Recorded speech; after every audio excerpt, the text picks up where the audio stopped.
for hire.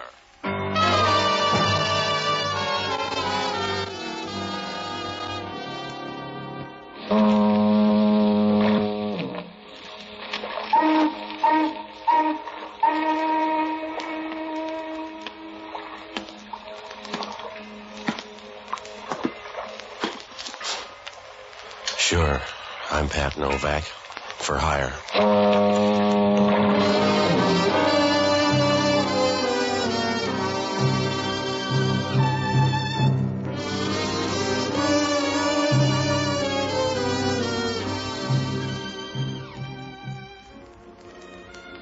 That's what the sign out in front of my place says.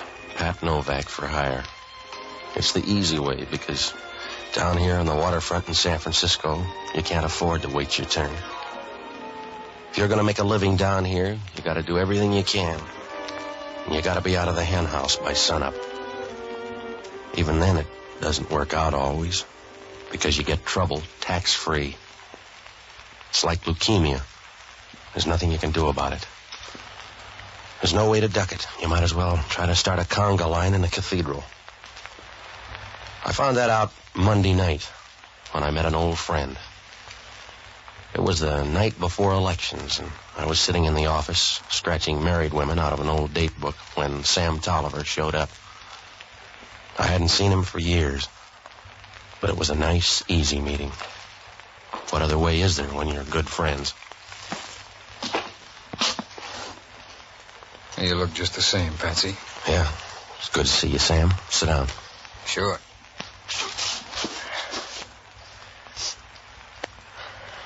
Doing well, I guess, huh? Oh, you get different stories. Where have you been? Oh, all the hard luck stops. Syracuse for a while and Joliet. That's where I come from now. Yeah? That's where they got a big prison. Uh-huh. When you came too far, Sam, you should have stopped in Oakland. Huh? That's right. If you're out here to play small robbery, you better think it over. It's a tough town. Don't ride me, Patsy. I'm not, Sam. But once you start losing them, it's hard to win again. I just thought you might want to know about San Francisco. Thanks, but you don't have to worry, Patsy. I got a smart streak. I'm here mostly to ask a favor. Yeah? Can you spare me one for old time's sake? Medium-sized. Go ahead. I want to borrow one of your boats. Did you come all the way from Joliet to borrow a boat, Sam? If it's going to hurt that much, forget it. I just asked. All right. When do you need it? Tonight? It's to pick up a package in the bay about 9 o'clock. Sure, I'll run you out. No, it's a little different, Patsy. I can't make the trip. You'd have to do it for me. The favor's getting bigger, Sam. You'd have to pick up the package and bring it back here. I'll be waiting at 10 o'clock. I guess you won't buy, huh, Patsy? I'm not impressed. It'd mean a lot to me, Patsy. It really would. And you couldn't get hurt, honest. Nobody gets hurt, honest. It's the other way I'm worried about. Well, I wish I could tell you, Patsy, but I can't. You know how it is. Sometimes you can't, but... Well, it's that way now, but... You'd be doing me a real favor and you wouldn't get hurt. That's what Henry used to tell his wives. All right, Sam. But you put out a bad story. Well, Patsy, you have to go by the China Star. She's out in the stream. Just tell them you came for that package. They won't ask. Just tell them you want the package. Yeah? Talk to the captain. I'll be waiting here at your place about 10 o'clock. And, Patsy, it's important. Don't let anybody else have it. All right. I'll see you here at 10. Thanks, Patsy. It's a big favor. We're old friends. Yeah. We're old friends. Nothing wrong with them, huh? No, there's nothing wrong with old friends, Sam, except sometimes they wear out on you.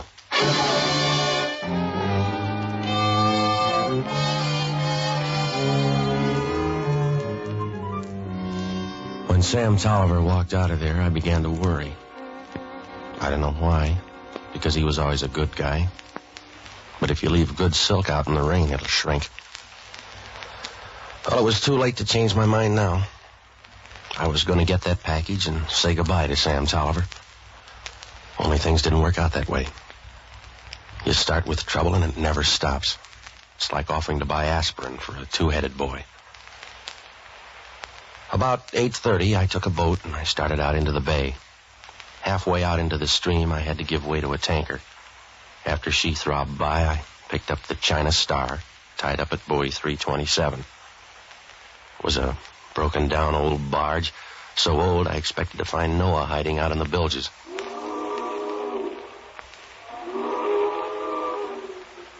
Well, I went aboard, and they took me into the captain's cabin. It was going to be tougher than Sam thought. The old man had some questions, and he was about as smooth as a bag of fingernails. Right away, I got the idea. What do you want? I came out for a package. Who are you?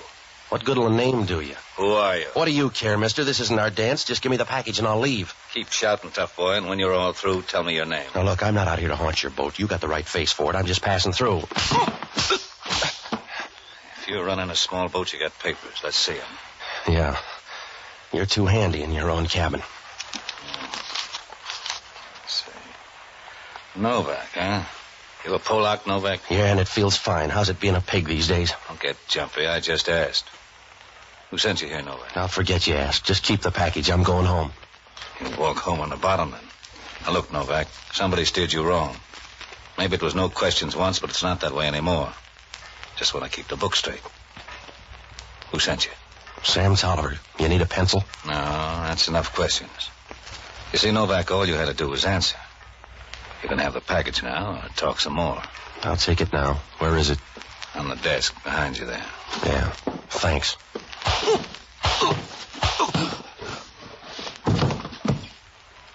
You're welcome, Novak.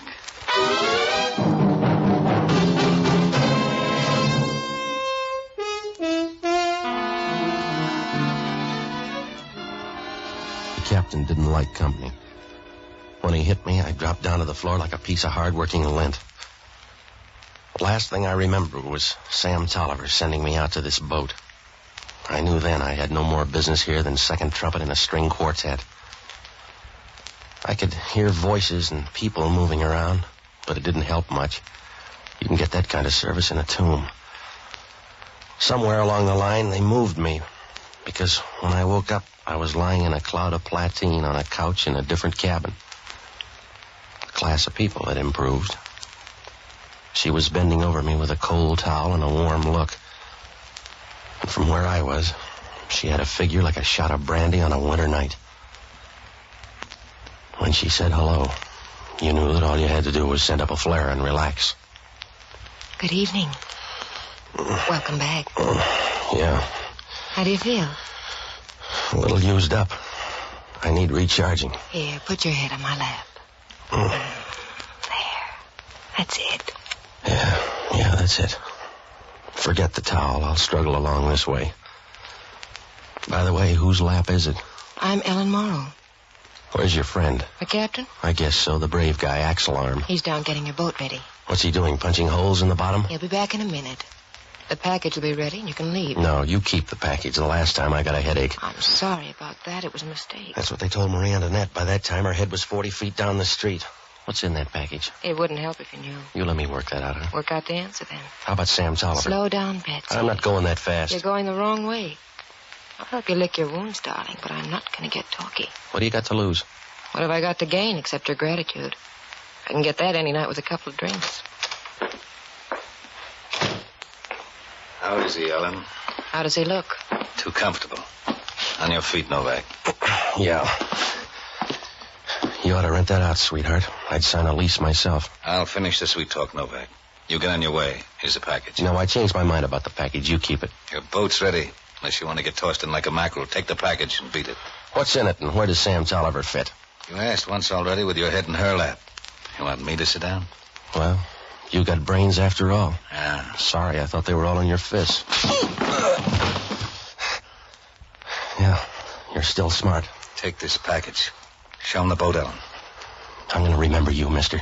Ellen's going to lead you by the hand through the dark. Stop beefing and settle for the simple pleasures. I will. I'll remember you. Concentrate on Ellen. You'll get a better memory.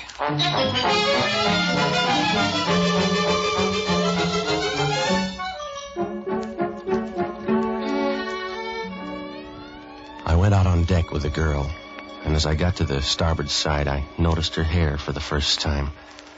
The way you're liable to suddenly notice a flower after a hard rain.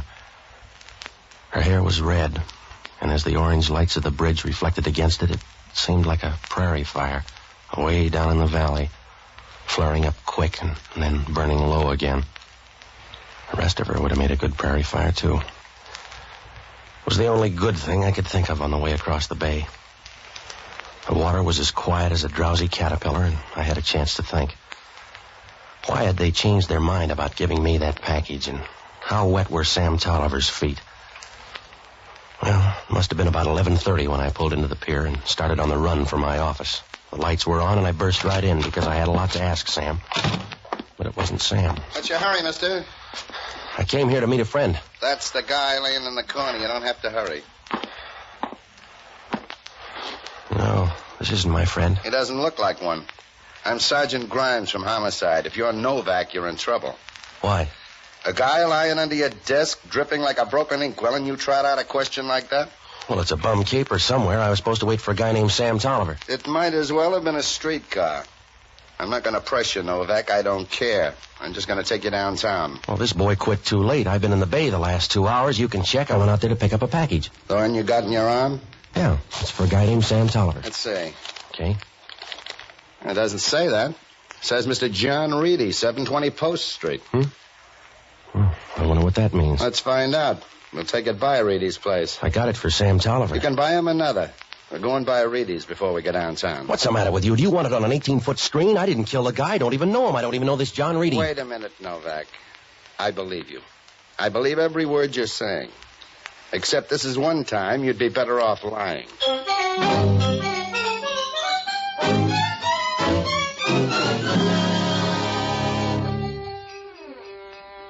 When we left my office, I felt as if somebody had walked through my stomach on stilts. Oh, there were loose ends bobbing up everywhere, and you couldn't get to any of them. It was like chasing a spider with a bowling ball. With all this new stuff, I forgot about the ship. Who's going to worry about blood poisoning if he's busy having hemorrhages? I began to wonder more about Sam. Where was he? And how was I going to palm off that dead stand-in? Grimes didn't seem worried.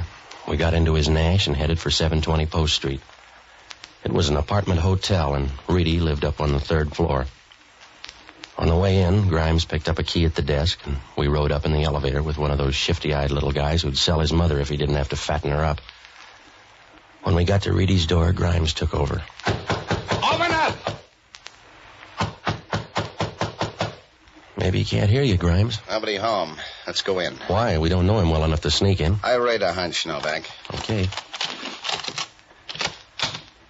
The light's on your side. Leave it out. Let's look around. Okay. The stray bodies belong to you, Grimes. You go look in that set of bedrooms. I'll check over here in the library. Give me a yell if you see any. All right. Novak! Novak! Two of them. I got one by the desk. The other started down the fire escape. I'm going down in front. Take this gun and stand by the fire escape. He may get trapped and start up, so keep your eyes open. I walked into the library. The window was open and the curtains were blowing over the dead man's face. It was a good thing, because you can't split the difference with a service 45. I took him by the heels and dragged him away from the window. His eyes were rolled back as if he expected somebody to tap him on the shoulder and tell him it was all a mistake. His face was contorted and frightened, maybe a little embarrassed, like a deer caught in a traffic jam. Well, I stayed at the window about 10 minutes and watched the fire escape. There was no action there, and Grimes wasn't back, so I started for the door. I had company right away. Hello, Novak. You move? Oh, Hellman. It's a big gun you got. Well, ask Junior here on the floor. He thinks it's even bigger. I'll check myself. Sure, and it's going to be easy because it's right in the family. Yeah? Yeah. Belongs to one of your boys down in Homicide. Go ahead. A sergeant by the name of Grimes steamed in here and knocked down Junior, and then he beat it down to get the other guy. I don't believe it. Well, talk to him. That's why I don't believe it. There's nobody on the force named Grimes. On this one, you're all alone, Novak. There's got to be a Grimes. The guy had on a uniform. I don't care if he had on a play suit, Novak. The guy's a phony. He's not from Homicide. He's a killer. That's what I meant, Hellman.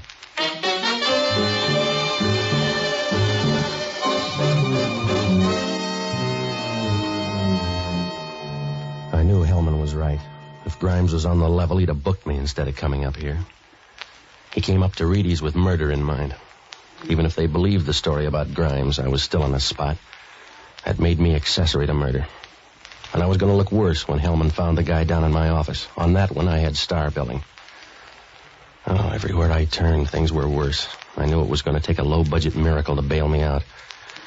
was like trying to give nose drops to a herd of elephants. Hellman seemed to like the idea. Hellman rolled the guy, and there was no identification. But he never works for nothing. A few bucks in the guy, I'll put it in the safe. The only safe you got has suspenders on it. I don't like that, Novak. Oh, you'd do anything for a buck, Hellman. If you got the right bid, you'd sell the tomb of the unknown soldier. Thanks, Hellman. I'm getting a big list tonight. I can do all of that I want, Novak, because you're in the corner pocket now. I got a tip-off from the Chronicle to come up here, and I find you holding last rites. You got a bigger headache, Hellman. There's another stiff down at my place. Huh? That's right, Grimes again. He was sitting there when I walked in. Where were you? Out in the bay, picking up a package. It's right there on the desk. What's in it? I don't know. It was for a friend of mine named Sam Tolliver. He's disappeared, and Grimes brought the package up here. I'll take it downtown. You better tag by the China Star. That's where I picked up the package. It's out in the bay, so you'll need a boat. Even a guy with your complex needs a boat. I'll touch all the bases, Novak. You just stay 10 cents away from headquarters. You can pay your own way into the can. Yeah, well, that's what'll happen if I wait for you. I'll be standing out in the downpour. That's right, Novak. If there's a chance, I want to see you get first prize. Yeah, well, I'm going to be stuck unless I shop around myself because you got lockjaw of the brain, Hellman. Yeah? That wouldn't hurt you so much, but if it spreads, you're going to be in trouble. That's what I'm waiting for.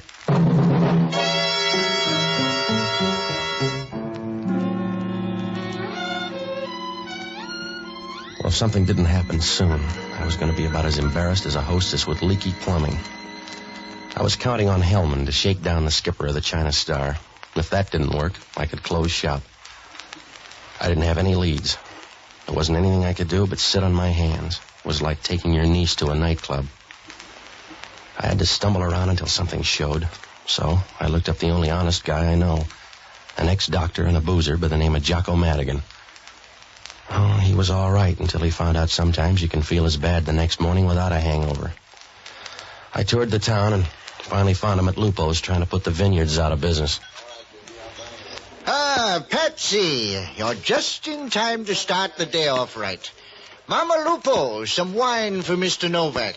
You can only have a quart. We're running low. Look, it's almost midnight, Jocko. I got to talk to you. We're not going to turn into pumpkins. You need some wine. No, I don't. Patsy, when you die, the artwork is going to be simple. On your grave, they'll chisel a picture of a pair of slacks, a hamburger, and a double malt. All right, Jocko. The final symbols of a decayed civilization, because that's as close as you ever got to civilization, a remote connection at best. Like a bookie, they love horses, but they die on a stock farm. It's the same with you and civilization. You all through, Jocko? I won't fight against your sober babble. What's the matter? There's a dead guy down in my office. A friend of ours? No. Oh, that's too bad. We'll miss the wake. I'm going to get half hung by homicide. The other half is dead up in a Post Street apartment. Hellman thinks I'm the boy. Patsy, I wish you wouldn't hang around me when you've just killed somebody. You tarnish my declining years. I went out to the bay to pick up a package. When I got back to my place, instead of a friend named Sam Tolliver, there was a dead guy there and a phony cop called Grimes. How do you make the distinction? He grabbed the package and we took it up to Post Street. After a quick hassle in the dark, I'm standing over a dead guy in John Reedy's apartment. John Reedy? Yeah, do you know him?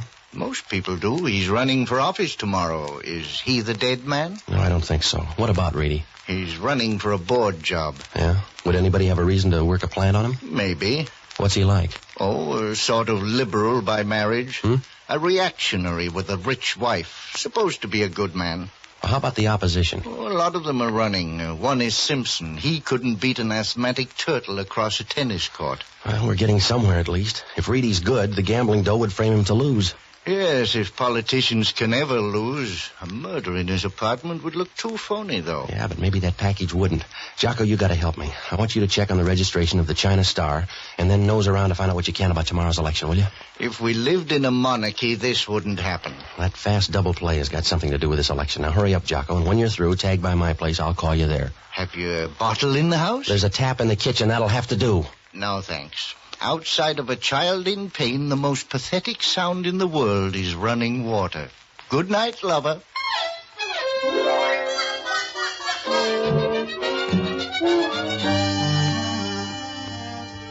I left Jocko and ducked into a phone booth. When I called Hellman, he poured out news like a rotary press.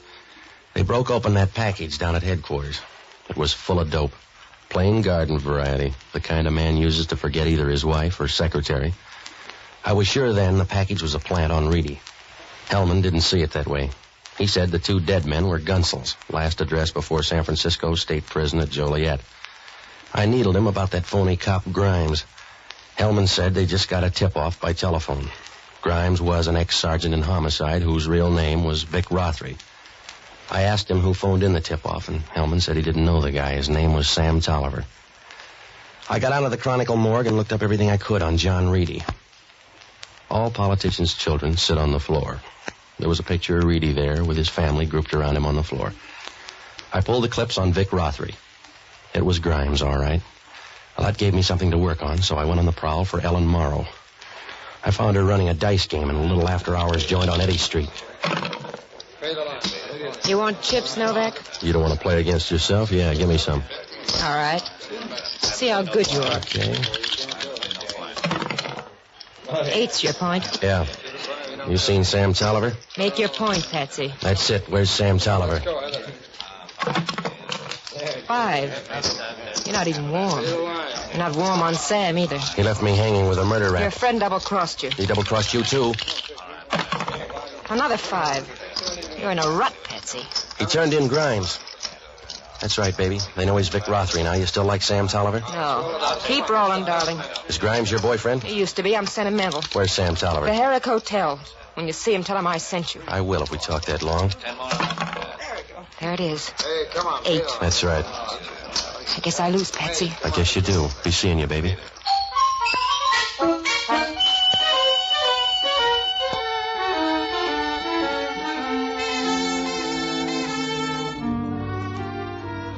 She changed when I left.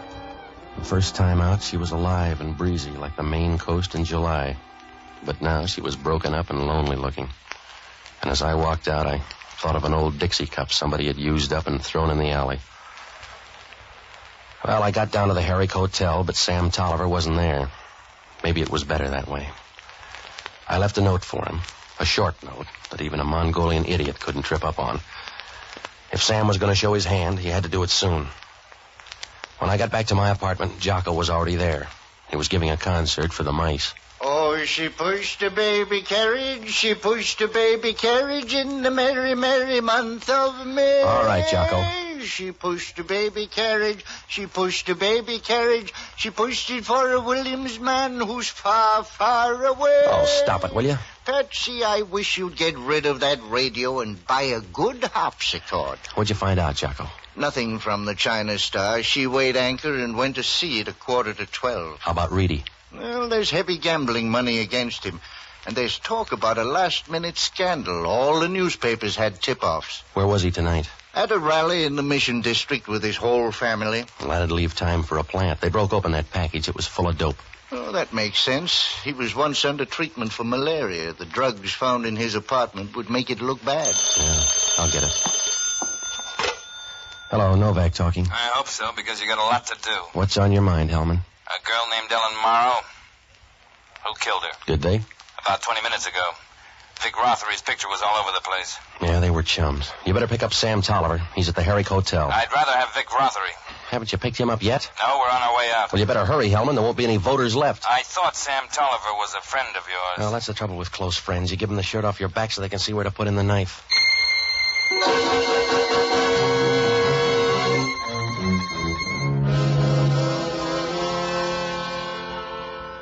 After Hellman's call, I knew we were coming up for the last hand.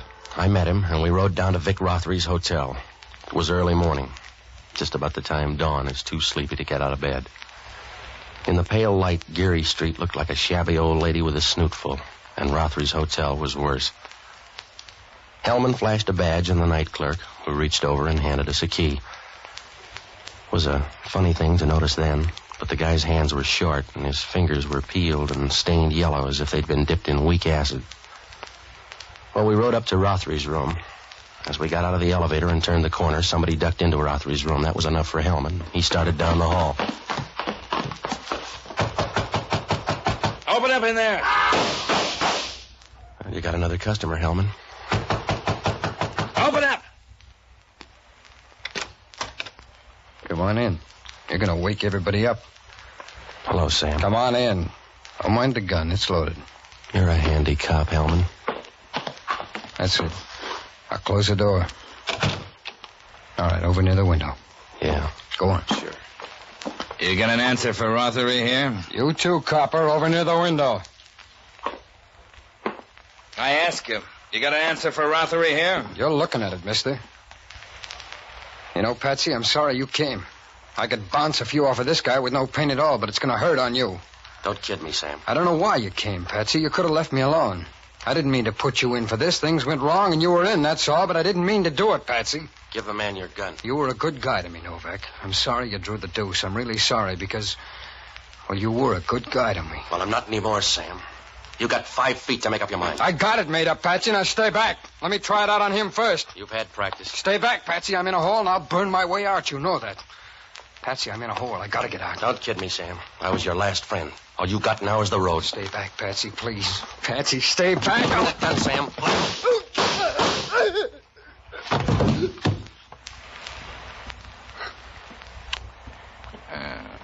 I must have prayed wrong, Novak. Yeah. Sorry, Sam. I'm a tough loser. Yeah. You were right, Patsy. It's a bum down for a small robber. For a while, you looked big. Not for long, no. No. You're a small-time bum, Sam, and you're better off dead. I wouldn't argue. I'm sorry, though. I doubt it. I guess that's right. I didn't try very hard. How's your friend, Novak? Let's go. The friendship's over.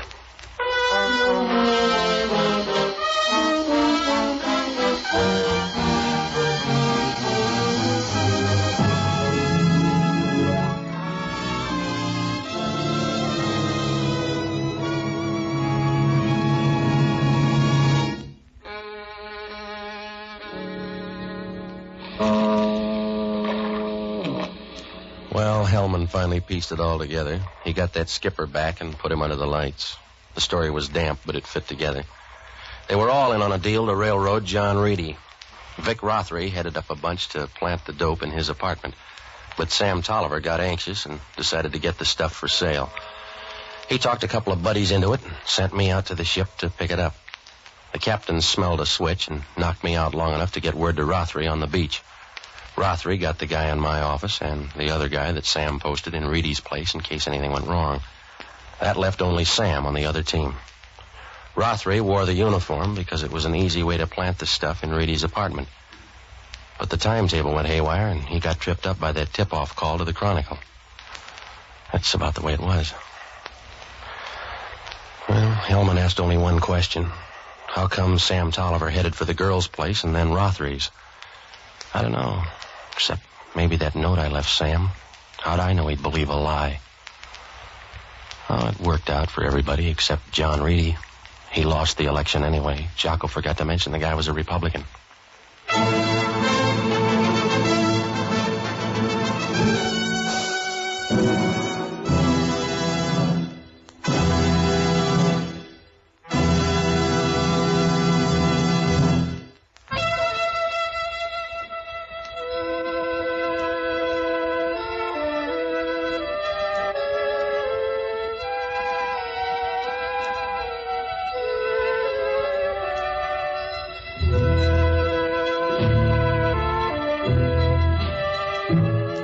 Pat Novak for Hire was previously released by ABC, the American Broadcasting Company, for listeners in the United States, and rebroadcast for our men and women overseas.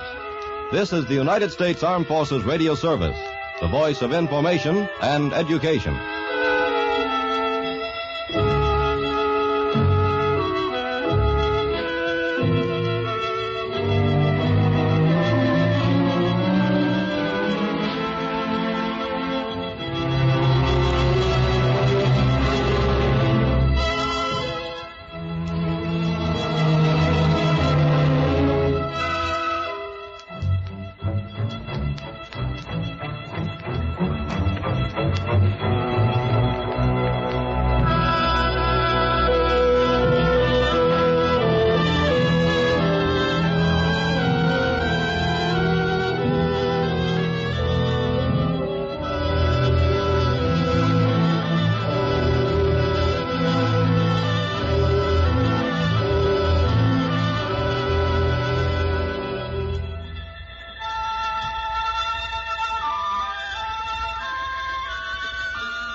The Adventures of Sam Spade, Detective.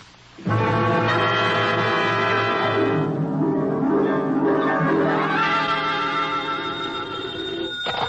Spade Detective Agency? Me, sweetheart. Sam! Do you know you're on all the papers? Don't think I'm happy about it. You were standing on the sidewalk pointing, and there's a dotted line running from you to X where they found the body. You mean where they found the last body, F? There were several before it. I know.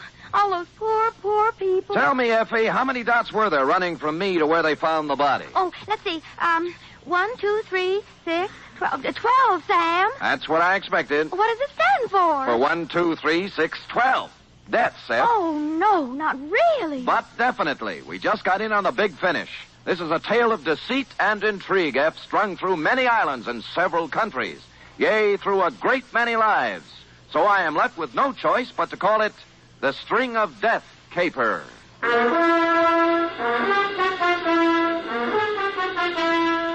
For NBC, William Spear, radio's outstanding producer, director of mystery and crime drama, brings you the greatest private detective of them all in The Adventures of Sam Spade. Effie! Here I am, Sam. Don't shout. How are you, Sam? Oh, I'm all right, I guess. Oh, let me look at you. Yeah. Sam, you need a rest. You've been staying up too many nights. And going around with the wrong people. You don't have to tell me. Well, I have only this to say. If the people I've been going around with lately won't be going around anymore, so don't worry about me. all right, Sam, if you say so. But you look so terrible. Your eyes are bloodshot. Aren't everybody's? And your hands are shaking. True, Effie, and here's why. Take it down. You ready? Well, don't make it too gory, Sam. Effie, I am not going to pull any punches. You'll have to take it as it came, the way I did. Date, fill it in. To Lieutenant I.C. Kelsey, Homicide Detail, San Francisco Police, from Samuel Spade, license number 137596. Subject, The String of Death Caper. Dear Kelsey, it's hard to believe that the events of the past 48 hours all began with the discovery of the oyster, but they did, and they made a marked change in the census figures of several countries. The whole thing was incredible. The most incredible part of it was that I was careless enough to let myself get mixed up in it. The entire See Me saga began 2 days ago when my door opened and a woman walked in. Showgirl, type 7B, tight black skirt, too tight blouse, red alligator shoes, hair overdone in somebody's peroxide oven, you know, that kind of stuff. She chewed gum, of course, and swung a black patent leather handbag. And her charm bracelet was so loaded, I wondered if she could lift her arm. Let's face it, I'm stranded. Really? Where? Where'd you think? Here, right in this town. Well, my sympathies. Won't you sit down? Thanks. You're a gentleman. Well, even so. The next time I take a job somewheres, I'm going to carry a ticket back to where I came from and a 6-day supply of K-ration. Well, would you care to tell me about it? I was doing an act at the Gay Paris when the blow fell. Yes? They had a big floor show trying to boost business. But it didn't boost. It busted. Oh. The place was padlocked. Likewise, the owner's pocketbook. We were out 2 weeks' salary. We? I was the Olga half of the dance team of Ricardo and Olga. And then? Ricardo, the creep, must have been tipped off because the night we closed, at the end of his first number, he danced off the floor, out through the stage entrance, and was never heard from again. Well, I always say we're better off without those kind of people around anyway. Not when he buffaloes out with all your savings. I hate him already. Well, I sent a wire to my booking agent for help, and his answer came back something like this. Hmm? Here, they're starving in the streets. At least you got a hotel room to do it in. Pardon? What a laugh. Oh, those agents are a shifty lot. They only like you when you're working. Ah, you're telling me. My rent's up at the end of the week, and after that, who knows? Well, now, madam, your story has touched me very deeply. Would it spoil your timing any if I asked you why you came to see me? Say, you know, you got a style there. It's unique. It's widely copied. Now, don't flash too much of that repartee and make me forget what I came here for. Just unburden yourself, Olga. No more repartee. The name's Kelly. Kelly Green. Oh. I wouldn't be seen on the street as Olga. Pardon, my mistake? Yeah. I came to ask you to find a guy named Captain Eric Nostrin. He's somewheres in San Francisco. An army man? Him? He bought that title in a saloon in Tahiti. He's a beachcomber. Tell him Kelly's got some information she wants to sell. Mm-hmm. You can reach me at the Embassy Hotel, 627. See you later, Sam. Just a minute, Kelly. Yeah? I hate to mention this to someone in your position, but there's a fee for my services. Oh, he'll pay you. The kind of information I got he wants real bad. Well, ta-ta. Ta-ta. Clearing everything off my desk, 2 shoes with feet in them, mine, I embarked on this dangerous assignment, if Brian Donlevy will pardon the expression. You know, I am not without sources of waterfront information, and in a couple of hours I found myself in a bistro called the Backwash, a place that hangs so precariously on the west bank of the bay that flies come to study it. Hello, Sammy. How are you? Hello, Eddie. What's a good word? Well, Sammy, I know what I hear, but what I hear sometimes ain't the truth. Or am I too quick for you? Give me a for instance. Well, the guy you called about is sitting down at the far end of this very same bar. At least he calls himself Captain Eric Nostra, and this is what I hear from my side of the bar. But whether he is or not what he says he is only something that can be verified by investigation. Or am I too quick for you? I'll have another pint of beer, bartender. Let me buy it. Sir, you can buy me drinks all night. But don't make the mistake of trying to get me drunk. Make it 2, will you, Eddie? Right, Sam. Sam, that means he knows you. You're okay by the house. Well, then you're okay by Captain Nostra. There you are, 2 beers. What's the rest of it, Sam? Spade. Well, I'll tell you something about you, Sam Spade. You didn't come here to drink with me. You came to talk. Now, shall we go over in a booth? That's a good idea. Right. Yeah. Now I'm ready to listen. Do you know Kelly Green? Kelly? The dancer? Yeah. Why, every blasted sailor in the Orient knows Kelly. Let me see now. The last time I remember her, she was dancing on a table in Singapore for some Dutch officer. Well, she's in town right now, and she said she has some information you'd want to buy. I'll bet she has. You a friend of hers? Since this morning. Oh, that's long enough for me. Now, what are you? Private detective? I am, and that brings up one other point. She said you would pay me for finding her. Oh, surely. What's your fee? 25 will do. Yours 50. No. Look, take it now. As far as I'm concerned, you've earned it. Now then, what's her address? Embassy Hotel, room 627. All right, well, I'll get in touch with her. Well, see you around. Hey, wait a minute, Spade.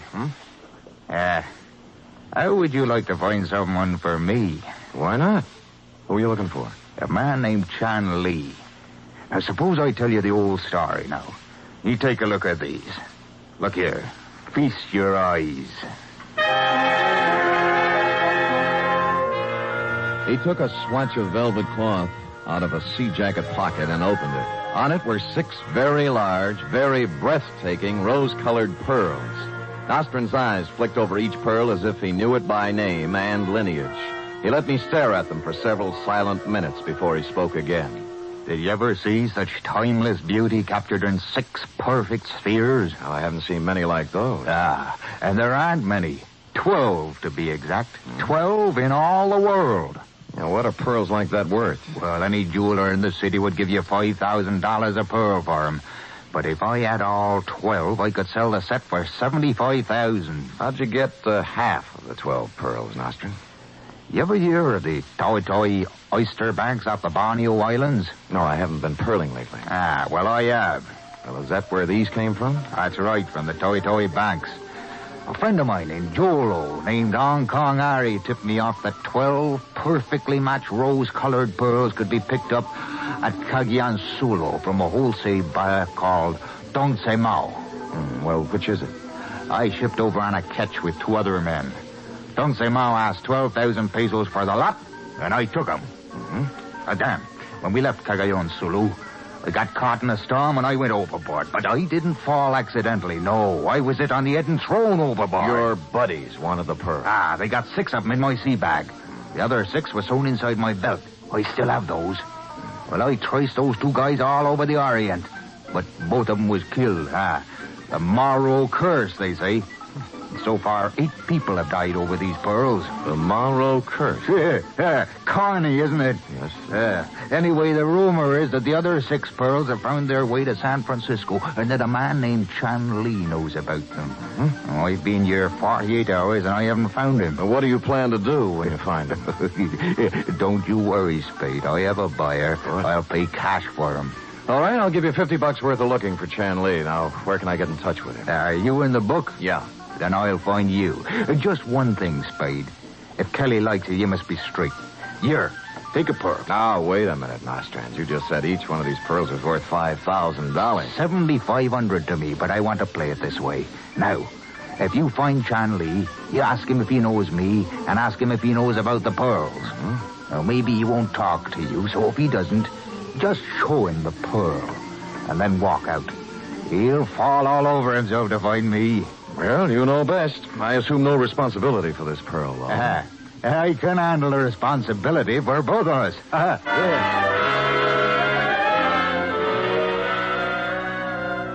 Harry Ching, a friend of mine who has his ear to the Oriental ground, put down his mother tongue edition of that great Chinese detective, Shylock Ho, and directed me to a little food store just off Grant Street. There were a number of people in the store looking at merchandise. My man was small and fat and behind the counter. Good afternoon. May I assist you? Chan Lee? Oh, no. My name Li Yuan. Well, Harry Ching told me Chan Lee would be here. Oh, before my name Li Yuan, my name Chan Lee. A personal reason for change. You understand? Not fully, no, but I'm not here to inquire about that. Tell me, do you know a man named Captain Eric Nostrand? No. Never hear name Captain Nostrand. Look, he's big, red-pointed beard, rough. Register? Sorry, no. Ever hear of the rose-colored pearls of Tawatawi? Oh, you joke. Why you talk pearl with Li Yuan? I deal Chinese food, not Julie. Well, I might have the wrong Chan Lee, but do you know anything about pearls? Oh, I can tell good pearl from bad pearl. My uncle was pearl trader. And take a look at this. Oh, let me see. Well, don't put it in your mouth. I just bit it to test skin. Oh, yeah.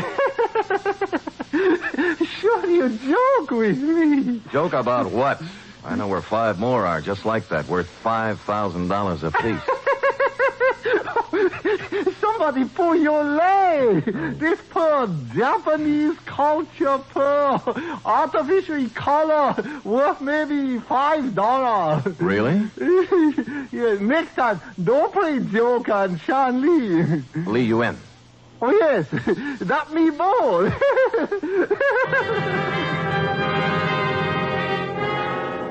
A skeptic, I took the pearl to a jeweler I know, and he told me Chan Lee lied in his scraggly beard. It was the finest specimen of rose pearl he'd ever seen.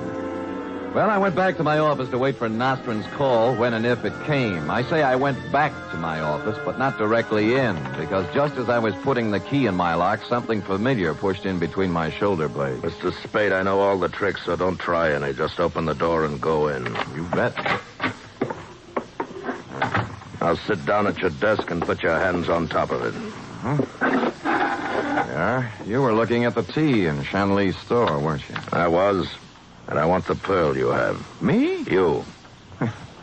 All right, if you're going to make a scene, suppose you give me something. I don't have to give you anything. That pearl belongs to me. It was stolen from me, along with all the others. By Eric Nostrand. Right. Bought those pearls from Tung Se Mao in Cagayan Sulu.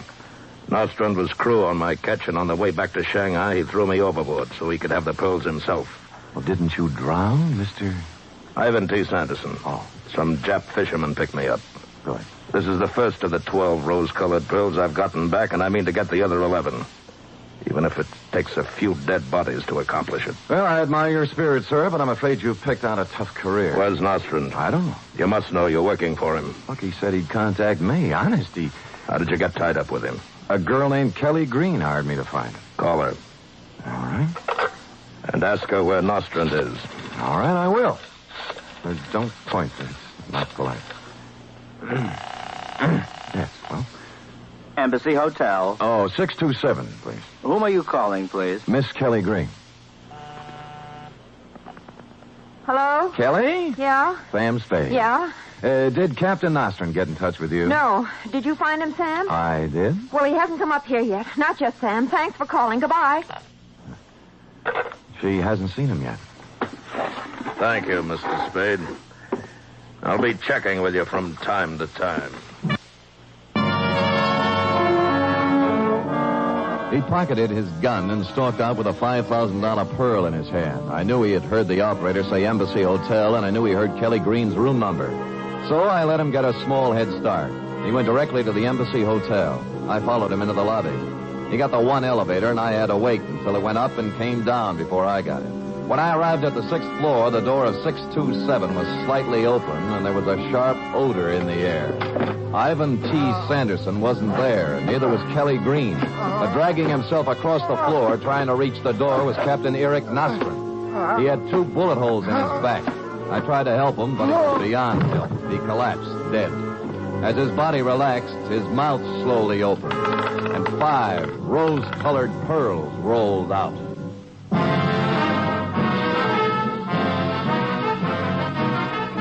You are listening to the weekly adventure of radio's most famous detective, Sam Spade.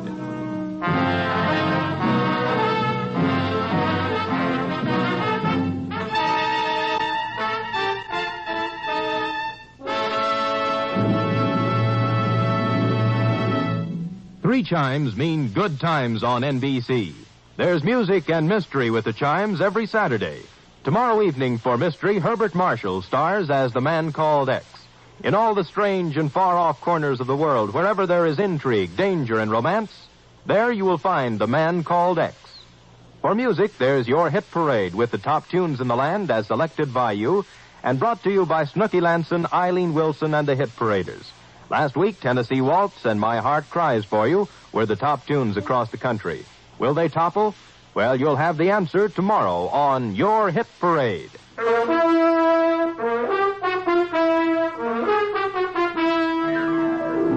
And now back to the String of Death caper, tonight's adventure with Sam Spade.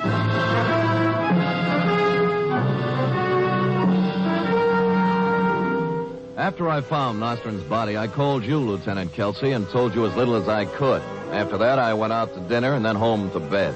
This hiatus was necessary in order to let the pot of vicious intrigue bubble a little. Well, the next morning, at considerable expense, we added a new character to our play, which was already an extravaganza. Good morning. Well, good morning. I am not sure, monsieur, whether I am going to kill you or let you live. A very effective entrance, sir. And who are you? Jacques Malraux. Aha! Of the Malraux curse. The same, monsieur.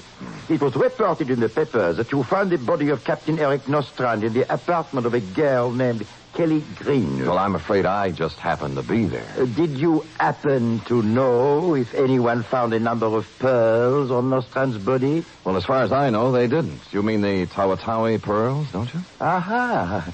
You know about them? A little, yeah. They belonged to a man named Tung Se Mao, who sold them to a man named Ivan Sanderson, who had them stolen from him by Captain Nostran, who had half of his stolen from him. That's the installment I just read, anyway. Perhaps it is mostly right, except for one important point. Tung Se Mao was holding them for me. They were not bought. They were taken from him at the point of a gun. It's getting involved. I risked my life in the shark-infested waters of Tawi Tawi diving for those pearls. No man but me will possess them. Now, where to find Kelly Green and Ivan Sanderson? Oh, I don't know. The police don't know, so I can't tell you. Aha. All right, Monsieur Spade. You have an honest face, I believe you. But if it turns out later that you have deceived me, you will find to your regret that Jacques Malraux is not an easy man to do business with. Au revoir.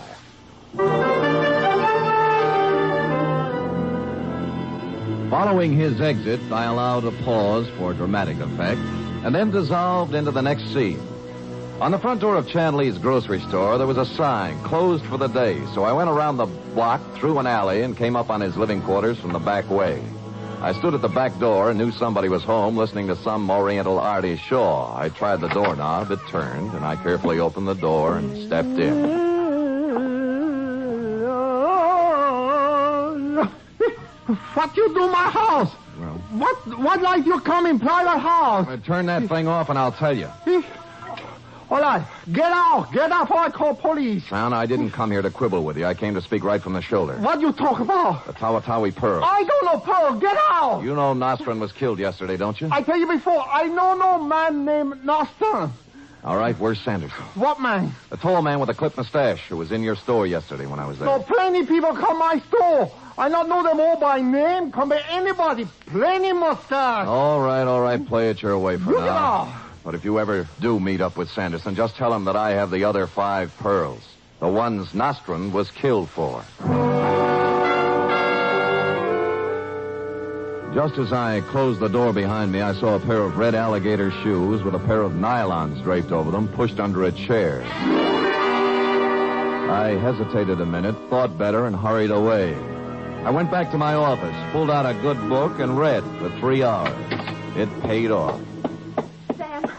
Sam, I had to come to you. I'm in an awful jam. I should say you are, and it won't get you any easier when I call the police. I knew Eric was found in my apartment, but I didn't have anything to do with it. Nuts. I called you from here not 10 minutes before Nostran was found dead. All right. He was there, but he wanted me to say he wasn't. You want me to tell you something else about yourself? I checked with the Embassy Hotel. Your bill was paid for a month in advance. You weren't stranded. It was a murder setup from beginning to end.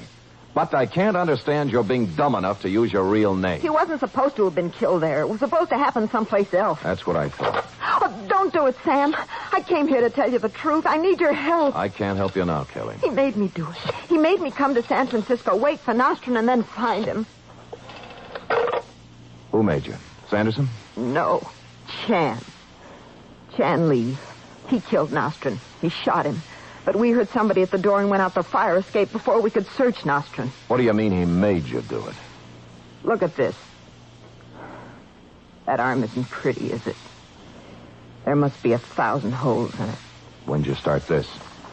In Singapore. Chan used to be there and he supplied me. I had to follow him here because I didn't have enough money to buy it. I see. Well, Kelly, I'm sorry. Maybe the state will take that into consideration. Sam, I want to go into partnership with you. Partnership? Doing what? Selling pearls. You have 5 of them. I have 6 of them. Here.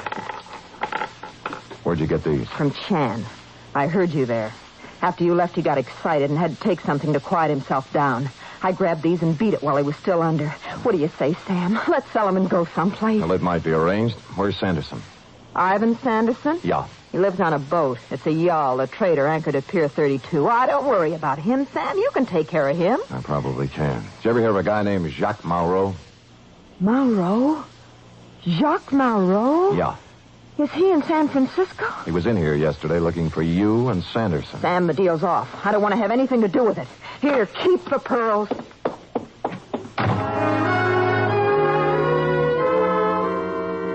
I picked up the 6 pearls and put them in my office safe with the other 5 I'd taken from Nostran. Then I went down to the waterfront looking for Sanderson. Chun Li, who was still under drugs, there'd be no problem for the police to pick up. Nor would Kelly Green once her drug supply began to give out. The trader was a trim white yawl tied up at Pier 32 with a Jacob ladder running down to its deck. I climbed down and looking around found Sanderson in a cabin sitting behind a table. It wasn't a commonplace thing. You see, he'd just been shot. You can't do anything for me, Sam. There's nothing to do. How did it happen, Sanderson? The Malraux curse. Jacques Malraux. Yes. He made a vow that he was going to kill anyone who touched the pearls.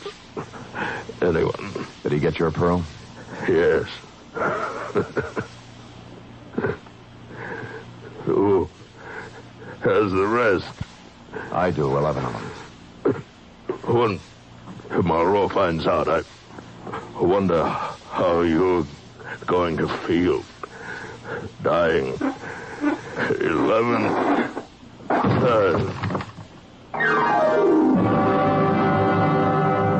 That's when I turned the whole thing over to you, Kelsey. I went back to my office, put in a call to your office, and gave you a complete rundown on the case from beginning to end. Who did what and how you might go about finding them. You said you'd be right over to pick up the pearls, but you got there a little late. I had no sooner put down the phone when...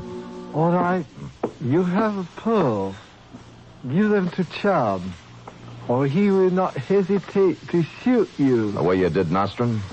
I don't have time for talk. Hurry, get pearls. Okay. They're in my safe here. Don't think I'm going to give you any arguments or pull anything clever. It would be too bad if you did. I don't really know who these pearls do belong to, and I don't care much anymore. You can have the worries instead of me. I would be glad to worry about such a treasure. Yeah, here they are. Stay where you are. Throw them to me. All right. Catch. Thank you. Now I will go. I advise you against raising outcry. I'm glad to get rid of you. Go and have a long and happy life. Oh, I have been handpicked by the gods. He was, but for a different reason. He put the pearls in his pocket, and with a little smile of triumph at how easy it had been, he turned and quickly walked out of the office. He even closed the door politely. But outside, he didn't get far. I ran for the hall, sliding my .38 out of its holster. Chan Li lay still on the floor, and his coat pocket had been turned inside out. Steps were pounding down the stairwell, and I followed. When I hit the sidewalk, he was half a block away and running. I fired at him, and he stopped and fired back. My second one caught him in the chest, and he fell twisting across the sidewalk. I walked right up to him, but it was all over. Jacques Malraux was dead. And one by one, 12 of the most beautiful rose-colored pearls in the world were dropping out of his hand, rolling down the gutter, and plopping into the sewer, where they belong.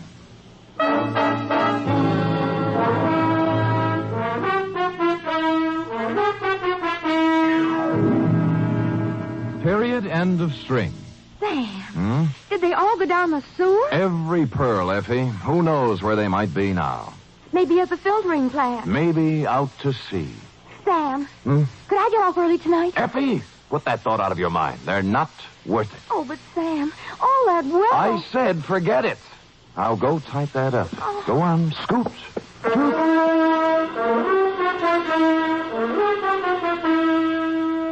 Three chimes mean good times on NBC. There's music and fun in the air tomorrow evening, styled to suit your Saturday night of merriment. Dennis Day brings you songs and comedy in his charming, boyish manner, and then Judy Canova gets together with her frolicsome friends for Mountain Melody and Mayhem, followed by Grand Ole Opry with singing MC Red Foley and his gang. It's a Saturday night of fun designed for you.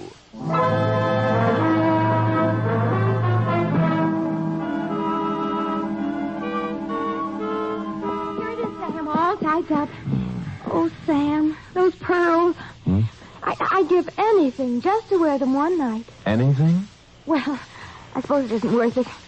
But someday, somehow, I want to wear expensive jewelry. Effie, I'd rather see you with a sparkling light in your eye any day. Looks much better on you. And, of course, it's cheaper. Effie, is that a slur on my character? Well, I don't get paid too much. Or too often. All right, let's settle this thing right here. You say you want some pearls? Oh, I'd love some. And here you are, 6 oysters. What? 3 boys and 3 girls. You can grow your own at home. Sam, are those really oysters? They are indeed. I picked them up at Fisherman's Wharf just this afternoon. Well, what do I do? Well, I'll make it easier for you. I also bought a bottle of cocktail sauce. So which will it be, pearls or oysters on the half shell? Oh, Sam, you're so different. Let's eat them. Not until you say... Good night. Good night, sweetheart.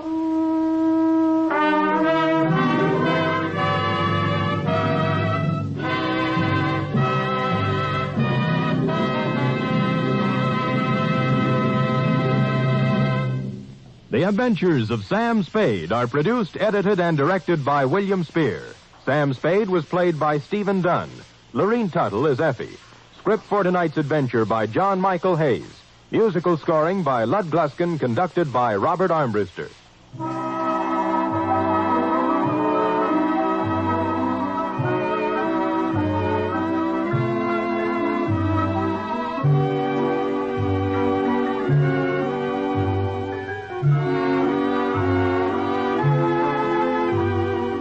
Join us again next week, same time, for another adventure with Sam Spade.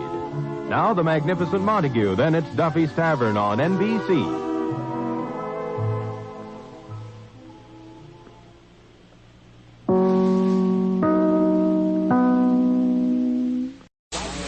episode from the life of Sherlock Holmes will be transmitted to our men and women overseas by short wave and through the worldwide facilities of the Armed Forces Radio Service.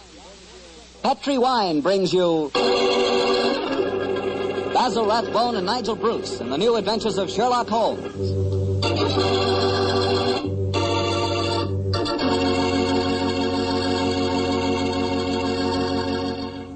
The Petri family, the family that took time to bring you good wine, invites you to listen to Dr. Watson tell us another exciting adventure he shared with his old friend at Master Detective Sherlock Holmes. Well, this is it, New Year's Eve. And I wish you could be here with us this evening so we could toast each other with a glass of Petri California port. As you know, port wine has long been a favorite wine for celebrating a happy occasion. That's because port is a wine rich in tradition. And you couldn't ask for a more delicious port than Petri port. Petri port is a deep, glowing red color, beautiful to look at and wonderful to taste, with a hearty, full flavor that's right from the heart of the grape. And when you serve Petri port to your friends tonight or any time, remember you can serve it proudly because the name Petri is the proudest name in the history of American wine.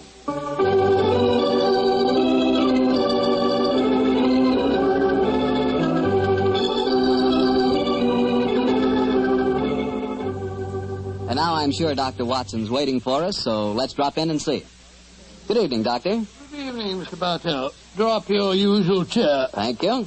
That's it. Well, did you enjoy the Christmas holidays? Well, I've had a whale of a time, thank you, but I don't think I can face a turkey or a mince pie for at least another year. How about you, Doctor? Oh, I had a very pleasant week, too, my boy. Parties, visitors, and a flattering number of Christmas messages to be answered. Oh, say, you got a new pipe. Is that a Christmas present? Yes, new pipe, new tobacco pouch, and a pound of my favorite tobacco. All of them sent to me from London by an old client and a friend of mine, Sir Ian Dunbar. An old client, huh? Well, do you mean he was one of your patients, or was he someone that you and the great Sherlock Holmes helped? The latter, Mr. Bartell. As a matter of fact, it was receiving this gift that reminded me of the story I've decided to tell you tonight. A story in which Sir Ian Dunbar played a prominent part. And how did it begin? The day before New Year's Eve in 1899. Sherlock Holmes and I sat in opposite corners of a first-class railway carriage as we sped towards Edinburgh in the Flying Scotsman. What took you and Sherlock Holmes up there, Doctor? It started off as a holiday visit, Mr. Bartell. My old friend Sir Walter Dunbar had asked Holmes and me to spend a few days with him at Dunbar Castle, about 20 miles outside Edinburgh. After we left King's Cross Station, Holmes, his sharp, eager face framed in his deerstalking cap, dipped into the bundle of fresh papers which he'd brought with him. We left Bedford far behind us before he thrust the last one of them under the seat, leaned across, and offered me his cigar.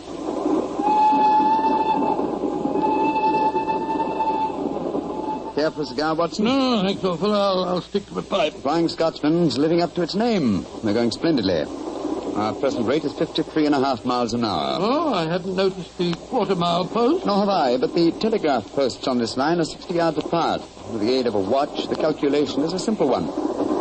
Watson, my dear fellow, we have several hours ahead of us. Now, tell me more about Sir Walter Dunbar. I have a feeling that he's in some kind of trouble, but you haven't wanted to talk about it. Well, it's not exactly trouble, Holmes, but there's a strange problem that confronts the Dunbars. A problem that'll be settled at midnight tomorrow. Oh, indeed.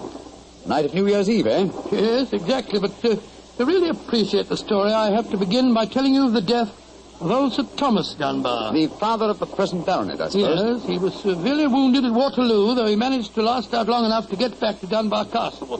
The story goes that as he lay there on his deathbed, he told his wife of his plans for their unborn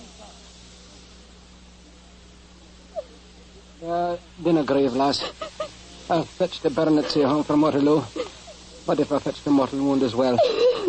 Oh, hush, lass. I'm not afraid to die. All that niggles me is that I shall ne'er see the child you bear. The Sir Walter Scott no coming yet. Can he visit the deathbed of his old friend? Who's there? Is that you, Sandy Murdoch? Aye, Thomas. It's me. Aye. I'm leaving an unborn son behind me when I die. Now, I don't trust women or children or banks for that matter. Put the best part of my wealth and gold in the big iron box you'll find under the bed. The money's there. And something else for a rainy day. You're to keep that box in trust for me, Sandy. You can turn it over to my boy on the New Year's Eve before his 21st birthday. And he'll be a man and wise enough to know how to use it. You understand, Sandy? Aye, Thomas. But supposing your bairn's a girl. A girl? I tell you, it'll be a boy. And we'll name him Walter after my good friend, Sir Walter Scott.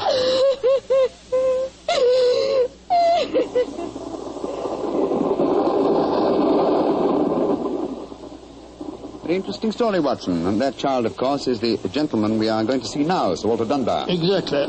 And the first baronet was a friend of Sir Walter Scott, while his son can boast of your acquaintance. Why, it's a family singularly rich in literary friendships. That's not very funny, Holmes. To continue, I suppose you can guess what happened. Sir Thomas carefully drew up a document to specify the New Year's Eve before the baronet's 21st birthday. And the poor child was born on February 29th.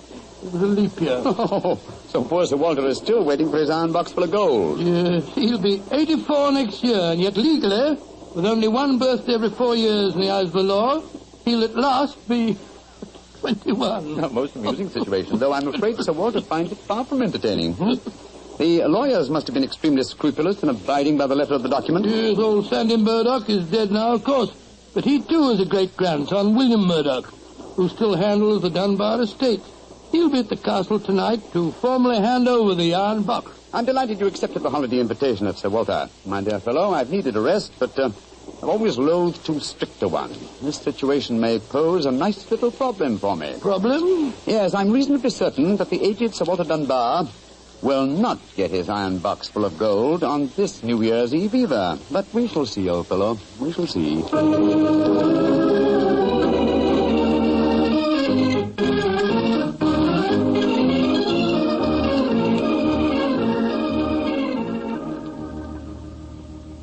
Dr. Watson, I'm glad to see you and Mr. Holmes here at the castle. Thank you, my boy. Holmes, this is Ian Dunbar, Sir Walter's grandson. How do you do, Mr. Dunbar? I'm very proud to meet you, Mr. Holmes.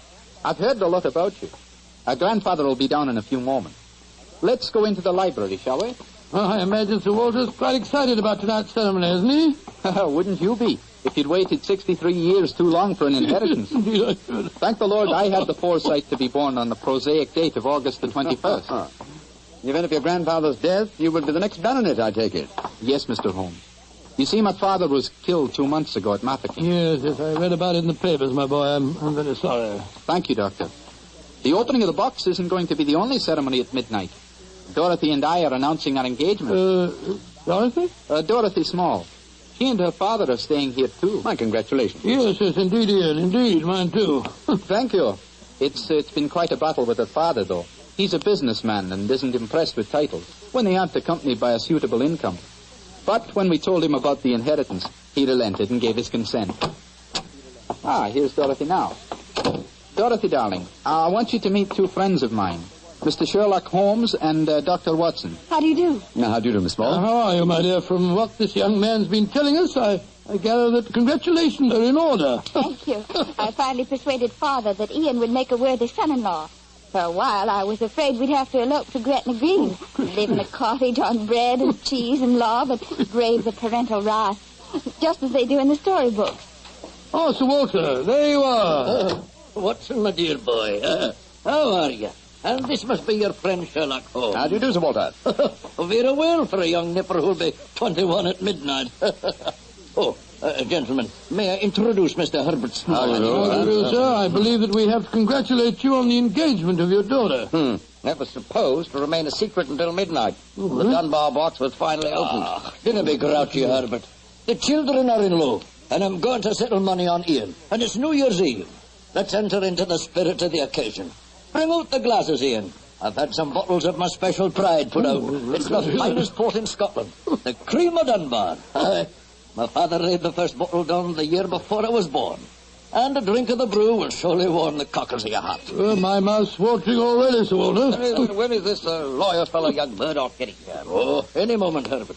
As soon as he arrives, we'll have dinner, and then we'll be ready for the evening ceremony. He's bringing the famous iron box with him, Sir Walter? If he doesn't, they won't get any dinner, Holmes. Ian, pass the glasses around, my boy. There you are, Murdoch. Good evening, Sir Walter. Oh, you've got the box we asked, see. Now the party's complete. Oh, let me introduce you. Miss Small, her father, Mr. Small, my grandson Ian, you know. Mr. Sherlock Holmes, Dr. Watson. How do you do, sir? I'm sorry I'm late, Sir Walter. My train was delayed. Oh, that's all right, Murdoch. You're here, and you brought the box. That's all that matters.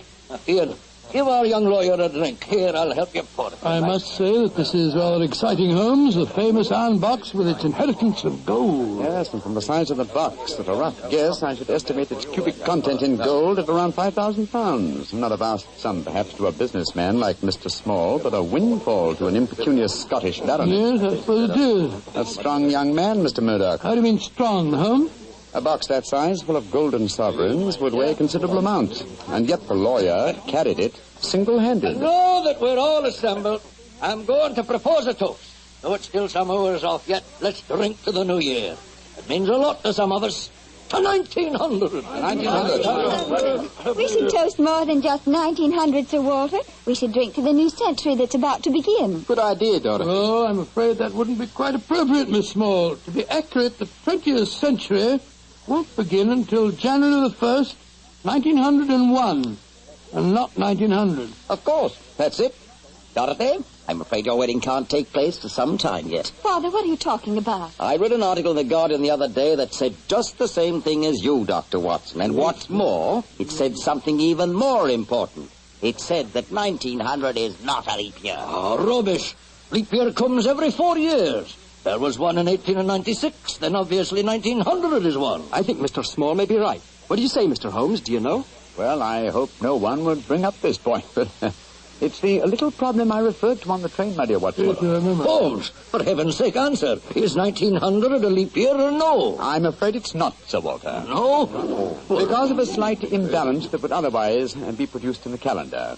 Of the even century years, only those divisible by 400 are leap years. In other words, 1600 was a leap year, the year 2000 will be a leap year, but 1800 and 1900 are not leap years. Then you have no birthday next year, Sir Walter, and I'm afraid I can't open the box tonight. And the Dunbars won't get their inheritance. And you, my dear, don't marry for a few more years. I won't allow you to marry a pauper. Mr. Holmes, are you sure of your facts? I'm very much afraid that I am, young man. Oh, this is terrible. I can't stand any more. No, don't take it too bad, Mr. Walter. Here, drink this. There. That's it. After all, you only have to wait another 4 years. Another 4 years? At my age, young man, at my age. Oh, no.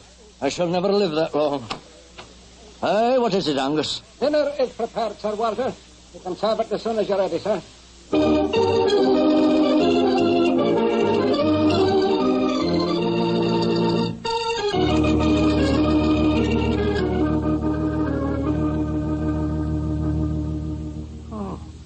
What a miserable meal, Holmes.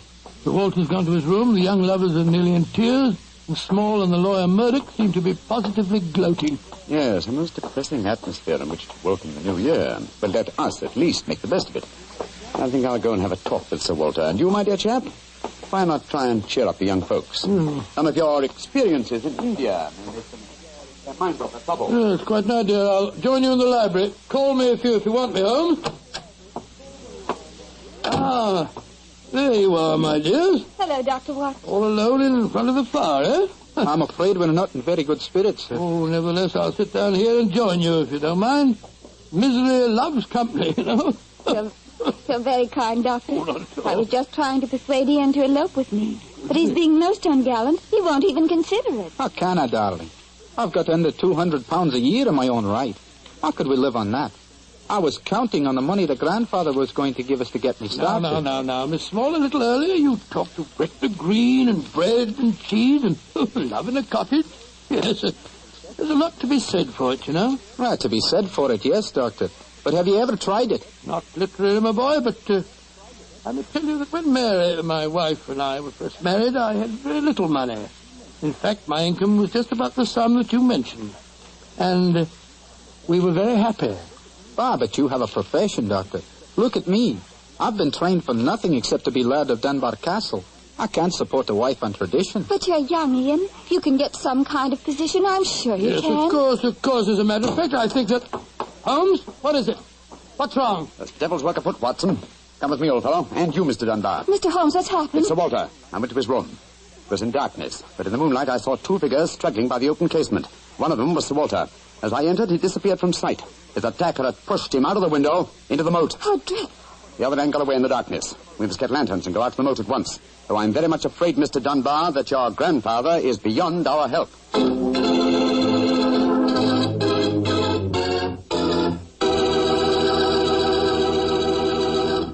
Dr. Watson will be back in just a second, so I'd just like to remind you that if you want to serve a wine over the holidays that you're sure the ladies will enjoy, serve Petri California Muscatel. Petri Muscatel is a golden wine with a wonderful flavor. The flavor of big, plump Muscat grapes. And you know what a flavor that is.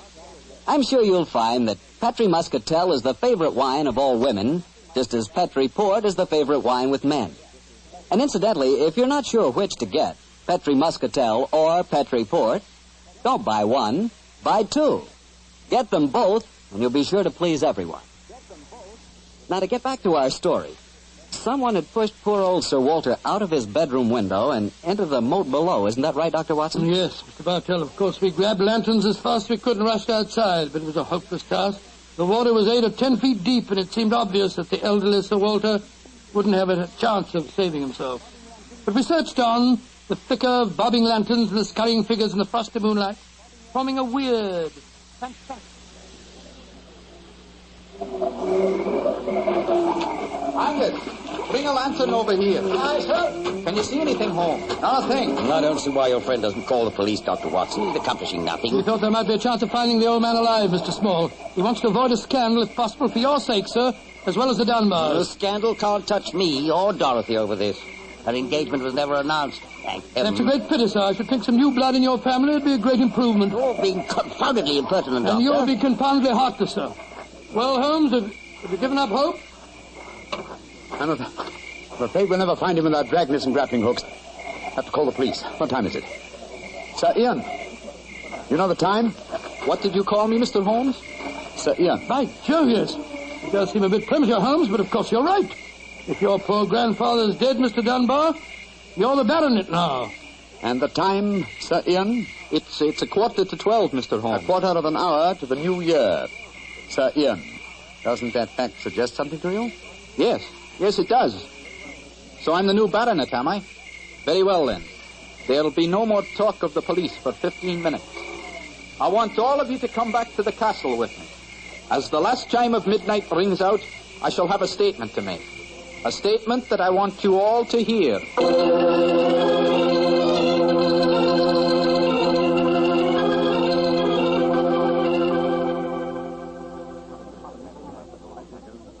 What you brought us all back here for, Holmes? There's something very funny going on. I tell you, I don't like the look of it. And I, Watson, like the look of it very much. I wish you wouldn't be so dashed mysterious. What are you up to? You haven't taken a step yet towards finding the murderer. Haven't I? And I wonder what causes the beads of perspiration on Mr. Small's brow. Small? You mean that Small... And I wonder what causes the singular look of apprehension on the face of Murdoch, the young lawyer. You remember, of course, on my remarking how easily he carried the large iron box. Chris Scott, yes. And it took a strong man to throw Sir Walter out of the window. Watson, huh? The new year is approaching.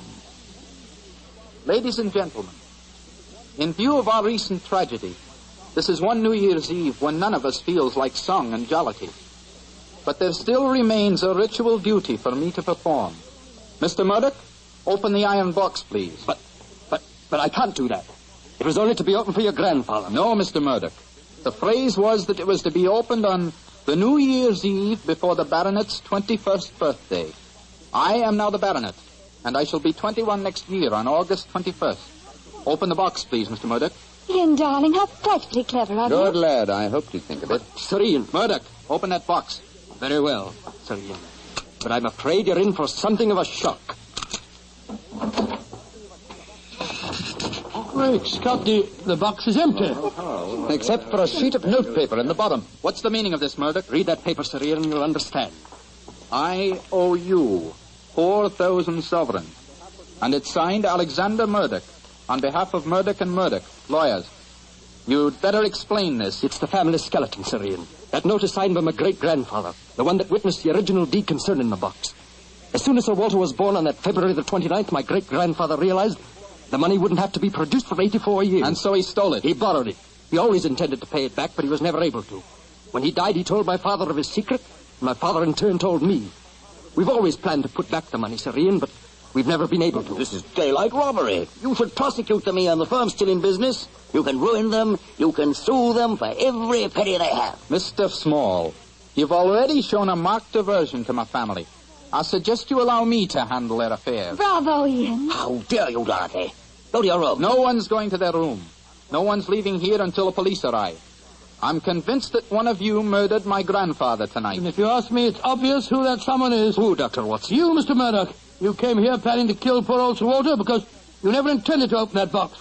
You thought that your secret would die with him. That's a lie. I was going to tell him everything and then ask for time to pay the money. I didn't kill him. Of course he didn't. There's your murderer. You yourself, Ian. Father, what are you saying? I'm saying that Ian's the murderer. He saw that the box wasn't going to be open for another 4 years. He realized out the money couldn't marry Dorothy, so he killed his grandfather and then ordered the box opened. You're trying to cover yourself. You pushed grandfather out of that window tonight. You thought that if he died, the box would never be opened. So Dorothy couldn't marry me. You Gentlemen. Upon my soul, Holmes, you seem remarkably calm. Do I, my dear Watson? I must say I'm absolutely fascinated by listening to three people accusing each other of murder, and each of them producing perfectly sound motives. It's a remarkable example of the dangers of reasoning from motive alone. We should profit by experience, Watson. Mr. Holmes, how can you be so calm? There's a murderer in this I room. suppose this game of charades is getting a little out of hand, Miss Small. Let's conclude it. You'd better come out now. That tapestry, it's moving. A happy new year to you all. Grandfather. Sir Walter, oh, am I seeing a ghost? Oh, Sir Walter, you're all But right. what kind of a game have you been playing? It's a bunny game that Holmes and I invented. You might call it forcing the issue. I was determined to have the box open before the next 4 years were out, whilst I was still alive to look inside it. But the trickery of your family, Murdoch, has made me a very unhappy man. Sir Walter, I shall pay back the money in a few years. I swear I will. It'll be too late to do me any good, but I'll take care that Ian gets it. I've half a mind to prosecute you. Grandfather, the money isn't important now that you're all right. You were counting on it just the same, my boy, so that you could marry Dorothy. I know that. She'll never marry a pauper. I won't allow it. When I'm 21, you can't stop me, Father, and I am going to marry Ian. Be quiet. Sir Walter, it's a very unsavory business. I think that you owe us an explanation of your behavior tonight. You tell him, Holmes. I fancy a wee drop of cream of Dunbar. Watching you all search for my body in the moat has made me thirsty. The explanation is a very simple one, ladies and gentlemen. When you arrived here tonight, Mr. Murdoch, I knew from the way you handled the box that it could not contain the sum of gold it was supposed to. And so you suspected fraud and devised a plan to force the opening of the box. Yes, and Sir Walter was an eager conspirator. Of course I was. Ian is 21 next August. Supposing I had died after he came of age, and before my next birthday, 4 years hence, the box would never have been opened. And so we invented the fake murder story. By the way, Ian, I must congratulate you for grasping the possibilities of the situation so speedily. If you hadn't demanded the opening of the box, the Murdoch secret might still be a secret. It's a clever plan, Holmes. It's too bad that it had to have such a miserable ending. I'm not sure that we have finished with the matter. Mr. Murdoch. Yes, Mr. Holmes? You say that your family took £4,000 from that box? Yes, Mr. Holmes. Curious. I would have sworn from its size that it would hold closer to 5,000. And in your account of the legend, Watson, you told me that Sir Thomas Dunbar stated on his deathbed that he had put something else in the box. That's right. Something for a rainy day, is that it? Mm-hmm. Did the Murdochs find that extra something? No, Mr. Holmes. They found nothing but the gold. Oh, that's very odd. I think I'll take a closer look at that box if you don't mind. Since this seems to be a night of telling secrets, I think you might as well know, Father, that if you don't give your consent, I shall elope with Ian. Oh, bravo, my dear, bravo. No such thing. I admire your resolution, young lady, but I hardly think it will be necessary. What do you mean, Holmes? Permit me to show you all the treasure of the Dunbars. What have you found, Holmes? Something for a rainy day that old Sir Thomas spoke of. You see, since the cubic contents of the box obviously differed from my calculations, I deduced the existence of a false bottom. I was correct. And in that space, I found this. Oh, it's a manuscript. Quite so, the manuscript of a book. Look at the title page and see the author's name. History of the Dunbar family. By Sir Walter Scott. Scott. I think, Sir Walter, that an original and unpublished manuscript by your distinguished namesake will prove worth several times the gold that is missing from that box. You've saved the day for us, Holmes, my boy. God bless you. This has been as strange a new year as ever I knew. But it's turned out to be a bonny one, thanks to you, Holmes. Well, fill up your glasses. We're going to drink a toast to the new year. Ah, Joe, yes, Sir Walter. This is really a happy occasion. Then let's complete it by singing the traditional song of the season, Auld Lang Syne. And in this case, when we sing Should Old Acquaintance Be Forgot, I feel that in our hearts we should be thinking of Sir Walter Scott. Though he died over 60 years ago, he's made us all very happy here tonight. Should old acquaintance be forgot and never brought to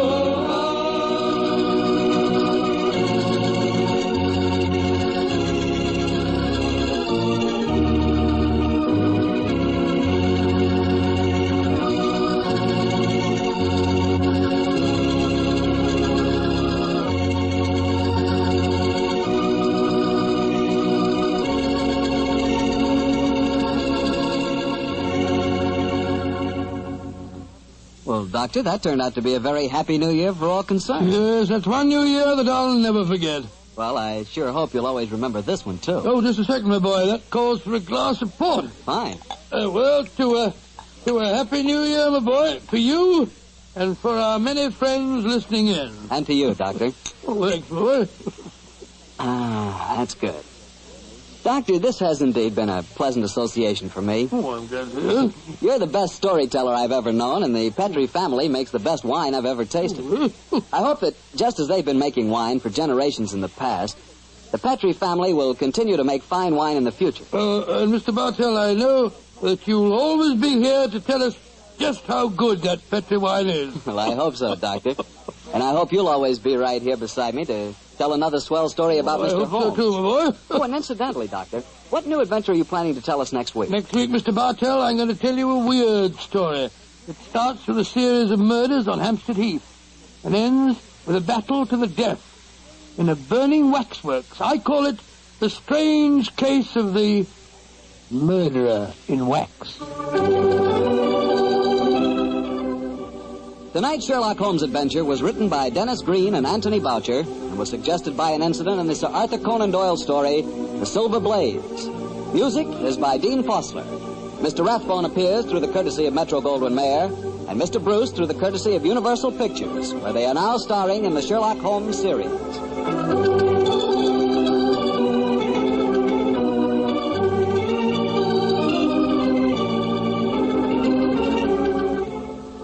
The Petrie Wine Company of San Francisco, California, invites you to tune in again next week, same time, same station. Sherlock Holmes comes to you from our Hollywood studio.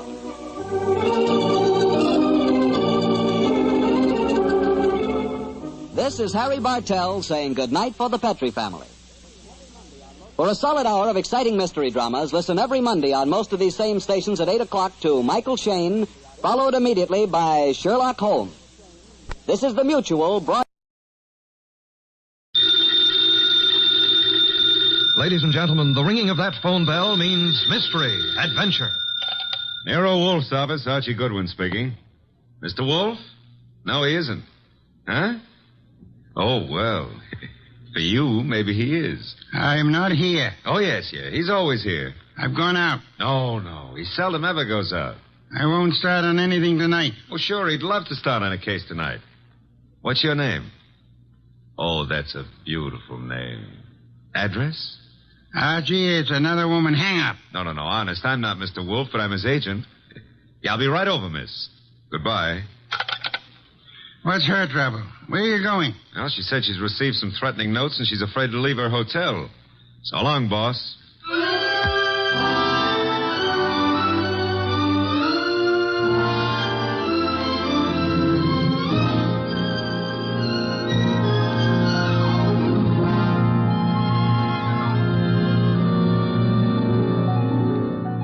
Ladies and gentlemen, it's that genius who is the bulkiest, balkiest, most ponderous, and most brilliant detective in the world.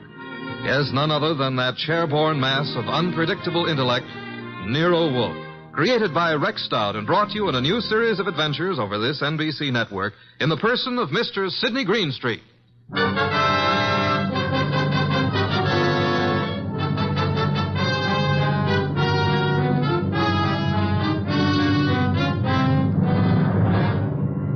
We prefer to call tonight's story The Case of the Vanishing Shells. It didn't seem to be difficult at first, but, well, I'm not a stupid individual, but so often I allow myself to become mesmerized by beautiful women. Heaven bless them. Doris Murray was such a woman. She phoned us first late one afternoon about 5 o'clock, then again at 5:30.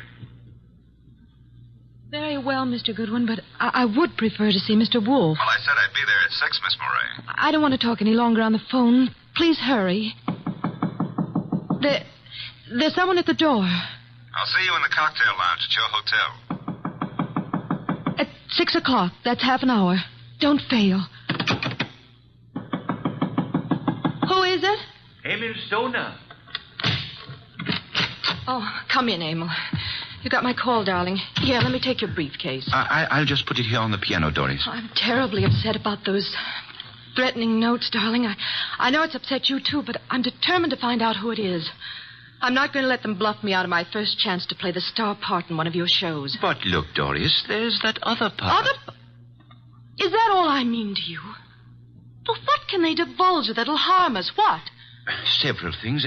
And I can't afford... I mean at this time... You're frightened, Emil. Doris, I'm going to give the star part to Paula. Paula? You've been divorced for 4 years. Why? Because I feel she can... play it better. Is that what you're going to say? Well, I can act rings around her. Now, look, Doris. I know it's a big disappointment to you, but that's the way it is. Get out. Get out. Go on across the hall to Paula. Give her the part. Louse up your show. She and that playwright of hers. Get out, Emil. But, Doris... You frightened little... Get out!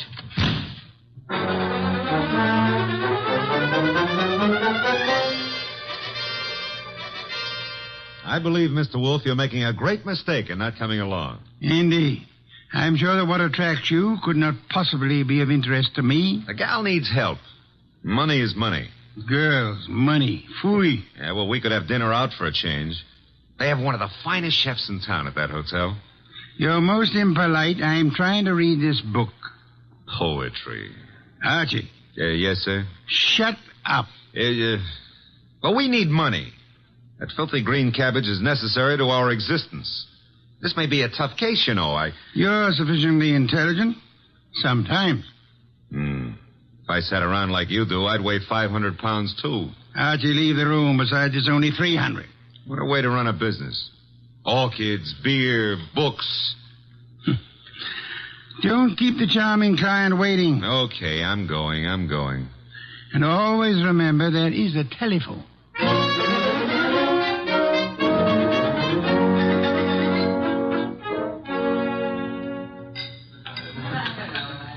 Thank you, waiter. Oh, good evening, Miss Moray. I'm Archie Goodwin. Well, I didn't expect... please sit down. Well, I think I should explain the absence of Nero Wolfe. There's so much of him that it's not too convenient to transport it about. I do all the outside work. And I'm sure you do it well. Mr... Well, you know, some women call me Goodwin and some call me Mr. Goodwin, and, Yes? The unattached call me Archie. Hello, Archie. Oh, splendid. I'm glad to hear it. Now we can get right down to the nasty old business that's troubling you, Doris. First, here's the 500 retainer fee. Well, thank you. Now, what's the note about? Well, there are 2 notes, both printed by hand. Uh-huh. Will you hand me my purse, please? Oh, sure. Thank you. Oh, I see. Doris Moray. If you fail to withdraw from the cast of Stoner's next production by start of rehearsals Monday, both you and Stoner will have a blasted reputation and perhaps other injuries from which you will be unable to recover. The other one is like it, only more vehement. Someone or a group of someones are intent on keeping you out of Stoner's shows, huh? It's too bad. His next one is said to be a sure smash hit and a star-making part for the leading woman. Yes, Emil Stoner wants me to play it. He's been planning on it ever since David Banning wrote the play. What does David Banning think of you playing the part? Well, I don't think he's too enthused about it. You see, Mr. Stoner and Paula Kenyon have been divorced for 4 years, but she has continued to be his top leading woman. Now she's engaged to David Banning, who wrote this play. Oh? Makes things a bit difficult. Well, of course, Rick Hunter, Stoner's director, is... Hunter's somewhat in favor of your playing the part. Well, Rick Hunter is very fond of my work. And very fond of you as well, huh? Yes, unfortunately. I like Rick Hunter tremendously, but Emil Stoner has been of greater interest to me.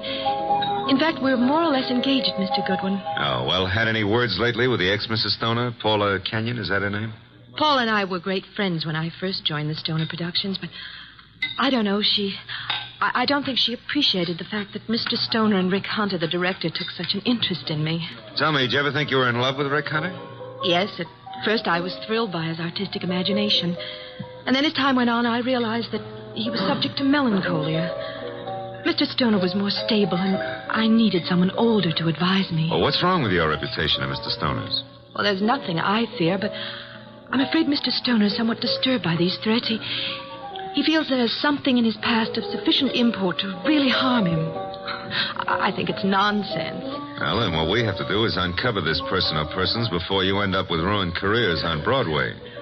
Where does the ex-Mrs. Stoner live? Well, as a matter of fact, she lives just down the hall from me. Lived here for years. Oh, well, I think it's advisable, honey, that you stay close to your room until we solve this thing. But I'm not afraid for my life, Archie. No? Well, I am. I'll see you into your room, Doris. Oh, now, please, Mr. Goodwin, if you... You don't trust the boy, huh? Oh, well, Such beautiful eyes. Oh, Lovely red hair. Yeah. You could have the lead in my new play. I never wrote one, but for you, I'll try anything. Come along. Here's your bag. Well, hello, Doris. Oh, hello, Rick. Mr. Goodwin, this is Rick Hunter. Hiya, Hunter. Nice shows you've been putting on. I've just been admiring your work, Goodwin. Yeah, oh, well, that's nice. I'm glad. Nothing like encouragement for a beginner, Mr. Hunter. You're ready for the big time from what I saw. Heard from Emil Stoner today, Doris? I talked to him once this morning. Have you been sitting in the cocktail lounge all afternoon? Yeah. That I have, honey. I want to see you play that lead, baby. And I think I just about got it all settled. Dreaming about it won't settle it. Liquor never accomplished anything in itself, Rick. Come on, Mr. Goodwin. He's a very jealous man, Doris. In fact, right now, I can feel his thoughts piercing me between the shoulder blades.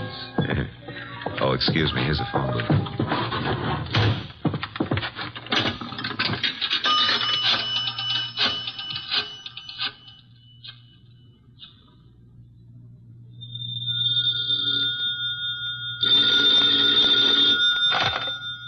Yes, Archie? How do you know it's Archie? I felt the time was exactly right for you to call. I wish you felt it was time to earn some money. Is this a worthwhile case? Well, she's a beautiful redhead, and, That, of course, makes it very worthwhile. Yeah, well, I got $500 as a retainer. For your pittance and probably all you'll ever get. What do you mean by that? She's probably guilty. Now, look, boss, she's the victim. Received notes threatening her reputation and her health if she plays the star part in Emil Stoner's new production. Also, they threatened Emil Stoner likewise. The playwright, Dave Banning, is engaged to Paula Kenyon. Incidentally, she lives here at the hotel, too, just down the hall from Doris. I remember her. And the playwright wants Paula Kenyon to play the part. Well, Archie, you have only the beginning. It is probably too late to prevent whatever is going to happen. Like what, for instance? Have you found a body yet? Call me after you find the body. What body? There's no body. But there will be, Archie. There's always a body where you're concerned. Either a body beautiful or a dead one. Right?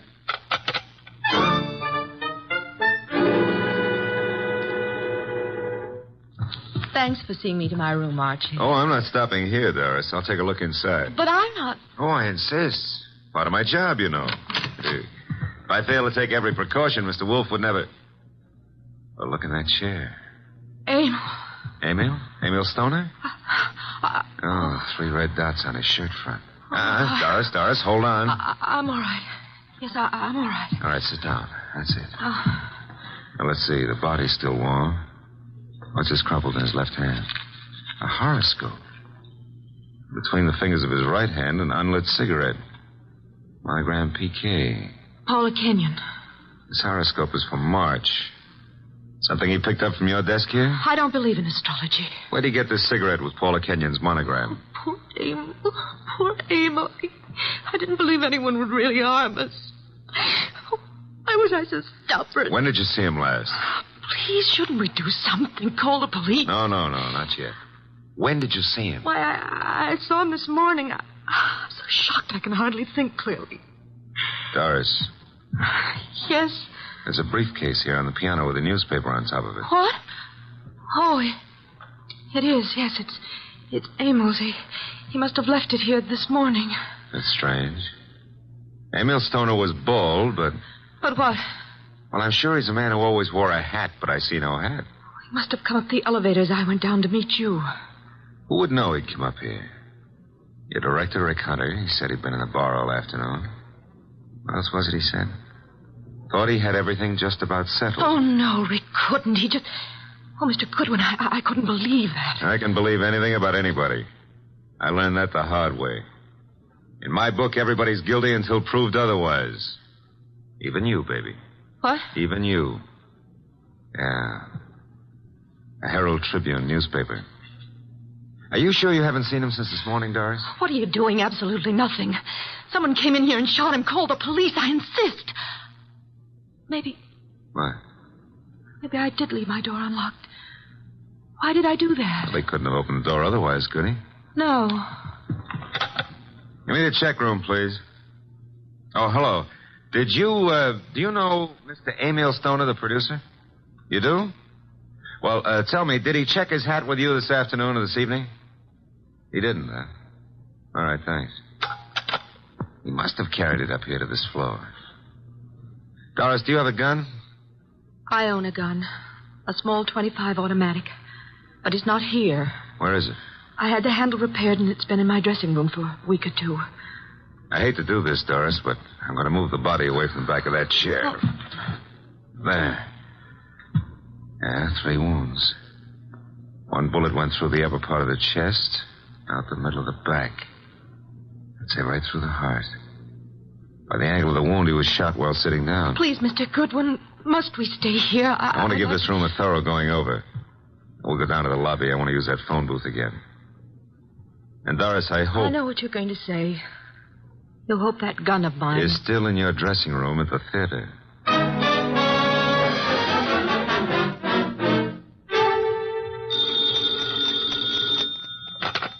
Nero Wolf speaking. Oh, Mr. Wolf, may I have your autograph?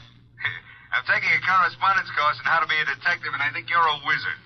That's so kind of you to say so. I would be just thrilled to have your autograph on the bottom of a paycheck. Why are you calling from a phone booth? What? Who said I was? It's obvious. There's no room tone reverberation. Well, you shouldn't have to ask. You know everything before it happens. You found the body then. Happened just before you got there. Oh, now, look, I took the girl up to her room to be sure it was safe for her to go in, and... Okay. And there, sitting in a big leather chair, was Emil Stoner. Shot 3 times with a small caliber gun, dead about an hour. One shot went through the body from the upper part of the chest to the middle of the back. Therefore, he was shot while sitting down. The killer was standing, huh? I'm listening. Oh. Well, his left hand was clutching a horoscope folder, and between the index and second finger of the right hand was an unlit cigarette with a monogram on it, PK. Emil Stoner is bald, but there was no hat in the room. However, on the piano was his briefcase, and on top of it, a 4:00 afternoon edition of the Herald Tribune. Better look in the briefcase, Archie. No weapon? No weapon. But Doris Murray says she owns a .25 caliber automatic, and it's in her dressing room at the theater. Also, she claims she hadn't seen Stoner since this morning. You found no empty shells about the floor? None. What did you do with the bullet? What bullet? The one which passed through his chest and lodged in the back of the leather chair. Are you there? Boss, I'm a very stupid fella. Stop bragging. The bullet. Boss, there ain't no hole in the back of that chair. I just realized it. Maybe he was standing up. Then the killer must have been on stilts. Archie, let us pretend, only pretend, that you're very observant. Now proceed to Paula Kenyon's apartment, just down the hall, you said, and see what she knows without divulging the fact that Stoner is dead, and look sharp. My gears must be slipping. Archie, do you know what great event will be celebrated tomorrow? Yeah, my birthday. What'd you get me? Cuthbert's Correspondence Detective Course in 4 easy lessons. Bye.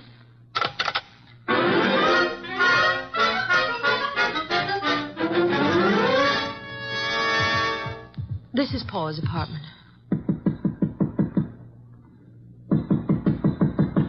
No answer. Let's see if it's open. Oh, there's no one inside. Come on in. Now, look, if anyone walks in on us, we found the door open and we just came in to wait, huh? Which is the truth, isn't it? Yeah, that's right. Oh. Here on the desk we have a stack of horoscopes, Doris. And a box of Paula's monogrammed cigarettes. Mr. Goodwin. Huh? This is Emil's grave fedora hat. And he was in this apartment this afternoon. What are you staring at? Oh, small pearl-handled automatic. Yes. 25 caliber. Yeah, it's been fired very recently. We won't touch it now. Does it look like yours? Archie, it is mine. Your initials? I found old Jenkins, the stage doorman at the theater, to look in my dressing room, and... well, my gun isn't there.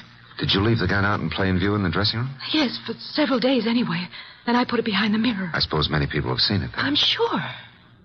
I hope, Doris, that your fingerprints are not the only ones on that gun. If they use my gun to shoot him in my apartment, why would they bring the gun back here and leave it in plain Well, sight? maybe they didn't do it just that way. No?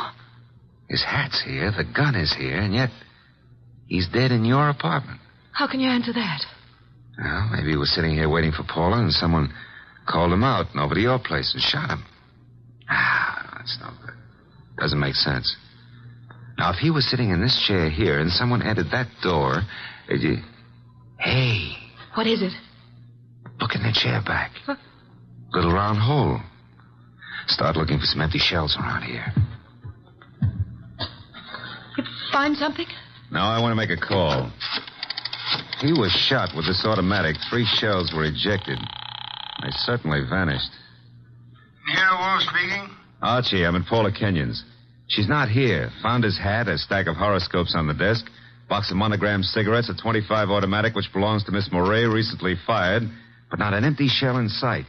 No blood, but a single small hole in the back of the chair near the desk. Doris Moray is with me. I will call Inspector Kramer now about the body and have ballistics check the bullets for the gun. And the bullet in the chair back?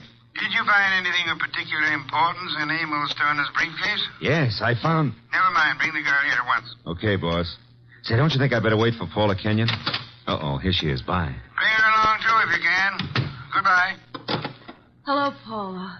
Well, Doris, what are you doing here? I wasn't aware that I left the door unlocked. Seems to be contagious this evening. I left mine unlocked, too. Hello, Dave. Miss Kenyon, Mr. Goodwin. Hello, Doris. Hello. Archie, this is Dave Banning, the playwright. How are you, Mr. Banning? How do you do? I've heard all about your new play, and I wanted to meet you. Doris thought you might be over here, and the door was ajar, so we, well... I just walked in. I hope you don't mind, Paula. Certainly not. I'm used to people just walking in. We were here a while ago, went down to the cocktail lounge for a while. When does the play open, or have you cast it yet? Mr. Stoner handles that part of it. Are you a prospective investor, Goodwin? Oh, I've had a number of flings in the business. Matter of fact, I expect to see Mr. Stoner tonight. You do? Tonight? Here? I don't understand. What's this fencing all about? Doris, you're not just visiting me. We've hardly spoken for... Oh. Is that your gun, Miss Kenyon? It's yours, Doris. Yes, that's right, Paula. It was in my dressing room. When did you see Mr. Stoner last? But I haven't seen him today. I had lunch with him. Why? What hat did he wear at lunchtime, Mr. Banning? Why, the gray fedora. How did it get here? That's Emil's. What is this? What are you two doing here? Where is Emil? Come on, cut out the melodramatics. Mr. Stoner is dead. He's what? Paula. And without any further explanation, I shall have to ask you to accompany me downtown. Police? If you will, please.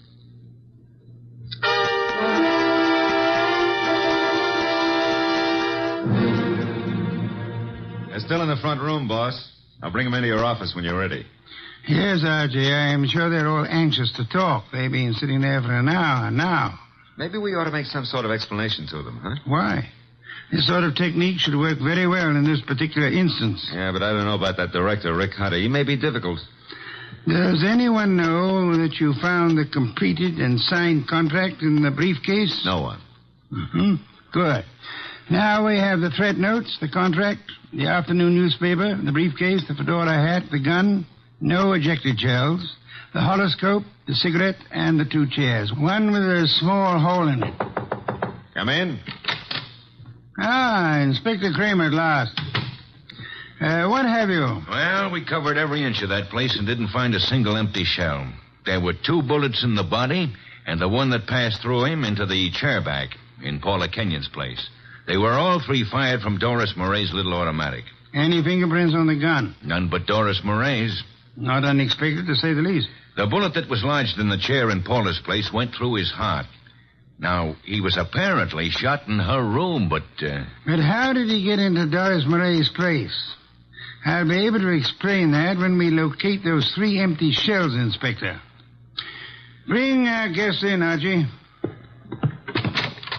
Come in, please.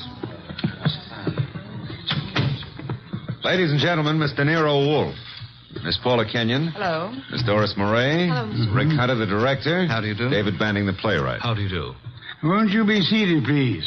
May I present Inspector Kramer of Homicide? How do you do, Inspector? Mr. Wolfe has asked you here to give such details as you recall, which might be of assistance to him in the solution of the murder of Emil Stoner. Mr. Hunter, as the director, whom did you favor as the star of your next production? Why, Doris Murray. You have been deeply interested in Miss Murray? Hasn't done me much good. But you do love her? I do. And you are deeply interested in the progress of her career? I am, most assuredly. Did you know that Mr. Stoner had made out and signed a contract for a certain woman to play the lead in the new show? No. You knew that Doris Murray had a gun in her dressing room? Yes. You were in the hotel cocktail lounge all afternoon until you met Doris and Mr. Goodwin? Yes. And you could have seen Emil Stoner enter the lobby and go to the elevator? I could. Could you prove that you never left the cocktail lounge until you met Doris and Archie? Maybe not. Did you see Mr. Stoner go into the elevator? I did. Mr. Banning, you wrote the new play. Were you in favor of Miss Murray playing the part? Why, no. I felt Paula Kenyon was better suited for it. You and Miss Kenyon are engaged to be married? Yes. Anything happened to Mr. Stoner, you as next in line could assign the role as you saw fit? That's correct. Did you know that Mr. Stoner had made a final decision on the part? I did not. He didn't tell you anything about it at lunch today? No, I made a strong plea for Paula. You know about the gun in Miss Murray's dressing room? Everyone did, apparently. Very well.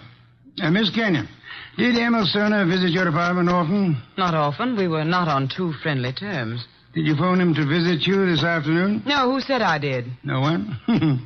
I merely asked.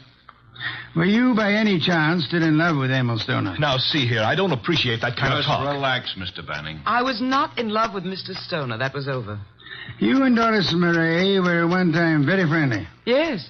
Till I found out how two-faced she was. Emil was a fool to fall for her, but you couldn't tell him anything. All she's interested in is a career.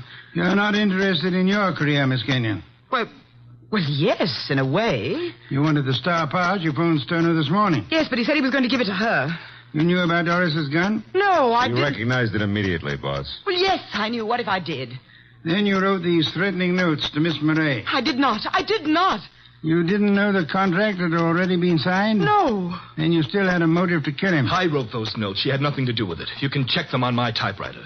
We know, Mr. Banning. We've already done it. I know how it looks, but Paula didn't do it. I knew he was coming to her place. I called him. I knew Paula was out. I did it. If so, what did you do with the ejected shells? I threw them away. How many? 3. Oh, no, David, please don't. I don't believe you, Mr. Banning. Miss Murray, did you know the contract had been made out and signed? No. You're lying, Miss Murray. You said you didn't see Stoner this afternoon. I didn't. You called him and asked him to visit you. You did get the threat notes and they frightened you. But you didn't know they would frighten Stoner. I did not phone him, nor did I see him. Yes, you did. His briefcase was on the piano. And he was there in the late afternoon because he brought with him a 4 o'clock edition of the Herald Tribune. What if he was there? I didn't kill him. He told you then about his decision. He left Holiday.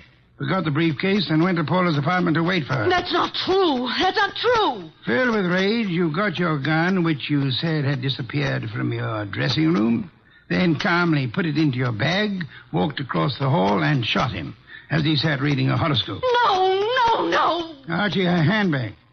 Thank you. Notice, I run my finger through a hole in the corner. She fired through the bag. And see, 3 empty shells. No.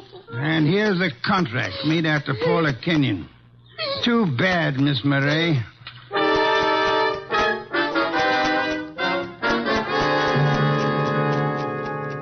Well, that's a good day's work, boss. Some beer, Archie. Right. Say, tell me, how did Stoner, if he was shot in Paula's room, get back to Doris's room? She couldn't carry him. Oh, now, Archie, that's not too difficult. He walked. Shot through the heart? Impossible. That's a fallacy, Archie. Official medical records show that people have walked a block in such instances. No wonder Doris was so shocked when she saw him back in her room. The shooting took place after she called us, and it seemed unbelievable that anyone would leave the gun and not the ejected shells. Ergo, the gun must have been concealed when fired. Yeah. Paula would have no reason to do that, because she was in her own apartment. And these men are not the type who would have fired through their coats. And Doris, before she started down the hall, would naturally conceal the gun, huh? In her handbag. Where else? Boss, midnight. It's another day. I'm a year older. Yes. Cuthbert's correspondence detective course in 4 easy lessons. Happy birthday, Archie.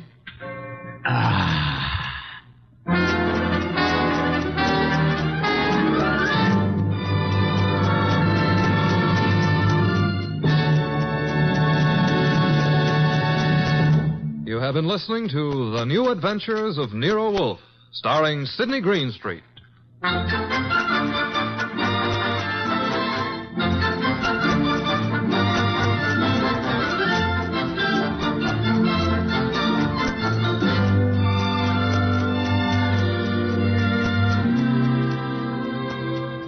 Tonight's transcribed story was based on the characters created by Rex Stout. This is an Edwin Fadiman program, produced and directed by J. Donald Wilson. In the cast were Gerald Moore as Archie Goodwin, and Gene Bates, Betty Lou Gerson, Bill Johnstone, Peter Leeds, and Vic Perrin. Next week at this same time, Nero Wolfe and Archie will bring you The Case of the Party for Death. Don Stanley speaking.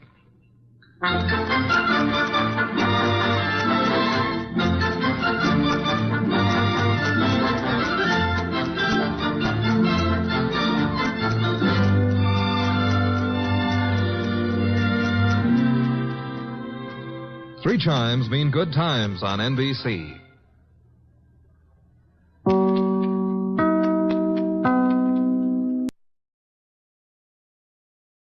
From Hollywood, it's time now for John Lund as Johnny Dollar. This is Red Egan, Johnny. Oh, how are you, Red? Was it a boy or a girl? Both. Mary had twins. Well, then double congratulations. Do I get 2 cigars? Sure, if you'll come down to my office and pick them up. Fair enough. Better pack a suitcase, too. I have a job for you. Where? The coroner's holding an inquest in Rexford, Wyoming tomorrow afternoon. I'd like you to be in on it. Why? We have a dead client named Underwood. We don't know if he was murdered, committed suicide, or had an accident. Well, what does it look like? All 3. I'll be there in an hour.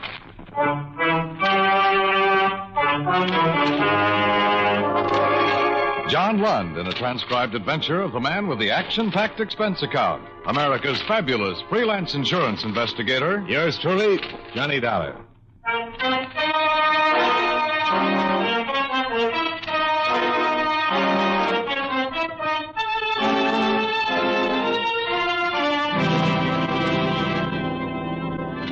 Expense account submitted by Special Investigator Johnny Dollar to Allied Adjustment Bureau, Suite 418, Markham Building, Hartford, Connecticut. The following is an accounting of expenditures during my investigation of the Underwood matter. The situation wasn't a new one, and our position wasn't any different. Red Egan reminded me of all this in his office. We're in the same old spot, Johnny, with the same old problem. The policyholder's dead, and for looking into it, the insurance company is no longer a friend of the widow or the orphan, but a big, bad monster trying to weasel out of a just claim. And every claim is a just claim. Well, the claim came into our office yesterday afternoon. They turned it over to me for adjustment this morning. I phoned the beneficiary in Rexford, and she hung up on me. Oh? Underwood's widow. She didn't like it a bit, having an insurance man in Hartford calling her up. Even after I explained that any insurance conduct an investigation on a claim, and that's my business. Mm-hmm. Well, what exactly happened to Underwood? The only thing I really know is that he fell 4 stories from a hotel window and died instantly. Here, the AP account of his death came from a local paper there. Mm-hmm. How big was the policy? $25,000. Double indemnity if it was an accident, of course. And no payment if he committed suicide. This doesn't say anything about suicide. My guess is that a local reporter wrote that up. Underwood was a major stockholder in the newspaper it appeared in. I doubt if they'd suggest suicide, don't you? I don't know, Red. I never met the editor. Well, meet him if you like. Talk to him. Talk to anybody. When you get to Rexford, go to the inquest and sit with the spectators. Listen to what everybody has to say. After all, it's up to the coroner's jury there to decide whether Underwood was pushed, fell, or jumped to his death. Not us. I just want you there to be sure that whatever Columbia does about this claim, that it's all tidied up. Okay? Okay. Oh, how about my cigars? Sure, help yourself. Cost me $3.69 a box. And on second thought, you can buy me a drink.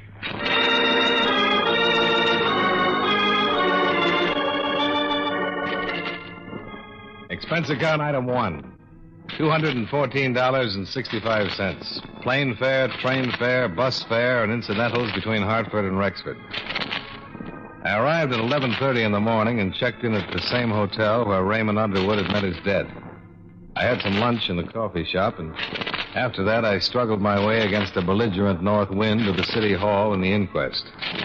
There I sat with the reporters and listened to a bellhop, a desk clerk, and a chambermaid give their versions of what had happened the day Underwood met his death. I was most interested in what Mrs. Underwood had to say. Down, please. When did you last see your husband, Mrs. Underwood? Last Thursday morning. About what time? 12 o'clock. A little before, I guess. And where? At the Pioneer Hotel. In his room there. The same room he occupied prior to his death? Yes. Were you alone? Yes, just with him. And what time did you leave? I was only there 15 or 20 minutes. Must have left before 12:30. I had an appointment. That was the last time you saw Mr. Underwood alive? Yes. They called me about 3 in the afternoon and told me that it had happened. What did you talk to your husband about, Mrs. Underwood? We were talking about being divorced. Was the deceased in good health? Yes. Had he been drinking? Some. Not much. I guess he'd had a couple before I got there. She was a tall, dark-haired woman in her early 30s. Her clothes were New York, the perfume Paris, the rings Tiffany's. She answered the questions of the interrogator without hesitation, without emotion. It had been previously established by the desk clerk that she'd left the hotel room a full 15 minutes before Underwood had plunged into bed. By 4:30 in the afternoon, it was all finished. The jury brought in their verdict for the coroner's man to read. The jury that the said Raymond W. Underwood came to his death by a broken back received in a fall from the 4th story of the Pioneer Hotel at or about 12:30 p.m. on Thursday, February 19th.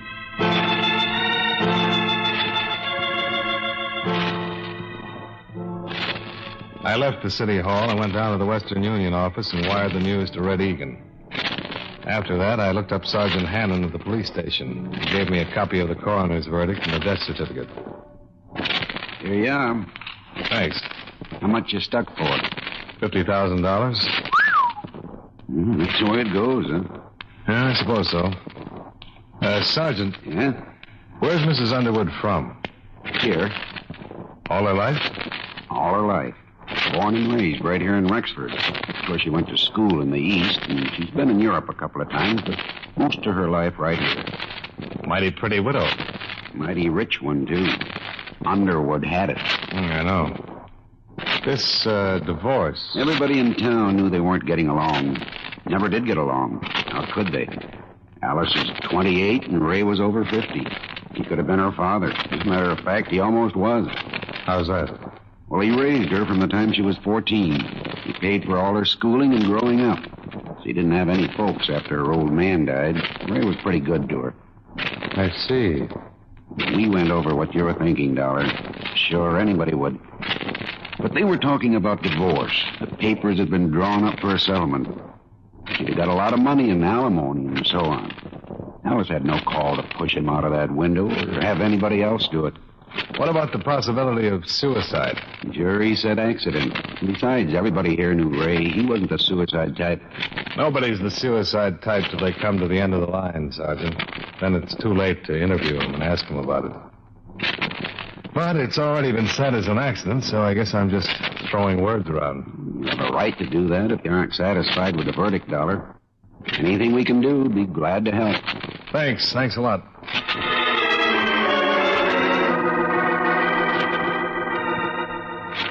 Expense account item 2, $10.80, public stenographer. I assembled copies of all the testimony, re-interviewed the people at the hotel, had all of it typed up and notarized and forwarded to Hartford. Then made arrangements to meet my eastbound plane in Cheyenne. I was about to check out when my phone rang. Johnny Dollar. Trying to get you for 3 hours, Johnny. Well, what's up, Red? The insurance agent in Cheyenne just got back from his vacation and read about Underwood's death. He phoned Columbia long distance with some information. 2 days before it happened, Underwood phoned this agent. He said he wanted to change the beneficiary on his policy. He didn't say who to. Uh-oh. And now, get this. The morning Underwood died, he phoned and said to never mind, that Mrs. Underwood was still his beneficiary. What do you make of it? I don't know. Maybe I'd better find out.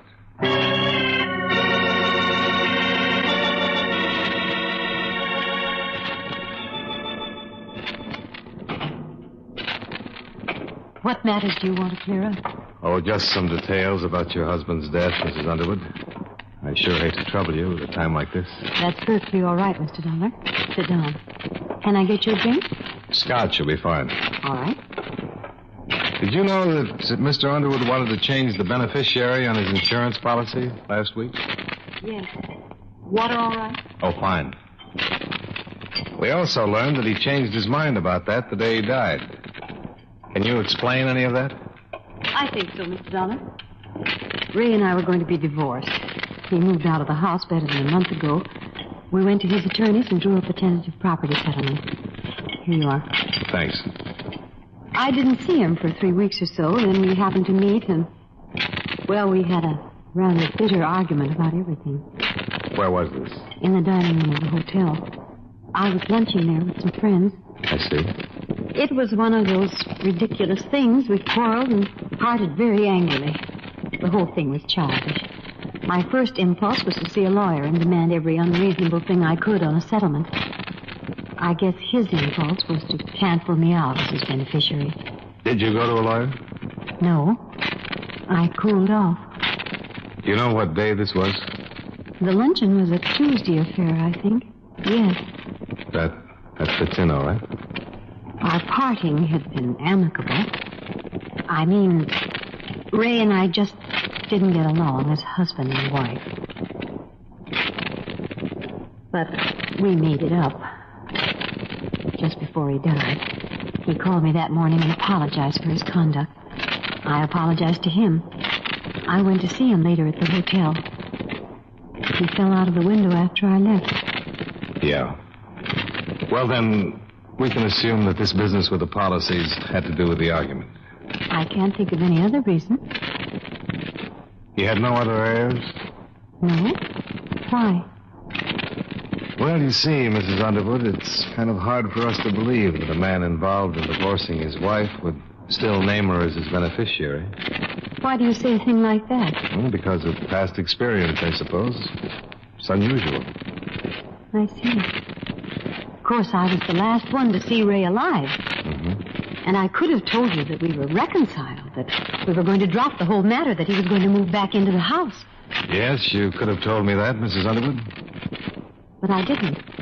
I told you the truth. I haven't lied to you, Mr. Dollar. When Mr. Egan called from Hartford a few days ago, I was very upset. I've never been a widow before. You're still looking at me with a question, Mr. Dollar. I hate to be stubborn, but I'd still like to know about the other matter. Why I am still his beneficiary? Yes.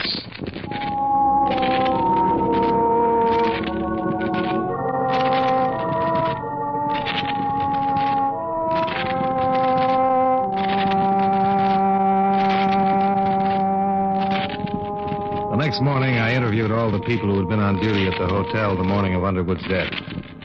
Then I dropped in to see Sergeant Hannon once more. Well, here it is, right here. I went over the room myself with two of my men. Personal effects of the deceased included 4 suits of men's clothing, 14 shirts, 5 pair of men's hosiery. Was there a bottle in there? Liquor? Yeah. No. How about a flask? Nope, nothing like it. Just a glass. Hannon, I talked to all the people at the hotel before I came over here. Underwood left a call for 11:30 the morning he died. They called him. 5 minutes later, he phoned the insurance agent in Cheyenne. And that's the only business he conducted all day, outside of calling his home. We know he didn't leave the room, and we know Mrs. Underwood visited him there about 12. Yeah. But more important, Underwood didn't call and have a bellboy bring him a bottle. Room service didn't send him any drinks. The chambermaid swears there was no bottle of liquor of any kind in his room all the time he'd lived at the hotel. Well, he didn't drink much. Well, that adds to it. What light drinker takes a drink before breakfast? He only had time to get up and shave before his wife showed up. Who said he had a drink? Mrs. Underwood. On the witness stand, under oath, she said that her husband had had a couple of drinks. Mind you, she didn't say he was drunk, but she did say he'd been drinking before she got there. You know what I think, Hannon? What? I think she just threw that in because it's a little hard to believe that a cold, sober man would walk out of a hotel window and kill himself accidentally. But you and I and everybody else at that coroner's inquest got the impression that Underwood was slightly tipsy. I want to know where he got the drink. I want to know who gave it to him. That's what I want to know. Where'd he get the drink? If he had one. Pretty good question, Dollar.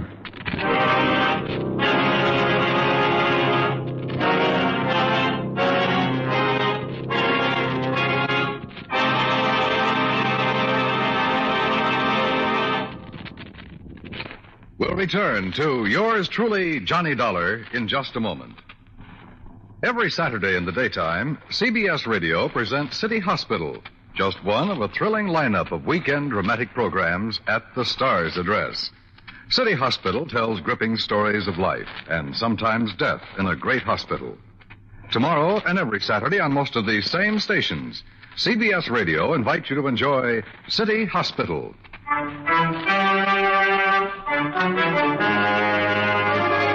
Now, with our star John Lund, we bring you the second act of yours truly, Johnny Dollar.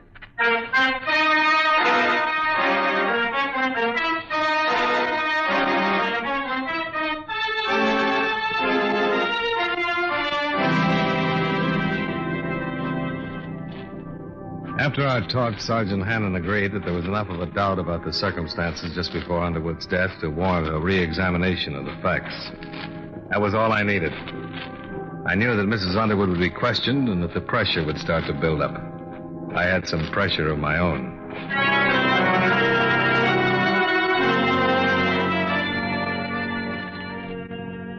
Expense account item 4. $13.25. Another long-distance phone call. This one to Hartford and Red Egan. I explained our position to him. What? The best thing right now is to move fast. Deny liability on the grounds that the accident is not proved. Suppose she sues us. Let her. The burden of proving that it was an accident would be on her. Red, he didn't have a drink that morning. All right, she made a mistake. He had a heart attack, got dizzy, and tumbled out of the window. He might have, sure. But there's no doctor in town able to tell us he had any trouble along those lines. And there's Mrs. Underwood herself. What about her? She was ready for that coroner's jury yesterday, and she was ready for me when I called on her last night. The only one she wasn't ready for was you when you phoned her a couple of days ago, and she hung up. She halfway apologized for that. But she really couldn't think of anything to say to you. Okay, but I want to tell you I don't think the Columbia Insurance people will play it that way. They have a matter of public confidence to think of. Suppose it's a just claim. I tell you it isn't. Why? Do you have anything else? 3 things. Instinct, experience, and statistics. She's a young woman. She was married to a wealthy older man. With him out of the way, she has all his money, everything, not just alimony and a property settlement. And what he left her in the way of property and other things, not to mention the insurance, is something to consider. It's the kind of stuff she can go places and do things on. All right. I'll tell them that. What else? Tell them I'm working for evidence, and the best way to get it is to bring her out in the open. File a complaint against her to the district attorney's office. What charge? Suspected murder. Johnny, that'd get us a criminal libel suit. Remember the drink. He didn't have the drink. All right, but she had an alibi. She had help. Somebody got into the hotel without being seen and pushed Underwood out of that window. You're convinced that it's murder? You bet your boots I am.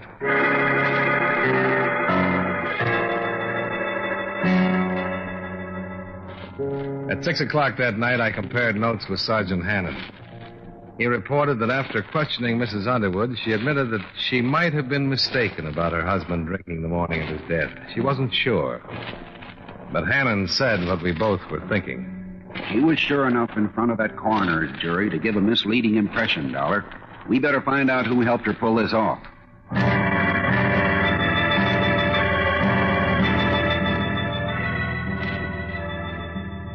Hannon had 16 men working on the case by then. It was a long, tedious job of combing over everything in Alice Underwood's background in order to find a possible accomplice. About 4 o'clock the next afternoon, we interviewed one of the 3 servants in the Underwood home.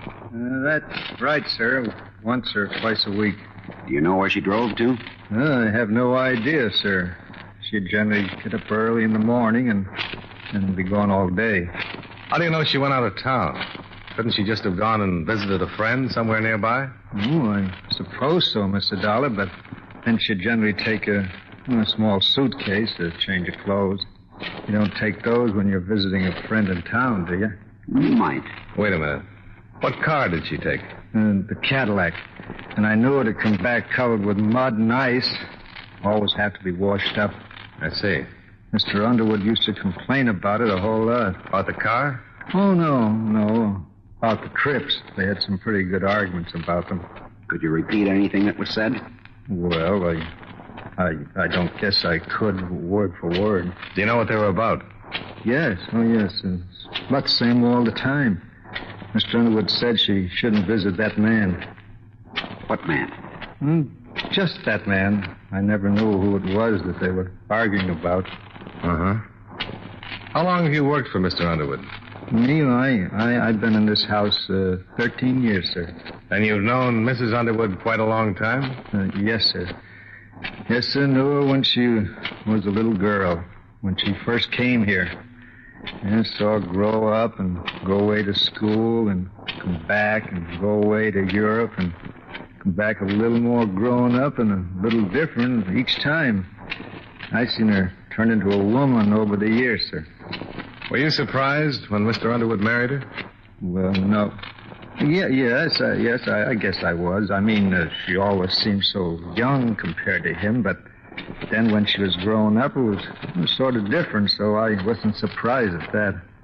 Let me ask you this. Did she seem to fit in here? You mean when she married him? Yeah. Oh, before they were sort of, like friends. I mean, they'd ride horses and go hunting and laugh and talk about different things, but she traveled so much and saw so many different things around the world that it didn't seem they were friendly anymore once that they were married. I mean, Mr. Underwood was Wyoming, and Mrs. Underwood, she was, different, even though this is her home. Okay, thanks a lot. Wait, I feel awful about Mr. Underwood being dead. I've been telling you the things the way I see them, and I know you'll probably hear different stories from everybody. But I'm glad you came and asked me. If there was anything wrong about the way he died, I'd like it to be fixed. Sure you would. Mrs. Underwood probably would fire me for talking like this, but I don't care. This house isn't the same anymore.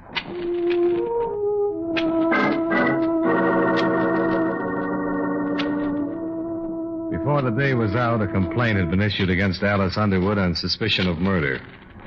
However, it was not served immediately, because by that time, Sergeant Hannon's men had discovered the names of 3 men Mrs. Underwood had been seen with at various places around Rexford in the past 3 years. One of them had been killed in the Korean War. One of them had moved to Chicago 14 months before. The third one was a man named Tyler. He operated a sizable ranch about 80 miles from the city limits. We found him loading cattle onto a couple of trucks. You're trying to find out if I've been seeing her on the sly while she's been married to Ray. Why don't you come right out and ask? All right, Tyler, I'll ask. Have you? No, I haven't. There's nothing between us. Any time we were together while she was married to Ray, he knew about it. He's a good friend of mine. I'm sorry he's dead. And Alice is a good friend of mine, too. I'm sorry you people are thinking what you are. Well, come on, let's go up to the house. Where were you last Thursday, Mr. Tyler? The day Ray died? Yeah. Right here. Can you prove it? Say, what is this? We haven't accused you of anything, Tyler. We're just trying to gather some facts. Alice is a grand girl. You can put that down as one of your facts.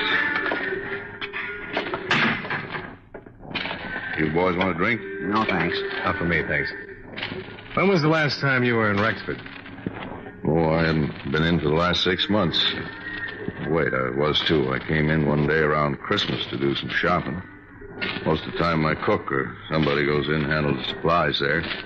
Okay, Tyler. Mind if we talk to some of your help around here? No, what do you want to talk to them about? First, about where you were last Thursday. If you were here, they'd be the logical ones to verify it. Second, about Mrs. Underwood. What about her? What we ask you. Just checking it, Tyler. She's been taking trips and visiting somebody around here. We thought maybe it was you. It wouldn't look good if she was visiting me, is that it? It depends on the circumstances. Yeah. Tell me something, will you? Have you taken any action against her yet? Not yet. My company's filed a complaint. Suspicion of murder. I see. I'd like to tell you something. Okay.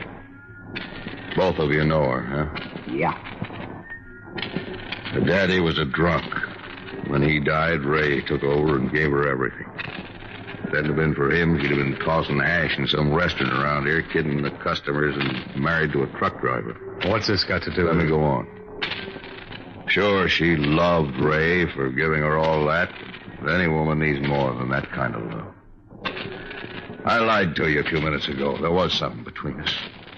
It was bound to happen to me or somebody else closer to her age. I was glad when she and Ray finally decided to be divorced. It was my chance to marry her. You can talk to my people around here. They'd lie for me and say I was here last Thursday all day, and they'd tell you that Alice never came here to see me. They'd lie right on down the line for me, but I can't let you take her into custody for something I did. Something she didn't have anything to do with. I killed Ray Underwood. How did it happen, Tyler? I didn't mean to. One of my trucks was delivering some beef to the restaurant at the hotel. I rode in with the driver and went in the back way. I went right up to Ray's room because I wanted to talk to him. What about? Wasn't the divorce settled? Yeah, it was all set. All set. He called me the night before, and he'd been kind of sore about Allison. I just wanted to go in and tell him what I told you. We didn't plan to fall in love. We didn't want to hurt him. We both loved him. When I got to his room, he wouldn't let me talk at all. He tried to swing on me. So I shoved him, and he went out the window. That's all.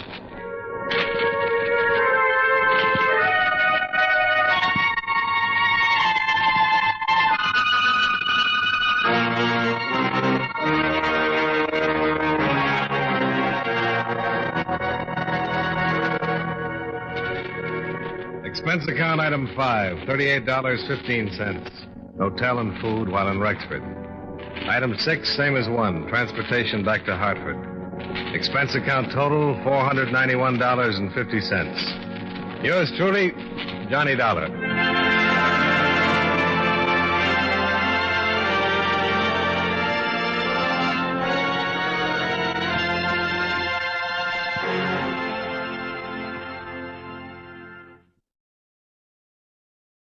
William Gargan, stars as Barry Craig, confidential investigator.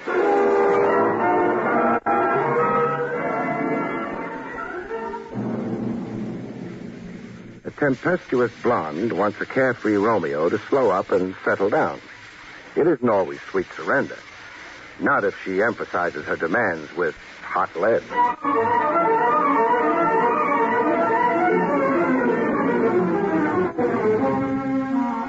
The National Broadcasting Company presents William Gargan in another transcribed drama of mystery and adventure with America's #1 detective, Barry Craig, confidential investigator.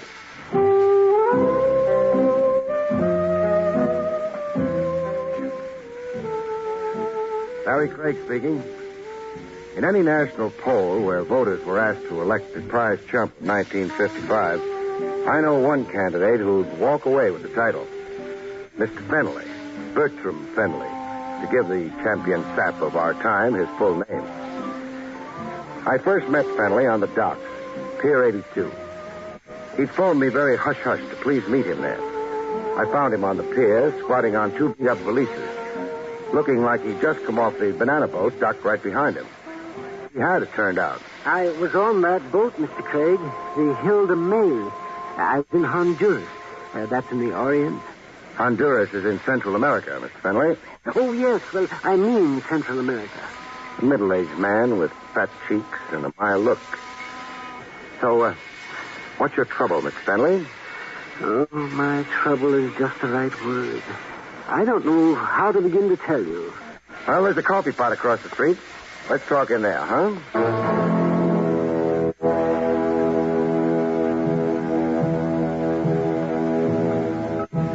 Over rancid coffee and stale donuts, Fenley stated his problem. Well, I'll show you all these papers, Mr. Craig. You would like to look them over? The Angio Calhoun Hotel Land Development Corporation. The big print says. That's my employer. I was sent overseas to make diagrams of land space for building modern hotels. Well, I see you did a cost analysis. Oh, yes, sir. That one file of papers in your hand represents 3 months' work. Meaning there are other files of paper? Yes, I've been abroad 3 times now. I've completed reports on Honduras, Siam, the Belgian Congo, and in a little village called Kukasanka. Kukasanka? I've never heard of it. Well, nobody has. It doesn't appear on the map. It took me 27 days to find it. Kukasanka is mainly 12 straw huts located 270 miles due east of Rangoon. And your company is scouting it as a modern hotel site? Well, that was my understanding.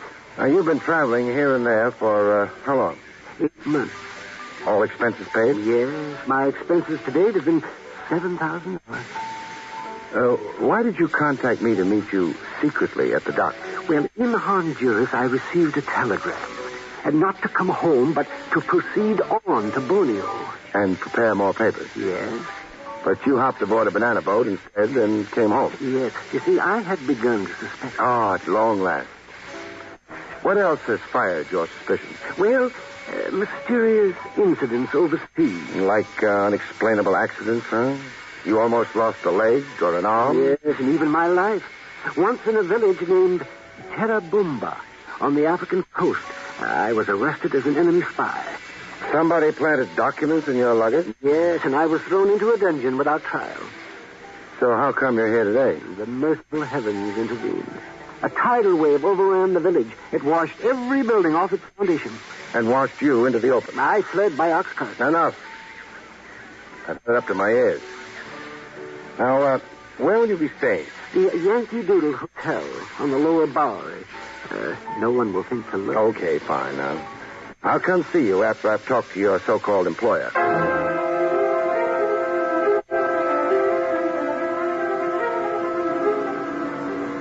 Back outside on the dock street, I got a dramatic insight into just how violent incidents kept dogging poor Fenley's footsteps. Crossing over to my jalopy, a black touring car came straight at it. It had curtains drawn like a hearse. The rest of us, it sang a funeral requiem. Up a machine gun. Fenley, hit the dirt. We lay on the cobblestones, flatter than a couple of deflated pancakes.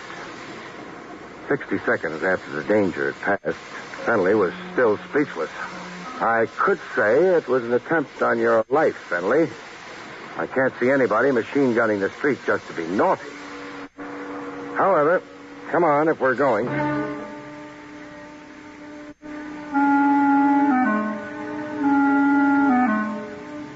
The NGO Calhoun Hotel Land, etc., occupied a 6-room suite just off Park Row. Well furnished, but deserted. No sign of business activity. In the last room of the joint, I found a live tenant. A guy in a silk suit with the glue loose on his toupee. It flapped over his brow. He was fast asleep. I gave up the notion of giving him a hot tub. I just settled for shoves. Hey, rise and shine. Hey, what's the idea? Now, put the gun away. Gun? Oh. For the habit, friend. I'm sure. Yeah, what do you want? Well, I've got a chain of hotels to sell. There's a television set in every broom closet. Oh, you're a comic. Oh, don't audition for me, huh? I don't like funny men. And suppose I switch professions. How's this impersonation for you? Oh, badge, huh? Well, you won't advance your career here, copper. We got nothing here to interest a private dick. 6 rooms, 20 desks, and only 1 telephone. We've been retrenching. So fire Bertram Fennelly, why don't you? Fennelly's canned the minute he gets back from the Borneo assignment. But Fennelly didn't go to Borneo. No? Hey, we wired him to... Hey, how is it you know all about Fennelly to begin with, huh? He's on the company tab. To prepare reports on hotel sites, huh? Yeah. Now, where in creation to date has your company built a hotel? 1 hotel. Now, look, guy, we're set up legal. We're incorporated. Read that certificate on the wall. We got stock floating. 300,000 shares at $1 a throw. And that's only the first issue. We got big plans. So wipe that grin off your kisser, huh? Just what are the big plans? Hotels in out-of-the-way places and landing strips to every unit. No competition across the street like down in Miami. Now, you know our idea. Sounds screwy. What exactly are Fennelly's qualifications for scouting hotel sites for you? Hey, Fennelly was a big hotel keeper. That's why we put him on for us. Fennelly has the experience. And now I want to catch a little snooze, huh? One more thing. Your name? It's printed on the door. Soupy Marino. Soupy. Yeah, my old lady stuck me with the name. At the time, I was too little to argue.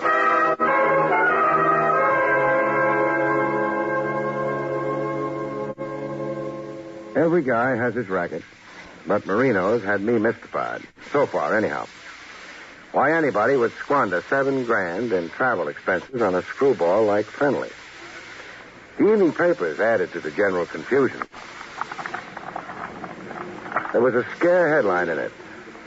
Rampaging college students tour town firing toy submachine guns. Police threaten harsh measures. College pranksters. That could account for what had looked like an attempt on Fennelly's life earlier.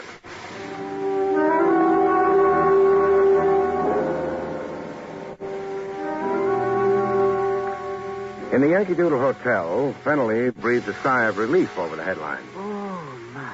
Well, then the shooting wasn't meant for me. Or this could be a mere coincidence. But let's get down to meatier stuff. Yes. You saw Mr. Marino? I did. And your opinion of him? Well, he draws a gun as regularly as ordinary men draw a breath. Am I then the victim of some hoax? Maybe so. Or maybe just a useful stooge. Traveling about and preparing paper reports so that Anzio Calhoun, etc., can lie about their big plans. Lie to whom? Sucker investors who read their stock investment prospectus. Big talk about their preliminary field operations. That's you, Fennelly. Their whole field staff. Oh, I see. Marino said you were a, quote, big hotel keeper, unquote, when he latched onto you. Now, how about that? Oh, well, it is a mite exaggerated. So shrink it to size, huh? Well, I ran a rooming house in Buxton Falls. Buxton Falls? Oh, out in Ohio, huh? Yes. Well, how big an operation was it? Come on now. No false modesty. 4 roomers. But I served iced cantaloupe for breakfast. Imagine. How did Marino get to know about you in the first place? An ad in the paper or something? No. I won a contest here in New York. How come? Well, I'll explain. Oh, I'm dying to hear. At home in Buxton Falls, this was. The telephone rang one night. It was New York, they said. And then somebody asked me something. Could I name 10 American presidents? You could, and you did, and you won a prize, the man said. Yes, a weekend in a big New York hotel, tickets to a Broadway show, a case of automobile polish, cufflinks. And stuff. Yeah, stuff. And an appearance on the radio. To do what? Recite President James Madison's inauguration speech. Which leads us to Marino. Yes, he telephoned me at the hotel where I was staying. Oh, he'd been much impressed with me on the radio, Mr. Marino said. And as a mighty hotel keeper plus brain, did you want a job with Anzio, Calhoun, etc.? That's right, and I accepted at once. Oh, you would. Who produced the so-called show that changed the course of your previously humdrum existence? Why, Mr. Adrian Borislav.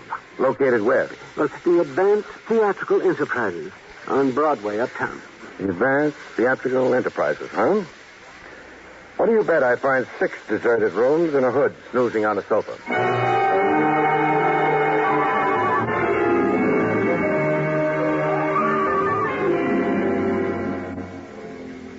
My guess on the Advanced Theatrical Enterprises was only partly correct.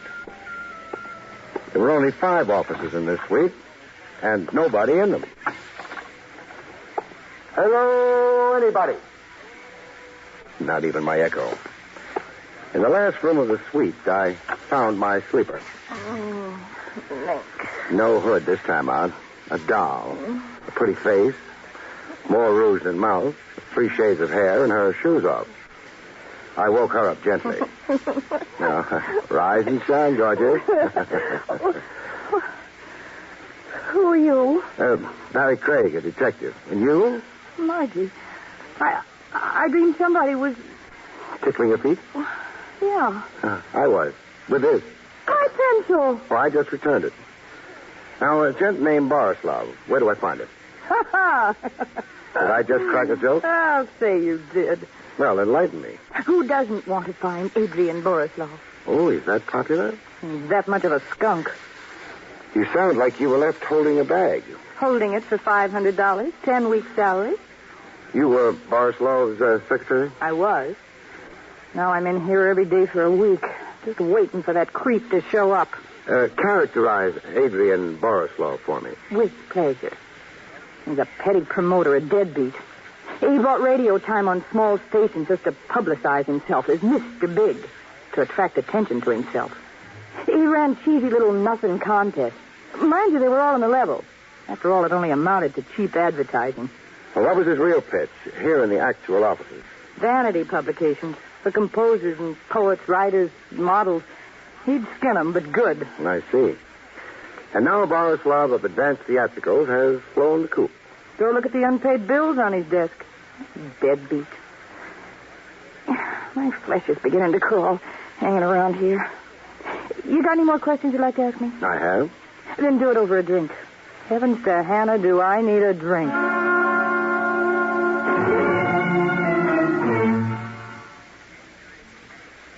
When Bright Eyes had lubricated her gullet sufficiently, I got back to the business at hand. Were you with Borislav when a screwball named Bertram Fennelly rode in from Buxton Falls? Popsy? Popsy? Fennelly. My nickname for him was Popsy. Sounds affectionate. Oh, I'm crazy about Popsy. I'm more at home in the company of older men. Well, what's wrong with the younger men? Their conceits. How did you people in Advanced Theatrical get Fennelly's name and phone number to begin with? We're out as a hired telephone directory.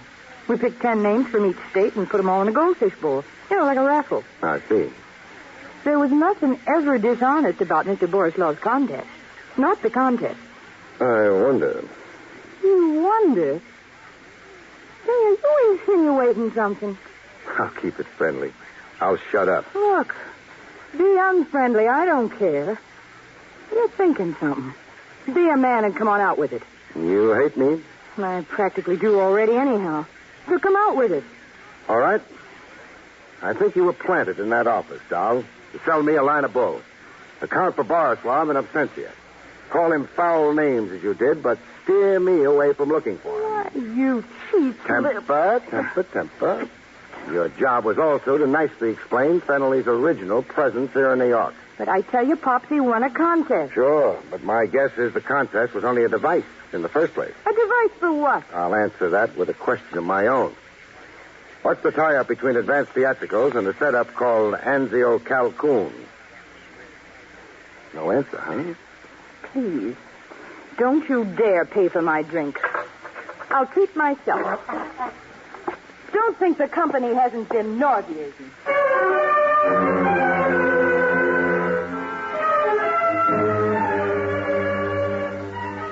Any blonde with saucer eyes and 3 lovely shades of hair who can't snare her man is a dead blonde awaiting burial. But Margie was alive, and Fennelly was willing. All of which led to new complications. Well, I've come to say goodbye, Mr. Craig. Where are you going? Frankly, I feel like such a fool. So talk like one. I'm going to Borneo. After all? But I'm afraid my misapprehensions about the Anzio Calcoon Hotel land development were all imaginary. Yes. Marino's been in touch with you, huh? Yes, he offered me a substantial increase in salary. And you snapped it up? Well, the fact is, I have personal reasons for going abroad this time. It promises to be very enjoyable. I can see. You can see? And smell. That cologne on you. Oh, a phantom lover. It's a toilet water. The axle grease in your hair. The snazzy new suit and the yellow pointed shoes. And that tea rose in your buttonhole. Why, Fennelly, you're a regular Beau Brummel. Oh, thank you. And it all spells blonde to me. Margie, huh? The fact is, yes, we're engaged. To be married where? In Borneo. And why in Borneo? Margie, that's my fiancée, is rather incredibly romantic. Yes, I see. She wants to be married by a tribal chief. A tribal? Why, how did you guess? Oh, I took 9 easy lessons in mysticism. Now, how did you fall for it? Well, I'm not sure I shouldn't resent it. Fennelly, how dumb can you be? Can't you see this is only another maneuver to start you traveling? But why should anyone want me? That's the nub of it. Just why do people look on Bertram Fennelly as a necessary export? Now, Fennelly. Yes, Mr. Craig. Call quits on Marino and quit mooning over Margie. Margie's jackassing you. She, the disappeared Borislav, and Marino are all working together. Against you. Against me? But why? But why? And why is what we don't know yet. Go back to your hotel, Fennelly, and stay there. Incommunicado. You're a fish who snaps up at any bait. So don't see or talk to anybody. But I'm not going back to the Yankee Doodle Hotel, Mr. Craig. Why not? Because I'm going home. To human Buxton Falls, Mr. Craig. I have absolutely had more than I can stand.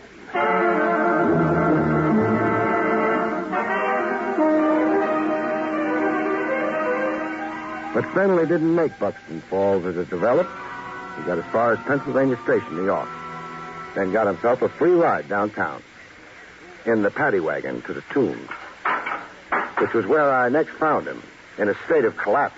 Oh, for this shameful thing to happen to me. What are you accused of? Theft of a wallet. Did you have the wallet on you? Yes, but... What? But I found it in Pennsylvania Station while waiting for my... It was there. It was right at my feet. Then up came a complainant and a cop. Yes. And? The complainant, Mr. Sampson Maxwell, swore that I had... Picked his pocket. Yes. Sampson Maxwell of the Borislav Marino Margie Combine. Fennelly, your middle name is Trouble. Oh, but it's an infamous lie. The tactic of the wallet adds a new wrinkle to the older pattern. Yes, well, I don't understand. Up to now, I figured the idea was to keep you out of the country. Knocked off overseas, or failing that. Anyhow, keep you traveling around. But now... Now I figure the idea is to mainly keep you out of Buxton Falls. To keep me from my hometown? Just as they lured you out of it. With that phony contest. Well, I'm confused. You were born confused. Borislav lured you away from Buxton Falls. Then Marino sent you overseas. Now Maxwell fixed it so you can't get home to Buxton Falls. He thinks. But what can all this mean? An idea is beginning to glimmer in this beautiful head of mine. We'll go into it, Fennelly, when I post bail for you.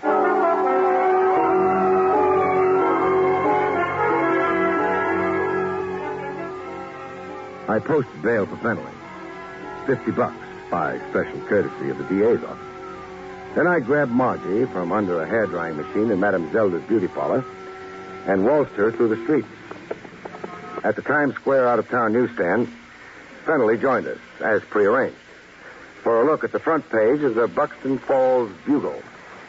Murder trial nearing close. Why, there's a murder trial going on back home. Defense faces case on alibi for New York mobster Stitch Latimer.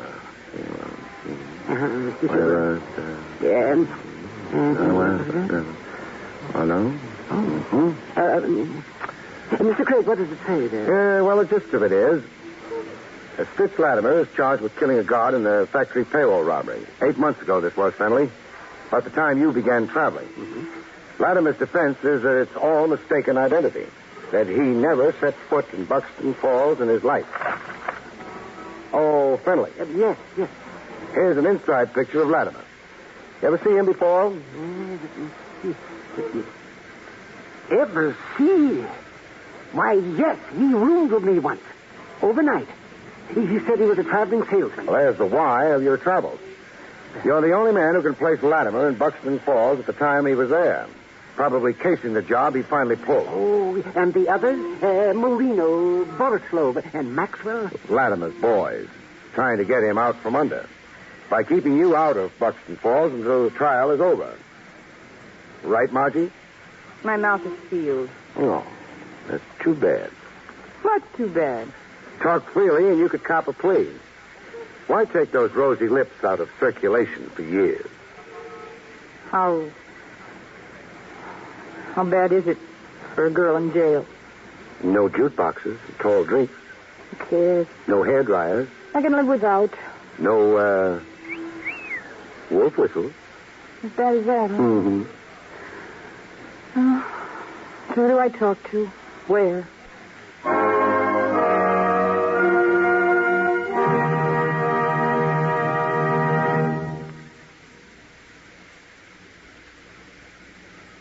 You've been listening to William Gargan in another exciting transcribed mystery drama from the adventures of Barry Craig, confidential investigator.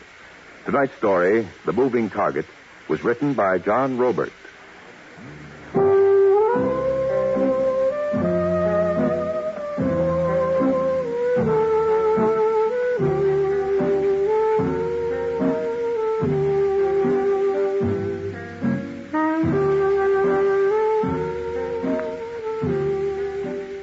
Next week, it's the strange story, Hour of Reckoning, about which Barry Craig has this to say. In Hour of Reckoning, a manicurist and a playboy find the rocky road to romance is a dead-end street when a certain ill-wisher contributes a corpse to the bride's trousseau.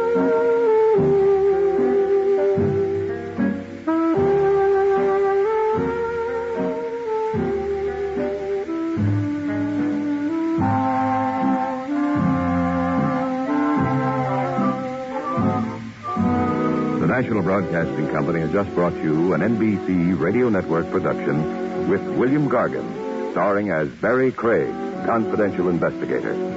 Directed by Andrew C. Love, the cast included Lynn Allen, Howard McNear, and Jerry Hausner.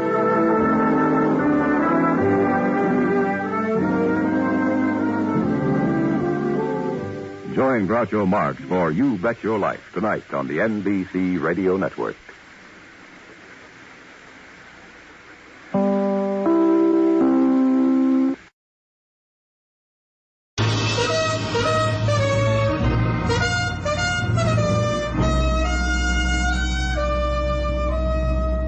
Bold Venture.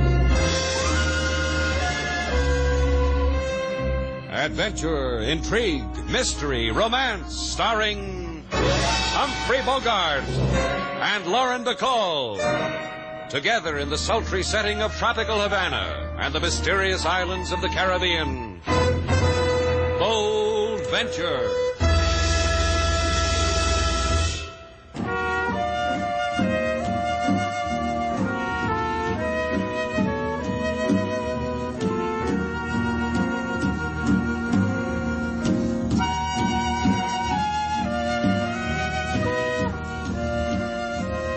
Once again, the magic names of Humphrey Bogart and Lauren Bacall bring you Bold Venture and a tale of mystery and intrigue.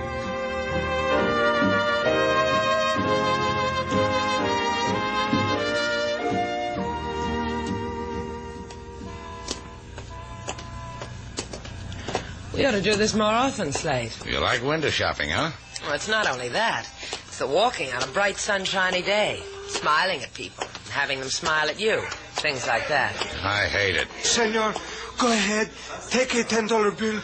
Take two. Huh? I'll take one. Hey, what is this? What's the idea of standing on a street corner and giving away money, Carlo? Huh? You know my name? Let me take close look at you. Ah, Senor Shannon. Here, take some $10 bills, Senor Shannon. Is it all right if I stand in line again? Cut it out, sailor. I know this guy, old Carlo. He's got a fishing boat down at the... No, no more. For 30 years, but no more. All Carlo have now is $50,000. Those fish will do it to you every time. Boat sold for cash money. Business sold for cash money. Plus other cash money Carlo has saved from selling the friendly fish is $50,000. Have some, Senor Shannon. Oh, put it away. But why should I not give away money, Senor? Well, you tell me. I will be dead pretty soon, so what good is the money? Oh, you've got a long time of living, Carlo. No, my brother will kill me. You will see. Take some money, Slate, let's take him home. Sure. Come on, Carlo. No one's going to kill you. Oh, my brother. No, don't worry about it. I'll see that nothing happens to you. A promise? Sure. Sure as a promise. Come on. We'll take you home.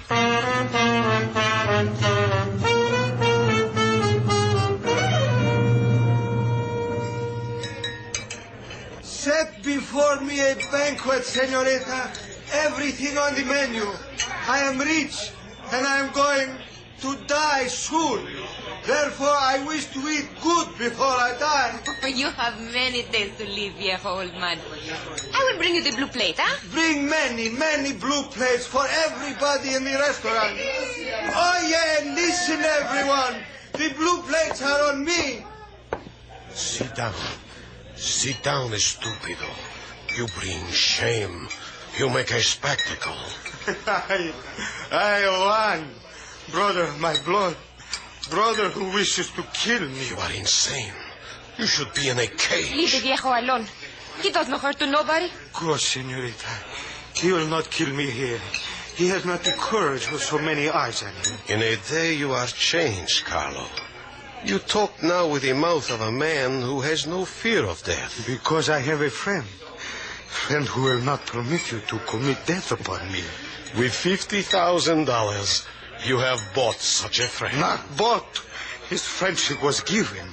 Slade Shannon take my hand, promised. Shannon? I have heard the name.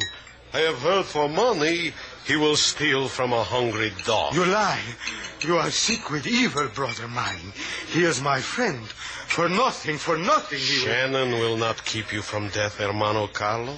Brother Carlo. Nothing. No one will keep it from you. Because it is in my hand to offer it to you. At a place, at a moment of my choosing. Because I will give you none of my money? Because you are evil? I will take it from you, Carlo. All of it. Before you have given it away to street beggars. From your dead hands I will take it. Adios, hermano. Eat heartily.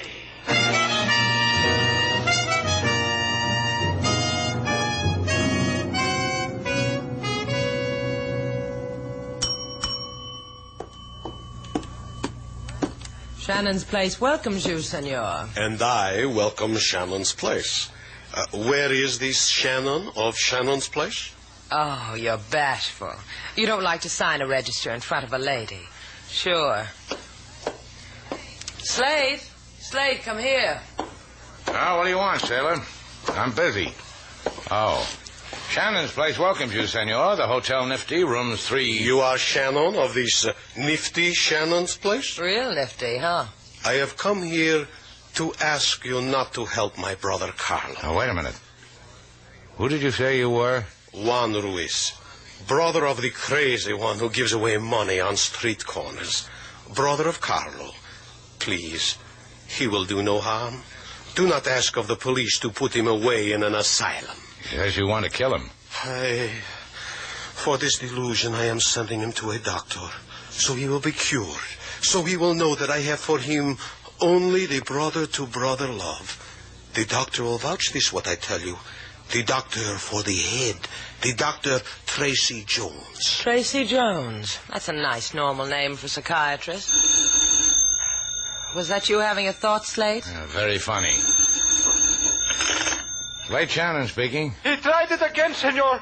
My brother tried to kill me. He did, Carlo? When? This instant he shot at me, but he missed. Oh, that's fine. I'm glad he didn't hit you. You promised. Do something. I'll be right down, Carlo. That was your brother, Senor Ruiz. What did he want? Said you tried to shoot him just now. It is ridiculous, senor. I am here in your very nifty hotel. What are you going to do about Carlo, Slate? I don't know. Let's go see how he almost got killed.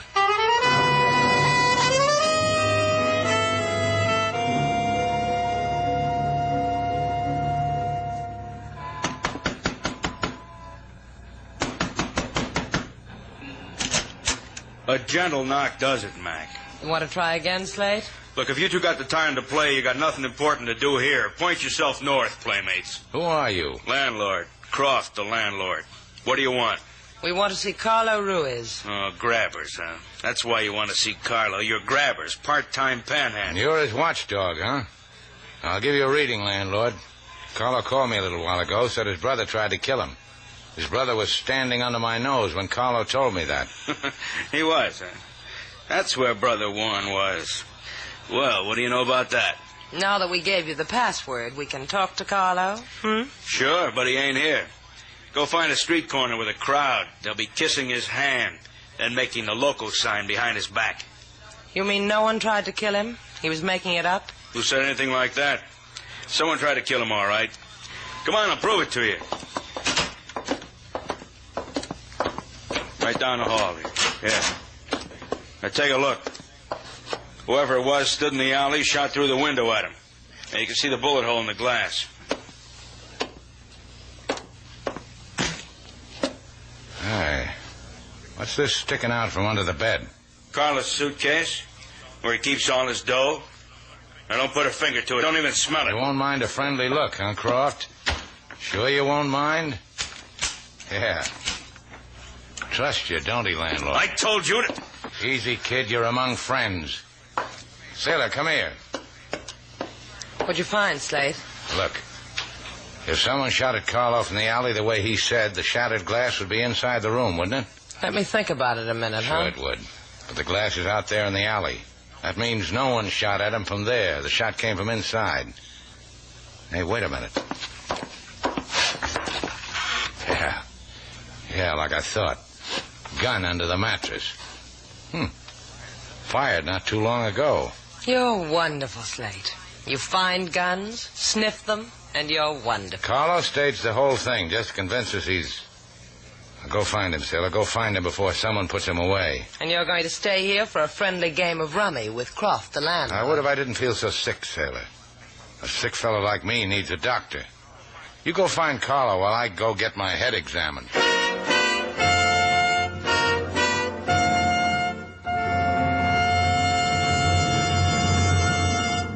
The way you keep looking at me and adding me up, I wouldn't diagnose as neurotic.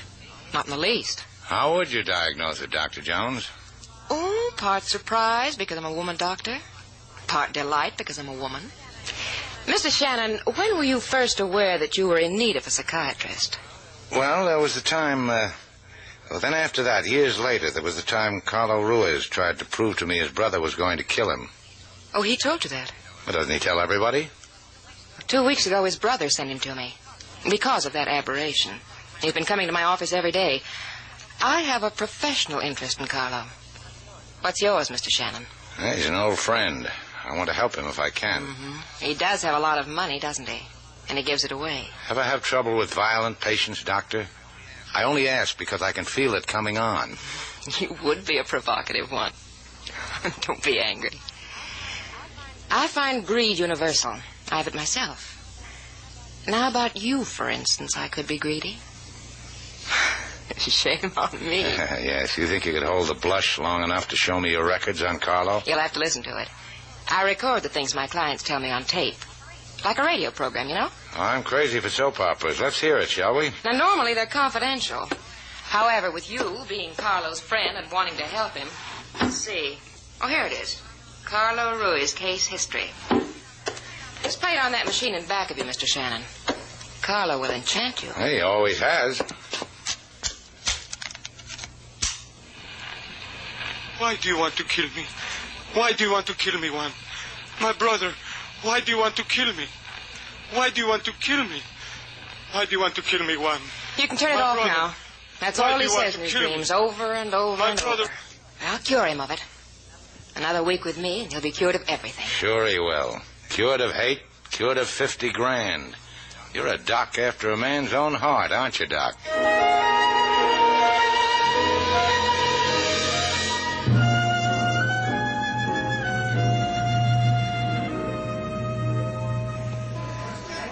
And for you, senor, a $10 bill. See, little boy, you may have one too. For your mama and your papa. Take it. And you, senorita. I've been looking for you, Carlo. Take money. Carlo, listen to me. I have not much time, senorita. I must take... Come on, let's get out of here. Carlo, nothing's going to happen to you. No one's trying to kill you. I have said it. My brother, the evil brother of mine. I was in my room and he shot at me. No, he didn't. He saw, he shot.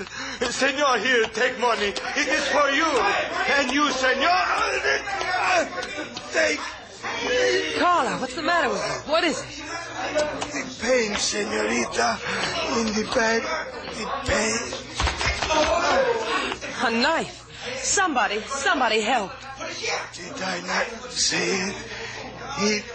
Did I not say he would kill me, my brother? He killed me.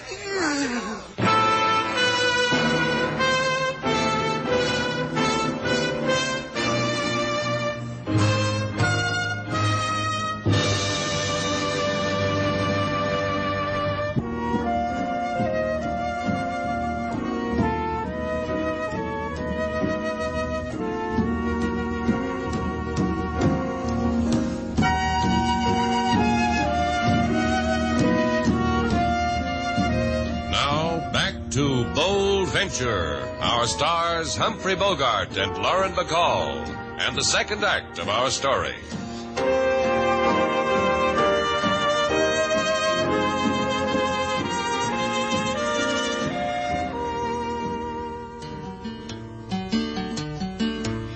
A fisherman stood on Havana Street, hand out money, his savings deplete. To Lady Sailor a $10 bill. To Mr. Slate he say, brother will kill. Mr. Slate he go to Lady Doctor who say, fisherman sick, I make him sick no more. But Lady Doctor she get no chance to heal because fisherman die from blade of steel. Slate. What do you want? Stop looking like that. You don't like how I look? Tear yourself away from me. Run, don't walk. You couldn't have stopped Carlo's dying. Why whip yourself with it? Lady Sailor speaks true, Mr. Slate. Death comes to a man in many ways. As he has wished it, as he has dreamed it, as he has sweated in terror over it, as he... That more of your Haitian hillbilly philosophy, King? It is only that you cannot blame yourself for the death of a man who... A man who what? A man who gave away his hard-earned dough? Who wanted to make people happy? Who asked me to save him from dying? I know how you feel, Slate. What do you think it did to me when Carlo... Now, you were right there, standing next to him. You sure you didn't see who gave it to him? Sure, I'm sure. I told you. He turned away from me for a minute to hand someone more money. It wasn't his brother? It wasn't his brother. You told the cops? You told LaSalle? I told the cops. I told LaSalle. Well, let's go talk with him some more, sailor. Maybe you left out something I can fill in.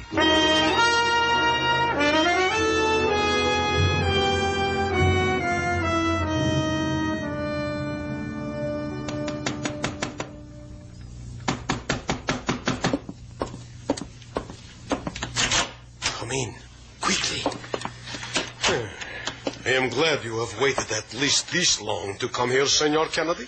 I said I handled it, didn't I? See, already the papers have been screaming of my brother's death. Sad. What's the sad business? You hire me to stick a knife in your brother. Fresh off the boat of mine when you come dancing up to me. Now it's sad. Character talk. And now, of course, you wish payment. Uh-huh. Here, this envelope. Make it 2 more envelopes just like it. Por favor? On account of I've been roaming the barrio. Word come up that little brother of yours left a satchel of dough. So it ups the payment. Did you not get the suitcase, what was under his bed? Crawled through the window like you said. No suitcase.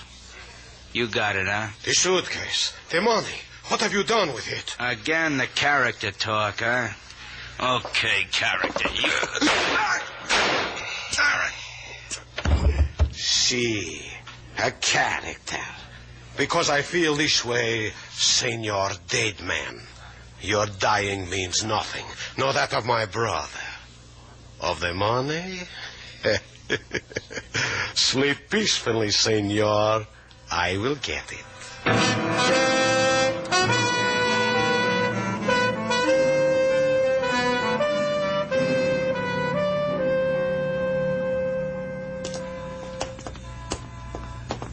So you told the police all you knew. What did it get you, Slade? Well, you saw what it got me. A hearty handshake, a slap on the back for citizenship, 2 passes to the policeman's ball, and an official clucking of the tongue because I wasn't included in Carlo's will. You're lucky. All I got was a fanfare from a rookie's police whistle when I turned my back. Go back and get his name, sailor. Who knows? You might overpark in a 10-minute zone someday. Go on. You don't want me to do that, Slade. When he blew his whistle, he trilled. And you know what that means. I'll go anywhere you like. Just leave me alone. That's how you want it? That's how I want it. I need time to think. I think good when I walk by myself. You walk close to me and things get mixed up. Wait till you see how mixed up it gets without me. Bye, sucker.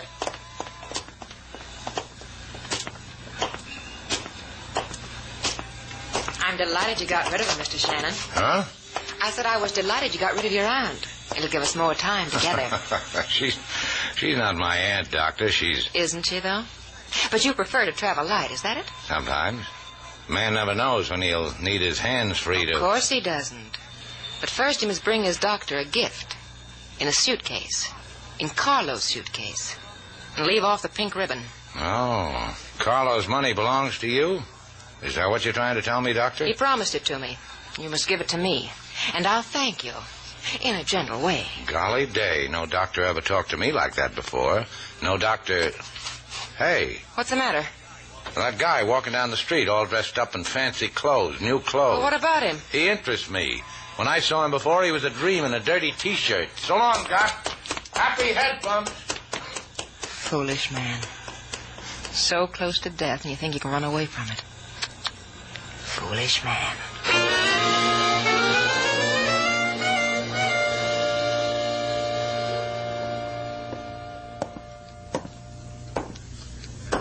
Can I help you? Where is Senor Shannon? On the sidewalks of Havana. At the present moment, he is not with us. He is... I must see him. I must see him. Find him for me, quickly, immediately. Bring him to me. Does Senor Ruiz want something, King? He wants me to produce Mr. Slade. Do you have the suitcase? Did he bring it here? What suitcase is he talking about, Lady Sailor? It's mine. I'm his only living relative. The money belongs to me. If you say so. And you have it. You or your Mr. Shannon. I want it. You have stolen it. It belongs to me. All that money. All your brother's money. Gone, huh?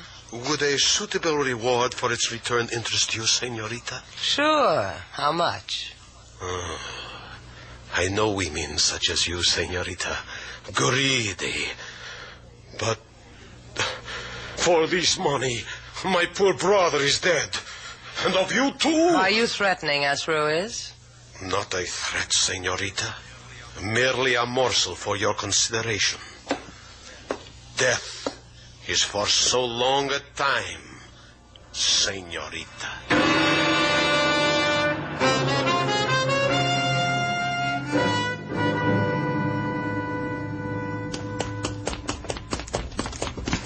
Hey, wait.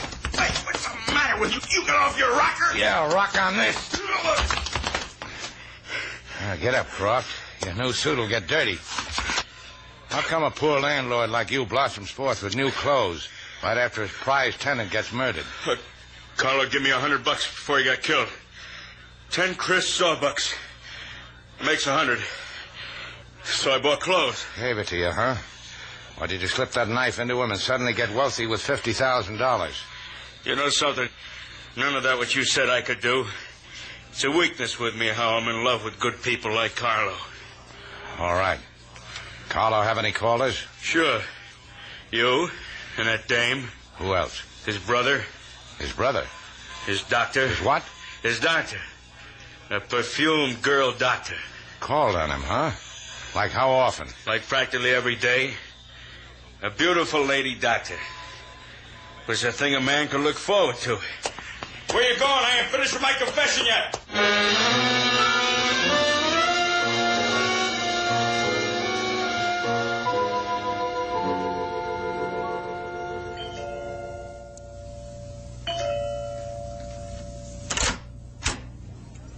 Oh, Slade Shannon. What a delightful surprise. No, it isn't either. I see you brought your aunt. Slade, this is a doctor? It is. Your slip-showing doctor. Well, let's all go inside and join the National Geographic, shall we? You won't mind that I'm a bit disheveled, will you? My last patient thought he was a housefly. Tried to light on the chandelier. Hand me that magazine, Slade. Thanks. You just lost your patient, Doctor. That's it, girls. Have fun, but don't fight. I'm going to look around. Don't go in there. You leave him alone. He can go any place he wants. Get out of my way. I told you can't go in there. Pretty living room. Planning a trip, Doctor? No. That's good. Because this suitcase, it's kind of shabby for a career girl like you. Leave it alone. And the initials CR, what do they stand for? Tracy Jones in code? All this money. Hey, sailor. Breathing down your neck, Neff. Carlo's money. He could have made so many friends with it. He gave it to me because I was going to cure him. They cure it with murder now? That must be a patient, Shannon. May I answer it? Sure. We'll wait in your office. Come on, sailor. Get rid of him, Tracy. We got lots to talk about. I will. I'm sorry. Do not be sorry about anything. Let us go inside. I can't very well argue with a gun, can I? What do you want, Ruiz? My brother's money. I don't have it. No one has it. Is that not strange? Give it to me or you die as Carlo died. It's in there in my office. Good. Very good. Why do you want to kill me, Juan? My brother, why do you want to kill me? Why do you want to kill Carlo! Why do you want He's to not dead. But I had him killed. Why do you want I had him killed.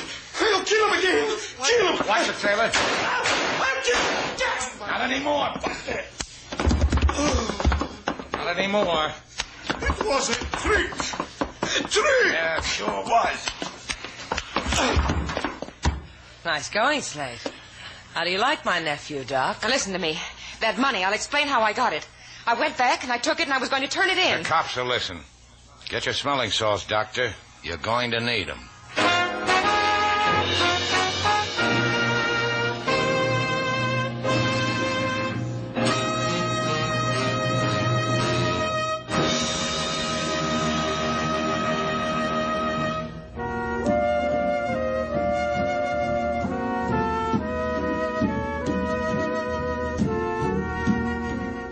Did you have a good time, Slade? Well, if you've been to a policeman's ball like we have, you've been to a policeman's ball like we have. More than that. Well, have you ever danced with a policewoman, sailor? You ought to be proud, Slade. That was Senora Sergeant Babe Alvarez you danced with. She's got 6 notches in her gun. 7. She had a hard day today before the ball. Aren't you proud of me, too? Well, just because they made you honorary captain of Precinct 12? Yes. And you're walking on my beat now. Pull over to the curb. That's right. Now come here. How'd you like that ticket? 2 in 1 night. My. Get out the book, officer. There's going to be a crime wave tonight.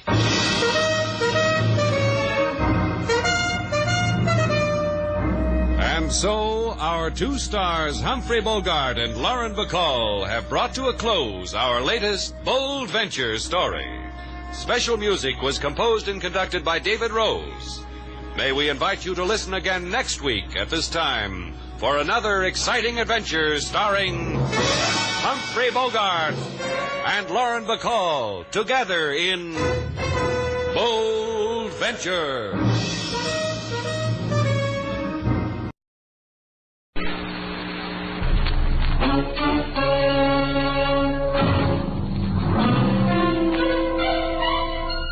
Box 13, with the star of Paramount Pictures, Alan Ladd, as Dan Holliday.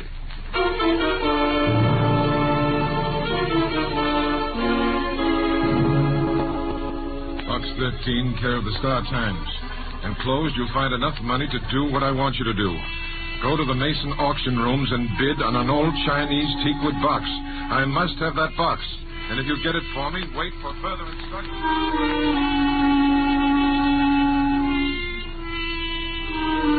Get it for me. Wait for further instructions. No address, no signature. Just wait for further instructions. Well, as Bobby Burns would say, the best laid plans of mice and men sometimes go wrong. And Bobby Burns knew what he was talking about.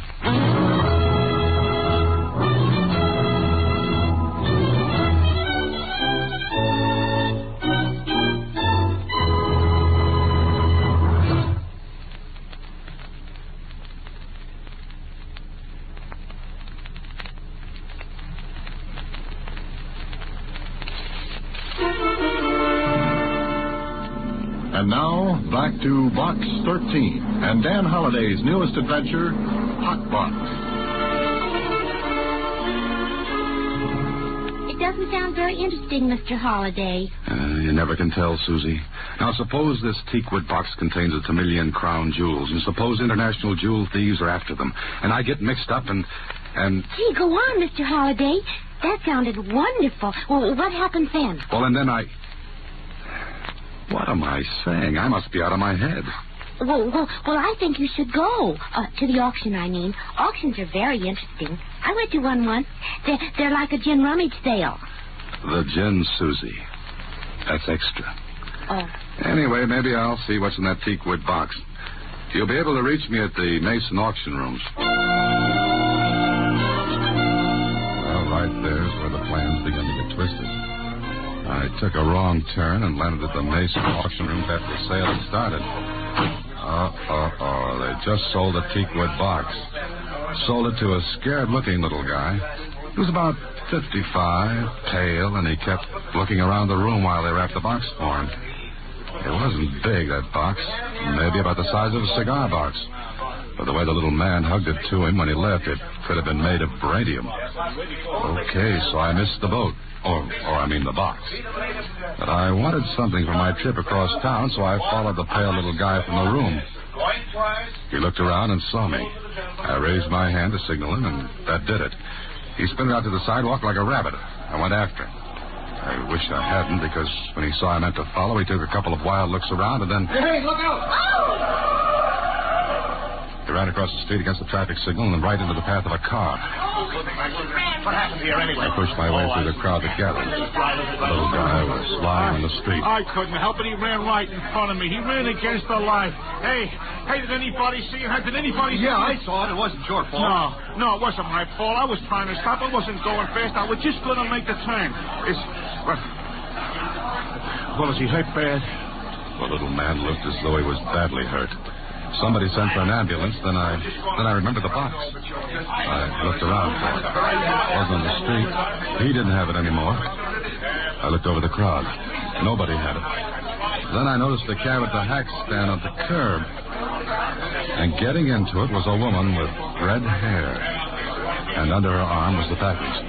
Before I could push my way back to the crowd, the cab was gone. But I saw its number.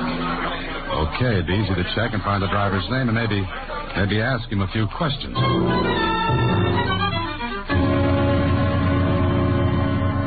I waited on the street until the ambulance got there. The intern said it was probably concussion. But that evening I drove to the Marchmont Apartments. Yeah, that was where the driver of the cab said he took the woman. I looked at the names on the mailboxes. 9 apartments in the building. Well, one way to get in was to push all the buttons and wait for the door to click open. I went in, but as I did, I looked out the door. Oh, there was a tail on me. I caught a quick glimpse of a man's face. He hurried past, but not before he gave me a good look. Well, that teakwood box was leading to something. After disturbing 7 occupants of 7 different apartments and getting 7 nasty comments, I rang one buzzer. The name underneath was Ruth Cornwall. Is that you, Tommy?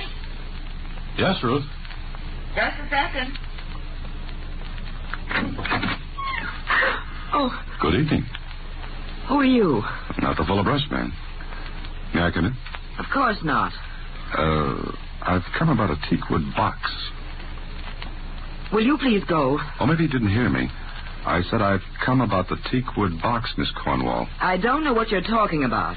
And if you don't go, I'll ring for the manager. All right. Ring for him. Well? Is this a joke? I don't know. That depends on you. Well, come in. That's better. Now, who are you? My name's Dan Holliday. Do I know you? No, I don't think so. But I know you. Oh, you do? From where? From this afternoon, when you hopped into a cab with a package that belonged to a little man. Oh. If that was supposed to be a careless laugh, you need a lot of rehearsal. What makes you think I'm the person you're looking for? I just managed to catch sight of that beautiful red hair of yours. Really, Mr. Holliday, I thought this was a joke at first, but it's getting a little absurd. Oh, no, wait a minute. I think you better go now. All I want is an explanation. What's in that box? What's in that box that makes it so important? Well, if I knew what box you were talking about, maybe I could tell you. Let's quit waltzing, Miss Cornwall. You wouldn't have let me in this apartment if you knew nothing about all this. But you were scared enough to let me come in and talk. That makes sense? Why should it? Because I could swear you seem relieved about something. Maybe you were expecting someone else to come after you. Were you? Of course not. All right, I'll wait. I don't think you will. Oh. Does this make you change your mind? Guns always have a habit of making a man think twice. Just think once, Mr. Holliday, about leaving now. Well, your arguments are stronger than mine, and I... Get out of here quickly. You're getting more company. Get out. Now, let's see. Anyone planning to sneak up on you could do the same as I did. Ring all the buzzers, get in the building, then come up here, but... If you don't leave, I'll... I don't think you will. You're very anxious to have me get out before this company gets up here. And you had better click that front door, or you'll get impatient and go away. If I give you that box, will you leave? Ah, now we're getting someplace. Okay, you're talking into it. Wait. Here it is. Now get out of here and don't come back.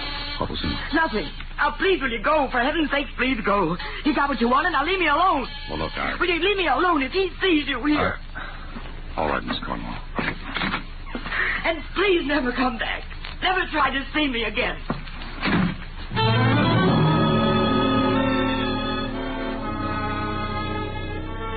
I don't know what it was, but there was something about Ruth Cornwall that put me in sympathy with her. She needed help, wanted it, but it was as though she didn't dare tell me why. I went down the hall, ducked around a corner, and stopped just long enough to look back and see a man go into her apartment. I went downstairs, out onto the street. Keep walking, Bub. Huh? I said keep walking, right up to that alley. Hey, what is this? I think you know. But if you want to play 20 questions, I'll let you ask one. This, give you a hint. Oh, when you pull that gun back, take it easy. I think you've got it caught in my ribs. Now, walk.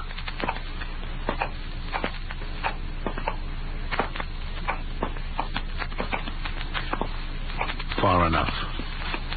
Now what? Give me that box. What box? Ain't you funny? Yeah, I do card tricks, too. That's enough. Hand it over. This seems to be my night to play give and take.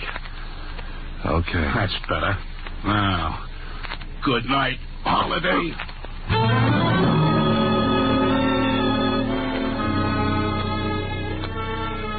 alleyway stopped spinning long enough for me to catch it, I stood up on it. I looked at my watch. As closely as I could figure, the character who tattooed my head had put me out for a half an hour. See what you get when you put an ad in the paper advertising for adventure? You get it. With lumps. Well, there was nothing more I could do that night. My head felt like the inside of a bass drum in a band. And all I wanted to do was hit Betty by and let my head rest on a nice, soft pillow.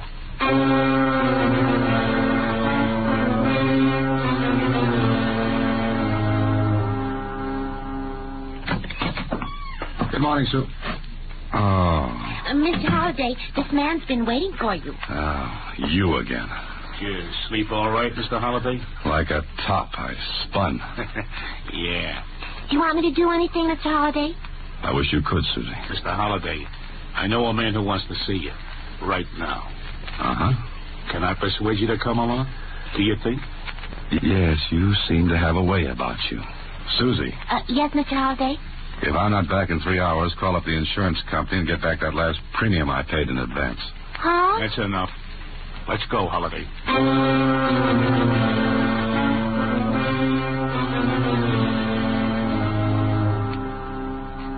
Here's Holliday, Mr. Conrad. Oh, yes. Please come in. Sit down. What's the idea? Funny, I was going to ask you that. Here, take a look. Oh, that's the box. But it's empty. So it's empty. What am I supposed to do, fill it with Easter eggs? Shut your trap, Holliday. Take it easy, Jimmy. Maybe Mr. Holliday will tell us things. Now, Mr. Holliday? Like what? Look, I sent you the letter to bid in this box. I checked. Never mind how I found out who you were. Oh, well, then you should know I didn't get the box at the auction yesterday. I know, but you got it last night. From whom? Look, that's the way I got it. Empty. What more do you want from me? Information. Who had that box? Does it make any difference? You've got it now. I want what is in it. That's the way I got it. Jimmy. Yeah, Mr. Conrad? Did you see anybody take the box yesterday when that man was hit by the car? No, whoever did got away fast. But Holliday, you went to the Marchmont Apartments last night. When you came out, you had the box. And that's as far as it goes. Not quite. Where'd you get it from? Conrad looked hard at me. So he didn't know Ruth Cornwall. I could tell him and put her on the spot. But I didn't want to do that. Not until I found out a bit more. Conrad got up from behind his desk. I don't know what game you're playing, Holliday, but I can tell you this. You won't play long. And I'm telling you, I got the box that way empty. All you have to do, then, is to tell me who picked up that box at the accident yesterday. Yes? And what if I don't? Jimmy. Yeah? How hard is Mr. Holliday's head? Not very. Go ahead, then.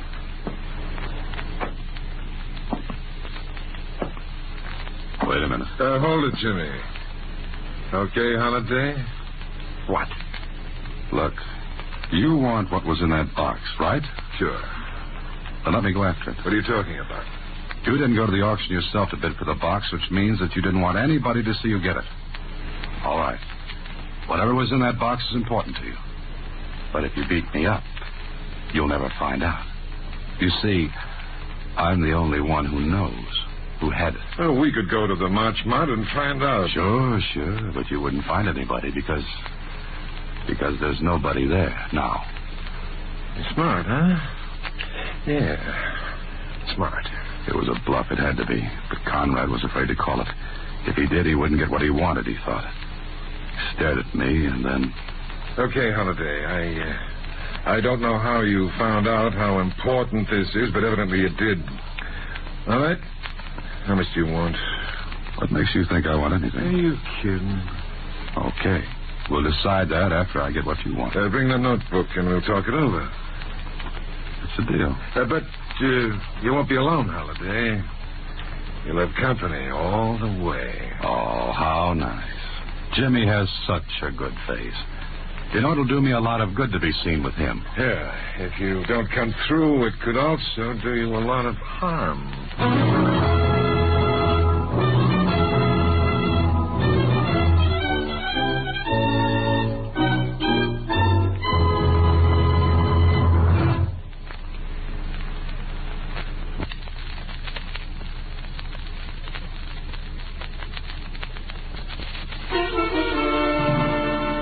And now back to Hot Box, another Box 13 adventure with Alan Ladd as Dan Holliday.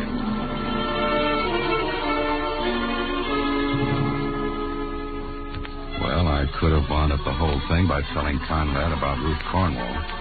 But I didn't want to drag her in unless she was going to double-cross me. Okay, there had to be a starting point. And for me, it was the hospital where the little guy who had bought the box was taken after his accident. Well, I'm afraid you can't talk with him, Mr. Holliday. As a matter of fact, there was another man here yesterday. And he frightened our patient so badly that he had a relapse. Oh. Doctor, what's your patient's name? Ralph Sanders. He's an ex-convict.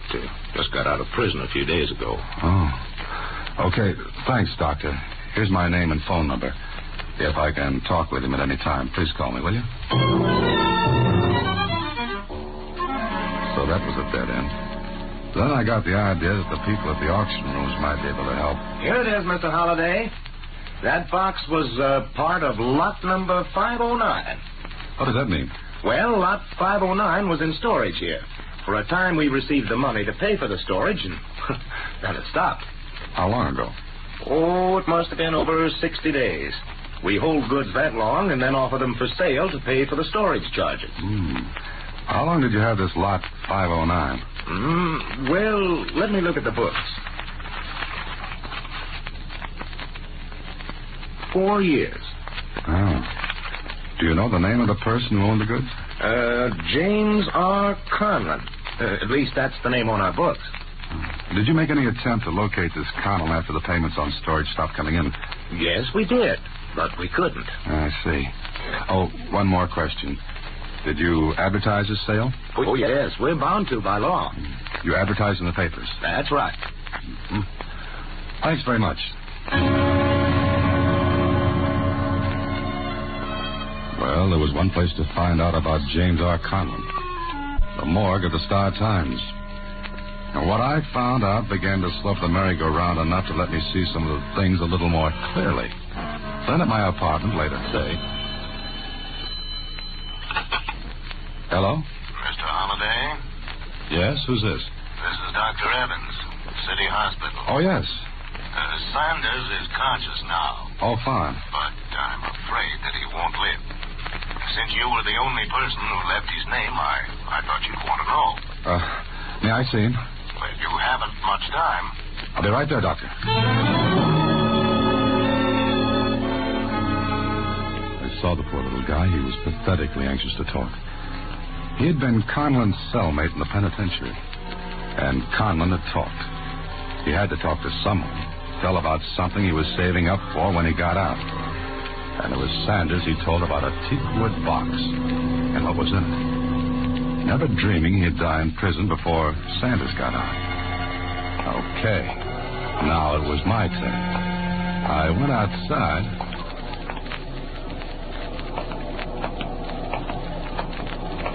Hello, Jimmy.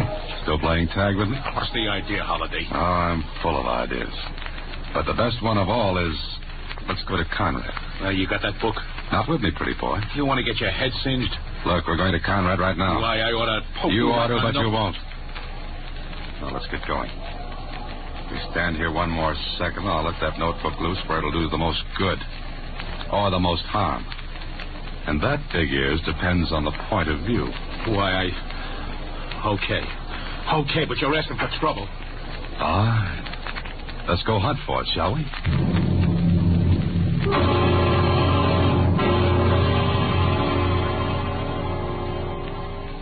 Hello, Holliday.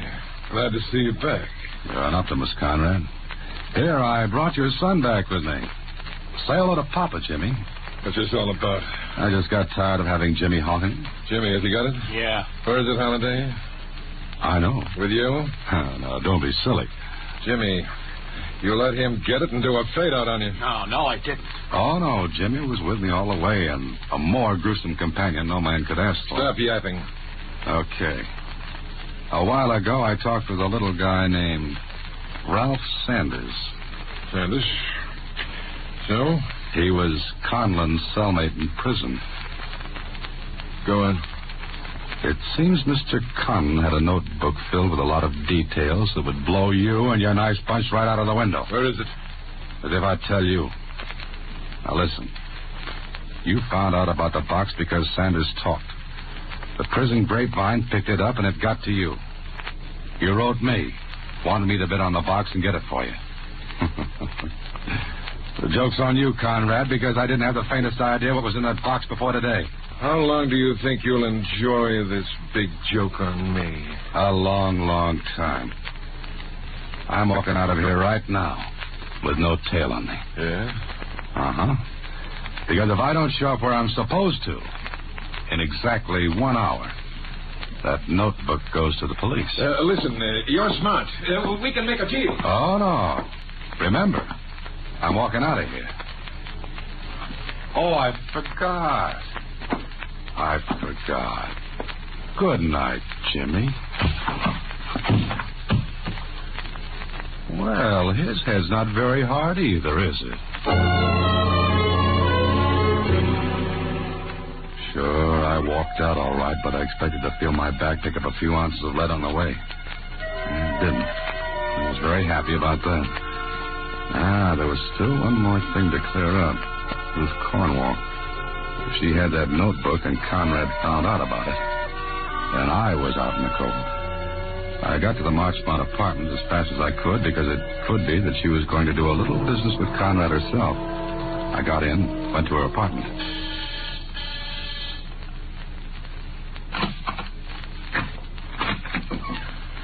Yes? Oh. Sorry, I couldn't wait to be invited in. I told you not to come back here. Yes, I know, but I'm back. What do you want? Last night you gave me a box. Now I want what was in it. There was nothing in it. Not even a notebook with some very startling things in it? About a certain Mr. Conrad and his gang? So you found out about that? Yeah, but in finding out, I put myself in a wonderful spot to get acquainted with a mortician. All right, so you know. But what good will it do you? What good will it do you? That's no concern of yours. Oh, yes, it is. Put yourself in my place. Conrad thinks I've got the notebook. He also knows who I am and where I live.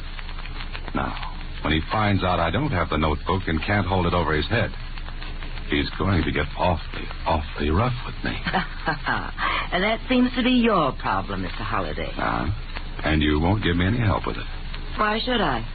Fair question. I'll answer it. Because I don't think you want to see me get killed.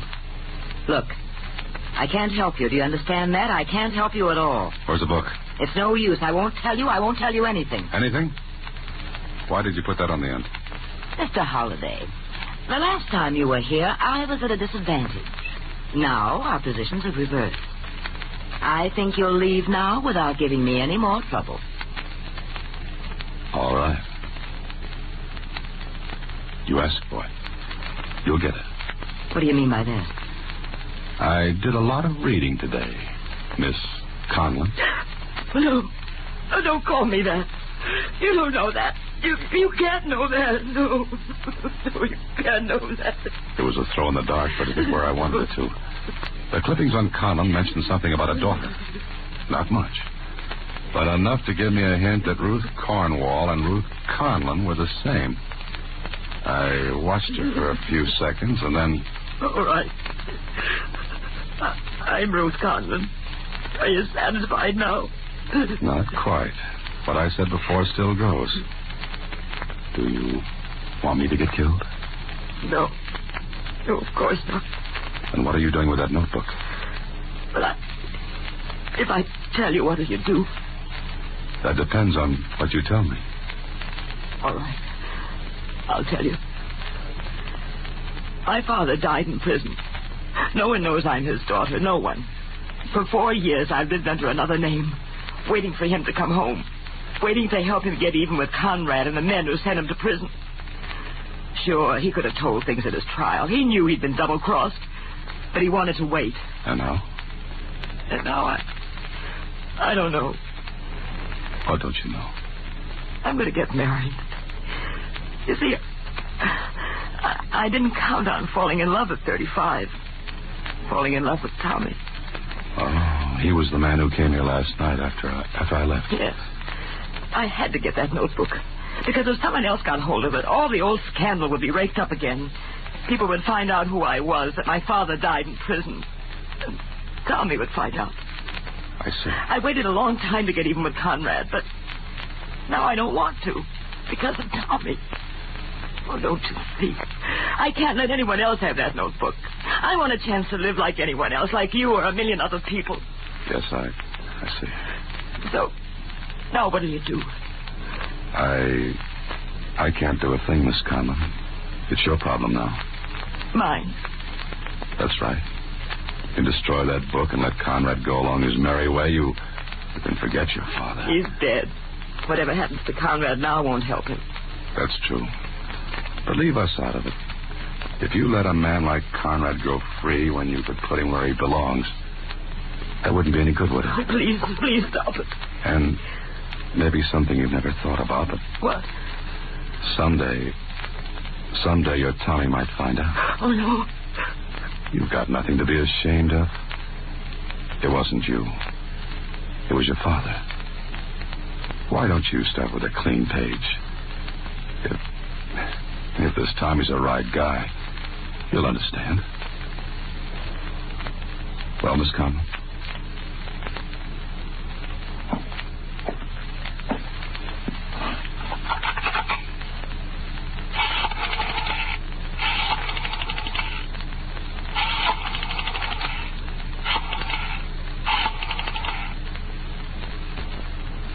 Hello, Tommy. Darling, I want you to come over right away. There's something we've got to talk over. All right, dear. I'll give 10-1 on Tommy, Ruth.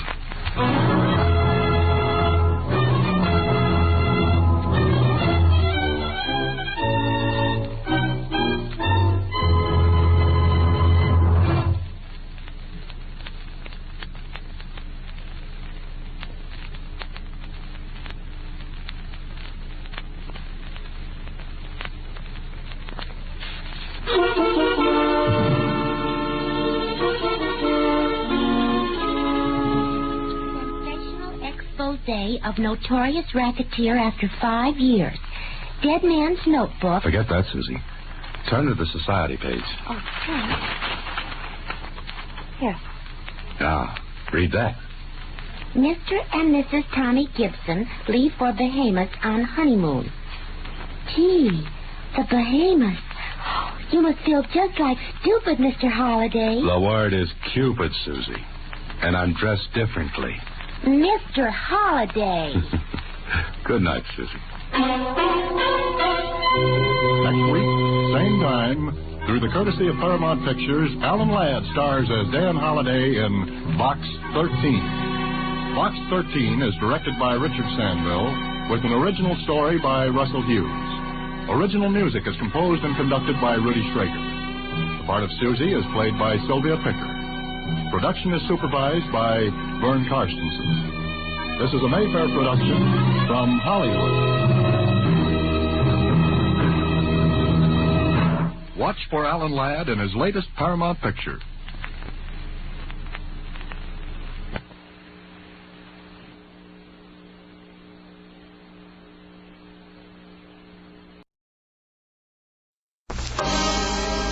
Time now for Rocky Jordan.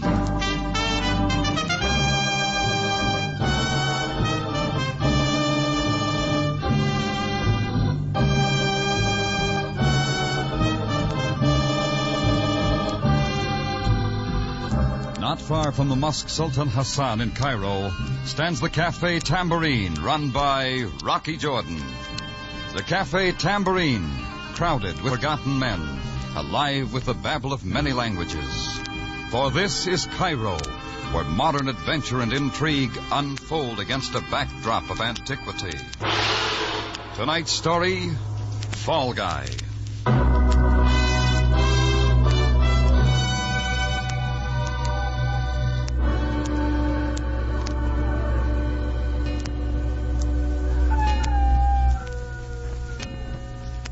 3 o'clock in the morning's just about the same all over the world.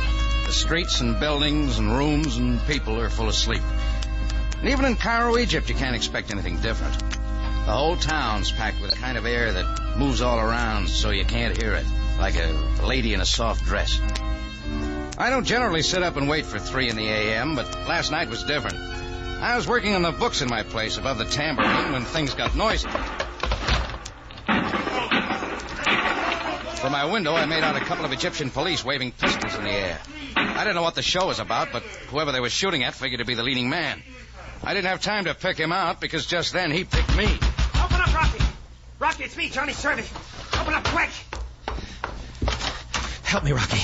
Help me, they're after me. Shortchange somebody at the club, Johnny? This is serious. I'm on a spot. You can tell by the noise you ought to keep a curfew. They were shooting at me. They won't give me a chance to talk. It's that cop Greco. He's bucking for a promotion. I'm one more strike. All right, take it easy, Johnny. They're coming here. Help me, Rocky. I've always been a hard luck guy. Greco would kill me just for the fun of it. You know what he's like. He won't give me a chance. Nobody will give Johnny Servey a chance. Rocky, please, we're old pals, you and me. You give me a chance, please, Rocky, huh? Okay, Johnny. Thanks. I haven't got time to hear your story now, Johnny. But if this is a wrong thing, I'll break you like they never could. I wouldn't get you in any trouble, Rocky, honest. I'll tell you everything just the way it happened. Open in there. Open up. It's Greco. All right, in the closet there. Close the door and don't breathe. Yeah, Rocky, I got you. Open up again. It's police. All right. You look hot, Greco. The stairs too much for you? I am looking for a friend of yours, Mr. Jordan. He came in here. Which one? Johnny Servey. And I will take him dead or alive. It doesn't matter to me. Now step aside. You got a warrant, Greco? I don't need one with you. Tonight you do. You will please step out of the doorway. I'm coming in. You're too shovey even for a policeman. But I am a policeman, and I want Servey any way I can get Back to your beat, Greco. One moment. Rocky Jordan might have been shot accidentally in the line of fire. If you make out the report, is that what it would say? That is exactly what it would say. Do I come in, Mr. Jordan? I don't argue with a police special. Sure, come on in. Greco! Better tuck it away, Greco. Sam still runs the department his way. Well, Greco, so we've lost him, eh? No, Captain Sabaya. He is hiding here in Mr. Jones' cafe. Hiya, Sam. Everybody gunning around tonight? Jordan, are you hiding this man? We know he is a friend of yours. Oh, you had a lot of friends. Have you seen Johnny Servey tonight? Jordan, an important diplomatic official was robbed at the International Club tonight. The charge is against your friend Servey. It is a serious situation which might bring about complications. Now, Jordan, is this man here with you? I can make him answer that question, Captain. Greco, we represent the law. We do not violate it. You ought to remind him more often, Sam. He forgets easy. Within the hour, I will have a warrant issued to search these premises, Jordan. For your sake, as a guest of the Egyptian government, I hope we do not find Johnny Servey here. I hope so, too. All right, Greco. You mean we are not going to search this place now? We will do everything the law enables us to do. Jordan. Yeah? Friendship is a most admirable attainment. It is the single proof that men are no longer barbarians. Sometimes, however, it is taken advantage of. And then it is a sin against civilization. Good night, Sam. Good night, Jordan. I heard their story, Johnny. Hope you write a better one. You covered for me, swell. Come on, give it to me. Give it to me. All right. You know, I rake in the chips for Ed Solomon at the International Club. Yeah? Well, tonight a guy from one of the embassies takes the plunge. Loses more than he's got with him. He leaves his briefcase for security. Well, I figure the briefcase full of important papers will bring him back with the money he owes the house. What does that lead to? Well, the next thing I know, Greco and a couple of uniforms are knocking on the door telling me how I robbed the embassy guy of his briefcase. You made a break for it? Well, I told Greco it really happened, but he wanted to write it his way. It'd look good, him hauling me in. Even better if I came dead. People talk in places besides Cairo with an embassy guy in the deal. Greco'd get a promotion, and I'm his water boy. Hey, you did real good, Johnny. What happens now? Big Ed Solomon, he owns the International Club. Greco wouldn't tangle with him, and Ed could do all my talking to the right people. Now, you can help me, Rocky. Keep going. Ed Solomon lives in an apartment on the river. Will you see him for me, Rocky? Will you tell him what happened and get me out of this? I'm not going to get any sleep anyhow. Oh, you're a pal, Rocky. And I sure can use a pal. Yeah, Johnny. That's what scares me.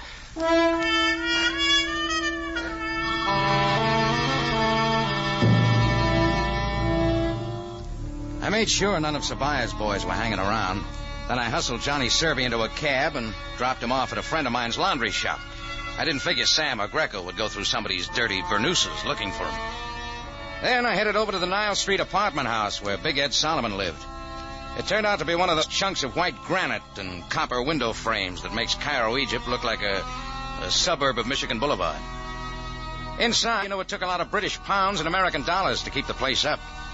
I waded over a carpet that dragged on me like a Florida swamp and finally found a door marked Mr. and Mrs. Edward Solomon. I figured £500 a year for a good lease. She was pretty. Black hair and green eyes. 24, maybe. But she could have looked 16. Yes? Oh, I hate to bother you this time of morning, but it's very important. I've got to see Ed Solomon. Who's calling? Rocky Jordan. Oh, come in, Mr. Jordan. I'm Connie Solomon, Ed's wife. Yeah? Perhaps I can help you. I'm doing this for a friend, Johnny Servey. He's in trouble, and Big Ed can help him. I understand. Well, I'm sorry my husband's not here, Mr. Jordan. I've been sitting up waiting for him. I haven't seen Ed for 5 days. Oh? I've heard of you, Mr. Jordan. You run a cafe here in Cairo. You're an American like myself. Let's get back to your husband. Where is he? I don't know. I'd like to see him, too. The world's full of people who want to see him. What's your story? I used to sing. 3 years ago, I was stranded at the Shepherd Hotel. One day, a big man came in and heard me and sent me flowers after the show. That'd be Big Ed. After that, he kept coming in, and, well, I began going out with him, and when he asked me to marry him, I married him. And I didn't ask him what he did for a living or how he spent his time. Oh, he was good to me, and he's always been good to me, and, well, now he's gone. You sound like he's gone for good. We've never been parted more than 5 hours since our marriage. He's given me everything. He's done everything for me. You never ask questions? Never. You want him, Mr. Jordan, and I want him. You know where to look and who to ask. Oh, find him for me, please. Yeah, from pictures I've seen of Big Ed Solomon, he'd be a pretty hard man to lose. Rocky, I'm scared. A partner of his, a man named Axman, was here last Monday night. That was the night Ed left and never came back. Axman? Mm-hmm. He's new to me. I was in the bedroom. I thought I heard them quarreling, and when I came out, Axman had his hat in his hand and was leaving, and Ed went with him. Is that all? I haven't seen him since. Do you think anything's happened to him? Do you think he's all right? I think you ought to try the truth. What? All the pictures I've seen of Big Ed Solomon were of a big man with a pipe in his face. I don't see any pipe racks around here, but I see where they might have been. Why, And if I went to the closet, I bet I wouldn't find any of Ed's clothes. What'd you and Ed argue about? The same things we've been arguing about for 3 years. He drinks too much and he plays the horses too much. And besides, he hit me. That's better. So I finally got fed up and I told him to get out. Only now you want him back? Long enough to serve him with some divorce papers and get a property settlement. Thought it'd be something like that. But about Axman, I wasn't lying. He hates Ed, even if they are partners. It's something from the old days.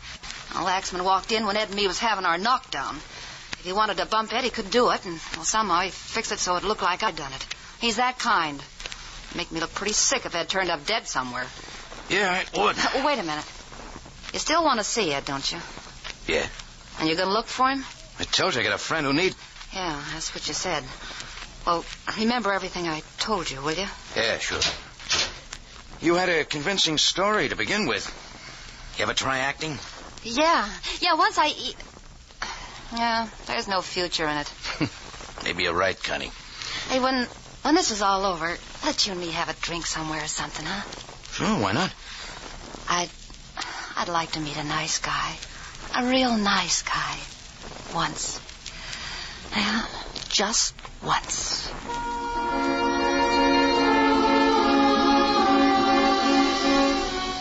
When I left her place, the morning sun already had the hangover crowd on the ropes.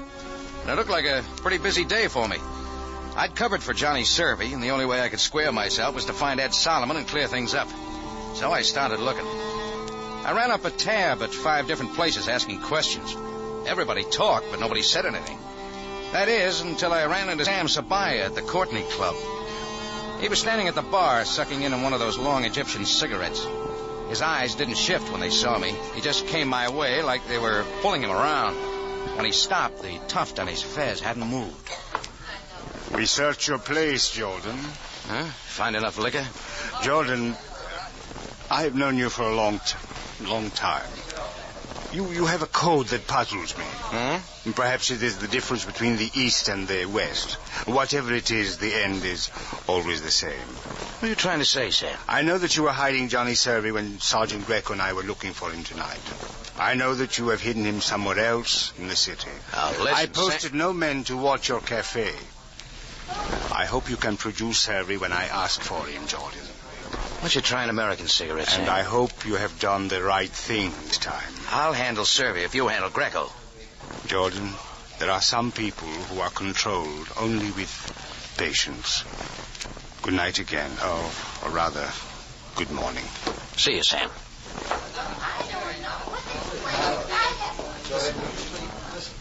Mr. Jordan. Mr. Jordan. Where'd you come from, Buster? Oh, no, Buster. I am Jeannie. I've been searching for you, Effendi.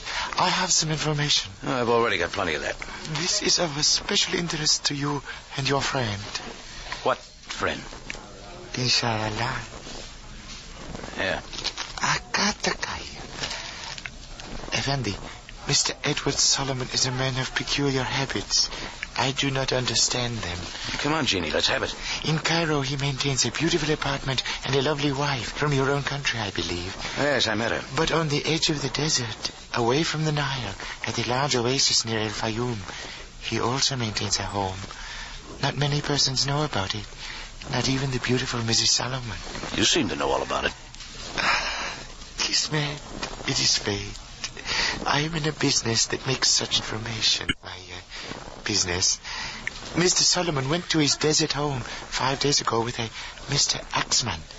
Is that all? That is all you need to know, Mr. Jordan. Well, if it isn't enough, I'll want my money back. Effendi, I am superbly honest. Here, my home address in case you wish to talk further with me. You act like this is a sure thing. Nothing is certain in this life, Mr. Jordan. Not even friends. You've been peeking in Sam Sabaya's diary. Effendi, I do not understand. Skip it. Neither do I.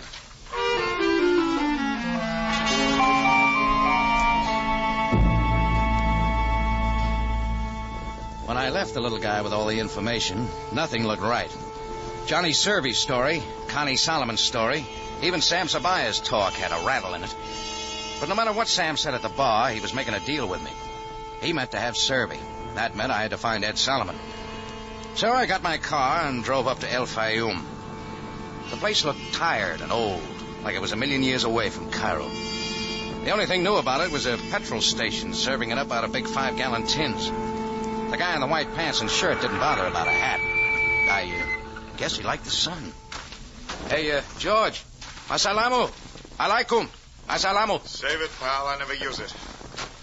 You come from here, but somebody taught you a different alphabet. I had the Swami trick in the carny once. Lousy racket. Yeah? What do you do now? Pour gas out of them tins. You want some? Those look like quartermaster marks. What difference does it make? You need gas to get back where you came from. All right, you got gasoline. What about coke? Try inside. The girl will take care of you. Oh, thanks. Don't mention it, Jordan. Did you say Jordan? I don't know. Did I?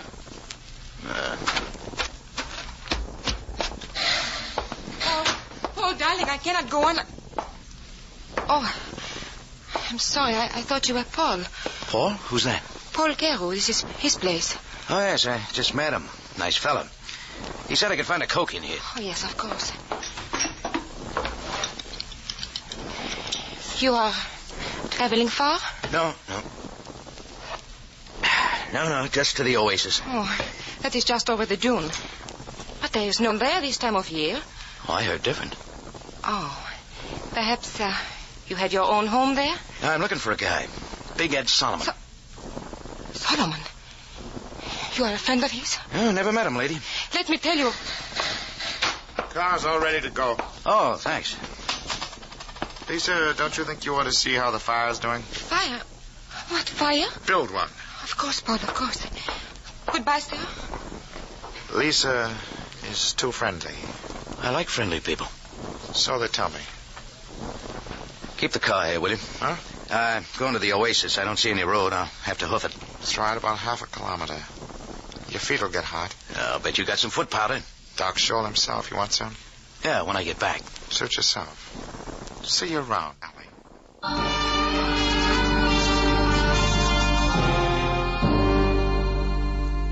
Big Ed Solomon's house was there, all right. Well-ordered palm trees surrounded by an all-white job with a lot of grill work. I pounded on the door, nobody answered. I smelled an oil lamp burning somewhere, so I pounded on the door some more. And some more people didn't answer. When I put my hand on the latch, the door opened. People or no people, and I went in. You can believe it or not, somebody was there, right in front of the fireplace.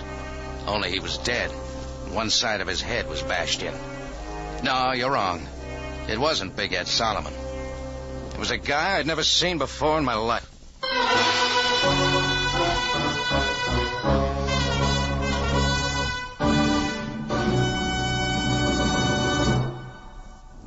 You are listening to Fall Guy, tonight's adventure with Rocky Jordan.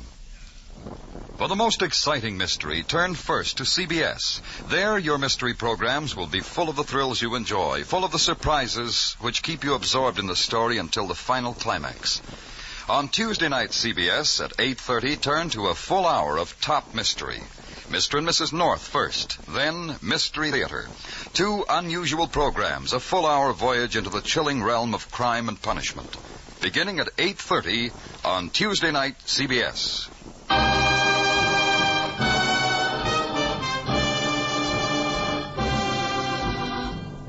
Now we return to Cairo and tonight's adventure with Rocky Jordan, Fall Guy.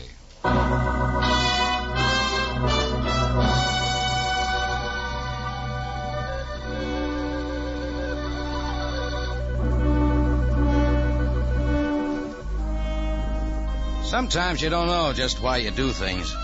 Anyhow, when the police came looking for my friend Johnny Servey, I covered for him. Things like that don't exactly set with the law, so I had to find Johnny's boss and try to clear him. So I started out hunting Big Ed Solomon. All I found was a dead man I'd never seen before. I stood there and looked at whoever he'd been. Nothing in his pockets, labels cut off his blue suit, not even a patch or laundry mark. None of it made sense. I began looking around for a poker or a hammer or something. What I found was a heavy chunk of palm branch that had been polished for a lamp base. One end of it was stained. It was about then I heard somebody come in the door. When I turned around, I was looking at Paul Carew, the gasoline swami I just met back at El Fayoum. He looked at the dead man, at the piece of wood in my hand. But I was looking at the Luger he was pointing at me. Through being friendly, Jordan. This guy's all used up. Know him?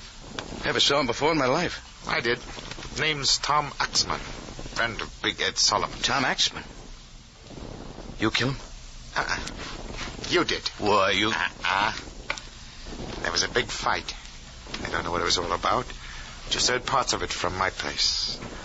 You conked him with that piece of wood. Pretty neat. I saw it all. And Lisa, she saw it too. That makes me the patsy. You're it, Pally. Let's go find ourselves a cop. Carew waved the Luger at me, and I started ahead of him for the door. He was good at doing frame-ups, and he was good at running things. But he was only an amateur when it came to pushing a man with a gun. I waited to feel it in my back.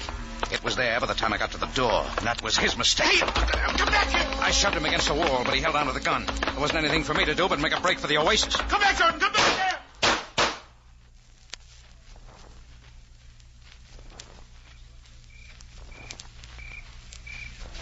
All the rest of that day, it went on in the oasis. Carew crashing around looking for me. I hid behind date palms and in the underbrush. Found out a lot of things that bug experts would have gone buggy about. As far as helping Johnny Servey or finding Ed Solomon, I was doing no good at all. As soon as it got real dark, I figured it was safe enough to cross the patch of sand and hit the highway. Carew must have figured the same way, because I didn't hear him crashing around anymore. So I went back to see Paul Carew's wife, Lisa.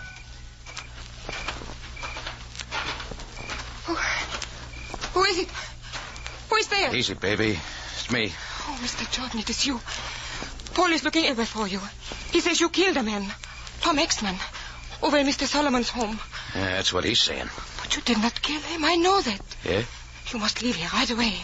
Your life is not safe. The way you're talking, neither is yours. I came here with Paul 2 weeks ago, and everything that has happened has been strange. Especially the disappearance of Mr. Solomon. Hey, what about him? Have you seen him? A few nights ago, he came here with Mr. Axman. They had been drinking, and they were arguing when they went over to the cabin. Oh, I've heard that before. What else? I've not seen them since. But Paul has Mr. Solomon tied up in one of the cabins. He's been taking food to him. Then who killed Axman? I'm afraid it was Paul. You've only got some of it. We better get to Cairo and see Sabaya. Your husband has my keys? Yes. Solomon's car here? Yes, and the keys are in it. Where's the car? In back. Come on. Of course, this will mean the end of everything between Paul and myself. Oh, he doesn't strike me as good husband material. Love is a strange emotion, Mr. Jordan. It makes what is wrong very right. Can't put that on a police blotter. Yes, I know too well. I don't know whether I should go back to Cairo with you or not. Lady, all he'll give you is a lot of grief, you know that. But I love him. Come on, get in. It was Cairo off in the dock somewhere, shooting at anything that moved. Lisa fell off the running board. I scrambled down, but when I got one look at her face, I knew she couldn't use any help. So I shoved the car into gear and burned tires straight for the road to Cairo.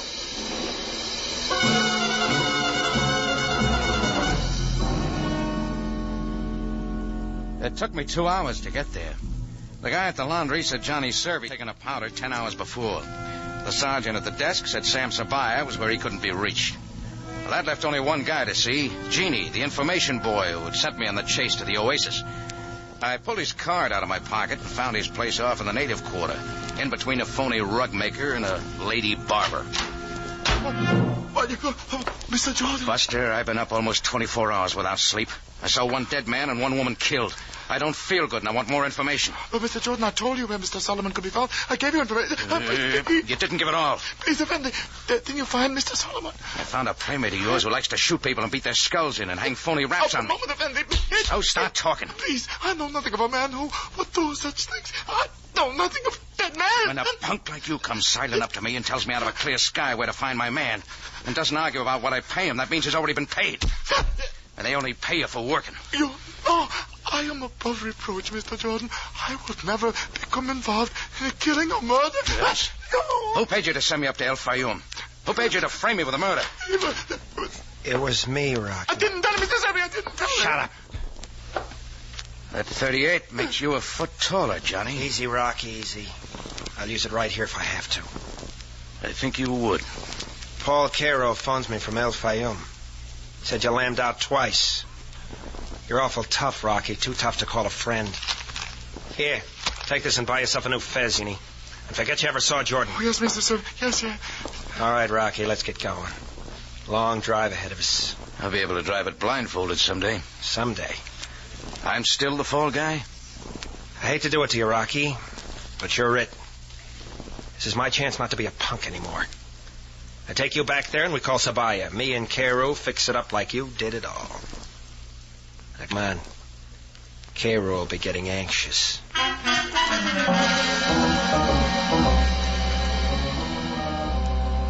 Well, you can't say I didn't help my pal, Johnny Servey. And you can't say I didn't find my man.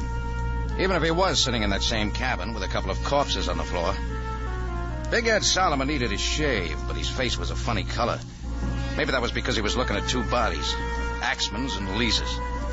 I guess Cairo had brought Lisa over from where she dropped by the car. He was standing there with a couple of big tears in his face, holding a gun against Big Ed's back. Johnny, I thought you'd never get here. Come on, let's get this over with. I'm sorry about Lisa. Never mind. Never mind about her now. Let's get this finished. Don't be nervous, Cairo. Meet Rocky Jordan, Ed. He killed you. Hi, Jordan. You're the fall guy, huh? Tough luck. Where'd you find him, Johnny? Where I said I'd find him. You still killing the wrong people, Cairo? Not quite finished, pal. 2 down and 1 to go. I'm next, huh? Sorry, Ed. Business. The bill of sale's all signed. Me and Cairo will take over the International Club where you and Axman left off. Yeah, that's good enough reason. Hey, Jordan, we're going to let him rub me out and then pin all this on you? We're going to do something about it. Take it easy, Ed. I think we ought to do something about Watch him, Captain. Big Ed Solomon was good. He stopped the first 2 slugs from Cairo's gun and the first 2 out of Johnny's, all in the chest. By that time, I'd gotten hold of a poker and brought it into Cairo's face. He looked sick in a big way and went down without a word. When I looked around, Big Ed had twisted the gun from Johnny's hand. I think he was already dead when he pulled the trigger. No!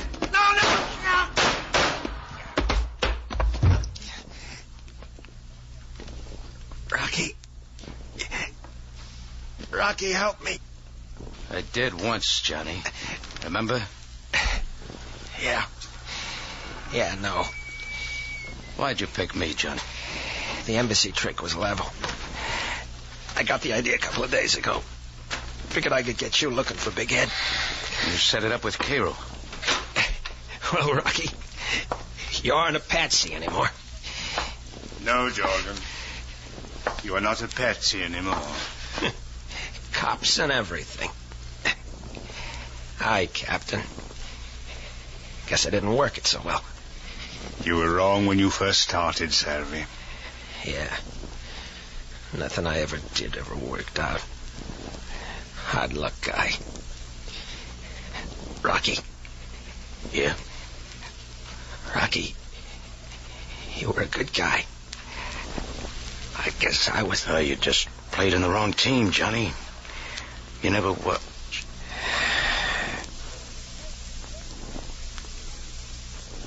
Let's go, Jordan. Yes, Sam. From here on, it's a monologue.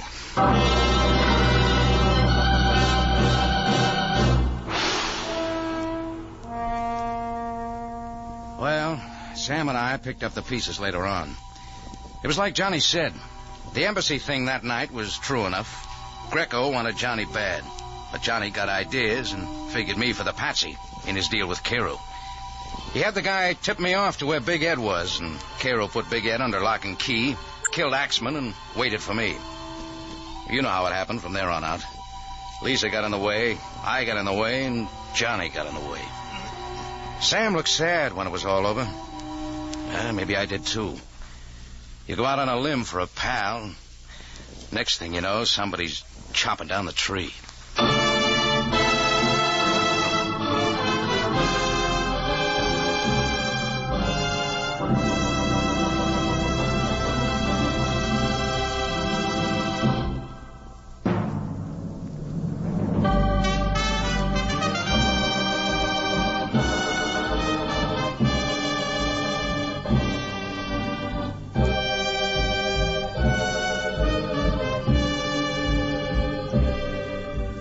It's CBS again at this same time next week for another story of adventure and intrigue when we take you back to Cairo and the Cafe Tambourine run by Rocky Jordan.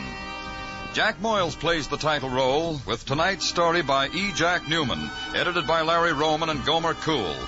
Rocky Jordan is produced and directed by Cliff Howell with original music by Richard Arant. Larry Thor speaking, this CBS, the Columbia Broadcasting System.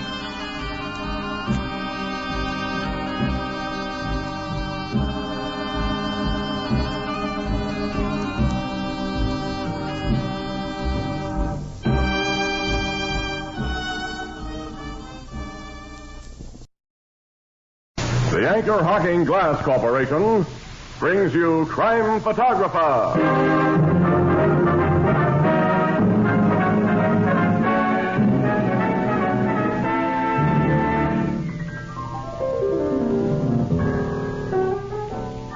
Say, Mr. Marvin, who do you think will go to the Rose Bowl this year? Well, I don't know, Ethelbert. Do you think the weather will turn any colder, Tony? Well, I can't say, Casey. Tony, do you like skirts the way they are this year? Or do you think they should be shorter? Can't answer that one, Ann. Tony, haven't you anything to say this evening? Oh, definitely, Casey. Anchor Hocking is the most famous name in glass.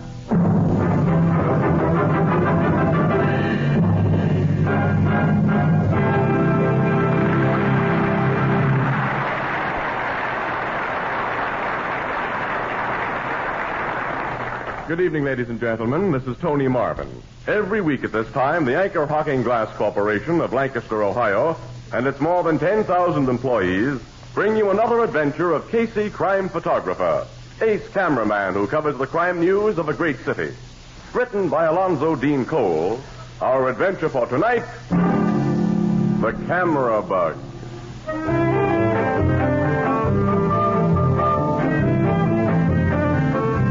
Mid-afternoon, the photographic department of the Morning Express. Casey sits sprawled at his battered desk, wearing the scowl of a man who began his day with a dull razor and cold coffee. The door opens and a young man enters. Excuse me, Mr. Casey in?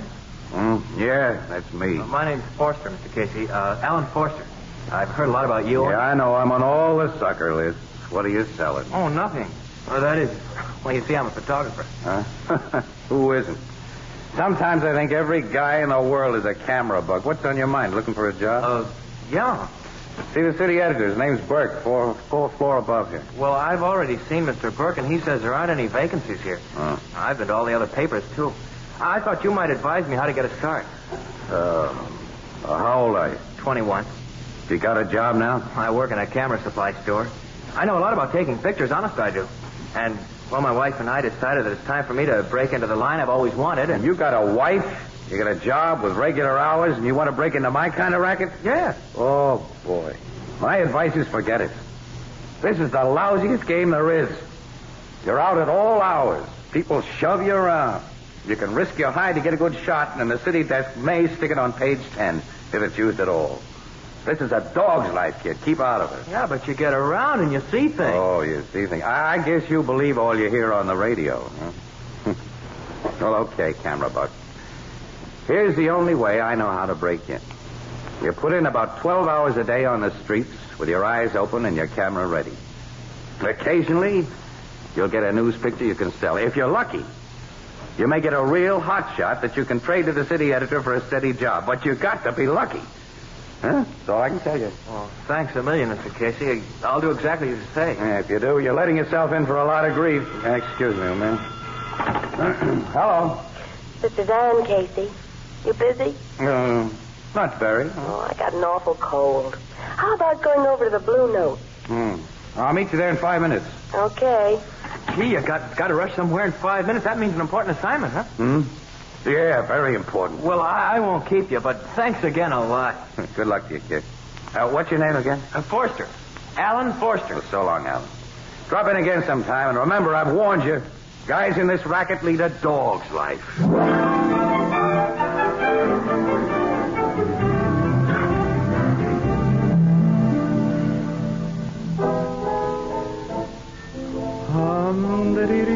Another small beer, Ethelbert. How about you, Annie? Something's good for your cold, huh? No.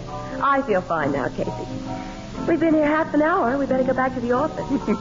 Annie sounds like a frog. Well, don't worry, Froggy. City desk knows where we are. Burke will phone if anybody calls or anything comes up. Pretty soft for you two, I'd say. Wished I was in a business where I could take time off in the middle of an afternoon. Hey, listen to this guy, Annie. Well, you should have the kind of job we have, Ethelbert. That's right. Sure. I hear you crabbing about it all the time. But you should endure what us bartenders goes through. How'd you like to wash and wipe 1,000,000 glasses every day? And flush out the beer pipes? And answer the... Yeah. Oh, excuse me, the telephone. Yeah. Blue Note Cafe, Ethelbert speaking. Is that here, Mr. Burke? Just a minute. Uh-oh. Your city desk, Casey. All right, give me. Casey speaking. Now, Burke, we're not always here. It just seems like always. Okay. Yeah, I got it. 12th Street, just south of Locust. Homicide Bureau's already on the job, huh? Well, you know, when you get a delayed report like this, we can't bring anything that everybody else hasn't already gotten ahead of us. Okay, we're on our way. Goodbye. What is it, Casey? Come on, Annie. We got to see what some shooting's about. Shooting? Yep, slight case of murder, Ethelbert. Goodbye, pal. So long. Say, Casey, you didn't pay. Oh, well, bartending's a dog's life.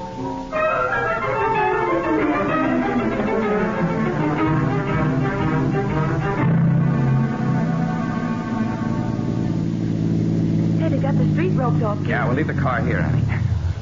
Come on.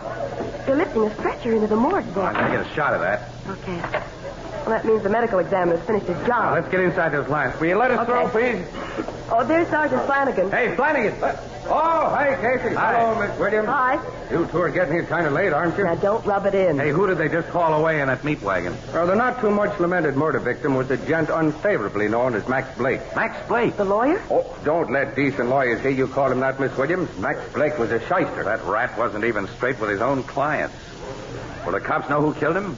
We not only know who killed him, but we've already got the mugs who did it. This case is all sewed up. Yes, Sergeant. Let's have the details so I can get them to my paper. Okay. According to eyewitnesses, the late Max Blake, who just stepped out of the barber shop behind us here, suddenly flopped in the middle of the sidewalk about where you're standing now. At the same time, a gunshot was heard, and a second later, a green sedan, which had been standing across the street, started away in such a big hurry that it crashed into the back of a truck, only a few feet away from the traffic cop on the corner. Who do you think they were? Santa Claus and the Easter Bunny, huh? They were Butch Silver and Tony Russo. Boy, they're a nice pair of hot shots. Two of the sweetest gorillas in town. And you've got them dead to rights, Sergeant? I've told you and Casey all I'm allowed to say now to the newspapers. You'll have to get anything else from Captain Logan. Yeah, where is Logan, by the way? In the back room of the barber shop there, questioning witnesses. All right, come on, Annie, let's go in. Wait a minute, Casey. Nobody goes in there. Flanagan. I got my orders, Casey. Look, you and I are pals. Sure, but you keep out of that barber shop, pal. Is that nice? It's what goes. Now, if you'll be a nice guy, Casey, and won't try any tricks to get where you're not wanted, as you've done so many times before, I'll give Miss Williams a tip. A tip? Oh, it's not anything I'm not allowed to tell you, understand? It's just something I forgot to mention to the other newspaper boys and girls. All right, it's a deal, Flanagan. No tricks. What's the tip? One of the witnesses to the shooting is quite an important guy. Who? Richard M. Kragle. What, the contractor? Biggest in town. Hey, I interviewed Clago when he got the city paving contract last year. His offices are somewhere around here. Right across the street. Yeah, of course. I recognize the funny old-fashioned building now. The only elevator it's got is hidden in back of the stairs. Of course, I couldn't find it. I had to walk up to Clago's office on the third floor. Hey, Flanagan, did Kragle see those gorillas in the car shoot Blake? Well, he says that. Oh, here he comes out of the barber shop. You can ask him yourself. Oh, Mr. Clago. I'm Ann Williams of the Morning Express. We met last year. Oh, yes. How do you do, Miss Williams? Hold it, will you? Huh? Thanks. I hope you don't mind my snapping a picture of you, Mr. Clagle. Well, no, not at all. Mr. Clago, will you give us an eyewitness account of what happened? Well, as I just told Captain Logan in there, I happened to be at the window of my private office just across the street when the shot was fired. Oh, your private office is on the third floor, as I remember, right? That's right. I saw this man Blake fall. Then I saw a green sedan start up and crash into a truck. I hurried out to the elevator. The operator brought me downstairs. I saw the man in the sedan arrested, and, well, that's all. Well, did you see the shot fired from the sedan? No, I can't say that, Miss Williams. But the sedan is obviously where the bullet came from. The medical examiner says it must have been fired from about 5 feet above the street level, which means the killer sat in an automobile or stood on the sidewalk or street. Only one shot was fired. That's all. Mr. Casey's the name. Both gorillas in that sedan are dead shots, Casey. Sergeant Flanagan, come in here. Oh, yes, sir. Captain Logan wants me. I'll see you later. Tell Logan I want to see him, Sarge, will you? Mr. Casey. Mr. Casey. Huh? I'm Alan Forster. You remember we were talking? Sure, kid. But what were you doing in that barber shop? I was a witness to the shooting. Wasn't I, Mr. Clago? Police questioned us both. That's right, young man. I did as you told me, Mr. Casey. I was on the spot when things happened, and I had a camera with me. And I got 2 shots of that Blake fella from almost where we're standing now. One almost as I heard the gun fired, and the other right after he hit the ground. You didn't tell the police about taking any pictures? Oh, no, Mr. Clago. I wanted Casey to have these shots. I've got hot stuff, haven't I, Casey? Exclusive news pictures, the kind that'll get me a job on the Express? Yeah, well, let's get to my office, develop your film, and see just what you got. Well, no, let me develop the film at home, Mr. Casey. I'd like to do a complete job on it. Well, all right, but blow them up to 8 by 10 and be sure to use a fine-grained developer. You'll see the kind of job I can do. I'll have the prints at your office inside of 45 minutes. Oh, which way is your home, young man? I live on Nelson Street, Mr. Clago. Oh, good. I'm going in that direction. My car's around the corner. I'll drop you off. Oh, that'll be swell. Well, Mr. Clago. Yes, Captain Logan. I want to ask you a few more questions. Will you come back into the barber shop, please? Well, I have important business to attend to, Captain. There's nothing so important as this murder right now. Come in, please. Well, I'll have to do as you say, of course. Now, when do Miss Williams and I get in there, Logan? So you two are here. We've been waiting for hours. I'll beat it quick, Mr. Casey. See you at the Express. Okay, fella. I'll be with you in just a minute, Mr. Clago. And why have you and Casey been waiting, Miss Wiggins? Logan, when you start clowning right after a murder, it means you got an airtight case. Well, it isn't quite bad yet, Casey. I've got some loose ends to tie up. Oh, what are they? Well, the medical examiner took a .38 caliber slug out of Blake's body. And we found guns on both of the hoods that were in that sedan, but they were .45. Well, they must have thrown the murder gun away. Sure they did. Somebody picked it up, of course, and hasn't turned it in. They tried a fast getaway. That's ample indication of their guilt. How about motive? Almost anyone had a motive to kill Max Blake. He was an all-around louse. Yeah, it's going to take a lot more work than I first expected. Seems I never get an easy case. We cops lead an absolute dog's life, Casey.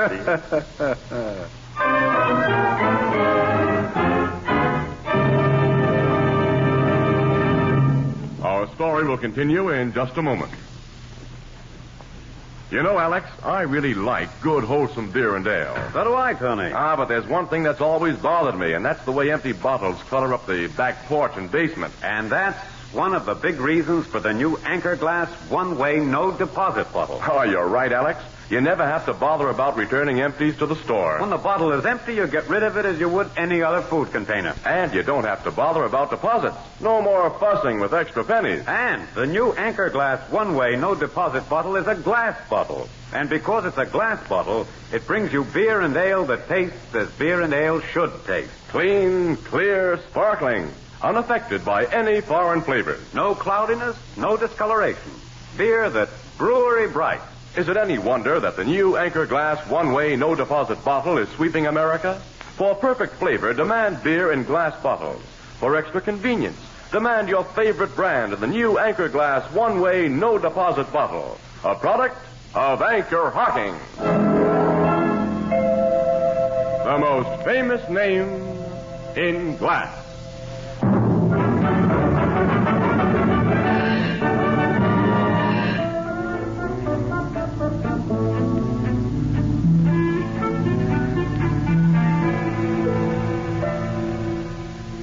I've got the prints for you, Mr. Casey. Told you I'd have them here in your office inside of 45 minutes. Yeah, you're a fast worker, Al. Oh, I'd have made it even sooner if a guy hadn't stopped me outside your building. Guy wanted to buy the pictures. Who? Oh, he's from another paper, the Globe. He offered me $200 for the shots I got. Well, how did the Globe know that you... Well, he said somebody who saw me take them tipped off a Globe reporter. Well, that could happen, all right, I guess. But I wouldn't let him even see what I've got. These pictures are yours. Yeah, well, don't say that until we talk to City Desk. Burke might not go $200 worth. Oh, I don't care about that. It's a job I want. Well, let's see your prints. Come on. Yeah, here. Mm-hmm. Nice work, fella. You can really see Blake starting his fall in this one. The body's sagging, growing limp. Yeah, he just hit the ground in this one. I shot it as quick as I could wind the film and focus. Hey, these are worth $200 and a steady job here besides. Come on, we're going upstairs to Burke, and I'm going to tell him just that.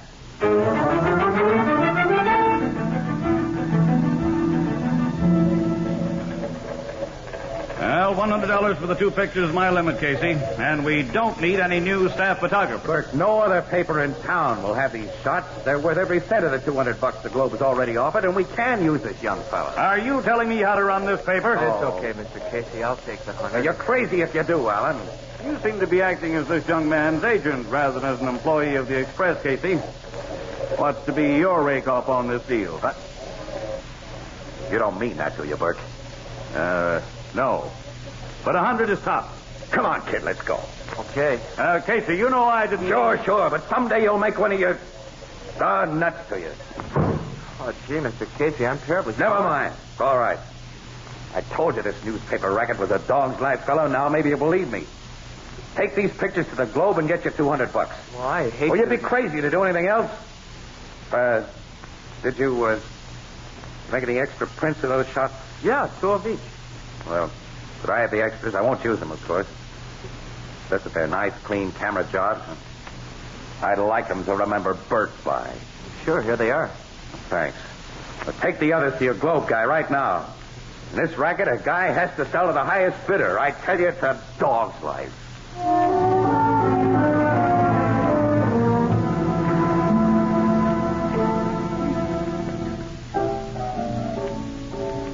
Casey, you've been sitting at this bar for over 2 hours now. Ain't you ever going back to work? Well, Not sure I am, Ethelbert, at the Express. Oh, now stop being sore at Bert. You know he's pretty decent sort underneath. Underneath. And I'm tired of digging underneath Bert to look for his good points. You know, for 2 cents, I'd go over to the Globe myself and strike Curtis for a job. Now, there's a city editor who knows values, and he's also an okay guy, too. Well, thank you very much, Casey. Huh? Mr. Curtis. Hello, Miss Williams. And when do you want to start work on the Globe, Casey? Well,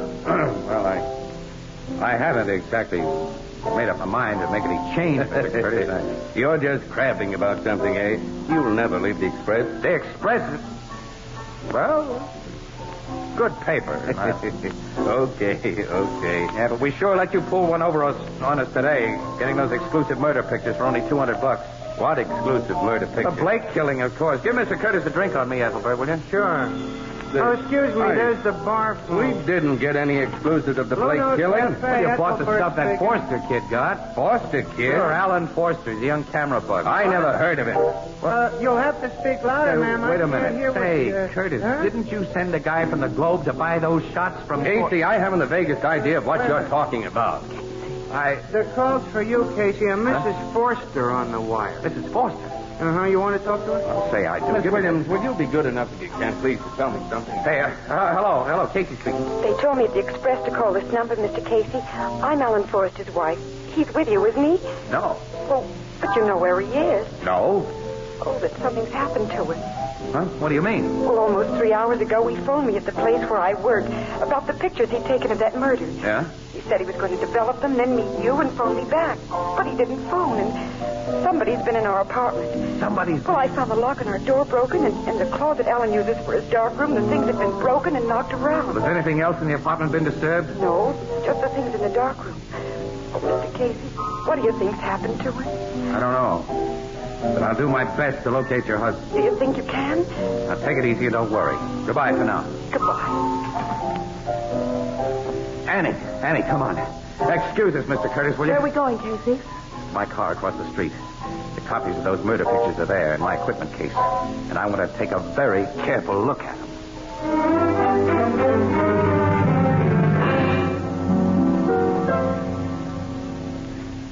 Oh, Annie. If I'd only looked carefully at these prints before. What do you see, Casey? How Blake was murdered. How Blake? Yes, look. Look. When Forster took the pictures, his lens was stopped down to get a good depth of focus. Yeah? He got not only Blake, but a sharp picture of the building across the street.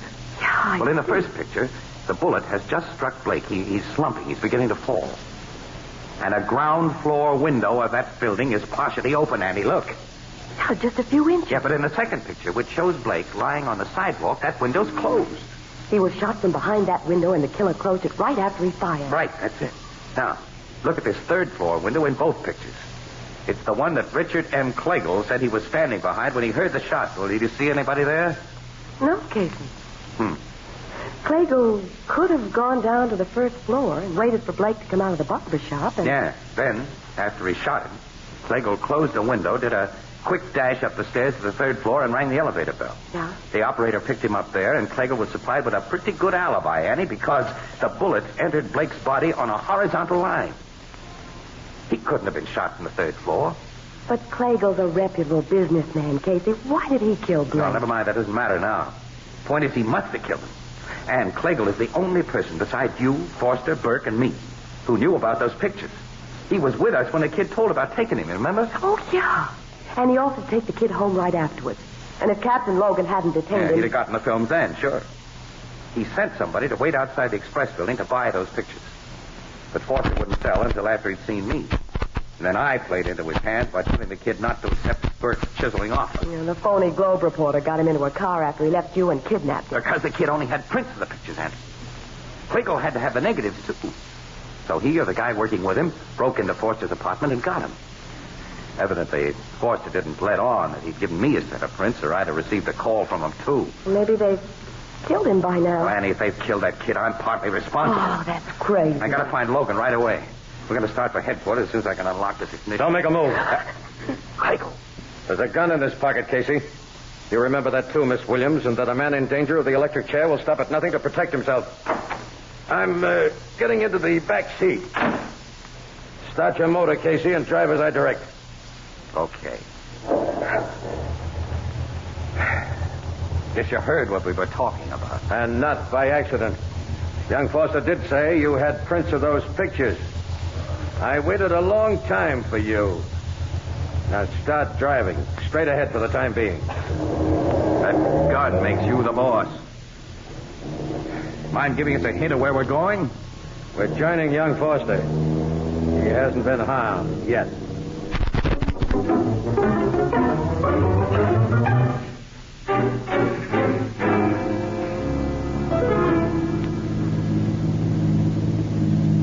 Drive right up to that big door, Casey. Okay.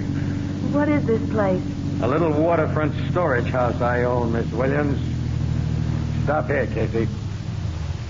All right, now what? Get out of the car. I notice you placed the pictures I want in your equipment case. Bring the case with you.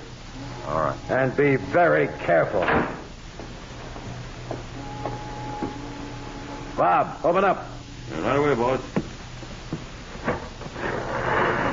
Well, I see you got the guy you went after plus a dame. Yeah, Bob, just as you got Foster. Now step inside, you people. Casey. Hello, Alan. See, they've got you nicely tied up. Now, that guy Bob brought me here. He's a fellow said he was on the globe. I told him about the prints you had before I knew he was a phony. It's okay, pal. Now you can hand over those prints, Casey. I guess I'll have to, Flegel. What are your plans for the three of us? Can't you guess? A one-way ride? A boat ride. Late tonight.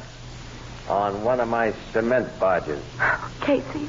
I hate to do this, Miss Williams, but you people are very dangerous to me. More dangerous than Max Blake was. Why did you kill Blake? Never mind that. Give me the pictures to your plate case. Okay. Don't let him think it's missing that case, boss.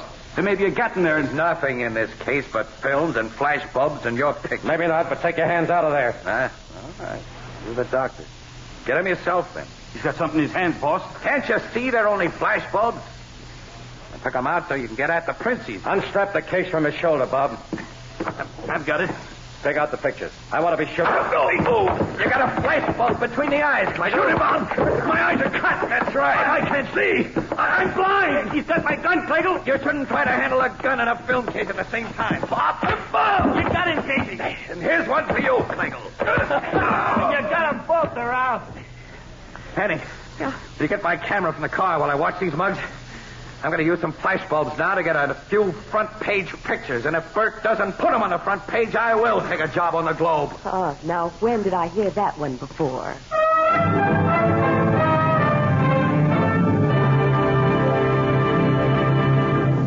We'll join the crowd at the Blue Note in just a moment. If men had to clean pots and pans every night, they'd really do something about it. They'd go right out and invest in a complete set of Fire King oven glass. If only because Fire King oven glass is so amazingly easy to clean. Now, if you've been using ordinary pots and pans, you have no idea how much kitchen drudgery Fire King oven glass will save you. You see, Fire King oven glass is a special non-porous surface that's literally mirror smooth, the result of a scientific process exclusive with Fire King. And then, too, you save dishwashing by using a single Fire King baking dish to serve, bake, and store leftovers. Now, you'll find a wide variety of Fire King casseroles, pie plates, and baking dishes in all sizes at your favorite chain and other retail stores where household glass is sold, all at amazingly low prices, all guaranteed for 2 years against oven breakage. Beautiful, practical, inexpensive Fire King oven glass, a product of Anchor Hocking. The most famous name in glass.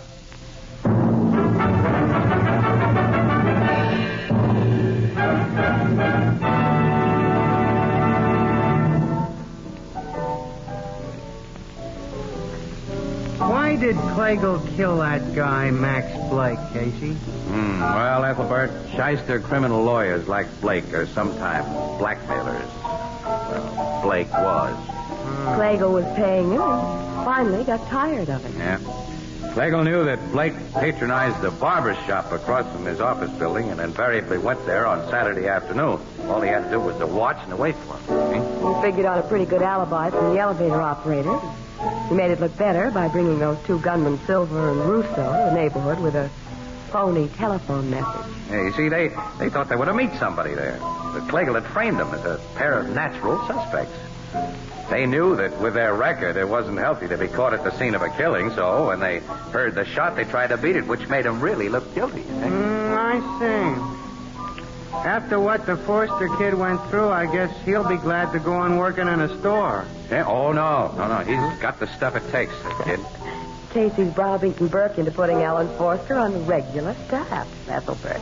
Yeah? Oh, well, he's taking the job on his own responsibility, though. Yes, sir. I've warned the kid. And now he's seen for himself that press photographers... Lead a dog's life. Yeah, that's right. We certainly do. Casey, as my sister Edna says, quote, them as complains about leading a dog's life seldom want to trade places with any other breed of animal. Yeah, unquote. Give Casey another Fido biscuit, Ethelbert. Pour it in his usual glass.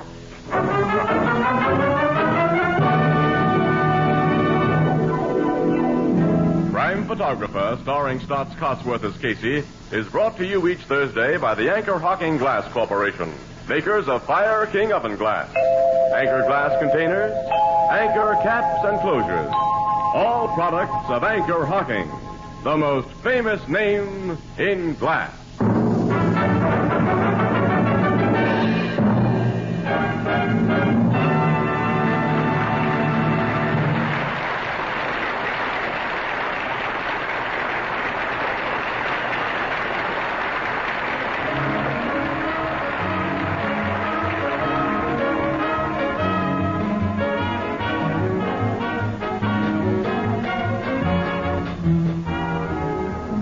Photographer is directed by John Dietz.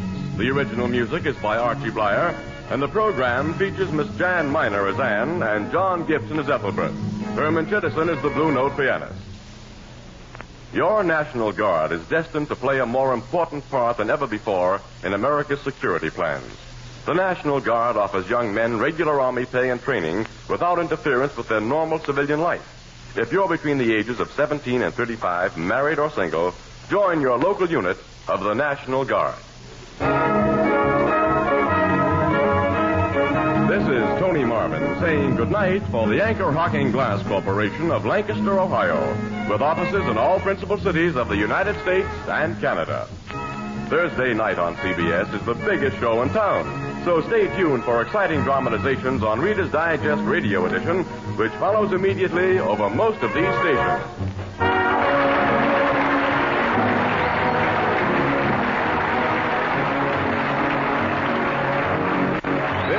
CBS, the Columbia Broadcasting System.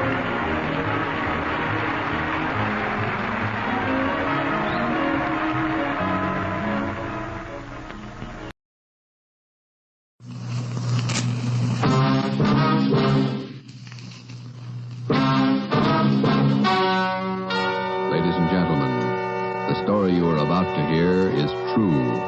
Only the names have been changed to protect the innocent. NBC brings you Dragnet.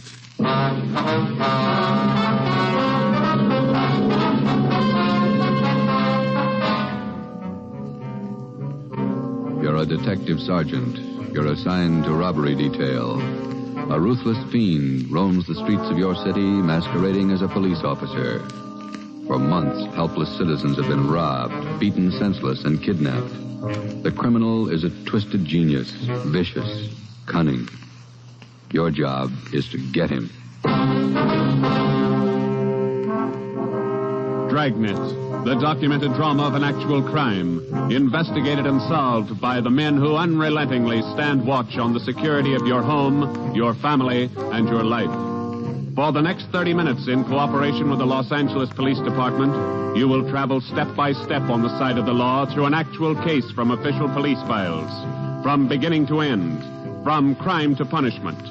Dragnet is the story of your police force in action. It was Wednesday, June 4th. It was warm in Los Angeles.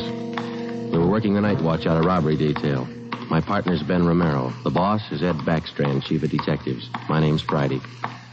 I was on my way back from communications, and it was 11:13 p.m. when I got to room 27A. Robbery detail. Oh, hi, Joe. Hi, Ben. Did you get that message to call home? Yeah, bad news. What's the matter? That doggone kid of mine, chicken pox. Oh, again? Last year it was the mumps. Year before that, the measles. Every time I get set for a vacation, he decides to catch something. Well, forget it, Ben. Think what a comfort he's going to be in your old age. Go ahead, laugh. You'll find out. Yeah. How are you, Friday? Romero? Fine. What can we do for you? You don't look like you remember me. Oh, no, wait a minute. The name's Savage, isn't it? George? It's Johnny, Sergeant. Johnny Savage. Remember now? Oh, sure. Those liquor store robberies out in the Wilshire district. About 6-7 years ago, wasn't it? 10 years, Romero. You ought to remember that. You were at the trial. We testify in court every week. 10 years is a long time. It's longer in the state pen. It's a lot longer. Yeah, you cried a little at that trial, didn't you, Savage? You said we beat that confession out of you. Yeah, that's why I figured I'd drop in for a little visit. Kind of apologize to you fellas. You gave me a square deal. I guess I kind of lost my head. I figured I'd apologize. Oh, that's all right, Savage. When'd you get out? A couple of weeks ago. I did it the hard way. Served 10 flat. I don't know my day. You find a job yet? Yeah, Friday. I'm working nights. What kind of a job? Laborer in a warehouse, south end of town. Good. You decided to level? 10 years in prison's a long time. You learn a lot of things. Nights are long, you think a lot. You get things straightened out. I hope you mean that. Sure I mean it, Friday. I've got everything straightened out. I know who my friends are, and I know who to watch out for. You sound like maybe you're on the right track. I got it figured, Romero. Not like you two fellas. You caught me red-handed, and you sent me up for 10 years. Well, you did all right, Savage. 5 armed robberies. You got off pretty easy. You got a break, Savage. Make the best of it. Sure, I'm not kicking. 10 years, a real break. That's right. Well, just dropped in for a little visit. Maybe I'll see you fellas sometime. All right, Savage? Keep your nose clean? Sure. No hard feelings. No. You just took 10 years of my life, that's all. There's no such thing as a man going through prison without changing. And Ben and I have seen him switch in both directions. Some men learn their lesson after they land behind bars, and when they're released, they turn into good citizens. Johnny Savage was sour. We made a mental note to check him out later on, and then we went down to the record bureau and pulled his coming out mug. That's about all that we had time for, because about an hour later, we started to get busy. Hot shot, Joe. Grab it. On the corner of Selma and Naples, the drugstore, 211 and probable attack. On the corner of Selma and Naples, 211 and... What you got, Joe? Selma and Naples, 211 and attack. Come on.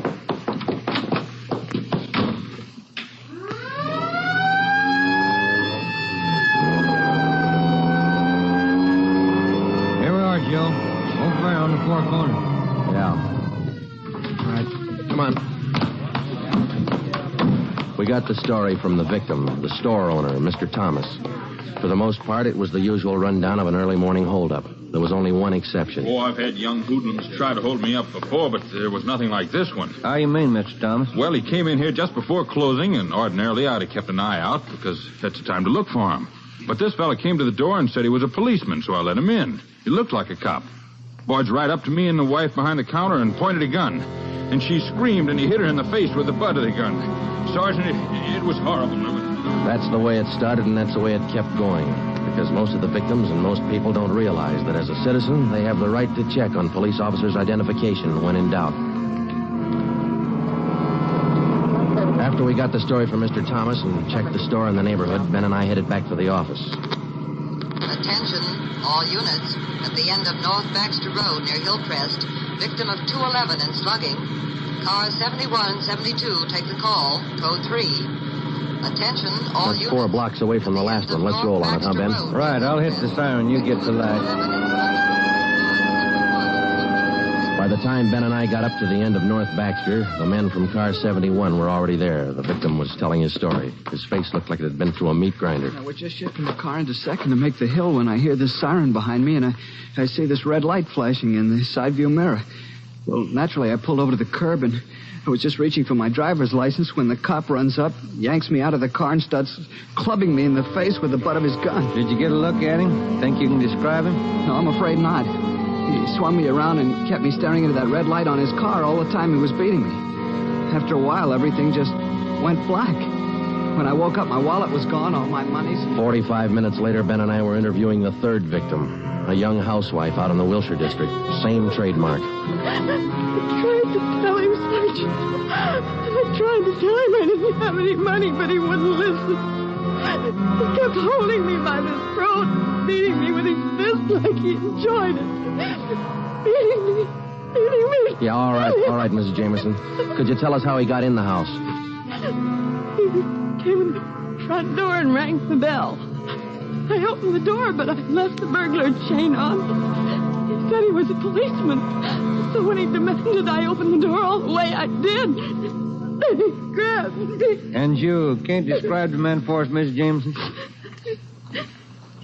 He was tall, and he had dark hair and big hands. Oh, it was like a nightmare. A horrible nightmare.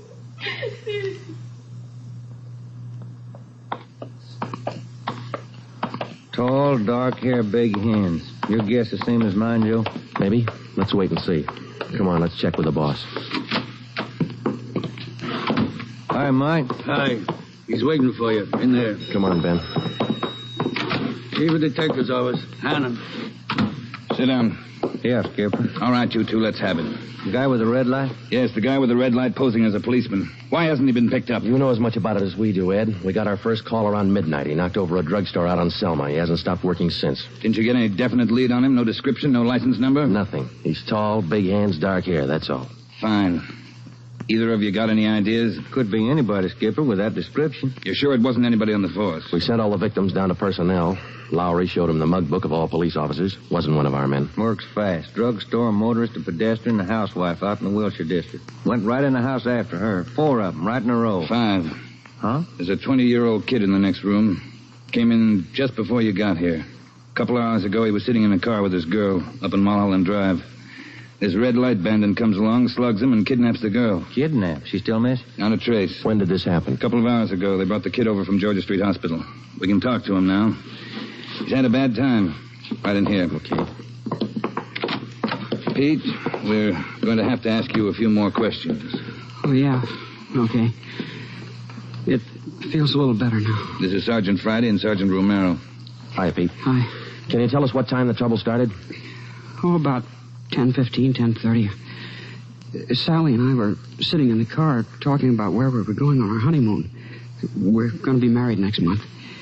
And then this car pulls up behind us and starts flashing a red spotlight on us, and a guy runs over and pulls open the door. He said he was a cop. Did you get a good look at his car, Pete? I think it was a black sedan. Did you get a look at the man, Pete? No, I didn't. It was pretty dark, and he kept me staring into that red spotlight. It all happened so fast. Then he started slugging me, and I went down. What happened then? Well, the next thing I knew, Sally was screaming. He had one hand on her throat, and he had her backed up against the side of the car. He was beating her with the other hand. So some kind of a short billy club. Well, I got up and I started for him, and he slugged me again.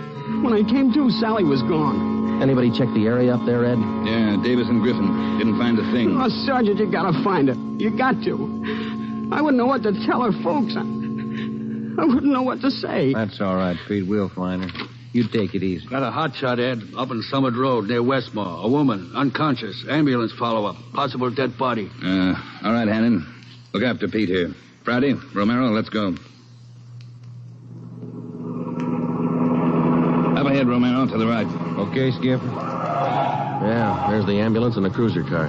Sure a lonely-looking spot. All right, come on. Hiya, Doc. What'd you find? Hiya, fellas. Right over here. Just gonna take her in. Where'd you find her? Over there, by the side of the road. Somebody driving by saw her. They called us. Any identification? This bracelet on her wrist. To my dearest Sally, from Pete. December 25th, 1947. That's a girl, all right. What are the chances, Doc? I wouldn't bet on them. Pretty bad shape. Well, have you seen enough? Yeah. Friday, Romero, call the crime lab and check the area for footprints and tire tracks. I'll ride back in the ambulance with the girl. If she regains consciousness, I want to talk to her. All right? Okay, Ed. I'll meet you in the office by 8:30. We're working straight through till we get this guy. See you at the office, Giver.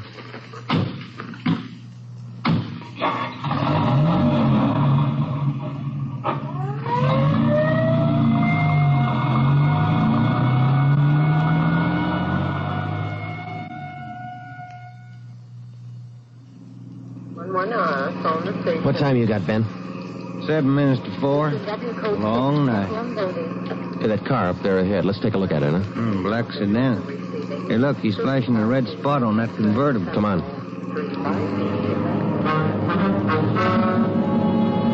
He sees us, Joe. He's pulling away. Get that gas pedal down to the floor. Already there. He's turning off right. Hit the siren. I'll get the light. We're gaining a little, Ben. Next corner to the left. Joe, where'd he go? It's a fancy driver. Try the alley up ahead to the left here. Must have turned up that cross street. Get through the alley and double back on him. Right. There he is, Ben. Look out. Watch it, Joe. Watch it. He's going to ram us.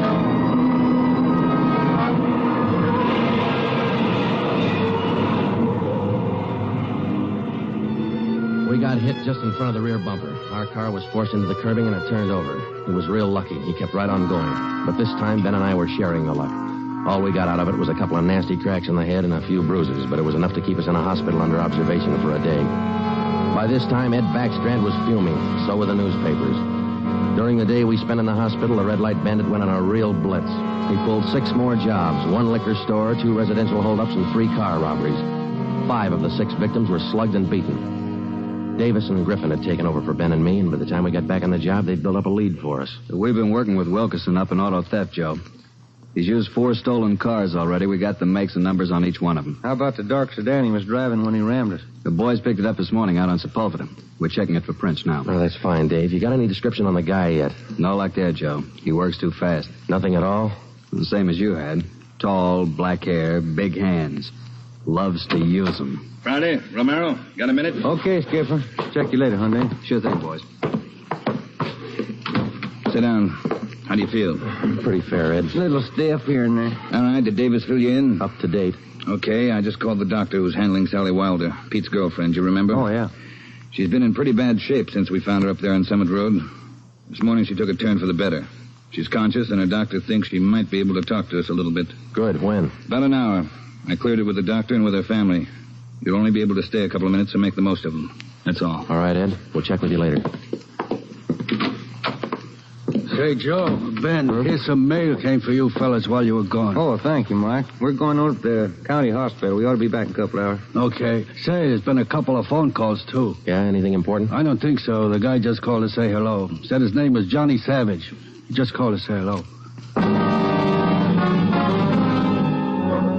I presume you men are aware of the girl's critical condition. Yeah, that's right, Dr. Froman. We saw her before she was taken here at the hospital. Yes. You understand, of course, that you'll be able to see her for only a few minutes, and please try your best not to excite her, huh? Right, Doctor.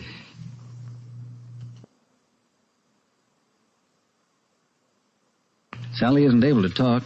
Bad mouth and face injuries, so your questions will have to be answered simply yes or no, and nod of the head. Okay, we got you. We only have a few questions, and we want to know if she can identify the man who beat her from these pictures we've got here. All right, Sergeant. This way, please. Thank you.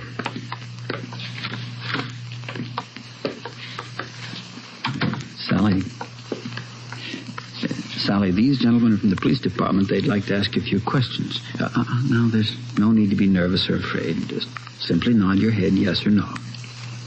That's fine. All right, Sergeant. Sally, did you see the man who attacked you? Yes. She says yes. Did you get a good look at his face? You did. All right, Sally, now you can answer these 3 together, just yes or no.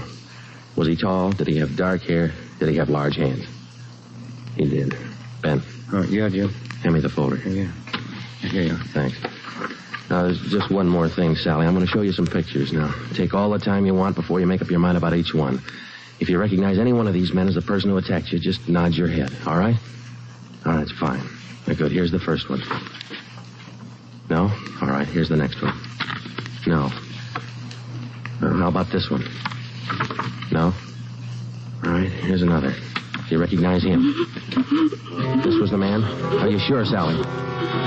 Thank you. That's all. Let's go. Did you find what you wanted, Sergeant? Yes, Doctor, we did. Here, it's this one. Nice-looking chap. Who is he, Sergeant? His name's Savage, Dr. Froman. Johnny Savage. When we got back to the office, we checked in with Ed Backstrand. In 5 minutes, an all-points bulletin and a full description of the suspect was broadcast to every radio car, every motorcycle officer, to every sheriff and law enforcement agency in Los Angeles and Southern California. By nightfall, the manhunt was on. More than a dozen extra patrol units were called in for duty that night, and when they pulled out of the police garage, the name, the picture, and the full description of Johnny Savage was in the possession of every officer. The same for the patrolmen, whether they walked a beat downtown or out in the residential areas. The picture of Johnny Savage went with them. Everything was done that could be done. On the second night of the manhunt, far out on the edge of town, Johnny Savage, the red light bandit, got his 12th victim, a 63-year-old storekeeper. Attention, all units. 939 Markham Street, near Clark. 211 and slugging, code 3. Ambulance dispatched. All units. 939 Markham Street, near Clark.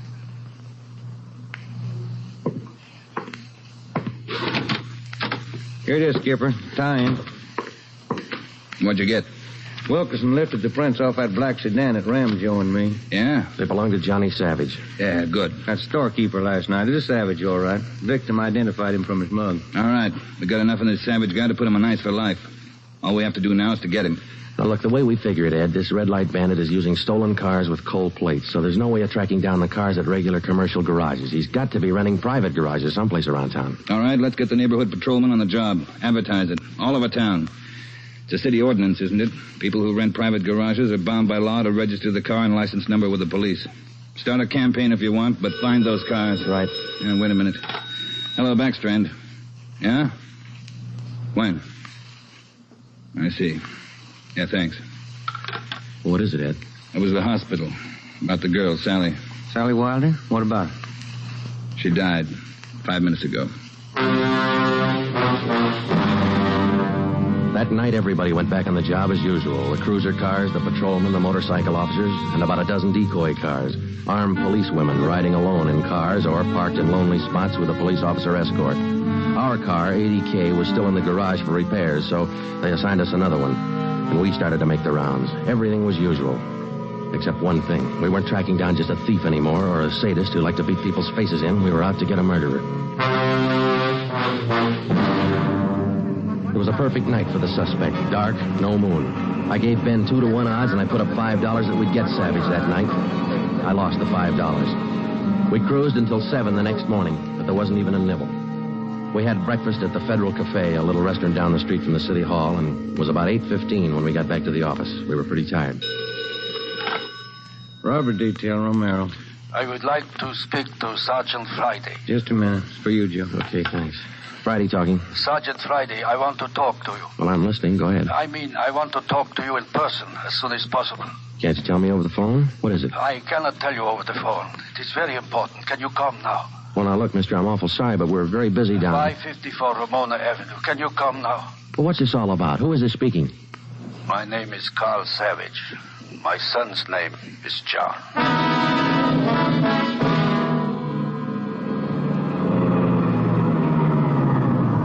Here it is, Joe. Neat-looking little place. Yeah.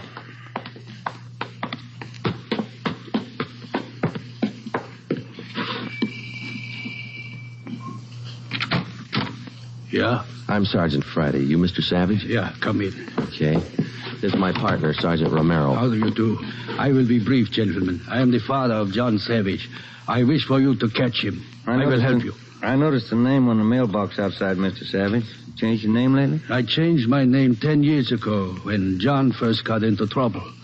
My own name I had to change. The shame. Always from him, my son. Shame. Mr. Savage, has your son been home since he got out of prison? Yeah, many times, to ask for money. I would not give him any, so he struck me. Last night I read in the newspaper the little girl he beat up. She is dead. Then I make up my mind. Well, do you know where your son is now, Mr. Savage? Not now, no. But our garage has a car in there. It is not his, I know. Also in the garage, I find many license plates. I find spotlights with red glass lens. But you don't have any idea where we could find him. No, but he will come back. He always comes back for money. We're going to station an officer here in the house, Mr. Savage. Anything you want, if it will catch him. He's bad, Sergeant. Like something poison. All through, he's bad. See a sewing basket over there, Mr. Savage.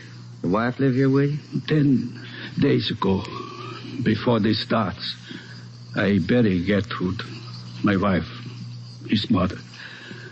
Sergeant, for 10 years she is sick, but for 10 years she stays alive to see him from prison. 10 days ago, she died. He did not even come to the funeral. Does your son have any idea that you might call us? No, I don't think so. But when you catch him, give me a gun. With my own 2 hands, I will kill him. Johnny Savage. Before we left, we called Ed Backstrand and we brought him up to date. He sent 3 detectives out to relieve us, Davis, Griffin, and Marsh. We told them to keep an eye on the house and the stolen car in the garage. That night after dinner, Ed Backstrand, Ben, and I went out and relieved them. We parked the cruiser car in the garage next door, and then we took up our posts. Carl Savage had a light supper, and then he went to bed about 9. The 3 of us sat at the front windows in the darkened house, and we waited. Ben kept his eye on the garage. Outside, across the city, the manhunt continued as usual. 3 hours went by. The waiting got monotonous. Brandy, Romero, look alive, will you? Oh, yes, Skipper. I'm sorry. That clock's enough to put anybody to sleep. What time you got? 12:23 a.m. Thanks. The clock kept ticking. We were tired. We took turns keeping each other awake. At 10 minutes past 2, I looked at my watch, and then I settled back and tried to find some kind of a comfortable position. They started so faintly, it was just like the ticking of the clock. Same rhythm. And then they came closer, and the sounds got out of rhythm. Backstrand's head came up with a snap. Brandy, Romero, you hear that? Yeah, Ed. Get up to the window, watch the curtains. You see anything? Yeah, somebody's coming. Savage? Can't tell. Wait a minute, it's going down. It's going up the driveway to the garage. It's going inside. That's him. Come on. Watch it, he spotted us. He went over that fence into the yard. There he is, Friday. You hit him, Joe? Maybe. He's going for the street. He's headed for that car, Ed, that sedan up on the corner there. Yeah, Romero, go back and get the car. Right, Skipper.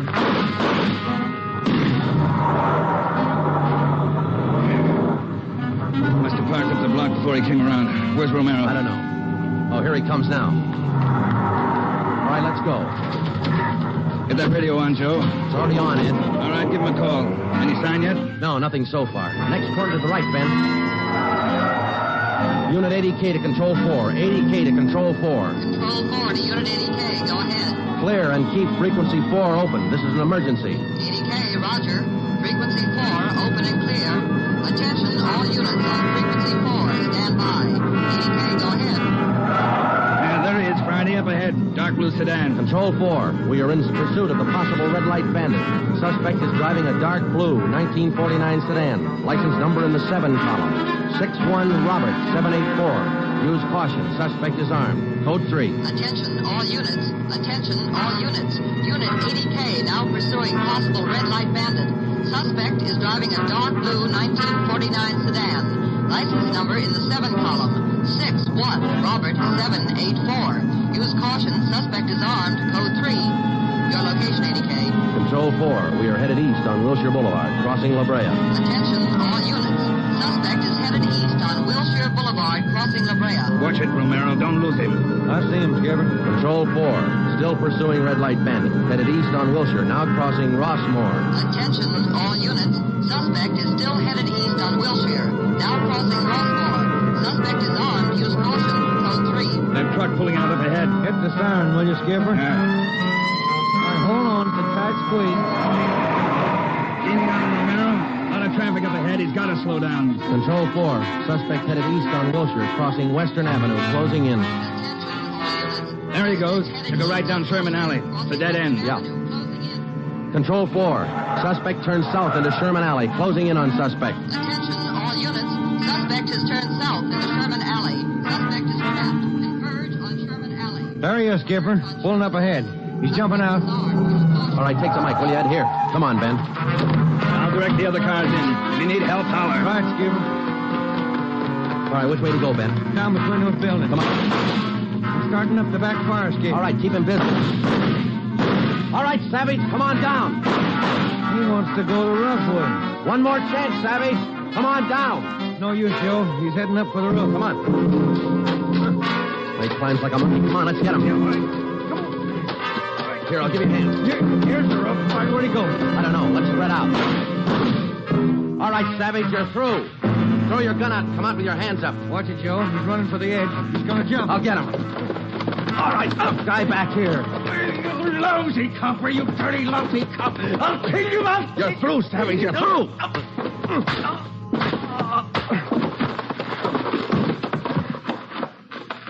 Good, Joe. Yeah. Throw the cuffs on, will you? Yeah, you just betcha.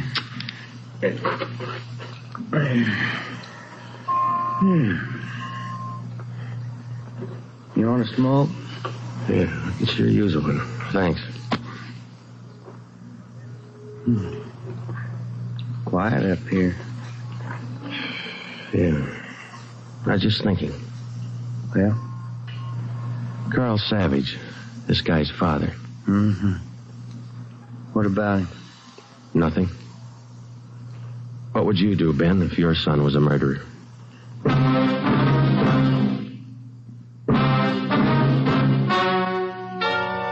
The story you have just heard is true. Only the names were changed to protect the innocent. John Savage was tried and convicted of murder in the first degree. He was executed in the lethal gas chamber at the state penitentiary.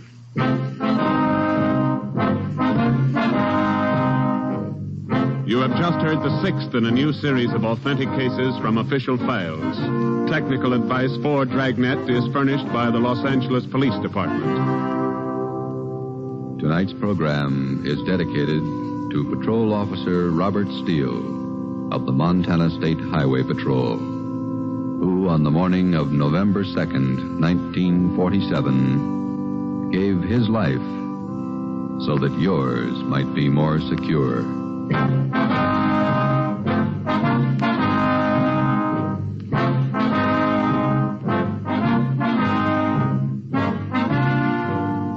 Dragnet came to you from Los Angeles.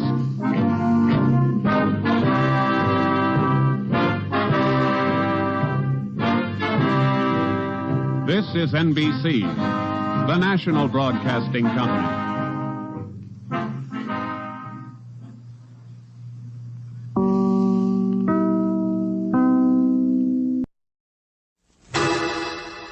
Personal notice. Danger's my stock and trade. If the job's too tough for you to handle, you got a job for me, George Valentine. Write full details.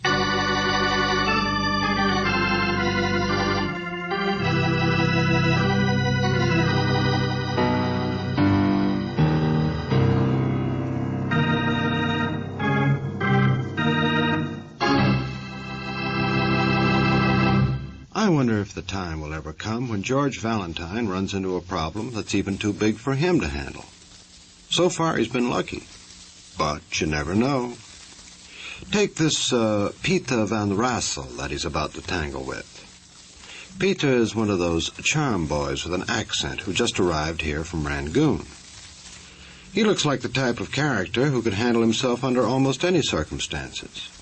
But he must have hit a snag, because right now, all Peter has in mind is let George do it.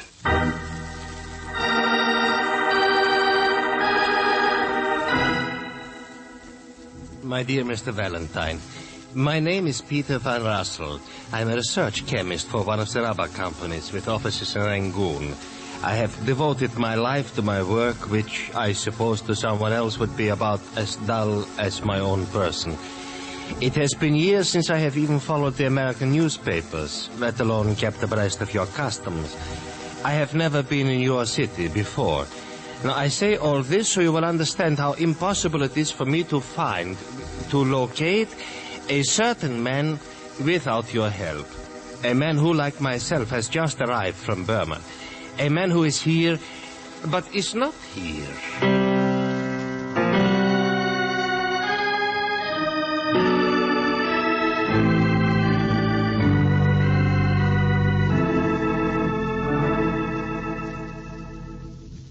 It is a debt of honor, you understand, purely a personal matter.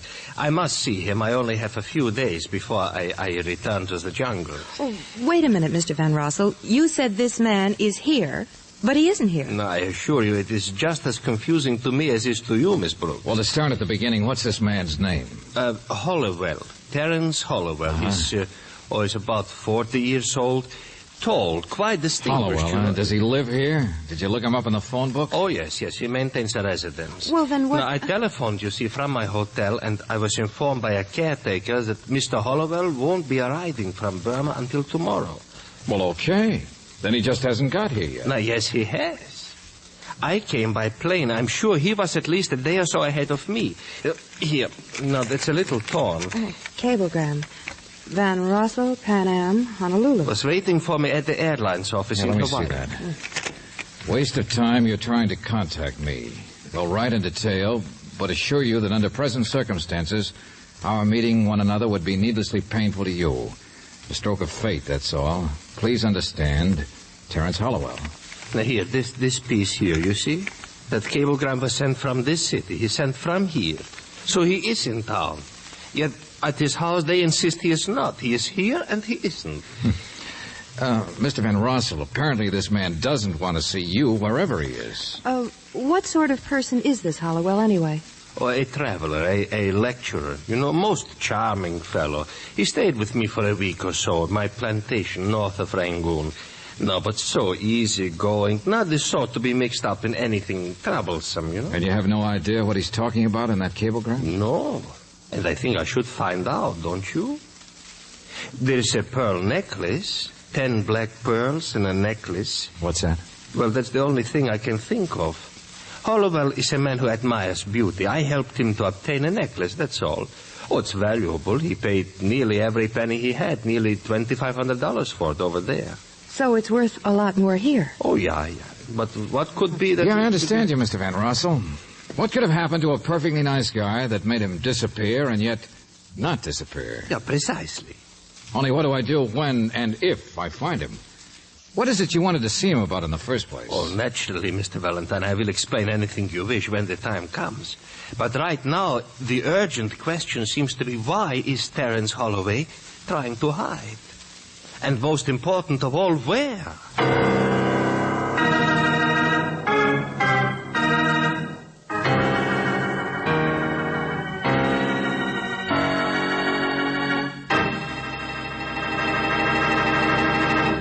You know, if I had a monster like this Peter on my trail, I'd hide too. This boy spells trouble with a capital T. But then George is smart. He'll know what to do. And if you're smart, you'll know what to do when it comes to this. Now let's see how George is doing in his search for old Terence. I guess so far not so good. And Brooksy isn't being a bit of help either. George, Mr. Van Rossel has already tried calling the house here. I can't see any reason for our Always start with the obvious, Angel. Maybe this Hollowell just doesn't want to be bothered with our Dutch friend. You know, look me up sometime, and then the people take you up on it and you're stuck. But he was his guest in Burma. He wouldn't be rude. Hold on a minute. Good morning. Good morning. Are you from the house here?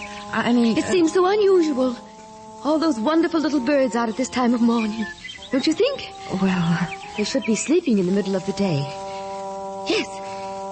But it's not hot, is it? There's no reason for them to be sleeping here. Well, we just wondered if you... Oh, my, no, I'm not from the house. No, indeed. You see? I have my umbrella. Yes, I see. Yes, this is Mr. Hollowell's house, though. I only carry my umbrella from habit, I suppose. It's ridiculous, isn't it? You haven't rung the bell yet? Yes, it's Mr. Hollowell's house. It's his. It's not like him, though, do you think? We've never met him. Oh, you've never heard him talk. You've never heard the beautiful words he uses with such a sad expression, but so exciting. All the romantic places, the intimate, beautiful thoughts. What did you say? Oh, no, I haven't rung the bell, no. You may if you wish, but it won't do any good. Why not? She's at home. Perhaps she'll throw you out like she did me. What? His wife, Mrs. Hollowell. Yes, his wife. Oh, don't mind me. I'm just waiting. Just waiting.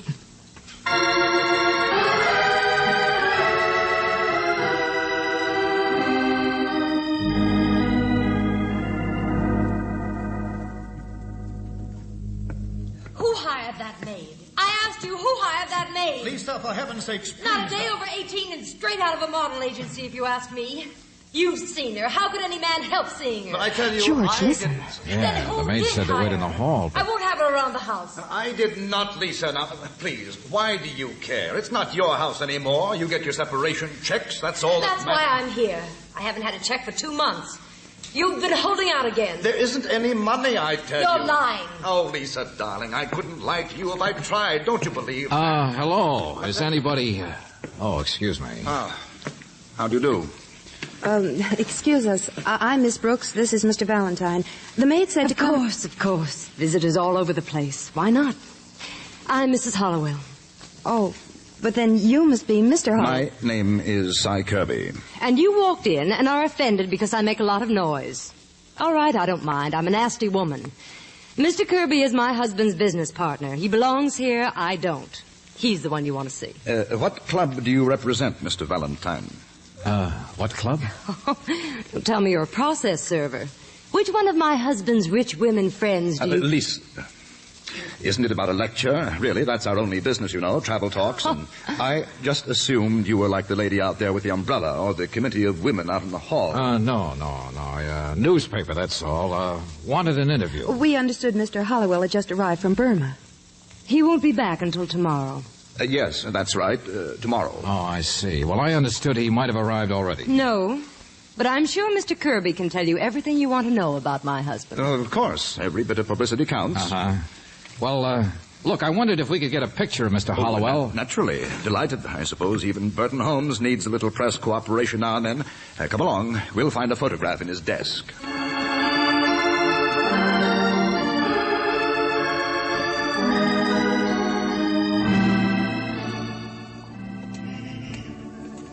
George, you'll never locate a man just by carrying his picture around. I will by a telephone pad, Angel. What? Yeah, it was on his desk. There's the name of an employment agency scribbled on it. It may be just a cockeyed hunch, but come on. Flavin Home Service Employment Agency.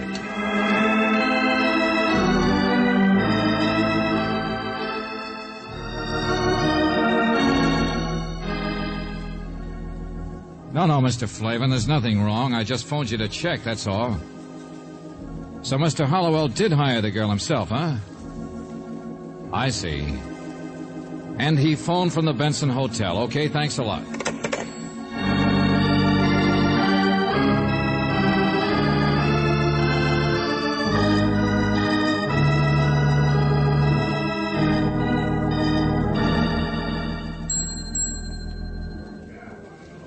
Now, the man in the photograph? Why, yes. Oh, yes. He's staying here at the Benson. His name is... Could you just tell me what his room number is, please? 325. Oh, but his key is in. I think he's probably across the street. What's this all about, Mr. Valentine? You mean that theater over there? No, a little jewelry store. I've seen him go in there before. Jewelry? Yeah. George, remember the pearl necklace? Yeah. What's that? I don't know, friend. It's all too much for me. Suppose we just wait... What's the matter? Give me that photograph. George. That's him, isn't it? Oh. May I have my key, please? 325. Mm-hmm. These people were just asking about you, Mr. Smith. Oh, they were? Mr. Smith? Why, yes, young lady. Mind if we step over here a second? Well, no, not at all. But what do you wish to see me about? It's Hollowell, isn't it? Isn't that your name? Oh, why, yes. But who are you? I don't understand. Neither would the clerk over there if you told him. Neither would I. No, I don't think there's any law against a man being incognito, is there? Who sent you? My wife? Her lawyer? Well, that's the obvious explanation, isn't it? She has a little trouble collecting money from you, I understand. Well, I suppose everyone has money troubles. Never mind, I'm not interested. But, what is it you want? Every minute I want less and less, Buster. Come on, Brooksy. We've done our job. Nice to have met you, Mr. Hollowell.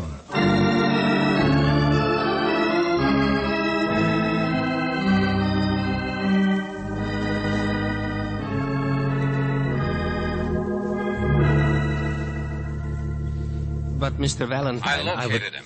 That's all you hired me for, Mr. Van Rossel? Yeah, the Benson Hotel. Now, you've done a very good job. Oh, wait a minute. Not so fast, friend.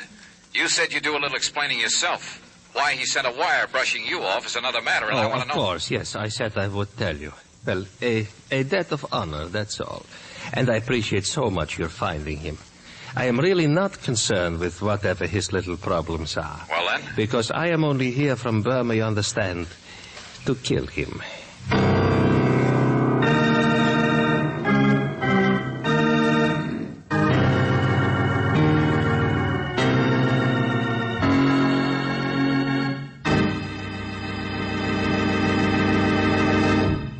This boy Peter is just full of good news. Wonder how he has the nerve, though, to go blabbing it to George. You know, if I were George, I'd hot-foot it right over to police headquarters. And if I were you, I'd pay close attention to this.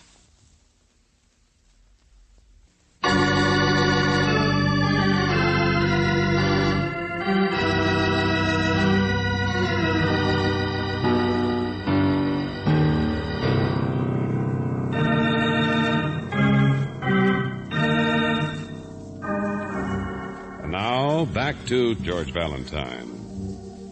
The business of Terence Hollowell is travel talks. Only from what his partner says, they're not making much money at it these days. Hollowell has trouble with his wife, too. But most of all, he's likely to have trouble with your client. Because if your name is George Valentine, then you have a harmless-looking client, Mr. Van Rossel, who has just said, thanks for finding Hollowell, because now he can kill him. Hey, wait a minute, you...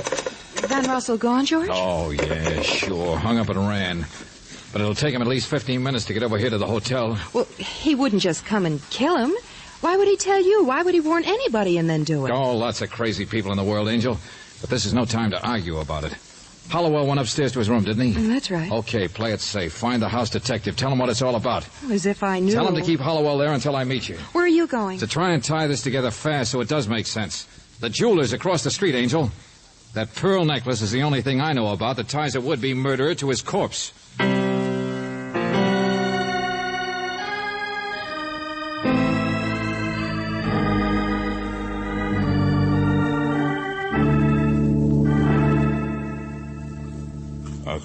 Yeah, beautiful.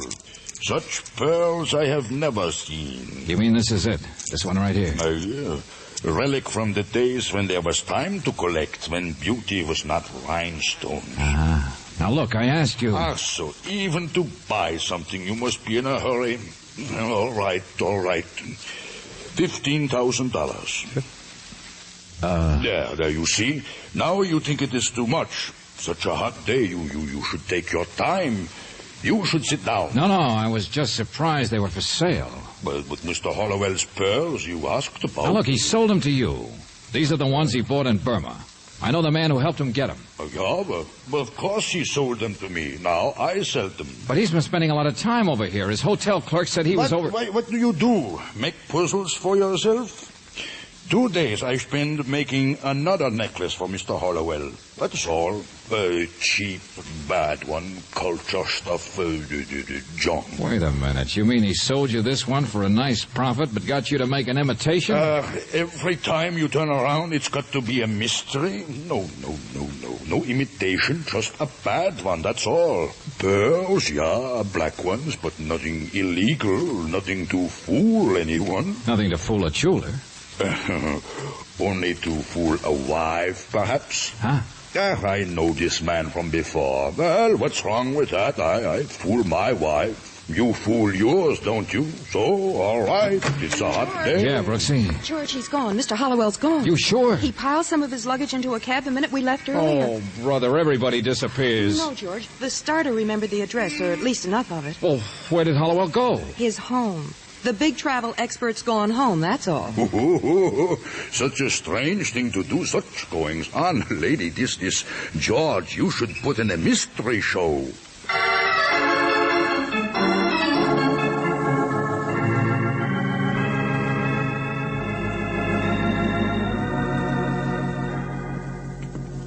Mr. Valentine, I'm so sorry I was rude this morning. Oh, not at all, Mrs. Hollowell. Through here, please. He's unpacking now.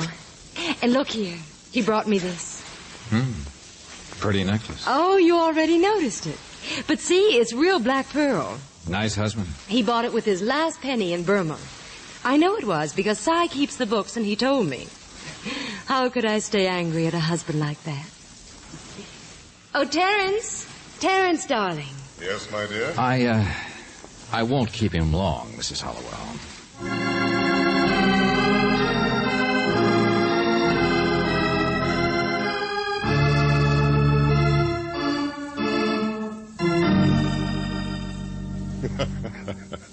And he wants to kill me, you say? Van Rossel. Imagine his even being here. Sure. It's very amusing. He's insane. Of course you know that. Lived in the jungle too long. Nothing but work. I think it's very amusing the way your wife fell for the phony necklace, too, Buster. What's that? Oh, don't worry. I'm not going to tell her. She'd start worrying again about that pretty maid you hired. How much does your partner, Cy Kirby, know about that little profit you made on the necklace? Buying it for $2,500. Buying? Well, didn't you? In Burma? The real one? Or is that what Van Rossel is upset about? Something to do with that necklace? Oh, get out of here. You've given me your little warning, and thanks very much. Goodbye. Oh, no. My curiosity gets bigger and bigger the more I talk. This is my house. I've done nothing criminal. I got out of here, I said.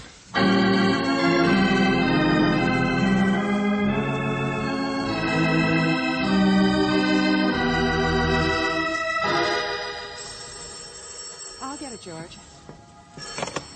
Hello?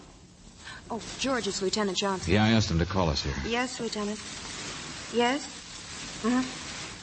George, they finally found Von Rossel. They picked him up at 5 o'clock. He's been watching that hotel of Hollowell's all afternoon. Oh, give me that phone.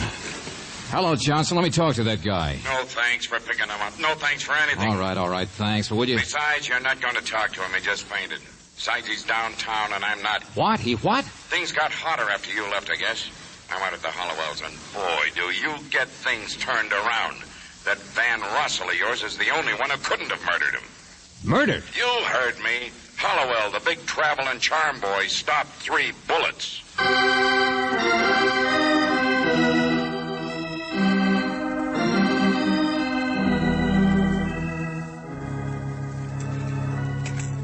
I don't know. I barely got here myself, Valentine. Well, his wife was upset. First she was hating him, then she was... Yeah, I got that. But after you left, she drove to the hotel to get some more of his baggage for him. Took the maid with her. They were the ones found the body when they came back. Yeah, right here in this hammock. That's right, in the hammock. What a life. None of you did. We got the place pretty well roped off and fast, but it's big, lots of space. Cy Kirby. Been this guy's partner for years. Says he was upstairs and didn't hear a thing. We tried it out, and you can't hear from there. Johnson, wait a minute, will you? What's the matter? Look, Johnson, I could have stopped it.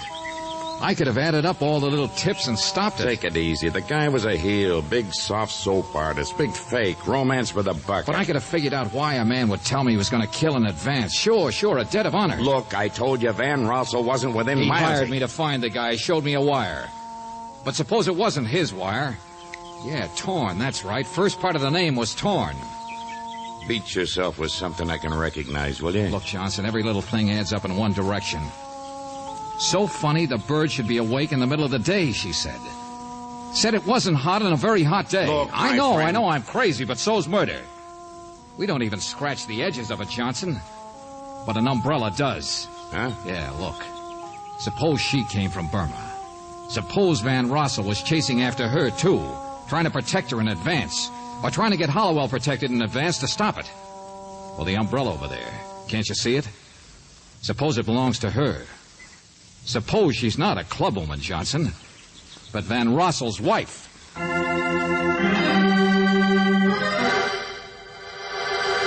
George, there she is. Yeah, I know. She's got a revolver. She's watching us. Stay where you are. All right, lady, sure. Now, don't worry. My name isn't Hollowell. I killed him. Did you know that? I know. But take it easy, please. It's all over. No, it was all over a week ago. He told me that when he left Bern. But I wouldn't believe She was in love with him. Oh, George, the poor thing. I know, just waiting till he got here to shoot him. Oh, leave me alone. Please, leave me alone. You are Mrs. Van Rossel, aren't you? Yes. Yes, I was. I mean... I know. Your husband told me about Hollowell visiting you for a week. I followed him, what of it? So I'm a stupid, middle-aged fool. I saw the cablegram that missed you in Honolulu. Get away, please. Please get away. I'm sorry, lady. I want that... All right, Brooksy, take it easy. She's shooting in the dirt. She doesn't want to hurt us. It's just Hollowell that she... Stop it, I said. Get away. Hey, that's 3 shots, Brooksy. And there's 3 in Hollowell. That makes 6. All right, it's all over now, lady. You've done all your shooting. Get away, I said. Oh, brother, have I been wrong? George, she's pointing it at herself. Hey, look out! Yeah, sure, lady. Still another shell. All right, now let's see your purse. You've got your purse, haven't you? There it is, George. She dropped it. No shells there. Huh. Guess we did some good after all, Angel. Everybody else had a motive, too. Wonder which one shot him first. I shot him. Lady, you fired your gun 4 times just now. There are 3 bullets in Hollowell. 3 and 4 is 7. So who shot him first?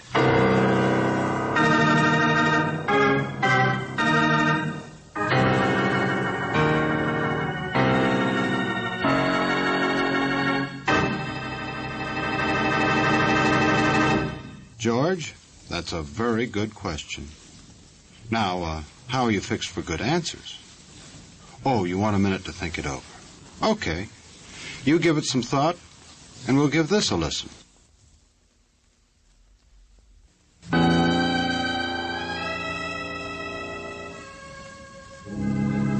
Cy Kirby, Mr. Van Rossel. He was the only one it could have been.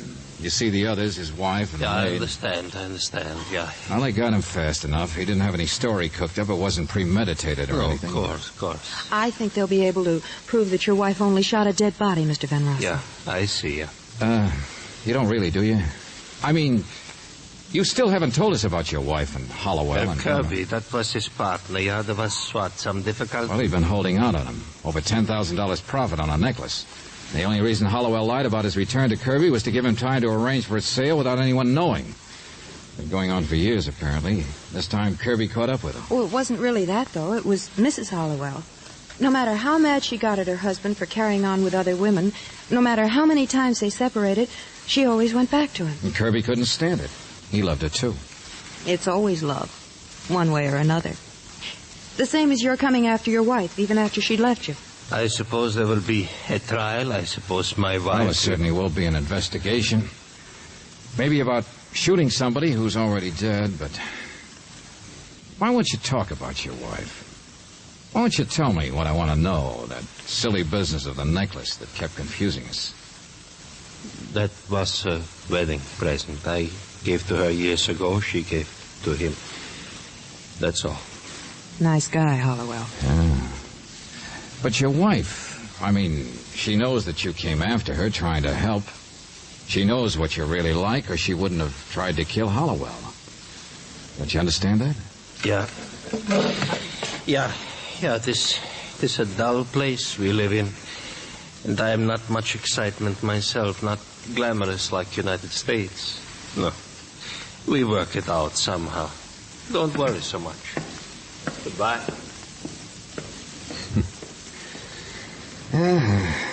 What was that line of yours, Brooksy? One way or another, it's always love. Go on, darling. There's nothing I'd rather hear you talk about.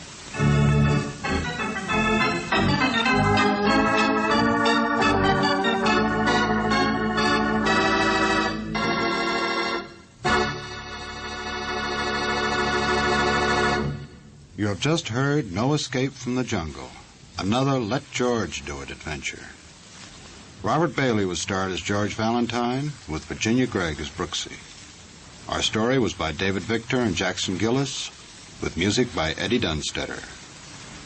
Now, this is yours truly inviting you to another visit with Valentine, when you will again hear what happens when you let George do it.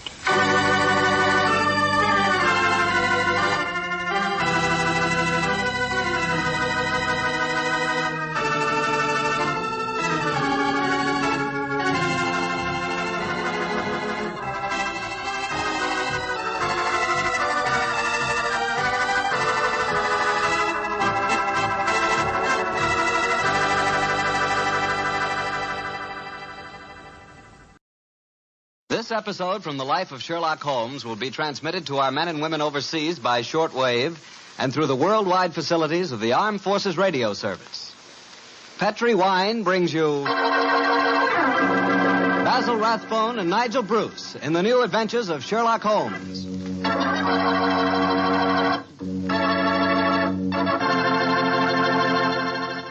The Petri family, the family that took time to bring you good wine, invites you to listen to Dr. Watson tell us another exciting adventure he shared with his good friend, that master detective, Sherlock Holmes. And if you ask me, the best way to listen to that story is to do it with a glass of port wine right handy. Petri California port. No kidding, that Petri port is just swell for any time good friends get together to talk things over. You couldn't ask for a more delicious wine. Why, just looking at the deep, rich red color of that Petri port tells you that here's a wine with a flavor that comes right from the heart of sun-ripened grapes. If you haven't ever tried Petri Port, why not get a bottle and have a glass after dinner tomorrow night?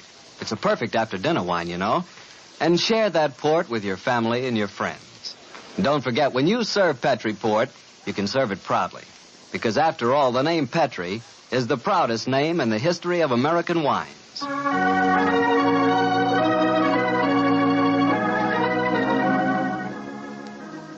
And now let's keep our weekly appointment. Good evening, Dr. Watson. Good evening, Mr. Bartell. Draw up a chair. Thank you. That's it. By the way, do you know what date it is?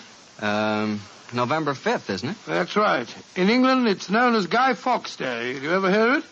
It's something to do with a gunpowder plot, isn't it? Yes, Mr. Bartell, it is. And as Sherlock Holmes and I had a very unusual adventure on the 5th of November many years ago, it seems appropriate that I should tell you about it tonight. But before I begin, I think it might help you to appreciate the true flavor of the story if I tell you a little about the origin and the customs of Guy Fawkes Day. It's a swell idea, Dr. Watson. Well, my boy, on November the 5th, 1605, exactly 340 years ago today, King James I was about to attend the opening of Parliament when a plot was discovered to blow up the House of Lords during the ceremony. And the chief conspirator was Guy Fawkes, I suppose? Yes, he was. He was captured in a vault immediately below the House of Lords, a vault full of barrels of gunpowder. Of course, he and his fellow conspirators were executed. And ever since then, November the 5th has been known as Guy Fawkes Day. Well, how's it celebrated, Doctor? Well, it's a great time for the youngsters, Mr. Bartell. They black their faces, throng the streets, begging for pennies, and build bonfires in which to burn effigies of Guy Fawkes. These effigies are life-size dummies, stuffed with straw and dressed in old clothes. The children parade them in the streets chanting rhymes. Well, now, let me see. Pleased to remember the 5th of November. Guy Fawkes Guy, hit him in the eye. The kids must have quite a time. Sort of like Halloween, huh, Doctor? Yes, not unlike it, my boy. Well, now that I've told you something about the customs of Guy Fawkes Day, I'll get on with my story. It began just before lunch, I remember, on November the 5th, 1899. The day was foggy and cold, and Holmes and I were seated each side of a blazing fire in our Baker Street rooms. From outside, we could hear the sound of voices laughing and singing. Suddenly, Holmes rose and crossed to the window, opened it, and looked out.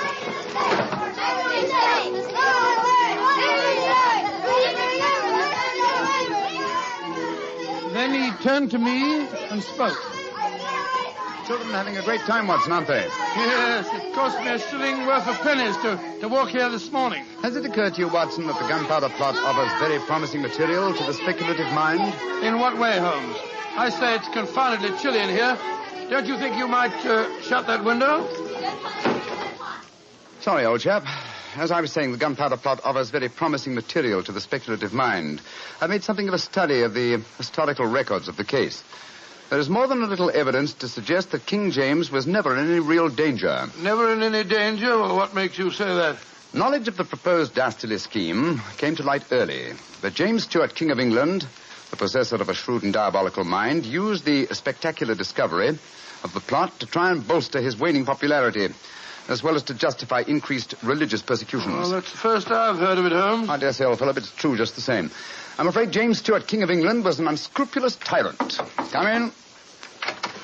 Oh, yes, Mrs. Hudson? There is a gentleman to see you, Mr. Holmes.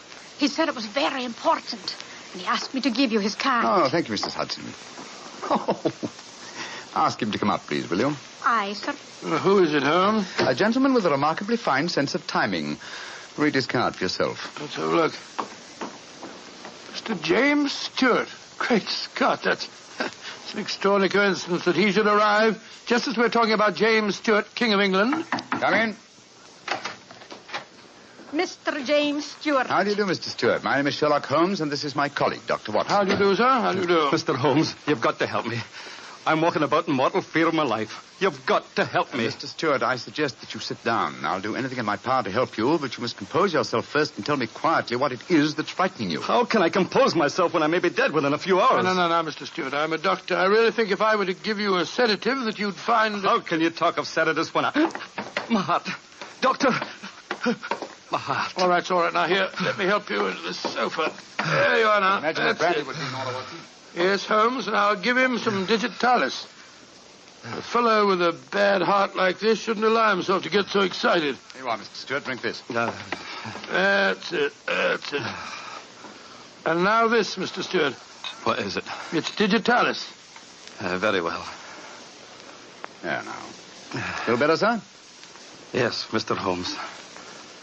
Yes, I do. You're right. I shouldn't get so excited. My heart can't stand it, you know. Watson, is he well enough to talk, do you think? Yes, if he doesn't excite himself again. I'll be careful, Doctor. I'll take it quietly. Mr. Holmes, when you saw my card just now, did it strike any responsive chord? Naturally, sir. Who could fail to be intrigued when a James Stuart calls to see one on Guy Fawkes Day? It isn't just coincidence that my name is James Stuart. I've got royal blood in my veins. People know of it. And that's another reason they're out to kill me. They're jealous of my heritage. Every instinct I have is a royal one. Now, you gentlemen know that falconry is a king's sport. And my greatest hobby is the breeding and the training of falcons. Mr. Stuart, please, Mr. Stuart. Owing to the state of your health, I suggest that you be as economical as possible in your explanation. In fact, I think it might be better if I were to question you. Very well, Mr. Holmes. Now, you say that your life is in danger. What evidence do you have to substantiate that claim? My cousin, Guy Falconby, has threatened it. You see, Mr. Holmes, he and I are the only heirs to a wealthy uncle. His fortune will go to the surviving heir. If I were dead, Guy would inherit everything. Seems to me, Mr. Stuart, that you should have applied to Scotland Yard for protection. I did, Dr. Watson. Only a few days ago I saw a certain Inspector Lestrade, I think his name was, and he laughed at my fears. Oh, Lestrade. And he laughed, did he? Well, then in that case, there may be something in your story, sir. You say that your cousin has threatened to kill you. Has he indicated the method he intends to employ? He has, and it's a devilish plot. Guy has a bitter, twisted sense of humor, gentlemen, even when he's planning as dastardly a thing as a murder. I am James Stuart. He is Guy Falconby, which is near enough to Guy Fawkes. Today is the 5th of November, and he's planning to blow me up. Oh, come, sir. You can't expect us to believe that. But it's true. He warned me. And the celebrations that are going on in the streets of London today would make a rare cloak for his activities. I must confess, Mr. Stuart, that I find your story most unconvincing. All your evidence appears to depend on conversations held between you and this cousin of yours. You have no facts, sir, to substantiate your claims. But I have. Then please let us hear them. I live at 23 Cavendish Square. A week ago, the house next door to me was let to a new tenant. Almost immediately, workmen became very active there.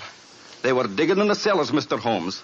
I could hear the sounds of picks and shovels through the walls. Digging in the cellars? That does sound significant, doesn't it, Holmes? Extremely. Did you observe any other activities of the workmen, Mr. Stuart? Mr. Holmes, Vans have been delivering large packing cases to the basement during the last 2 days. I know what's in them, too. It's gunpowder. I tell you, they're planning to blow me up today. No. Steady. You mustn't excite yourself again. What shall I do, Mr. Holmes? I think, sir, it would be better for you to rest here for a while and then go to a nearby hotel. I would suggest the Shaftesbury. And wait there until you hear from us. And where are you gentlemen going? Watson and I, after donning suitable disguises, will visit the house adjoining yours in Cavendish Square. I think an examination of the cellar there might prove most illuminating.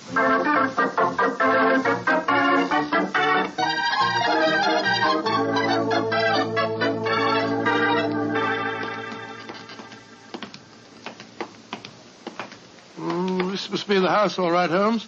The empty packing cases are still by the foot of the basement steps. Come on, Watson. Let's go down and explore. Pardon my soul, I feel a little self-conscious in these clothes. No need to, my dear chap. You look a most authentic inspector of plumbing. Well, if anyone challenges us, you'd better let me do the talking, though. I think my accent might be a little more convincing. Shh. Listen. I can't hear anything. Exactly. Then we may reasonably assume that either the workmen are observing the Guy Fawkes holiday or that their work is done. Come on, let's try this door. It's unlocked. Yes. Huh. This is too easy, Watson. We must be prepared for a trap. Come on. I've got my revolver handy if there's any trouble. I don't use it until I tell you to. Remember, we're supposed to be plumbing inspectors. It's pitch black in here. I can't see a thing. Strike a match. See if you can find a gas jet. Strike a match when the cellar may be full of gunpowder? Can't take the risk, old chap. Oh, here's a gas jet. I'll light it. That's better. Now we can see a little. Uh-huh. I think the workmen have completed their job. See that new wood forming a crude door in the corner over there? Where does it lead to, do you suppose? Let's find out.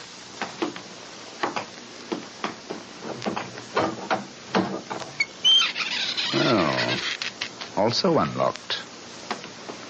And here's a miner's lantern, waiting conveniently for us on this ledge. Oh, this is ridiculously easy. Now I'm sure it's a trap. I like the lantern. Great Scott, it's a tunnel. Yes, it's a tunnel leading into Mr. Stewart's house next door. Let's explore it.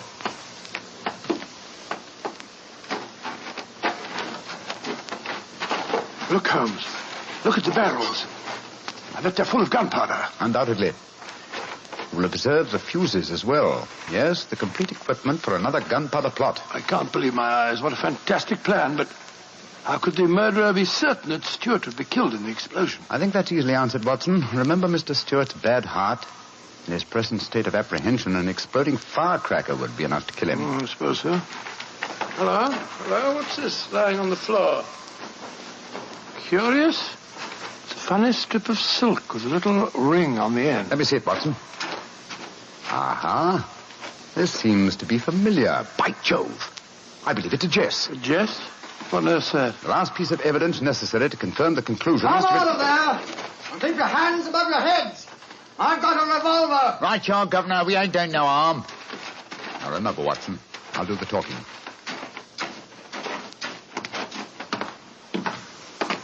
Come on! Out you come! Well, you're a comical-looking pair. What are you doing in there? Me and my mate got a message to come over here and see to the plumbing, mister. Plumbers, eh? You have any identification? Yes, sir. Here's my badge. We're inspectors for the London County Council. Oh, that's all right, my man. I saw the basement door open, and I thought burglars might be here. You're the owner of this house, sir? Yes, but my agent let it recently to some tenants who've been behaving rather queerly, I'm told. So I came round here to see what was happening. If you're the owner, sir, perhaps you can give me some facts for me records. Gotta fill me records, you know. What do you want to know? Well, your name, please, sir. Falconby. Guy Falconby. Look here. Alfie, hold your nose. What did he say? Nothing, sir, nothing. He's got bad hiccups. I've had him for months now. Can't stop him. Alfie, here, give me a pencil, will you? Thank you, Alf.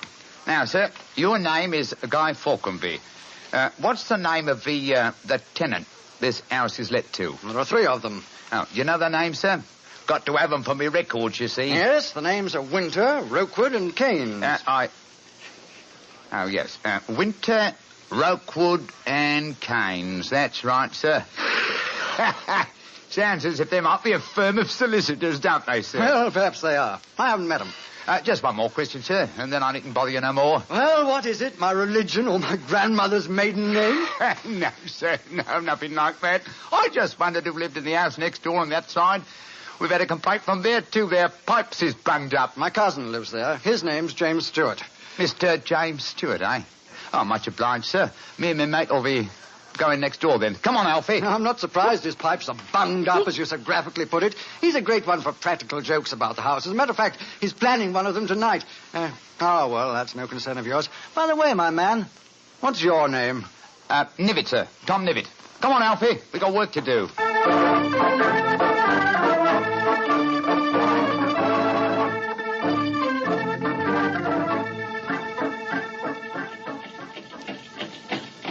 Holmes, I wish you'd tell me what's going on.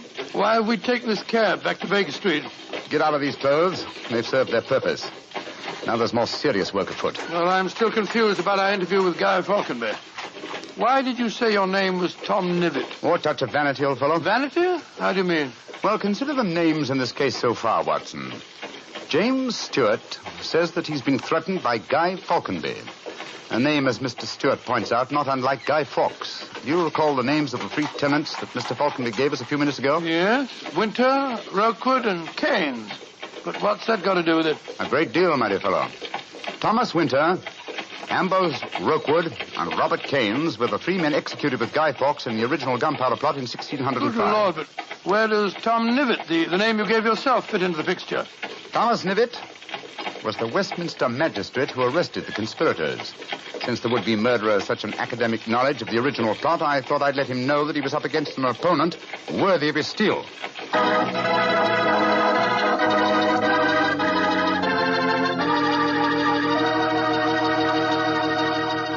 We'll hear the rest of Dr. Watson's story in just a few seconds. Just about time for me to remind you that if you want a wine that's sure to please the ladies, you can't miss with Petri California Muscatel. That's because Petri Muscatel is a golden wine with one of the most luscious flavors you ever tasted. Did you ever taste a big, plump muscat grape that's ripened in the sun? If you have, then you know what to expect when you taste Petri Muscatel.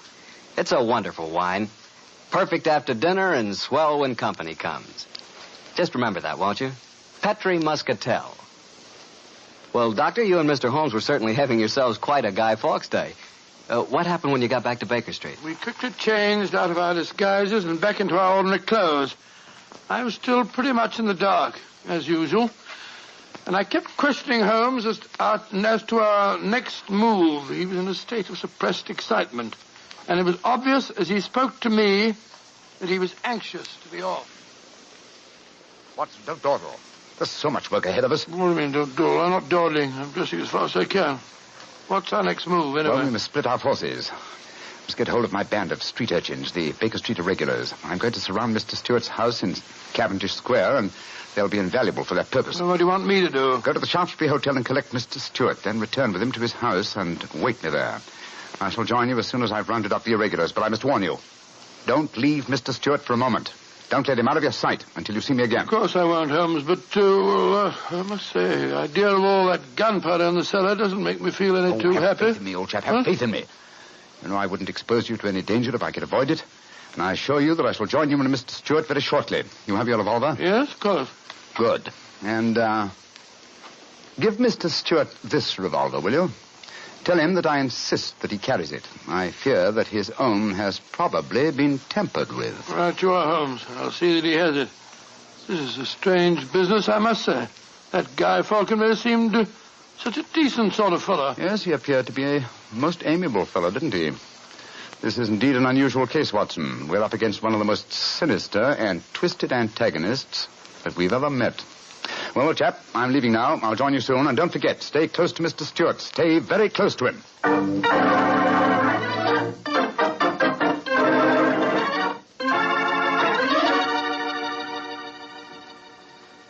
Dr. Watson, I wish your friend were here. No, don't get so excited, Mr. Stewart.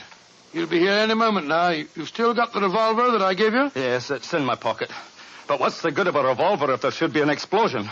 Answer me that if you can. Now, you must have faith in Mr. Holmes, sir. He's arranging now to have this house of yours surrounded by his band of street urchins. They'll see that no one gets to the cellar next door to light the fuses. A bunch of children. How can they do anything? You don't know the Baker Street irregulars, Mr. Stewart. And it's a perfect day for them to operate. As black-faced boys begging for pennies, they'd pass unnoticed anywhere. I hope you're right. But I have a premonition, Doctor.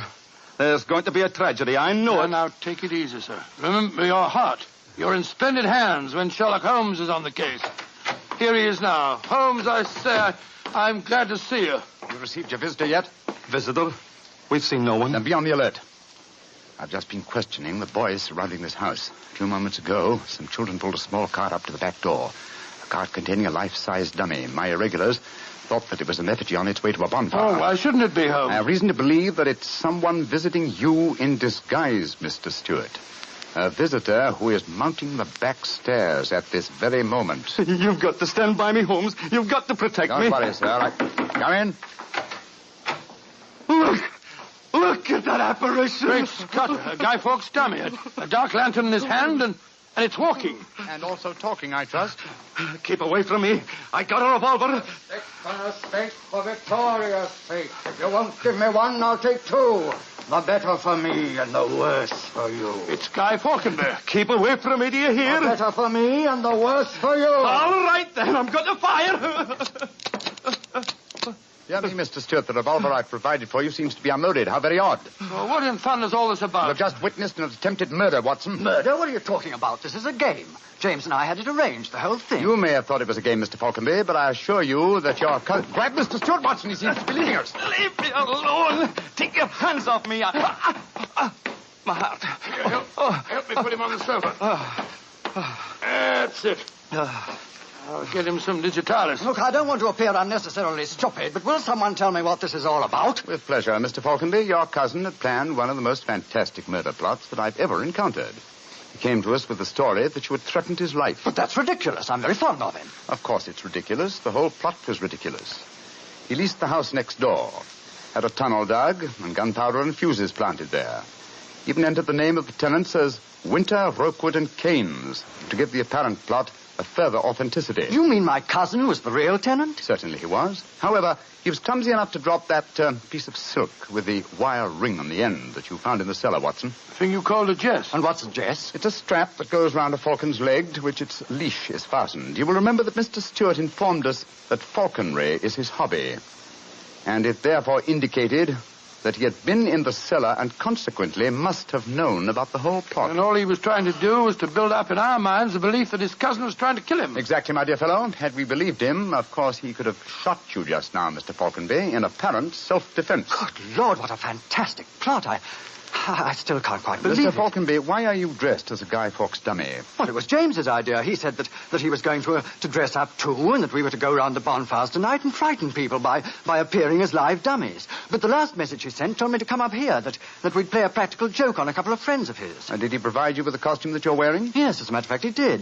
Have you searched the pockets for any weapons? No, but I will. All right, and while you're doing that, I'll examine this dark lantern. How's your patient, Watson? Well, I've given him some digitalis. And now I'll get him some brandy. I can't find anything in the pockets.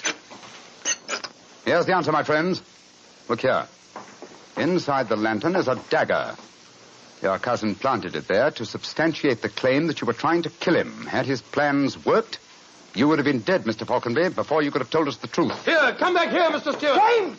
He slipped out of the door. Confound it! He's faking the heart attack. Come on, Watson, after him.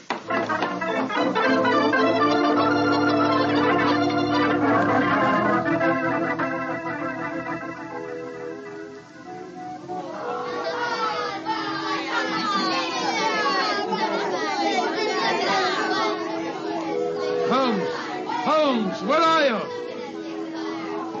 Out of the way, please. Blimey. Here comes the Lord Mayor of London, chums. Excuse me, please. I'm trying to find a friend of mine. Most important. Holmes, where are you? Get out here, Watson. I hear you calling me. Out of the way, please. I'm coming, Holmes. Why don't you send the postcard? You got away from me in the crowd. I'm afraid Mr. Stewart got away from us. Well, we'll never find him in this mark. Not to, old fellow. He's a dangerous man. There's no knowing what he may do. Where are the irregulars? There's Wiggins. Wiggins? Hello, Mr. Elms. Wiggins. Dr. Watson. Did you see a man run out of that house a few minutes ago? No, Governor. Perhaps Charlie did. Hey, Charlie, come over here a minute. It's Mr. Elms. All right. I bet Charlie didn't see anything, though. He's got some savvy girl with him. Hello, Mr. Holmes and Dr. Watson. Hello, Charlie. Hello, Charlie. Did you see a man run through this crowd a few minutes ago? A tallish man with a gray mustache? Yes, I did. A man came running out of the house over there.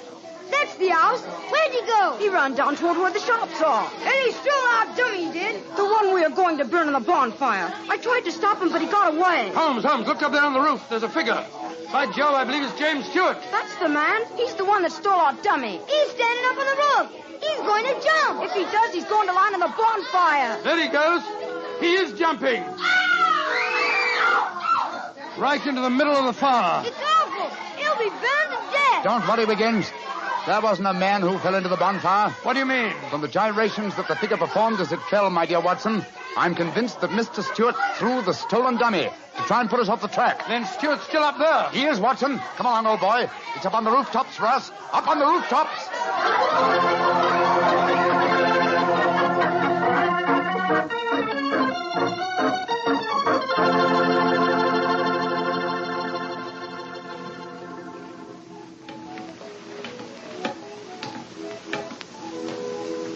Here, Watson.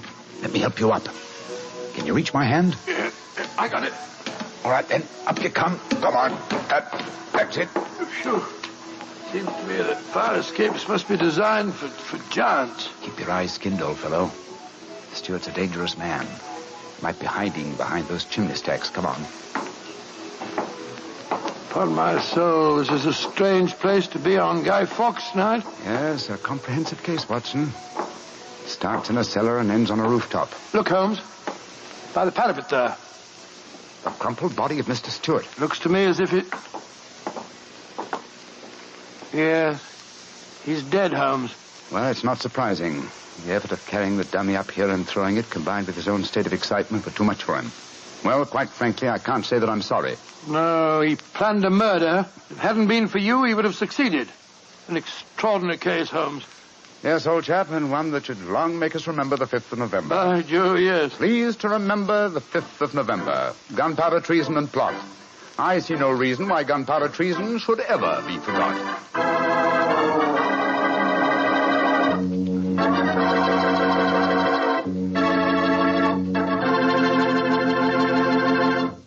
Well, Doctor, as you boys would say, that story was a bit of exciting, what? Yes, and even now I sort of lose my breath when I remember climbing that fire escape. You know, Doctor, those two fellas certainly went out of their way to celebrate Guy Fawkes Day. Now, take me. When I got a little celebrating to do, I like to do it quietly. Some friends, a glass of port. Yeah, Petri port, of course. What else? Leave it to you. No matter what the occasion is, you can somehow make it a perfect occasion for Petri wine. How do you do it, old fellow? Don't ask me how I do it. You mean, how does the Petri family do it? How can they make such swell wine? Well, the answer is experience.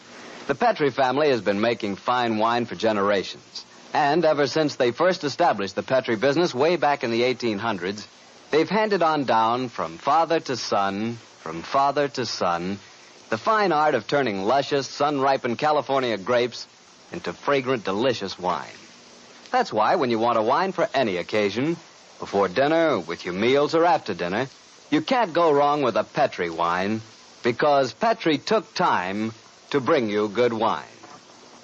And now, Dr. Watson, what Sherlock Holmes adventure are you going to tell us next week? An old favorite, Mr. Bartell, a story that concerns strange music that was heard in a lonely house in the English countryside, and of the living death that stalked there. I call it The Adventure of the Speckled Band.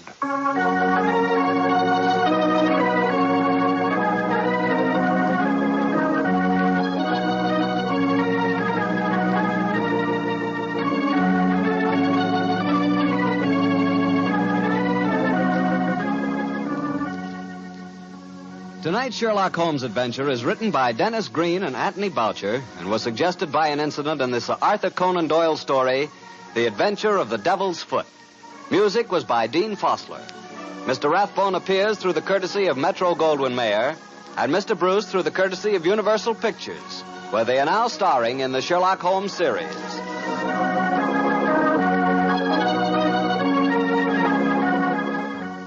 Petri Wine Company of San Francisco, California, invites you to tune in again next week, same time, same station. This is Harry Bartell saying goodnight for the Petri family. Sherlock Holmes comes to you from our Hollywood studio. This is the Mutual Broadcasting System.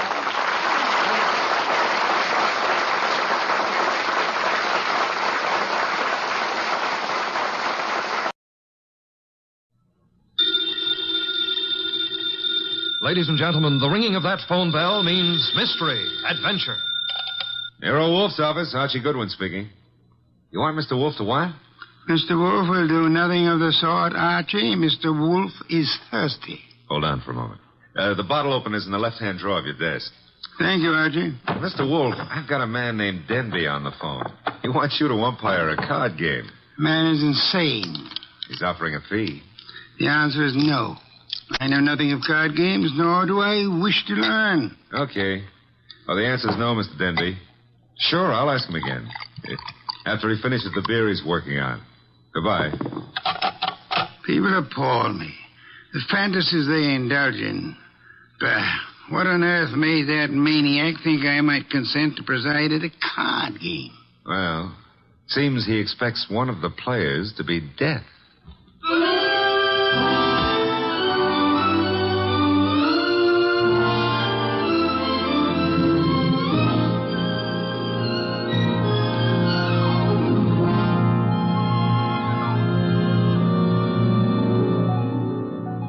Ladies and gentlemen, it's the bulkiest, balkiest, smartest, and most unpredictable detective in the world. That chair-born genius, Nero Wolfe. Created by Rex Stout and brought to you in a new series of adventures over this NBC network in the person of Mr. Sidney Greenstreet.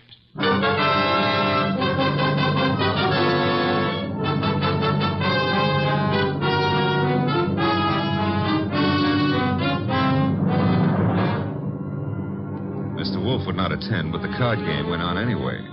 At the home of a Mr. Stephen Denby. Jean? Yes? Augusta? Mr. Piper? I think we're ready to begin, eh? I'm ready.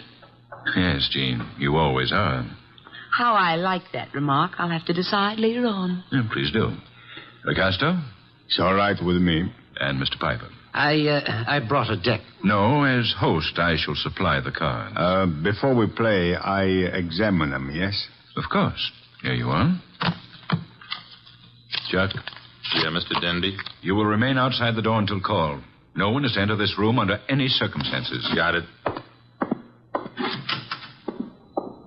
Augusta? The cards look all right. Thank you. Now then, shall we make things absolutely clear? You mean, should you make a speech? I don't mind. But make it short, huh? I shall. The four of us seated at this table are joint owners of the Candy Club, a rather successful institution devoted to the sale of food, liquor, entertainment... And the gambling. And games of chance. For some time now, we have all resented sharing the profits. Some of us have attempted to buy out the others. Denby, you needn't babble on. No one wants to sell. We know that. True, Mr. Piper. Which is the reason for this little game of cards. One hand shall be dealt to each of us. A hand at poker. Whoever wins gets the club. The others retire as gracefully as they can. Agreed? That's why yes, agreed. Very well. The cards are shuffled. I'll place them in the center of the table. Augusta, would you like to... I cut. Good. If nobody minds, I'll cut them too. After Mr. Lacasto. Nobody minds? Happy now, Mr. Piper? Let's get going, huh? Very well. Unless Jean would care to... Oh, thanks. We're all crooks here, which sort of cancels out any funny business with a card. Very well. We shall all draw a card in turn until 5 cards are drawn by each player. Shall we start, Jean? Sure. Augusto? Okay. Mr. Piper? Yes, of course. And myself. We just keep going in rotation. This is fun. Fun? No. There's too much money which rides on these cards. That's what makes it fun.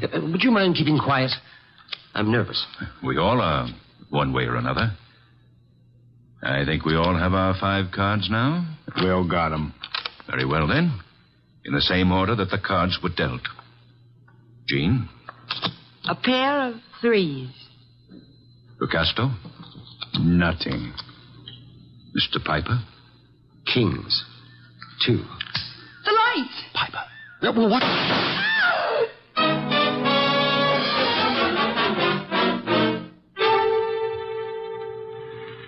Da-da-da-da-da.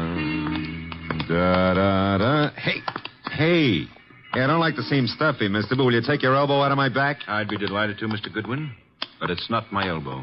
I don't care if it's your tibia maximus. Just take it away. Chuck wouldn't like that. Well, we have company. Mind if I look around? Keep right on walking, pal. Well, that would be Chuck behind me, huh? And you are... My name is Denby. You may remember it. Oh, yeah. You phoned a couple of hours ago about a card game. Now, look, just what is your boy poking in my back? I think it's a 38. You're not sure? It might be a 45. Chuck, is it loaded? Make a funny move, pal, and you'll find out the hard way. Yo, wait a minute. It's just a passing curiosity. Where are we going? My car. Get in. If you insist. I guess you do. Okay. I'll drive, Chuck.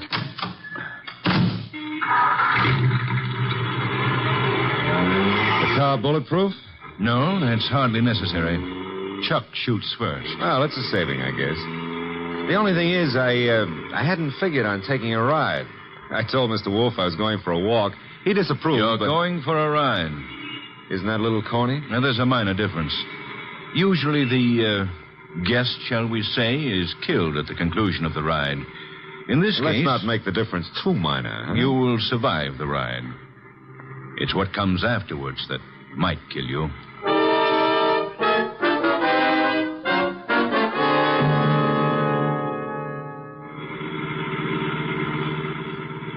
You see, Mr. Goodwin, my friends and I have a little mystery to solve. You want me to solve it? No.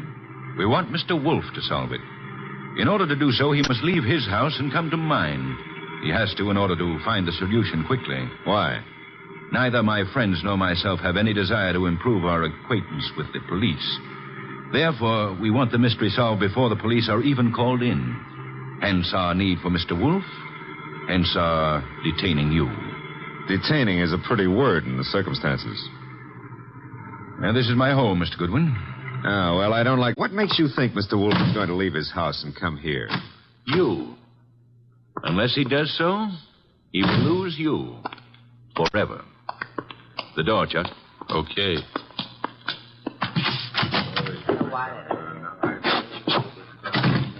Mr. Goodwin, may I introduce you to my associates in business and in poker? To your right, Mr. Lucasto, a charming but impulsive fellow. Hello. He's only the stooge. Where's the fat fellow? In time, Lucasto.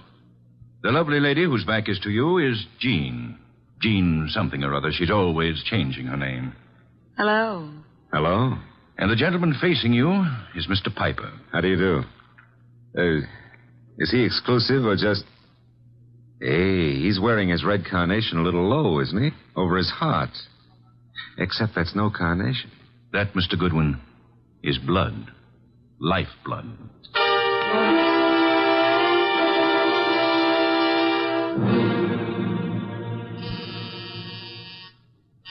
Archie. Oh, Pa, he's always taking walks. Come in. The door is unlocked. Are you... Yeah, you're Wolf. Having made a magnificent discovery, suppose you remove your hat? Now, come on. I beg your pardon? Mr. Denby wants to see you. Mr. Danby can see me here. Here ain't where he wants to see you. Here, at the risk of minor monotony, is where he'll have to see me. Don't you want your boy Goodwin to keep on living? No one has ever been able to discourage him. Mr. Denby will. Archie's in custody? No, in Mr. Denby's house under a gun. I don't have to believe that. Take a look at this. A wallet. Archie's wallet.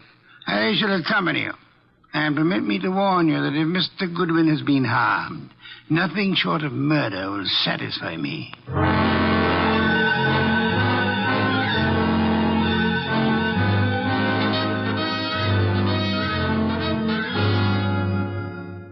It's getting late. Wolf isn't here yet. Maybe he doesn't worry about you, Goodwin. Well, he could have been delayed. Maybe an orchid needed a pollen transfusion or something. Besides, only the good die young. Then you must be very, very good, Archie. That remark I didn't care for. We sit here and wait for the fat one, but in the meanwhile, the police... The police will come when we notify them. But they will not like the delay we make to notify them. I say we waste time. I say the fat one will not risk coming. You say entirely too much. Is that so? Maybe I kill you myself. Picasso, put that gun away. Yes, darling Archie should have a chance to live. Not long if Wolf doesn't come. Stop looking so pleased. Are you afraid to die, Archie? Yeah, well, I'm not looking forward to it. It's so final. Besides, I didn't eat a hearty dinner, and... Oh, the Marines have landed. Who is it? Chuck, with Nero Wolf. Let him in. Shut the door, Chuck. Stay outside. Archie? Hello, Mr. Wolf. Oh, am I glad to see you. I regret I cannot say the same thing.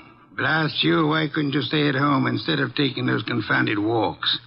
I warned you it'd be dangerous. Yeah, but Mr. Wolf, it wasn't the fresh air that got me. It was Denby. Mr. Wolf, I knew you wouldn't come here without some sort of pressure. I thought the method I used would be most effective. Would you really have killed Archie if I hadn't come? I would have had no choice. I would have been stuck with a witness to an unsolved murder. Suppose I cannot solve it. I should be forced to apply the same logic to two witnesses. Mm-hmm. Mr. Wolf, you really came here to save my life, huh? Nonsense. I came here for a fee, Mr. Denby. I have a check for $1,000 already made out. Clear it up. You forget. I left my home. I traveled unprotected through the streets of this city, exposed to motor accidents, to fresh air, too. You offer me $1,000. Will $2,500 do? Barely. Archie, will you take the check? Now, I presume you want me to find who killed the gentleman at the table, the one facing me, huh? His name is Mr. Piper. The name is no importance. Will you all sit at the table in the same position you were at the time of the shooting? Of course. Jean? Picasso? Good. Now for a look at the wound. The lights, I should imagine, went out for a while when the shooting occurred. They went out? Yes. Of the three of you at the table, which one had the best motive for the murder? We all have the same motive. The club. Helpful. There was no one else in the room at the time? No one. The door? Locked, with Chuck on guard outside of it. So much for that. The windows, I notice, are closed. They were closed when the murder took place? They were closed. The window panes are all unbroken, which eliminates the possibility of the shot being fired from outside of them, unless one of them was raised and lowered. That wouldn't have been possible. The windows are secured by catches. Archie, will you check that? Okay, Mr. Wolf. I shall for the moment assume that the windows are neither lying nor untrustworthy. Does anyone remember anything unusual occurring at the time of the shooting? Well, someone whispered Piper just before the shot. Indeed. You all heard that whisper? We heard it. Man's voice or woman? Well, I can't say. A whisper doesn't reveal much of anything. The windows weren't open, Mr. Wolf. Which leads to... The fact that it had to be one of us in this room. But which one, Mr. Wolf? The murder weapon. Ah, yes.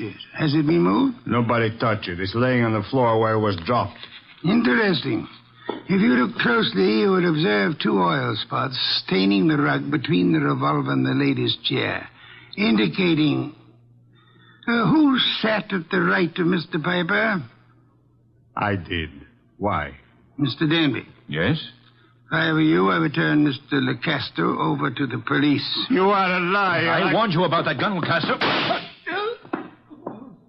Was it necessary to shoot Mr. Lecasto? In the arm, yes. He was reaching for a gun.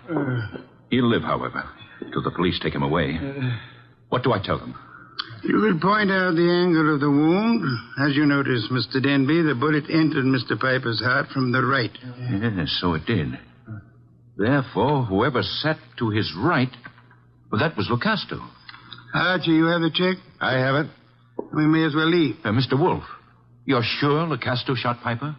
I have indicated the evidence. The rest will be up to the jury. Come, Archie. Jean. Yes, Archie? Now that my life expectancy has increased, what are you doing tomorrow night? Archie? I gotta scram. Lancaster 7583. I'll be ringing your bell. Oh, Mr. Denby, you better do something about Lucasto's arm or he won't live to be executed. You see, the executioner likes them warm before he chills them.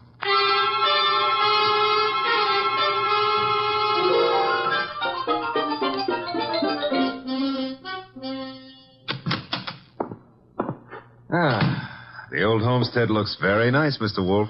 Yes, Archie, you should stay in it more often. Yeah, but you never get to meet babes like Jean that way. You never get kidnapped either. Nor would I have had to leave my home in order to rescue you. Well, you earned a nice fee, fast. Indeed? You seem doubtful about it. Positive, Archie. I know. I have not as yet earned my fee. Huh? You mean Denby might not turn Lucasto over to the cops? Of course he will. The trouble is, you see, Lucasto did not murder Piper. No? He just thought a bullet in the heart might be good for Piper's rheumatism, huh? As it happens, Piper suffered from asthma. That's beside the point. Fine. Mr. Wolf, I'm going to take it for granted that you know who did kill Piper. I'm also going to take it for granted that you won't tell me until you're ready. But why turn Lucasto over to the police? 2 reasons, Archie. First, I had no proof against the real killer. Secondly, we had to supply a scapegoat in order to be permitted to leave the Danby home. You were unarmed, helpless. Go ahead, rub it in. Nonsense. It was an interesting problem. I enjoyed it. It was, huh? Well, to me, it's still in the present tenses. Which reminds me, as old Dr. Titmouse said, there's always a future tense. And in that future tense, Jean. No, Archie. Oh, Mr. Wolf, stop. That girl's got a love for blood that appeals to the ghoul in me. Besides, did you notice what she does to her dress? Archie, I was merely about to say that I have no objections to your dallying with the girl. Oh, I don't believe it. My ears need overhauling. I objected only to the future tense. Why not call her now? Yeah, well, I won't pretend I understand this sudden enthusiasm on your part about my love life. Probably there's some foul, scheming motive at the bottom of it. But who am I to look a gift horse in the mouth? Now, let's see. Her number was, Lancaster 7583, of course.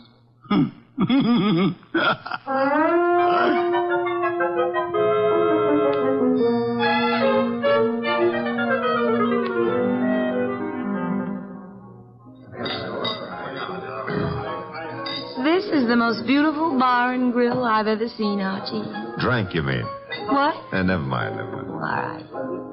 Archie, did anybody tell you were beautiful, too? Well, a girl here and there has mentioned it. Oh, were they liars? Tell me, Jean, how did you ever get into the gambling den racket? Because I'm a crook? Well, I suspected that, but, I want another drink. You've had enough. I want another drink, and when Jean wants another drink, no gentleman who is a gentleman... Jean, get down. Oh, let me go. I don't want to climb under the table. You'll stay under here until the barrage stops. I guess the war's over. All right, Jean, get up. No, now I'm here. I like it. I'm going to stay here for months and months. Jean, do you realize that somebody just tried to kill you? And I thought you had such a nice, honest face. No, not me. Somebody out in the street. I don't know why, but Mr. Wolf will. Come on, pull yourself together and let's go see him. The nice fat man? All right, I like him. You do? Why? Because he'd make such a big corpse. Is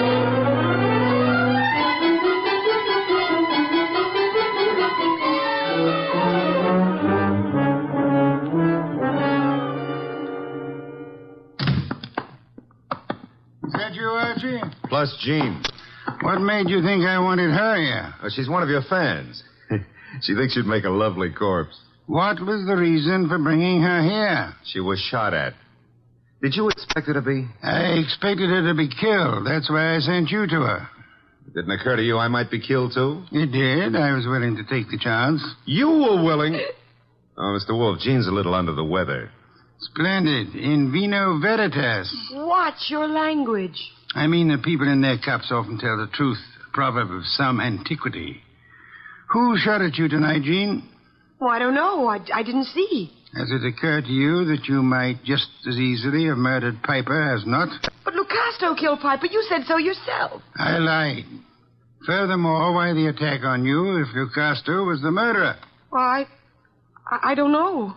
Did you also not know that Lucasto escaped from jail earlier this evening? You're making that up. Why should I? Mr. Denby turned him over to the police, but Lucasto managed to get away before being jailed. That's not cricket. Incidentally, Mr. Denby will be joining us at any moment. I expected you to bring Jean, Archie. Therefore, with the exception of Mr. Piper, who is resting in the morgue, and Mr. Lucasto, who is at large, we shall have all the participants in the card game. With them, perhaps we can deal a new hand, Archie? Okay. Maybe it's the morgue to tell us Piper escaped. Oh, wrong again. Come in, Mr. Denby. Mr. Wolf, I'm upset. I heard over the radio about Lucasto's escape. He'll try to kill us all. Why? Because we can testify that he murdered Piper. Truly. I beg your pardon? Lucasto did not kill Piper. But you said that he did. The only evidence against Lucasto was the angle of the entrance of the bullet that lodged in his heart. May I remind you of the whisper you all heard in the darkness preceding Piper's death? The whisper that said Piper? Precisely. We must assume, then, that Piper turned his body in the direction of the whisper. Therefore, the angle of the wound would be wrong for Lucasto, but the correct one for... Whoever sat opposite Piper. I sat opposite him, but that doesn't mean I killed him. Wait, you must have. Once he turned, the bullet must have come from opposite him. Only possible way. That means you, Jean. No, it's a frame. May I interrupt for a moment? Mr. Denby, if our present analysis is correct, it must have been you who whispered to Piper. Did you? I hadn't thought about it before, but... Denby, you're lying. No, he's not lying. Continue, Mr. Denby. Well, when the lights went out, I wanted to tell Piper something. He turned to me, and that's when he was shot. Archie, you've taken all this down. In my prettiest shorthand, Mr. Wolf. Good. I don't know why you're doing this, Denby. Maybe you think if I take the rap, you'll get the club. But remember, Lucasto's still free. He's gunning for all of us. But it'll be you. Especially you he'll want. Maybe you can talk a jury into sending me up for something I didn't do, but you won't live to gloat about it. Oh, shut up, Jean. You killed Piper and... Who's that? This is, of course, the murderer of Mr. Piper. No comments? Archie, the door, if you please. But you said I was the one who... What kind of idiocy is this? Archie, I said the door. Okay, but shall I ask him in or sock him? You will act as the situation demands. Yes, sir. But for once, I'd like to know what the situation is. Raise him, Goodwin, and keep him that way. Now back up into the living room. I don't back up good. My gears... You want it here? Never mind. I'll strip a gear. Archie, what are you doing? Just what the situation demands, backing up. In case your knowledge of armaments has failed you, our little friend Chuck here is pointing a .38 revolver at me. Won't save him from the chair. Maybe not. But it could give me quite a pain in the stomach. Chuck, what do you think you're doing? You double-crossing louse. Gentlemen, if you So please. you thought you'd run to the fat dick and pin it all on me, huh, Denby? You don't know what you're talking about. We haven't even mentioned you. You sure of that, huh? Then why did Wolf phone me and tell me you were about to sing? Wolf phoned you? Yeah. Said you were getting ready to feed me to the electrician up the river. Oh, he was making a stab in the dark, Chuck. Trying to start something. That's so, Wolf? Archie, will you read Chuck your notes about Mr. Denby's statement regarding the whisper? Well, that doesn't mean... It could be misunderstood. Read me the notes, Goodwin. Here it is, I quote. When the lights went out, I wanted to tell Piper something. He turned to me That's and... all I need to hear. Chuck. You were selling me out after hiring me to knock off Piper. You dumb gunman. Now you've given Wolf what he wants, a confession. I was trying to pin it on Jean. That's what you say now. It's kind of late, though. Too late for you. No. Goodbye, Mr. Denby. Nice shooting, Chuck. Stay put, Goodwin. The rest of you, I'm leaving. Police wouldn't approve. But let me have your gun. Huh? Wise guy. You know something? I've been thinking. Can you think? If I was to knock off you and Goodwin, me and Jean could split the club between us and nobody'd ever know who killed Piper. Very whimsical, Chuck, but if you don't mind... Archie, don't be an idiot. Well, if I have to get shot, I prefer it to happen when I'm moving forward. Archie. Okay, come and get it, Goodwin. March right up nice and easy and take it. I'm coming. Would somebody mind telling me why I don't fall down? I've been shot. Well, that's not the way to talk to a man who's just been... Hey, Chuck is lying down. Is he dead? Well, there's been a mistake. I didn't shoot him. He shot me. Archie, stop blabbering. Neither of you shot the other. As a matter of fact... I shot the chap. Lucasto. Lucasto, Archie? Well, I thought he escaped. No, I'm not crazy. I do not escape. The fat one, he phones the police to tell them how I'm innocent. Yes, I had the police announce the escape, however, for reasons of, shall I say, strategy? Well, on account of there are no bullet holes in me, you can say whatever you like, Mr. Wolf. Thank you, Archie. That announcement helped heighten the tension our murderers were under. And then they explode. The fat one, he says to me, Lucasto, wait in the next room. Watch careful. Maybe there's trouble. I watch. And now? Now there's no more trouble.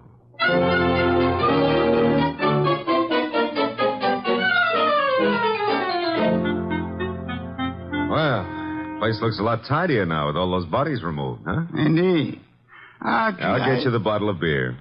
But first, make with an explanation. The case was crystal clear, Archie. Maybe, but I'm no crystal gazer. Sure, I know. Denby had things arranged in advance with Chuck in case anybody held a better hand than his own. Piper did. So Denby whispered to Piper after kicking the light switch and set him up for a shot by Chuck from the doorway. The angle would provide evidence against Lucasto. True. However, we had only Denby's word for it and Chuck's that the door was locked. All right. We know, but you knew before Denby and Chuck blew up. How? The oil spots on the rug, Archie? Well, they only showed the gun had bounced when the murderer threw it away. Spattered oil, very well-kept gun. They showed more than that. Where were those spots in relation to the gun? Think back, Archie. Spots in relation... Oh, sure. They were between the gun and the door. Therefore, the gun must have been thrown from the door. Bounced twice, staining the rug before reaching its final destination. Ah, I get it now. That told you who'd fired the gun. But there wasn't proof enough, so you set up a nice atmosphere of suspicion and had the boys give each other away. All right, Mr. Wolf, you're a genius, and you may have your beer. Thank you, Archie. As for me, I'm not a genius, but I remember a phone number. So if you'll excuse me, Mr. Wolf. You're excused, Archie. Thanks. But before you call that number, may I remind you that Jean is a girl of macabre tastes who appeals to the ghoul in you. Sure you may, but why bother? In order to be able to warn you that a ghoul and his money are soon parted. Good night, Archie.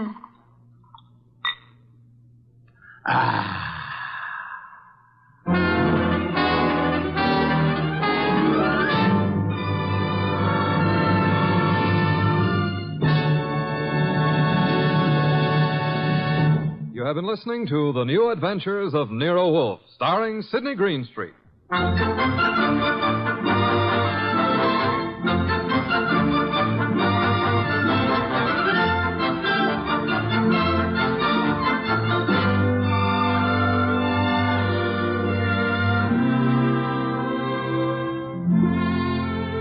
Tonight's transcribed story was based on the characters created by Rex Stout. This is an Edwin Fadiman program. In the cast were Gerald Moore as Archie Goodwin, and Betty Lou Gerson, Jay Novello, Howard McNear, Barney Phillips, and Bill Johnstone. Next week at this same time, Nero Wolfe and Archie will bring you The Case of the Calculated Risk. Don Stanley speaking. 3 chimes mean good times on NBC.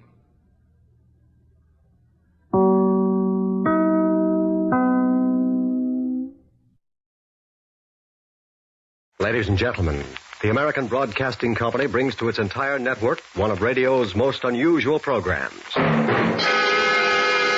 Pat Novak, For Hire.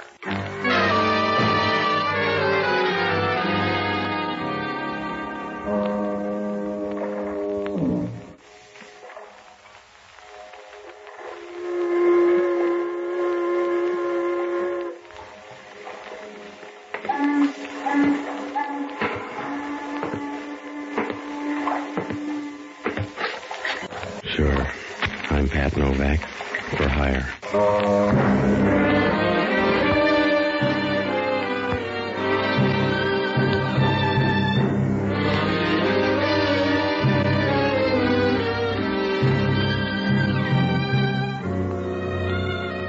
That's what the sign out in front of my office says. Pat Novak for hire. You gotta put it in block letters because down on the waterfront in San Francisco, there's a price tag on everything. You gotta do that or marry a rich widow. I don't like to work that hard, so I rent boats and do anything else that's cash and carry. Oh, it's all right if you don't mind trouble, because that's one thing you can't duck. It's like trying to dance the minuet in skis. And the best trouble always looks good from the outside. You're all smiles and feel like a kid opening a hand grenade under the Christmas tree. I found that out Tuesday night. It was around 7 o'clock. I was getting ready to close the office when this little guy showed up. He was about the size of a golf bag with arms. And if he had a cigar box, he could see over a pool table. He walked up to the desk and started talking in a voice that made you think he was trying to put Lily Pons out of work. Hello, you Novak? You're doing all right so far. What's on your mind? I'm Jackie Gregg. You heard of me, huh? You're the shy type, I know. I'm Jackie Gregg, the jockey. You heard of me, huh? All right, now I heard of you. Put the show on the road. I'm looking for a horse. You want to find me a horse? Yeah, I breed 'em in the back room. What color do you want? You're so tough I gotta take that from you? Calm down before you wind up in a boys' choir. If you got anything to sell, put it on the line or beat it. I'm riding a horse tomorrow called Fleet Lady. She's disappeared. She's not here. I'm supposed to ride the 6th race with her tomorrow at the Bonanza Handicap, and she's gone. All right, she's gone. Maybe your horse likes to go out at night. I haven't seen her. Get to the point. I'll give you $200 to find that horse. Somebody took her in a van. I trailed her down here at the waterfront. But you lost him up at the ferry building. That's right. Something funny's going on. My mount disappeared, and you gotta find her. This is a big waterfront, and where's the $200? You'll get that all right. Down by Pier 19. The van turned in. Think you can find Fleet Lady? I don't know. Who owns her? Woman named Sybil Thornton. She's mixed up, I think. Yeah. Why steal your own horse? I don't know. Run a ringer, maybe. That's a tough trick. This woman's got some good ones. You want the $200? Yeah. How are the odds? What's the difference? You gonna open a book? You better take the $200 now. Yeah, the dough will keep. You sound frightened, Junior. And you sound nosy. Here's the $200. I want you to find the horse. You let me know at the Kingston Hotel, huh? Sure. And if you don't find anything around the waterfront, maybe you better try the track. Ask around there. Yeah. By the way, how do you fit in? How come you got $200 interest in that horse? Maybe I love horses. What do you care if maybe I love horses? I don't. A guy like you's got to love something.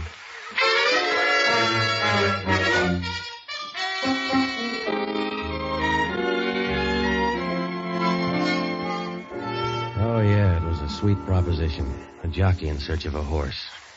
There's something phony about the whole thing. I had the $200, but I didn't feel good. It was like a guy stealing a murder gun to help out in a scrap metal drive. Well, after the little guy left, I closed the office and started to hit the docks, but it didn't work out. You know, you can buy good whiskey these days, so you feel funny walking up to some guy on the pier and asking, "Have you seen a racehorse around here, mister?" By 9, I was sure the horse wasn't around, so I borrowed a car and drove out to the track. I found out where Sybil Thornton's horses were quartered and headed down that way. It was pretty dark, so when I bumped into her, all I got was a vague outline. She had a good-looking vague outline. Oh, I'm very sorry. Yeah, I'm full of regrets, too. Shall we try it again? But you're a little mixed up in your animals. They keep horses here. You don't seem to mind. No, you lean nicely, but you'd probably feel safer with a platform. Yeah. Well, we try this again when I've had 3 good meals. That's a horse. Yes, I know. In fact, I own her. I see. That'd make you Sybil Thornton. Yes, what would it make you? A guy named Pat Novak looking for your horse. I was hired in the waterfront to find her. My, they grow big on the waterfront. You must get a lot of sun. By the way, is Fleet Lady missing? Your jockey says she is. That's why I'm snooping around. Didn't know he had any friends. He's got a checkbook. How about Fleet Lady? Is she tucked in bed? Yes. Well, let's take a look, huh? Find it very dull, Mr. Novak. Yeah, that's what they said to Anthony. Let's see the horse. Suit yourself. She's down this way. Okay. I'm doing this out of the bigness of my heart. I think you're wasting my generosity, Mr. Novak. I don't use it all this trip. It's from the stable. Come on. Down about here. Fleet Lady's stall. Here. There's a flashlight on the wall. All right. Oh, poor thing. Do horses die broke, too? Who is it? Fleet Lady? Yes, are you satisfied? No, I'm going to ring up headquarters. You crazy. Then I'm going to call Jackie Gregg and tell him his hunch paid off. I wouldn't do that, Mr. Novak. Stop kidding me, sweetheart. She didn't get killed in a fight with another horse. Gregg figured somebody was tilting the machine. That's why Fleet Lady's dead. That's why I'm going to call headquarters. Suit yourself, but remember what happened to Fleet Lady. You getting tough, Angel? No. You just wouldn't look good with a saddle, Mr. Novak.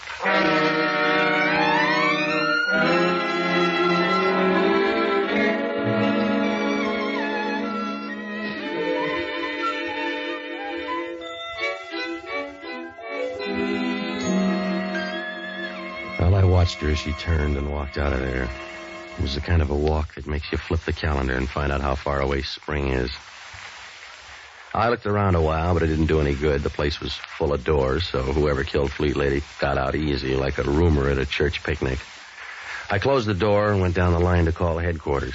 As I stood in there talking, I saw Sybil Thornton drive away. It was a long convertible with red asbestos seat covers. After I called headquarters, I went back and waited near the stable. About a half hour later, a police car pulled up, and when I saw who got out, I began to get unhappy like a three-legged man in a ballet school. It was Hellman from Homicide, and he had a squad with him. All right, I'll talk to him. Hello, Novak. Where's your trainer? Your boys get paid to laugh at you, Hellman. I don't. Yeah, where's the horse? What are you doing on the case? I came for the ride. You mind, Novak? No, I just wondered if they wised up downtown. Huh? Because you could find a dead horse, Hellman. If they staked it out in the middle of Market Street, you'd find it before long. I'll try this time. Where is it? Stall 18 over there. Keep an eye on him, boys. I'll be back in a minute. In here, Novak? Yeah, the one with the teeth like yours. You better shut up, Novak. Don't get jumpy. You haven't seen the horse. Just shut up, huh? It wasn't going to be much of a conversation anyway. What color horse was that, Novak? What do you mean? Take a look at it. Yeah, I did. I just took a look. It's a smart horse, Novak. What? That's right. That dead horse in there is wearing a double-breasted suit.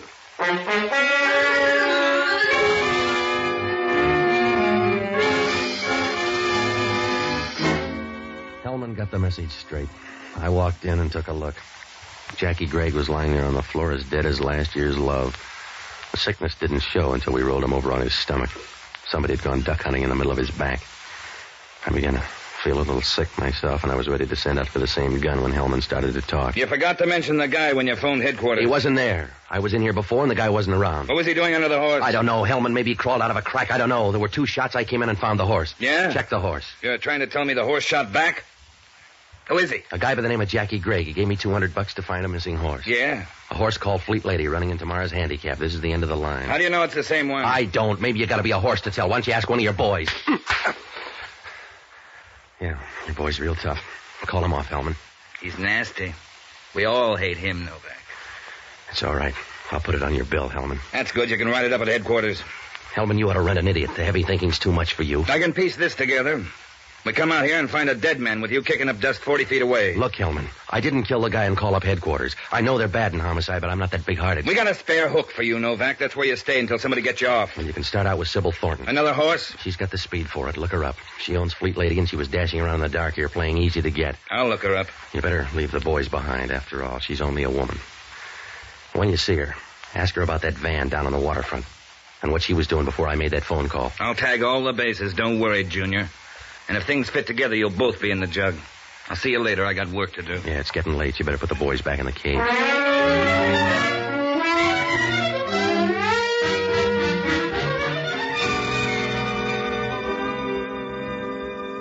I began to worry after Hellman left. There was no murder gun, and he didn't have too much to go on, but there was no one else wanted my job.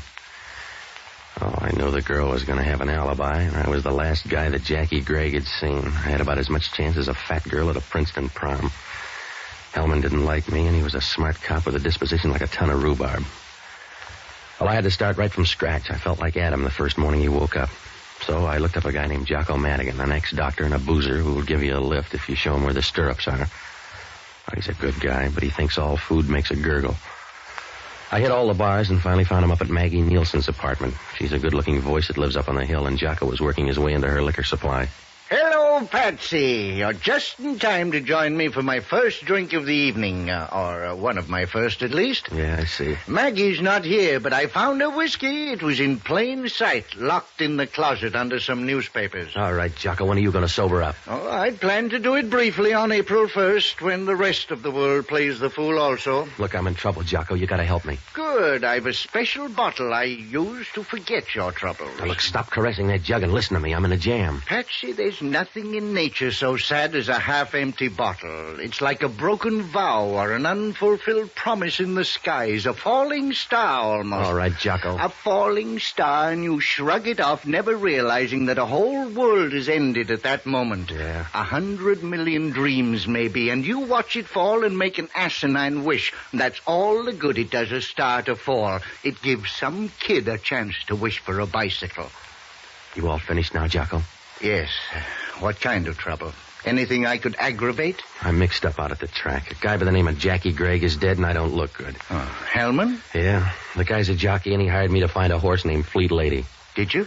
The horse and the jockey ran a dead heat, but there's something funny about the whole deal. Did you talk to the jockey? No, not enough. Oh, Patsy, you've got to break yourself of the habit of waiting until people are dead before you think of a question. Jocko, I want you to hit all the horse rooms. Find out what you can about the 6th race tomorrow. It's the Bonanza Handicap. Now, hurry up, will you? Well, if it's the 6th race, why can't we wait a while? Start now. Get everything you can and call me. I'll leave a message at your place. Where are you going? I don't know. Maybe up to see the girl.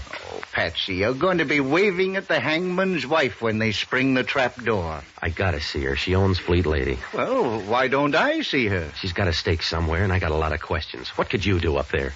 Oh, yes. If it weren't an academic question, I'd argue the point. Oh, it looked like a bum deal right from the start. Patsy, you have the instinct for recognizing trouble, but not the intelligence to duck it. Save your breath, will you? You're like a man walking under a scaffold on a building. You realize it may crash down and kill you, but instead of hugging the building where you can't get hurt, like every other dope, you scurry for the edge of the sidewalk where you're bound to get hit if it falls. Jocko, will you get out to those horse parlors? I need facts, not fables. Now give me a hand. All right. Give my love to Fleet Lady. Her name's Sybil Thornton. I'll bet I'm not far wrong. Good night, lover.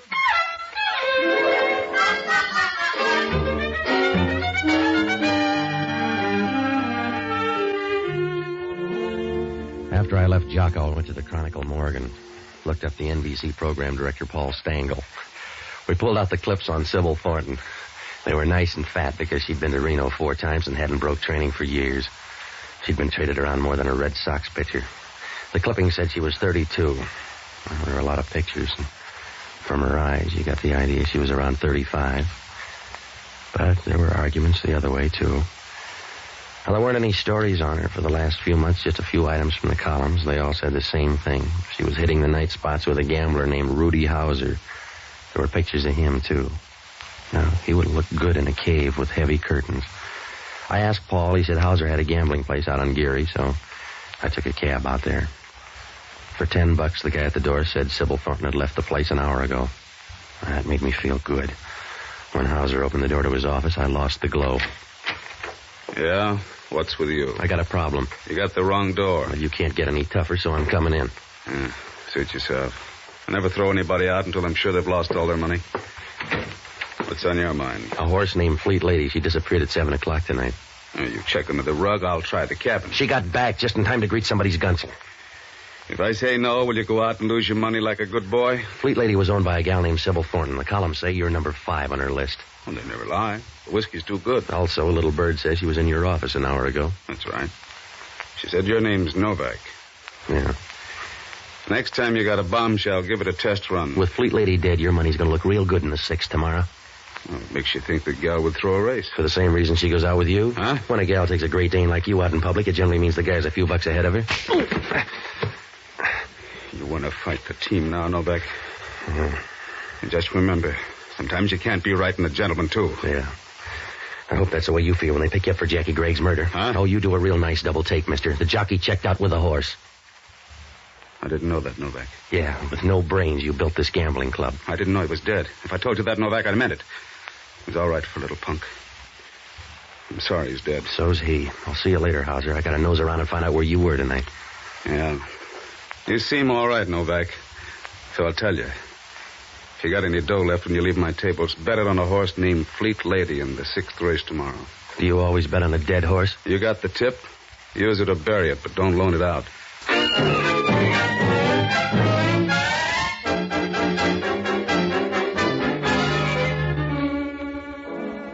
Oh, the case was a regular grab bag when I walked out of Hauser's office. I began to tick off the things that didn't add up. First on the list was that van down on the waterfront. If it was Fleet Lady, who got shot in the stable? If it was the ringer, that meant Fleet Lady would run tomorrow. Oh, I couldn't figure out why Hauser was so sure she'd win. An idea kept racing around the back of my mind like an ant in a cookie factory. Jackie Gregg lied about that van down on the waterfront, but why? Not to bail me out of the poorhouse with $200. Oh, I got part of the answer when I stopped with the pay telephone and called Hellman. Yeah, Hellman talking. This is Novak. I got some news. You'll have to put it on the back page. What do you got? Your friend Jackie Gray had some love life. Well, there's a chance for you, Hellman. Who's the girl, Sybil Thornton? Yeah, we found her picture in his wallet. The gooey kind. I bet you stole it for long train rides. What time did he die? The right fit for you between 9 and 10 o'clock. 2 shots from a .32 caliber pistol. How about the horse? 45 caliber. 2 people. It's getting involved. Maybe, maybe not. You got 2 hands, Novak. Look up a guy named Rudy Hauser. He's got a joint out on Geary Street. I got enough friends. You look him up. I did. He's still talking about Fleet Lady and tomorrow's race. All right, maybe he's sentimental. Look, Novak, I'll pick out my own work. I don't need free help from you. Jackie Gregg paid $200, and look what he got. That suits yourself, but Rudy Hauser and that gal are close friends. Yeah? Like 2-part harmony in a telephone booth. Get off the dime, Hellman. Hauser's got that gal in his hip pocket. She owns Fleet Lady, and he's betting her to win. You're trying hard, Novak. It's got to be a slow field to lose to a dead horse. Wake up, Hellman. You couldn't smell a rat in a basement full of cheese. I did all right in your apartment. Huh? That .32 caliber pistol, we found it in your place. See you later.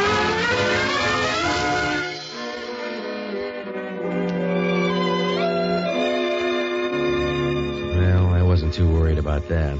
Hellman's smart enough to know a phony plant. I began to think about that .32 caliber pistol. It's a woman's weapon. Well, that doesn't prove anything. So's a bread knife if she's in a bad mood. Must have been about midnight when I got to Sybil Thornton's place. She was wearing black lounging pajamas tied tight around a slim waist. She looked like a wasp with a nice sting, and she had company. Come in, Mr. Novak. Yeah? Mr. Novak, this is Ronnie Stark. Hello, Novak. Yeah. Well, he's not very friendly, Sybil. He's just parting because they're going to arrest him for Jackie's murder. How do you like Hellman? You've known him longer. Yeah. Somebody left the murder gun up at my place. Where you been all night? Please, Mr. Novak, you're embarrassing Ronnie. That's right. I'm blushing, and it's not the whiskey, Novak. I see. You must stay longer, Ronnie. She's persuasive, huh, Novak? See you tomorrow. You won't forget, Ronnie. No, I won't forget. I'm betting on you, Novak. What won't he forget? Mr. Novak, I hope nobody ever asks you that question. You don't want to talk about putting that gun in my apartment? No. Let's talk about Rudy Hauser, then. Your meat grinder friend. We just had a good talk, and he opened up a new road. What'd you tell him? Don't break a spring. He's all right. Will you do me a favor, Patsy? Like not talking to Hauser anymore, huh? That's right.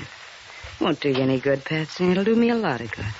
How's he going to know which horse got killed? I'll bet you lied to him, Angel. It's my apple cart, Patsy. Leave it alone. Sure. But play your hand right, baby. Because I'm going to watch your cards. And if you got one that says Jackie Gregg, I'm going to call you the hard way. Patsy, you nice beast. I really think you would. Sit down. Yeah. A drink? No, Do you good. not right now. Well, you've read the book. Just a couple of chapters. I bet they're the right ones.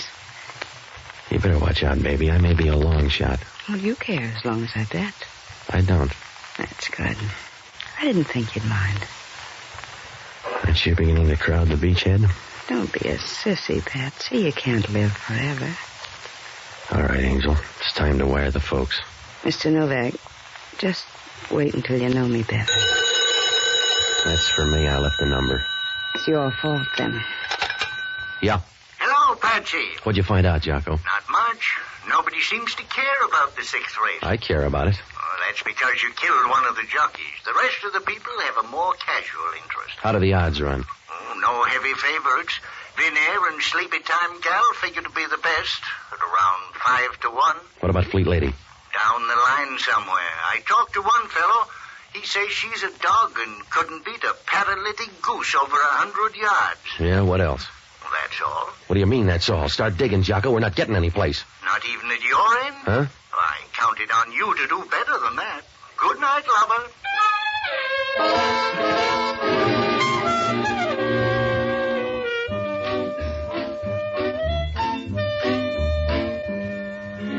On the way home, I bought the morning papers. There was no story on Jackie Gregg, no details, and Most of the story was a statement by Hellman on Hellman. There was no mention of Fleet Lady.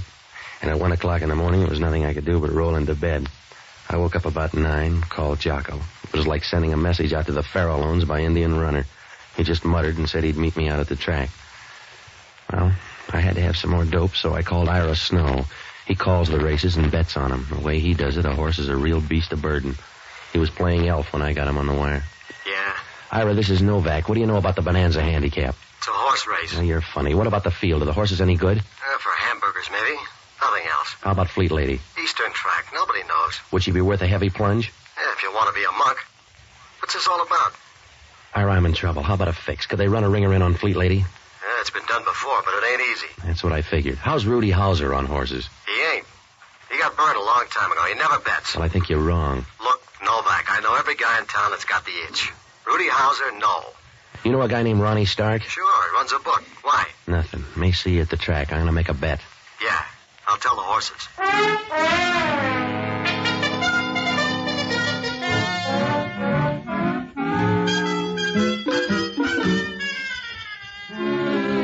Well, that left me in a hole.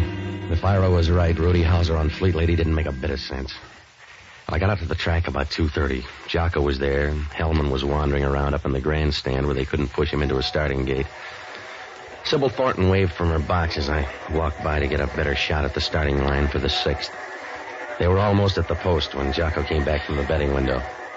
Well, Patsy, I bet $2 on a horse called Scotch Victory. It seemed like a good omen. Yeah. I saw your friend Rudy Hauser at the window. Huh? He was pouring money down on the favorites to win. Well, that's why the odds have gone down on Vin Air and Sleepy Time Gal. Look at that board, will you? Yeah, Fleet Lady's gone all the way up to 12-1. Yeah, from 8-1, all the way up. Maybe the word got around she's dead. No, that's the funny part. She's down there. See, number 3 on the rail. Not a peep out of anybody. Weather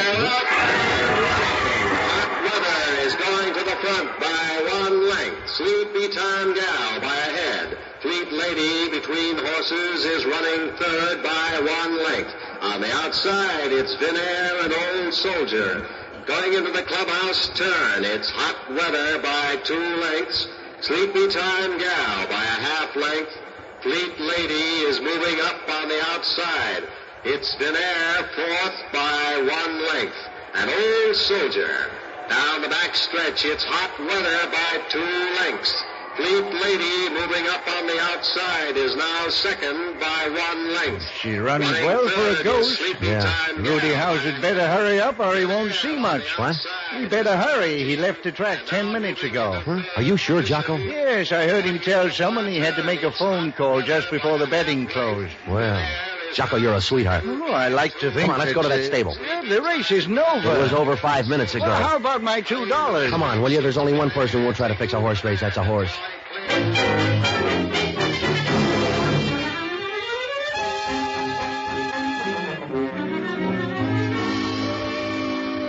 Well, I knew there was going to be trouble fast. The horses were just coming under the wire when I waved to Hellman and started for the stable. When we got there, Sybil Thornton was clearing out like a fire sale. I'm in a hurry, Patsy, darling. Let me by. Now, you made a bad play, Angel. Stick around. Let me by, Patsy. You heard him, lady. Stick around. Thanks, copper. I'll take charge. That's a big gun, Hauser. I got a big beef. You let me drop 100 grand, Sybil. It's your idea, Rudy. Not this way. You let me drop 100 grand because you ran Fleet Lady. The program said Fleet Lady, and that's who ran. I brought those odds into line at the window. I already looked bad on Fleet Lady. You didn't stay to watch her trail the field. All right, I didn't stay.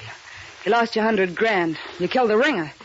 You were a smart big shot who was going to sew up the race. You ran Fleet Lady and cost me 100 grand. All right, cop, I'll move away from her. Over this way, Sybil. Oh, don't let him do it, Patsy. I want to see how tough you are. Come on, Sybil. Let's you and me move against the stall. Watch out, Hauser. You're backing into the horse. Grab the horse, Novak. He's going to trample him. You grab him. It's your idea.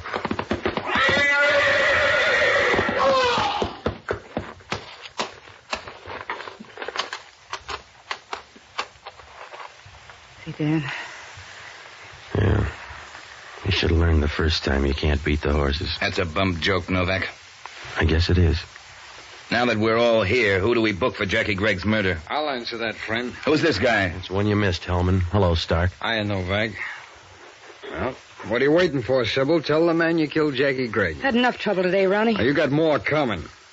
Well, you figured it out yet, Novak? Hauser dumped his 80 grand on you. That's right. It's a lot of spending money. Wait a minute. Ronnie, I don't like this. Oh, you'll get your half, baby. I'm going to write out an IOU. When they book you for murder and the vote's in, you can't use it. You wouldn't do a thing like that, Ronnie. A dead girl can't spend 40 grand. She killed your guy, Copper, and tried to palm it off on Novak. I was there, so I'll testify. Ronnie, you're a no-good guy. Ah, don't be silly. I love justice. A book her for murder, Copper. I want to tear up that IOU.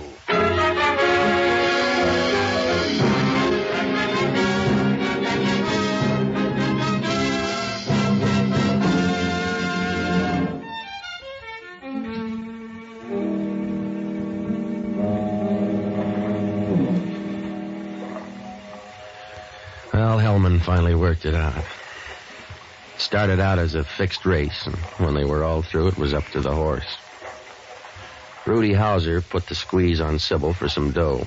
She offered to run a fast ringer in place of Fleet Lady, so Hauser could pick up a bag full.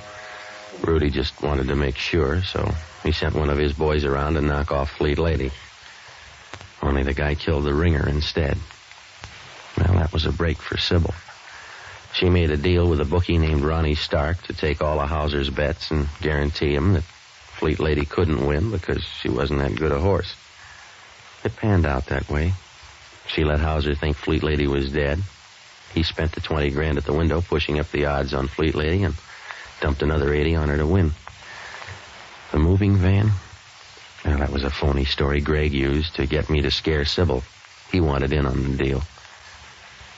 He went back to the stable that night, got in a beef, and she killed him. She had him out in her car. When I went to make that phone call, she figured it was a good way to pass the buck.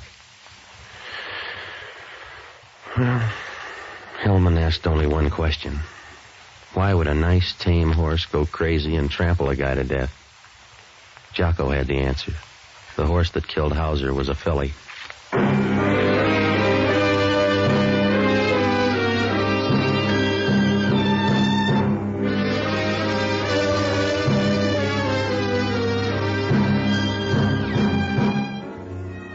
Broadcasting Company has just brought you the fourth of a new series, Pat Novak, for Hire, starring Jack Webb. Pat Novak is produced and directed by William P. Rousseau. Jocko Madigan is played by Tudor Owen. Inspector Hellman is played by Raymond Burr. Music was composed and conducted by Basil Adlam. In our cast were Virginia Gregg, Tal Avery, Stacey Harris, Hugh Thomas, and Carlisle Bibbers. This program is being released to our servicemen and women overseas through the worldwide facilities of the Armed Forces Radio Service. Be with us again next week when over most of these same ABC stations we will bring you Pat Novak for Hire.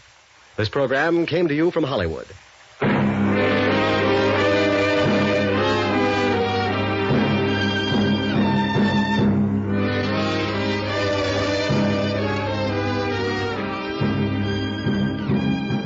Now, a listening reminder. Tonight, don't miss Jane Wyman when she guest stars and explains how she created her unforgettable role as the deaf mute in Johnny Belinda. Hear Jane Wyman tonight on this ABC station. This is ABC, the national broadcasting company. Get this and get it straight. Crime is a sucker's road, and those who travel it wind up in the gutter, the prison, or the grave. There's no other end, but they never learn. From the pen of Raymond Chandler, outstanding author of crime fiction, comes his most famous character in The Adventures of Philip Marlowe.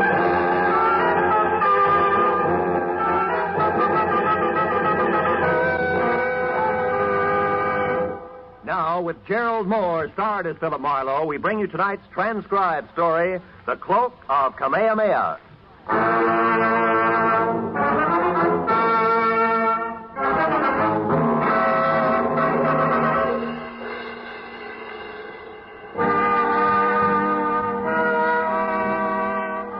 Message that was delivered by a repulsively wide-awake boy missing at 2 front row center. Arrived at 6 in the a.m. and had come in 2 parts. The first, scrawled in black ink on a wrinkled piece of paper, said, Marlowe, get hold of a taxicab. Pose as the driver yourself, and at exactly 8 o'clock this morning, come past 8840 North Ogden Drive. Signed Pollard Schindler. Second half had made more sense. It was printed in neat letters on neater green paper. And under an engraving of Benjamin Franklin read 100 silver dollars. Payable to the bearer on demand. So at exactly 8 o'clock, I was behind the wheel of a hired cab, leather jacket, peaked cap, toothpick, and all. And within hay taxi distance of number 8840. Mr. Pollard Schindler, a round man in square clothes with haircut to match, was not late. You there, taxi, ring. Yes, sir. Cab? Of course. Why do you think I am shouting my head off? I want to go to the international airport. Do you understand? The international airport at Inglewood. Okay. Inglewood. International Airport it is.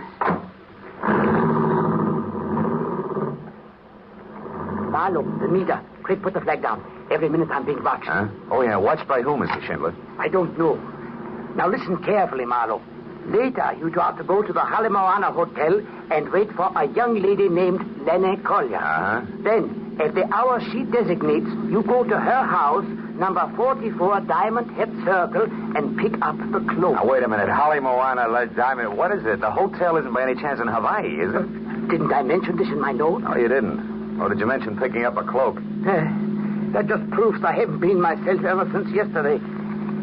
Yesterday, I received this anonymous letter that's postmarked Honolulu. All it says is, Kamehameha's cloak of golden feathers will bring no less than death. Oh, great. Marlowe, have you ever been to the island? Yeah, twice. Once on business and once pleasure. But then surely you've heard people speak of King Kamehameha. Yeah, I think I do. He was back around the 1780s, right? Yeah. Big organizer, conquered Oahu by driving the defenders over the cliff that divides the island in two in the... The Pali. Oh, yeah, Pali. Now, Marlowe, the feathered cloak that Kamehameha wore was about 100 square feet, and every inch of it a golden yellow feather. Uh-huh. And valued at more than $500,000. Hey, how come? The feathers. Oh, the feathers. Yeah. They are from the now extinct black mamo bird, Marlowe. There was only one yellow feather on each bird. Well, I could explain why they're now extinct. But don't tell me that all this is a game of Collier to Marlowe to Schindler with a cloak that belongs to the museum. Oh, no, Marlowe, it isn't. With the cloak you speak of. But Lonnie Collier has another one. Less valuable, of course. It's 1/4 the size. Oh? But it also belongs to the king. And it also is made of the priceless feathers. And is this her property to have in a whole legal like? Yes. Lonnie is ready. About 25. Went to fashionable schools here in California. And as a result, cares more about fun and pretty clothes than she does priceless heirlooms. I can't understand that. So, for $50,000, I have bought the cloak to resell to a New York millionaire for almost twice that sum. Eh? He loves the island, Lord. Marlowe, I was right. I'm still being followed. Don't look back. Drive faster? Don't do nothing. This is exactly as I want it.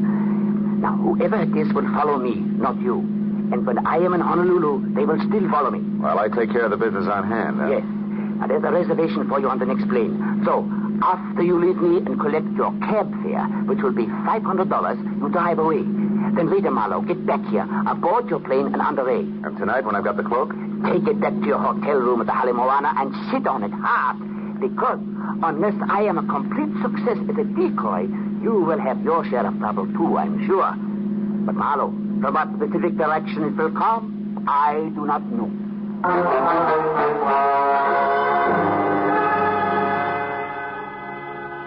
I got the $500 to cover expenses for my Honolulu trip and was told to keep the change. Back in my apartment, I packed, got another cab, said International Airport, Inglewood, and settled back to think about the crossroads of the Pacific. There I was wrong.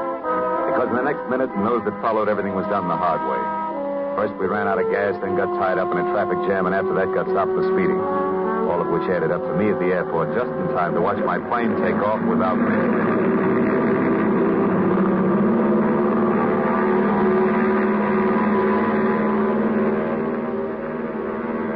Later, when I told a cherubic clerk in a gray flannel and insipid smile that my name was Philip Marlowe and that I wanted a reservation on the next flight, which was leaving in an hour, things got even worse. You can't be Philip Marlowe, sir. That is not the Philip Marlowe who was on Flight 21 that just left. You have a reason for saying that, huh? I most certainly do. There were 36 seats on that plane, sir, and when she took off, all 36 were full. I know. I checked them myself, and I don't make mistakes. Well, bully to you, boy. But I happen to be both Philip Marlowe and the man who was supposed to be on that plane. Also, Buster, I'm just about out of patience. Now, do I get on the next plane or don't I? Come on, I can't stand indecision. You what? Mr. Marlowe, I think it can be arranged. That's better. As a matter of fact, I'm almost sure of it.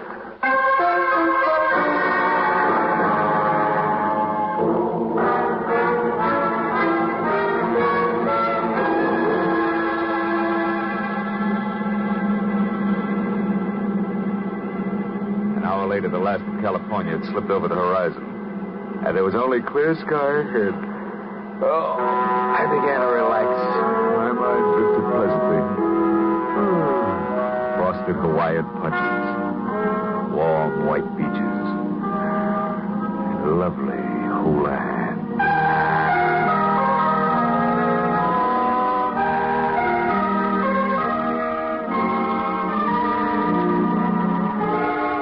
When I opened my eyes again, Diamond Head was in front of us. And majestic in the red glow of the evening sun that gave all of the lush Moana Valley I could see, the texture of thick velvet. We landed like the airport was made of marshmallows. And a half hour later, I was in the lobby of the Holly Moana Hotel. It was cushioned rattan and Philippine mahogany over cool tile. And everywhere, laughing, sunburned people wearing anything from Catalina swimsuits to prefabricated hula skirts. So smiling both inside and out, I worked briskly to the reservation desk and told a good-looking Hawaiian in white flannel that I was Philip Marlowe. But at his reply, I stopped smiling both inside and out. But, sir, your reservation was taken 2 hours ago. There must be some mistake. Some mistake? You are Philip Marlowe of Los Angeles, sir. Yes, so right. And look, I've been through this before today because of what I thought was an error due to what, sir? Nothing. Yeah, I'll talk to you later. There was a large circle of mirror on the wall behind the clerk. And even as we had talked, I caught the reflection of a beautiful tan girl in cocoa brown suit, white pearls, and no stockings, who at the mention of my name had done a take that made her long blonde hair whip straight out.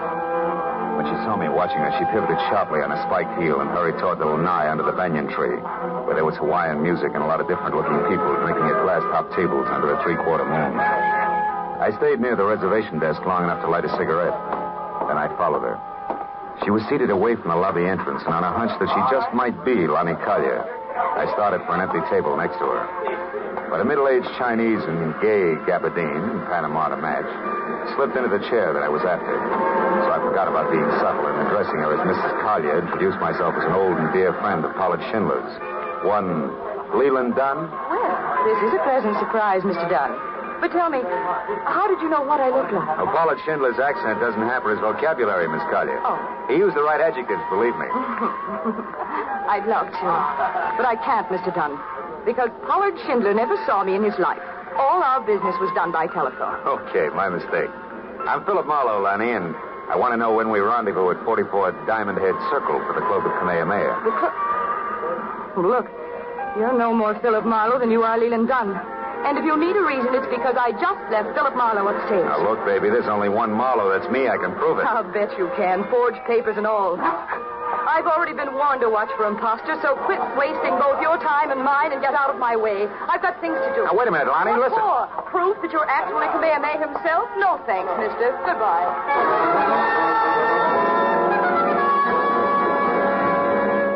Now, I had two clues. One, an obvious party who had assumed the name of Philip Marlowe, and the other, Lonnie Collier. Less obvious, but more intriguing. So figuring the road company Marlowe would keep, I followed Lonnie, who by this time was getting into a long yellow convertible. Before I got to her, she lurched from the curb, so I ran across the street to what I thought was a taxi. But I was wrong, because it turned out to be a chauffeured limousine and being helped in by a small, swarthy item of dubious lineage in a wrinkled cotton uniform was the Chinese in gay gabardine and Panama to match, who had been sitting near us on the lanai. What counted more was that he obviously sensed my problem. You wish to follow the girl, sir? Yeah, you know, it's a lover's spat. You know what I mean. I think so. Jolo, quickly. Yes, sir. know where she is going, sir? I'm not sure. Maybe Diamond Head Circle. Maybe it's Phoenix, sir. Oh, well, then let's make it Diamond Head Circle. Is there a faster way there, a shortcut? Oh, yes, there is. Yola. Okay. Yo. Which means what? Means, never mind Diamond Head Circle. Drive fast to the factory instead. And do not move, Mr. Marlowe. Marlowe? Oh, heavy artillery. Okay, Fu Manchu, what's with the factory? You out of the way until the cloak of Kamehameha is mine. Which won't work, believe it or not, clever one. There's another Philip Marlowe who at the moment is a lot closer to that collection of fancy feathers than either of us. You lie. A stupid bit for freedom. Bet they will not get you any... Yola! That truck! Look out! As we hit, I slapped at his gun, then jerked the handle of the door and jumped. When I got to my feet, I was on the sidewalk and bruised, but better off than the China boy who was draped over the back of the front seat. A crowd that included a towering Hawaiian policeman who promptly told mine host to shut up gathered in a hurry, so I ran for a cab, gave the driver $10, the address I wanted, and took off.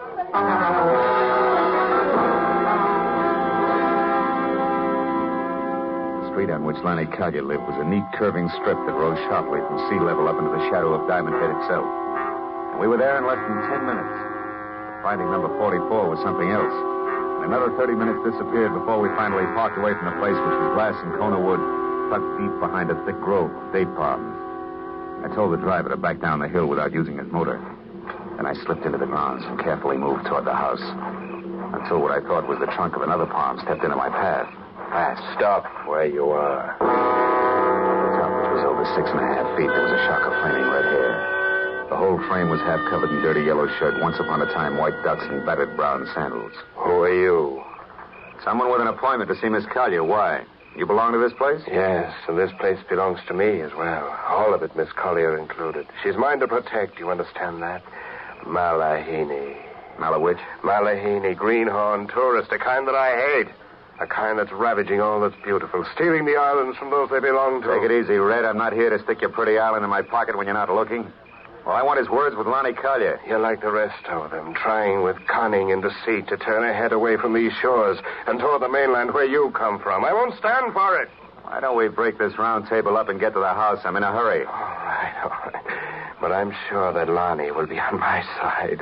So sure, in fact, that we really shouldn't disturb the flower. Should we? Go ahead, we Malahini!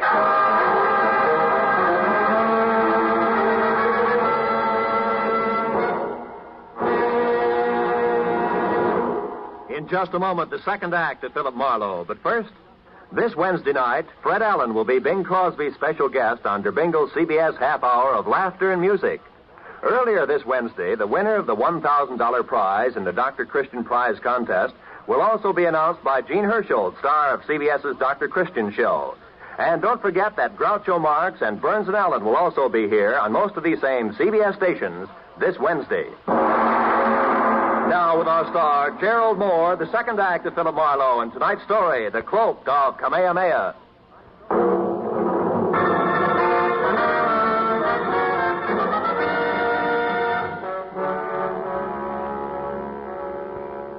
A red-headed lunatic with a slow, soft voice and fast, hard fist took me by surprise. I wound up flat on my back before I realized he'd so much as moved. By the time I got to my feet and took after him, he was sprinting for a bamboo thicket and had a 30-yard lead. That's all he needed to lose me completely. When I finally untangled myself from the jungle, I came out on the road. But then I heard a motor behind me, so I dove for the underbrush again just as the heavy car roared by. I had seen it before. In fact, I'd been in it. It was the limousine that belonged to the Chinese. The back seat was empty, but the half-caste chauffeur Jolo was crouched behind the wheel like his life depended on it. Now, as I walked back toward the house, I saw that a door was standing open, and spilling a shaft of yellow light across the dark grounds. I started up the walk when it came. A second later, Lonnie Collier burst into the path of light and ran for the open door. I went after her, caught her by one arm, and spun her around. No, let me go. What happened? Why'd you scream, Lonnie? Back there in the pond, I heard a noise, and when I came outside, I found him there. Found who? Come on, show me. All right. I talked to him just a few minutes ago. Yeah? I gave him the cloak. Now it's gone. He's dead with a knife in his back. There. Look, there in the water. Oh, brother. Who is it, Lonnie? Do you know it? Yes.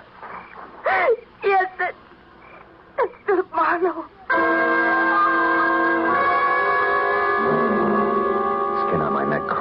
Lonnie tagged the thing in the lily pond with my name. It was face down in the shallow water, and 3 inches of crooked steel and the ugly curved handle of a kris stuck straight up between his shoulder blades. Somebody had made a very grim mistake. But it took 5 minutes of argument and a thorough checking of all the credentials I carried to convince the badly frightened Lonnie. I dragged the body out of the water and up onto the grass. And I went through his pockets. What did you find? A card from the Hawaiian Island Art Products Company Limited, number 12, Harbor Street. Mean anything? No, I've never heard it. What's that on the back? Flight number and departure time of the plane I was supposed to take out of Los Angeles. Huh? Whoever he is, he's been one jump ahead of me all the way. Right up to your lily pond here. Tell me, was anyone with him when you gave him the cloak? A half-caste and a chauffeur's uniform for him? No, he was alone. I gave him the cloak just as Schindler had instructed me to. Now, listen, Lonnie, there was a down-at-the-heel redhead here just before you came out. He claimed to be a friend of yours. Yes, that must have been Lawrence Cochran, the poet. They're making him rugged these days, huh? Lawrence wrote one great poem years ago about 2 lovers who leaped to death over the valley to keep from being separated, and their souls turned into birds. It's still very popular here in the islands. Yeah? What happened? Lawrence got the habit of drowning himself in gin. And now the natives call him Papuli. Papuli? The crazy one. Yeah, well, that's closer. He's always hanging around. My mother wanted me to marry him at one time, and now that she's dead, he thinks he should look after me. Okay, Lonnie, let him keep thinking so. What do you mean? I mean, you can use a good watchdog right now. Oh. So when Cochran comes back, make him park on your doorstep. You stay inside and be careful. And with guys named Philip Marlowe getting knives in their backs, I've got a few things to do myself, but fast. I'd like to borrow that souped-up convertible of yours. Where are you going? Number 12 Harbor Street in the Hawaiian Island Art Products Company Limited.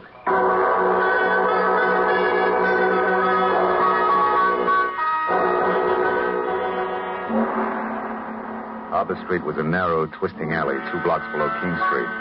A social sargasso where the derelicts of the Pacific quietly foundered in dives, built into damp crevices between warehouses. However, number 12 turned out to be a practically blank wall. There was one small window high up, a door with a heavy iron grill over the glass on which Hawaiian Island Art Products Limited, I.K. Lee, President, was painted in small black letters, and a thin passageway blocked by an iron gate at the side of the building. A light burned inside, but the door was locked. So after I'd ruined my shoe shine and skinned all my knuckles, I managed to climb over the gate and edge down the passageway to the rear, where I could hear water running. There's a marble fountain playing in the center of a walled garden as oriental as the Forbidden City. I eased across its rigid daintiness to an open door, peeked in, and then reached for my gun. Because sitting inside at a sleek white mahogany desk was the Chinese in the Panama. Well, this is a somewhat unexpected turn of events. Please, be careful with that gun, won't you? You be careful, Lee, and you won't have to worry about the gun. Tell me something. Why'd you break your neck to get Kamehameha's cloak? You know what'll happen if you try to sell it? My good man, I can sell that cloak every day for the rest of my life. A few feathers at a time. Yeah? The world must be full of feather collectors. Oh, it is. I manufacture the beautiful feather lace that islanders wear on their heads. And while the bird is extinct, desire for its gleaming feathers is not. 1 or 2 golden mamo feathers in each lay. And instead of a mere $100 apiece, I can get double that or triple. Now, do you understand, Mr. Marlowe? You know, you got things a little mixed up, haven't you, Lee? Mixed up? How so? Your boy Marlowe is dead at Lonnie Collier's place. Oh, that. No, that was Mr. Blake, an easily accessible gentleman I hired on Main Street in Los Angeles. He only pretended to be you, for obvious reasons. To intercept the feather cloak, huh? Yes. I've known all about Pollard Schindler's plan since their inception. I followed every move he made. In fact, it was I who caused all your trouble on the way to the airport this morning, by means of a bribe to your driver. Too bad you won't be able to keep your nest lined with Kamehameha's bathrobe after all, Lee. Because I'm going to walk out of here with it, or big chunks of your face. You name it. Where's the cloak now? I gather from this that you do not have it, Mr. Marlowe. That's what's known as a shrewd observation. And that Mr. Schindler, as I suspect, has tricked us both. You're stalling, Lee. I'm warning you. Start talking. Oh, that is all I wanted to find out. That is judo, Mr. Marlowe. Almost like magic, isn't it? Jolo can break your back if I tell him, Mr. Marlowe. You behave. Schindler has the cloak, no doubt about it. So I must find him at once with no interference from you, Mr. Marlowe. Jolo, you have his gun, so lock him inside. I may need him later. Something the half-caste had done to my spine. The edge of his hand, my legs were paralyzed. It felt like the practice dummy in a school for chiropractors. Every joint in my body ached when I moved. So I didn't move until the feeling oozed back into my legs. And I wobbled to my feet and looked around. There was a small high window I'd seen from the street. A heavy chair, a desk with a lamp, and something like a picture framed in bamboo on the wall. I glanced at it and then looked back. Kept looking hard for a long, long time until I finally realized what it meant. The answer to the whole thing was contained in that bamboo frame. I had to get out and get out fast. I unplugged the lamp, plastered my back against the wall next to the door, and tapped on the lampshade to intrigue Jolo into coming in. It worked. When the knob turned slowly, I threw the lamp up at the window. The crash brought the door open with a jerk, and the jerk stepped in with my gun in his hand. What's going on here, Mr. Marlowe? Where are you? Answer. Right here, Jolo. Now get up. I got some magic to show you. A trick I learned in Kansas called the haymaker. I ran down the hall to the street door and out to the car. There was no traffic problem at that hour, so I jammed the gas pedal at the floor and held it there right through the heart of Honolulu and up the twisting road that led to the mountains back of the city. The echoing roar of the motor as it tunneled through the forest lining the road was finally replaced by another roar. Wind. The unending gale that shrieks through a precipitous pass 3,000 feet above the city. The Polly. I swung the car to the side of the road and ran the rest of the way. Out to where the rocks rose to a knife edge. That dropped a sheer 1,000 feet to the valley floor. Then I spotted them. Lonnie lying at the cliff's edge and standing over us. His red hair ripped by the wind with the mad island poet. Drunk as a lord and flapping around his shoulders like a pair of huge gold wings was the cloak of Kamehameha. No, don't weep, my love. I offer you the freedom of the bird. Come, Lonnie. No, let me go, Lawrence. You're mad. No, Lonnie, you're the mad one. To think you could sell your treasures and leave the island. Your destiny is here. No, stop it. Stop it, you murderous lunatic. I tried to warn Schindler, but the fool kept on. I killed his Collier, the man you gave the cloak to. And I'd kill 1,000 times again to keep you here with me. No. You belong to the islands, Lonnie, like this cloak and I.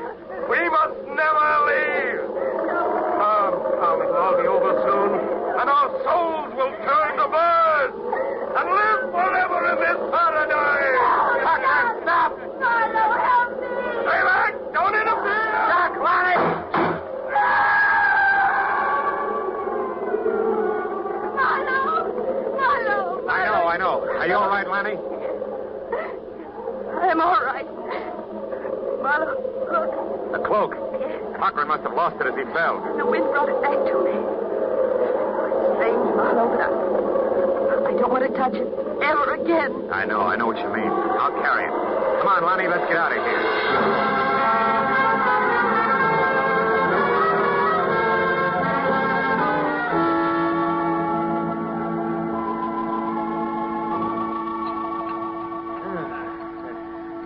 Nothing like ham and eggs and good black coffee in the morning sun to make one forget an ugly night. Right, my friend? Oh, you're absolutely right. That's all right. Yeah.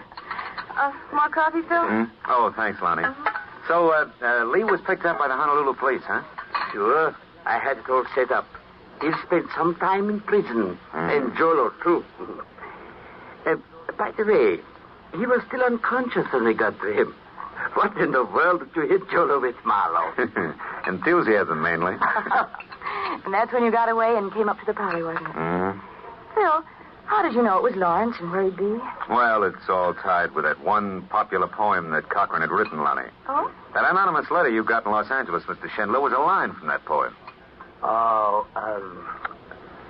Kamehameha's cloak of golden feathers will bring no less than... How did you find it out, Marlowe? Well, you see, when I was locked up in Lee's factory, I saw a full copy of the poem on the wall in a little bamboo frame. Oh. When I came to that line you just quoted, it stuck out like it was printed in neon. See, for me, that Peg Cochran is the killer. Going on that hunch, I tried to look at things from his angle. He was a murderer, sure to be caught, desperately in love, insanely possessive of everything he thought belonged here in the islands. And he was an unbalanced lush as well. The rest of it figured, that's all. Oh, I see. And when he was cornered, he went back to the one important thing that he'd ever done. Exactly, Lonnie. He was lost. So he identified himself with the hero of his poem and took that as the only way out. It's amazing.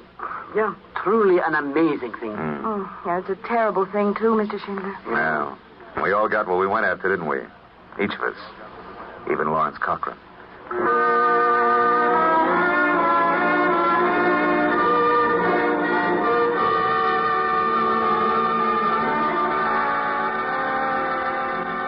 Left to catch a plane to the mainland, and Lonnie said aloha and left to get ready for our date. I sat on the lanai of the hotel and watched the sweep of the Pacific from Diamond Head to the hills across the harbor. From the white sand of Waikiki to the green shallows over the reef, to the purple depths beyond. As a warm wind whispered through the palms, from somewhere I heard the soft strum of the ukulele. It suddenly occurred to me, what does aloha really mean?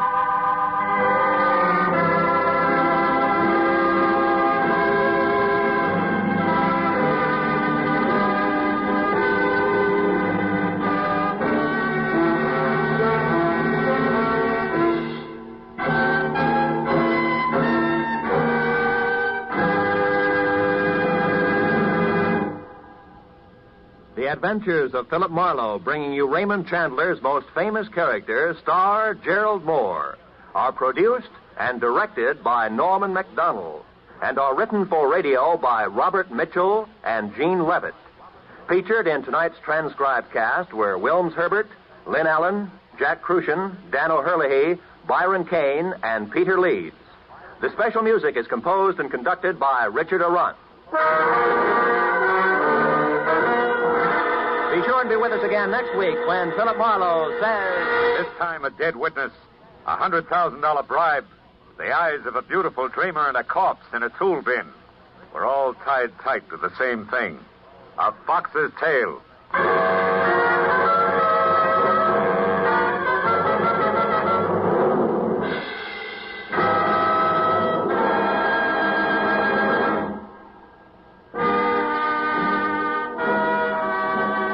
This is Roy Rowan speaking for CBS, the Columbia Broadcasting System.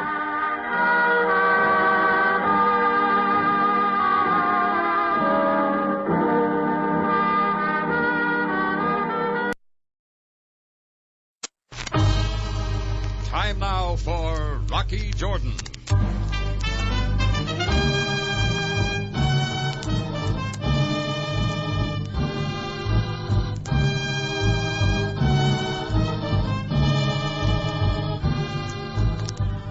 Not far from the Mosque Sultan Hassan in Cairo stands the Cafe Tambourine, run by Rocky Jordan. The Cafe Tambourine, crowded with forgotten men, alive with the babble of many languages. For this is Cairo, where modern adventure and intrigue unfold against a backdrop of antiquity. Tonight's story, Passport for Vivi.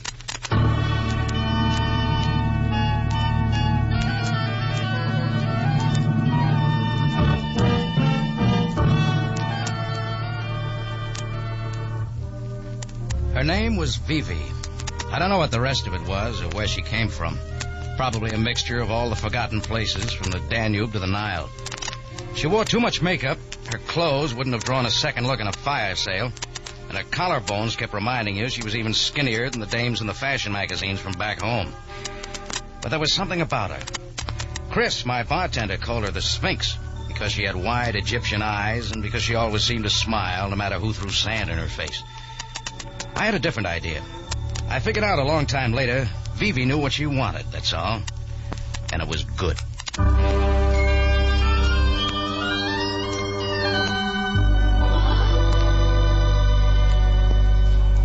like a lot of the girls, Vivi drifted into the place several times before I realized I'd been noticing her. It took an American to make me do that. It was on one of those sweaty nights when the flies are bad. You know, a sandstorm is coming.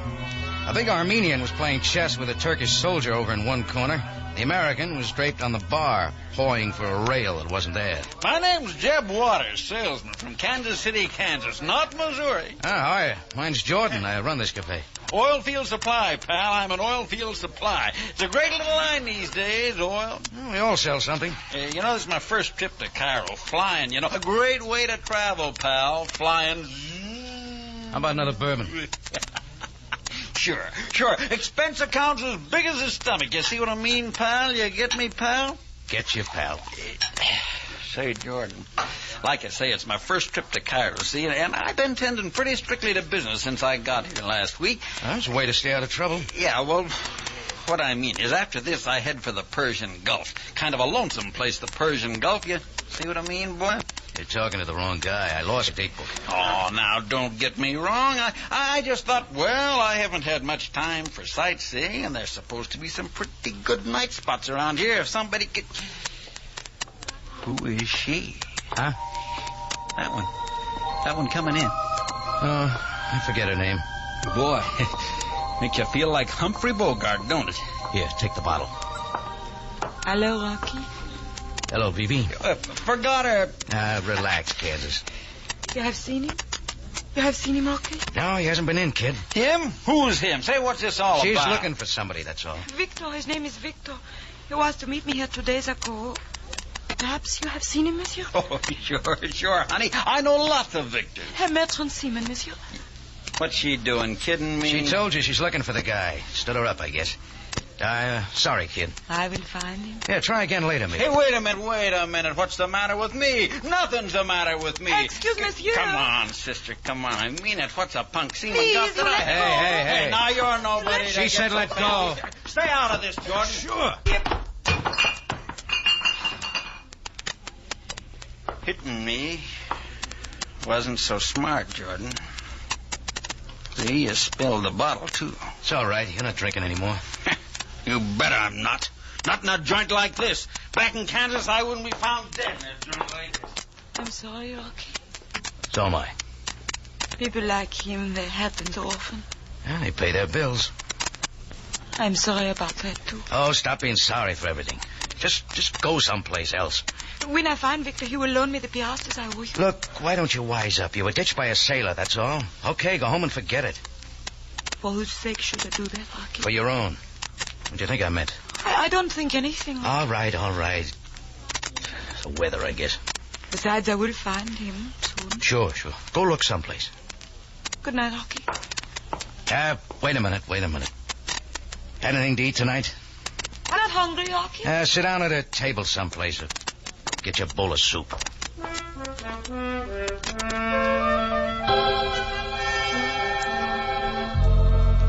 Well, that was Vivi. Not much, but something. I picked up the bourbon bottle and headed for the kitchen, wondering if I couldn't make more money as a camel driver. I just tripped the heat on under the soup when I heard it.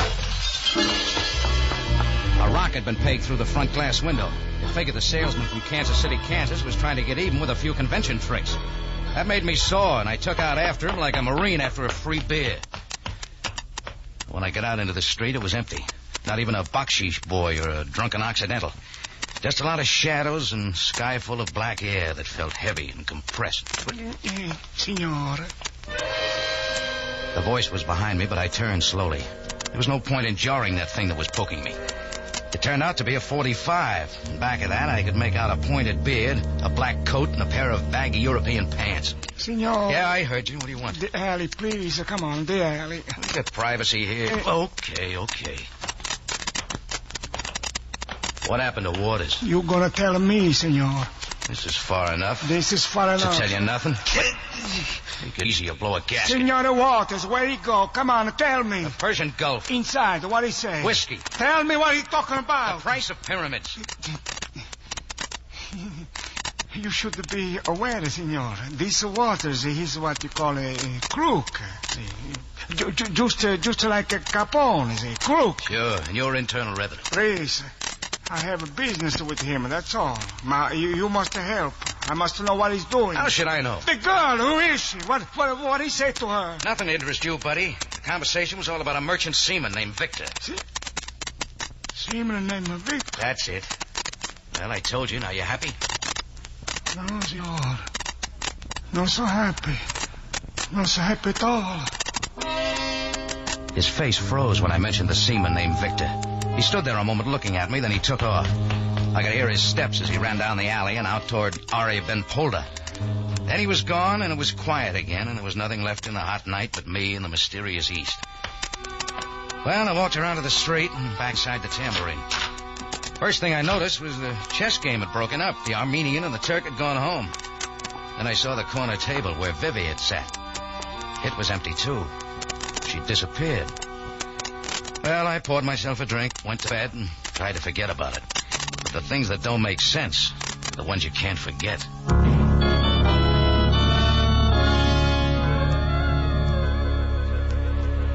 I was up early the next morning. The wind had started to blow, and I got Chris to nail some boards over the broken window to keep the Sahara from drifting in. Then I headed out to buy a piece of glass.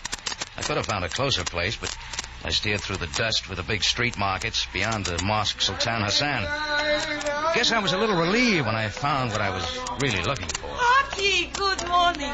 Hello, Vivi. Yeah, nice surprise. Skip it. Hey, you forgot your soup last night. Oh, but the broken window, I was so afraid you would be angry. I caused you so much trouble. That's right. I am sorry, Rocky.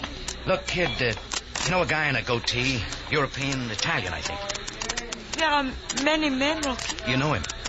No, I do not think so. Why? Well, he stopped me outside the tambourine last night with a gun. The name of your boyfriend seems to mean something to him. Scares him. The name Victor? Yeah. Oh, that is a joke. Oh, Victor, he's a nice boy. He would not scare anyone. Okay, just thought I'd tell you. You're very funny. I smell something, that's all. Oh, all right. I don't know why I bothered. Don't you, Rocky? No. Rocky, please, you don't be angry. Please, I do need help. Well, go to the police. I did, and to the consulate, and I cannot find him. No, beat it. Him, she. Come on. And I asked everywhere, Rocky. And no one has seen Victor, not for 2 days. Well, maybe he's got other friends. But there is no one else in Cairo, you know. That was why I laughed just now. Okay, let's have all of it. There is no one any place. He missed his ship at Port Said last week, and he is in Cairo, and I meet him. He is all alone in the world like I am. Love at first sight, huh? No, Rocky. I do not love Victor. What? Not yet. What in the name of hell? Please. You would not understand. You are strong. You have everything. What makes you think you'll ever see him again? Oh, he needs me, Rocky, like I need him. Make beautiful the lady You promised me you would not leave Mr. without Boy, me. shawls. No, we're not buying anything. Come on. Best shawls in old Please Cairo. help me, Rocky. His full name is Victor Dinelli. Italian? Here, shawls for the lady, Mr. Boy. Here, I show Go you. away. No, Rocky. Super shawls. American. Don't you see? Victor is an American. Here, Effendi. Here, around the lady's shoulders, I drape the blue. Look, Mac, I said we're not buying it. Hey, you. Rocky! About the time the peddler threw the shawl over Vivi's shoulder, I caught on he was the same Armenian who'd been at my place the night before playing chess. I reached to grab him when he started to run, but Vivi had grabbed me first. She hung on tight. The blue shawl fell away, and I could see why. There was a rug knife buried between her shoulder blades. I could feel her skinny arms around me start to relax. Then Vivi crumbled to the sidewalk alongside the blue shawl. Only now it was turning red.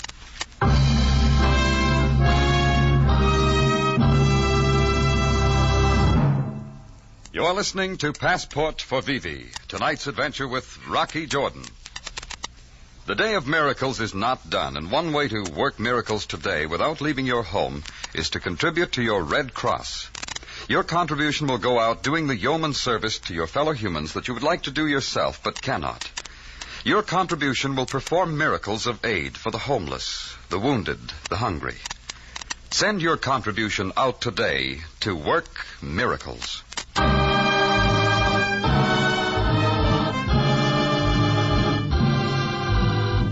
Now we take you back to Cairo and tonight's adventure with Rocky Jordan, Passport for Vivi.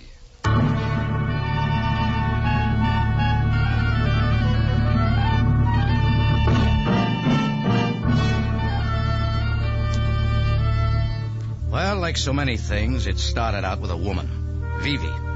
But she wasn't like other women. She'd been haunting my Cafe Tambourine looking for an American merchant seaman named Victor. She never told me why.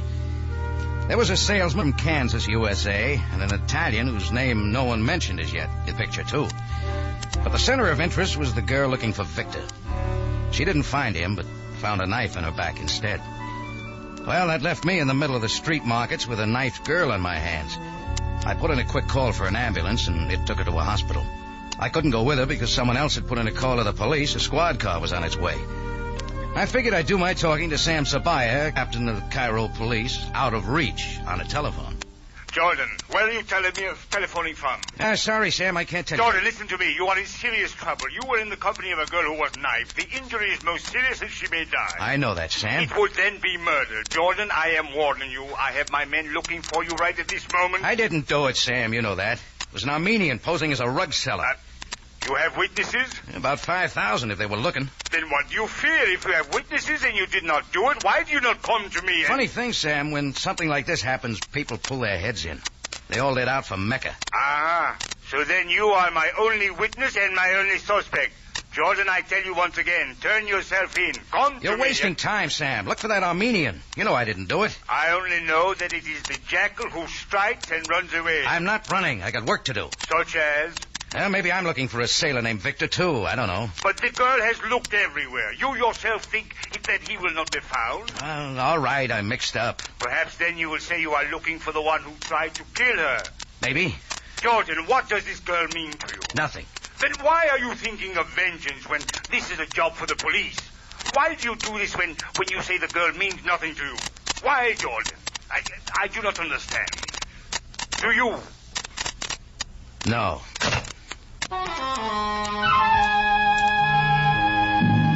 That's the trouble with the world. People always want to understand things. Well, for a starter, I picked Jeb Waters.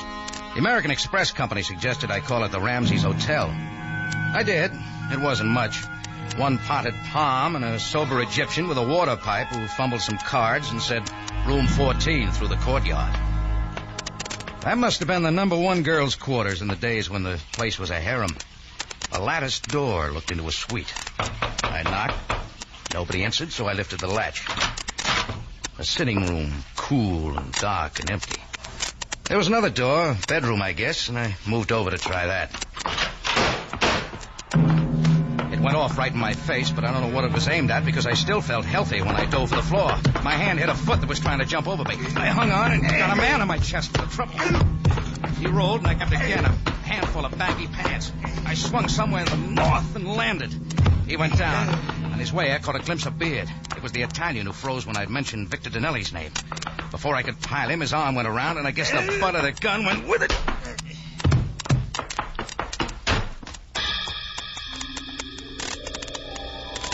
Well, a couple of stars later, I reached up to feel a bump on my head, and my hand touched leather. It was a passport. The beard must have dropped during the fight. I looked at it. On the first page was a bad picture of a nice kid in a blue shirt. Under that was the name Victor Danelli. Vivi's Victor.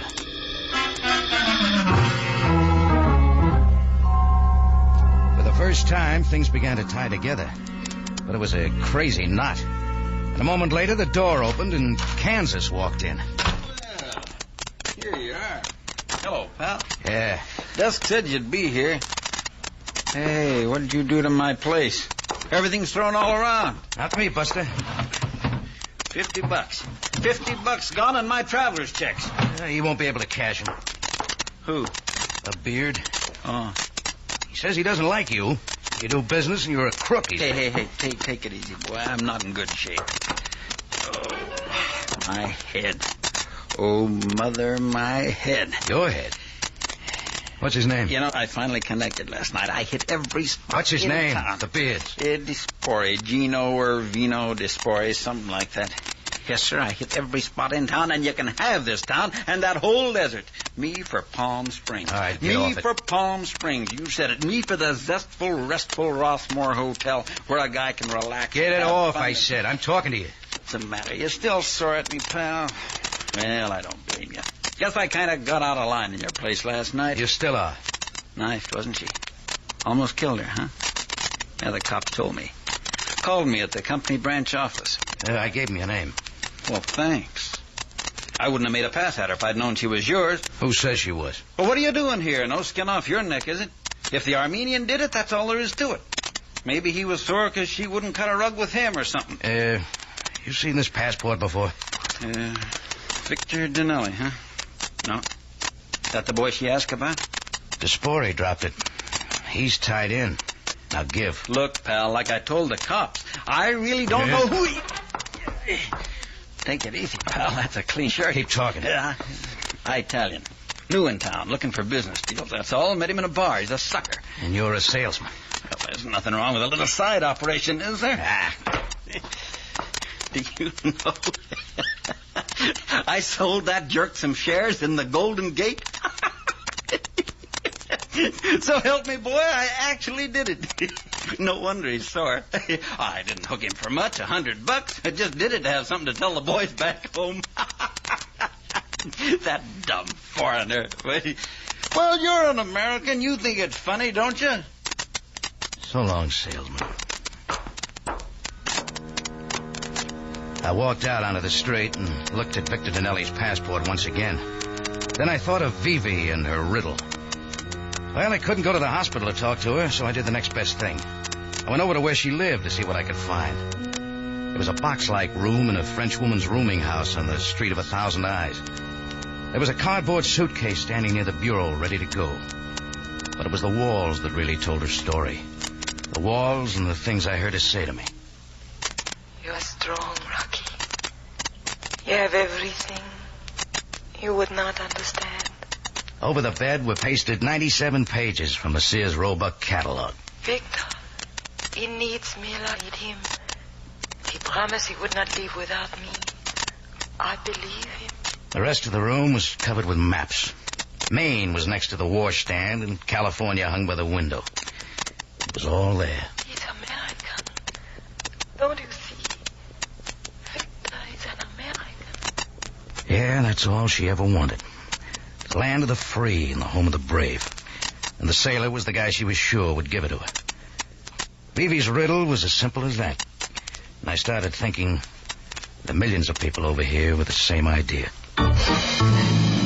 But I snapped out of the trance fast. There was a face in the window, a dirty face with long curly hair on top and a super superior shawl below. It was the Armenian. I took out after him and hit the street the same time he hit the next corner. He led me through half the alleys in the Ali Sports District, then into a blacker section of the native quarter. Finally, he ducked into a doorway. I skirted around to the side and slipped into the shadow of an alley entrance next to the mud building. It figured if the only spot I could still see the door and watch the rear, too. It figured wrong, that's all. Mr. Boy, you saved me trouble, eh? Where are you? Let me lead you right to my place. My super superior place with a nice flat roof I can stand upon and watch you below. Oh, there you are. That is, Jordan, I am at shooting better than with a knife. Now, do not move. I'm coming down. There. Now we see my face, yes? Yeah, and it ain't much. What do you want? I want you to kill Sam. On whose orders? On orders of Mr. Boss, who does not like you. Well, I don't like him either. Who is he? I just remembered. How much moolah will it take to start remembering? Huh? What is moolah? Money. How much? Oh, moolah. That is funny American word.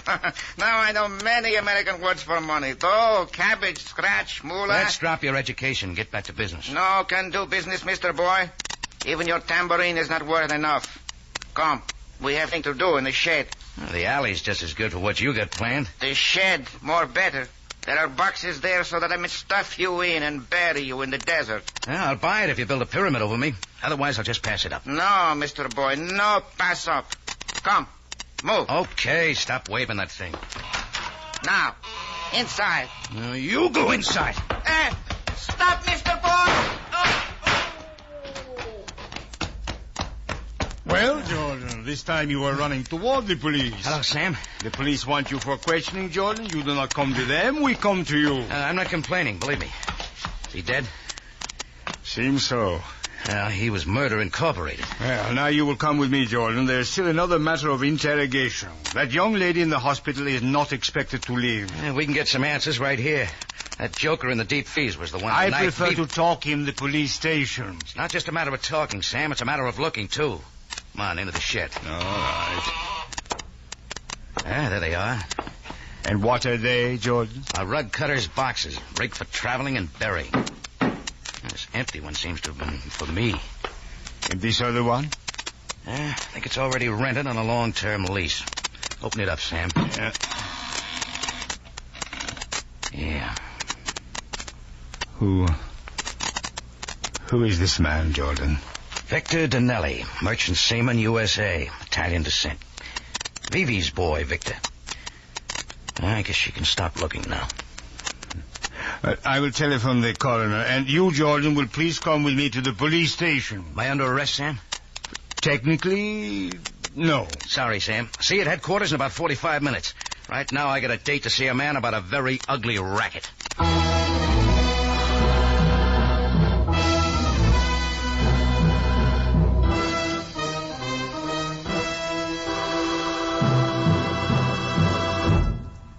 You're listening to Passport for Vivi, tonight's adventure with Rocky Jordan. Monday night brings you more mystery on CBS, that special kind of top mystery that has fans everywhere turning first to CBS. At 9 Monday night, CBS brings you Inner Sanctum and a story called Only the Dead Die Twice. Remember Inner Sanctum at 9 Monday night.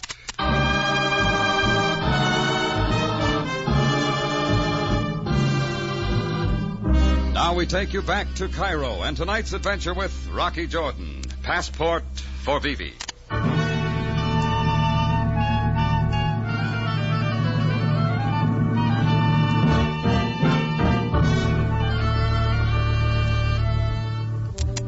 Well, Viv said that her Victor wouldn't leave her, and he didn't.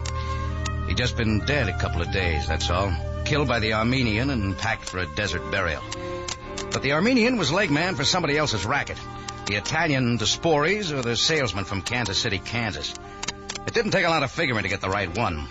Victor's death and his lost passport gave the answer. Well, I'd made a deal with Sam. 45 minutes was all I asked for. I'd meet him then at the police station, and he could ask questions until he turned blue. 45 minutes was all I needed. Just took me 20 to get over to the Ramsey's Hotel, and just a few more seconds to cross the courtyard and bounce into room 14. Come on in, boy. Door's always open to a pal. You can quit packing, Buster. Oh, those are just my samples, boy. You won't need them anymore. Your time's all taken up. Hey, what have you been drinking, pal? You're all wound up. Your like Armenian friend just had his rug cut. And we turned up Victor's body before he got it buried. You're out of my depth. I don't think so. You thought you had a pretty sweet little racket, didn't you?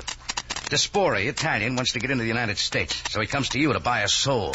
Identity, passport, the works. I just told you I'm a salesman. Yeah, you couldn't resist bragging about it, could you? Couldn't resist saying you sold Despori the Golden Gate. What you really sold him, or at least planned to, was Victor Donnelly's identity, so that Despori could go to the U.S. as Donnelly. You're quite a storyteller, pal. I'm just telling it, buddy. You wrote it. You know, you had me going for a while when Despori dropped the passport in our little scuffle here. I thought he had taken it from Donnelly. But it was you who had Victor killed and took his passport. Despori was just taking it from you. What'd you do, boost the price on him? Who cares? He does. He knows what a mess he's in now. Yeah, well, he can stay there. Sure, while you go looking for more suckers. Maybe. Not a chance, buddy. Despori isn't going to be happy with a murder rap. After he gets through talking, you're going to get stretched. Oh, now, pal, wait a Knifing minute. Vivi to get her to start looking for Victor turned your table, buddy. It would have gone nicely for you if a little lonely girl hadn't kept looking for a lonely sailor. You gotta expect reverses in business, pal. Well, your business stinks. Selling a lot of unhappy people entrees into the United States. I suppose you're gonna turn me over to the police. Yeah. But first, you and I got a little unfinished business.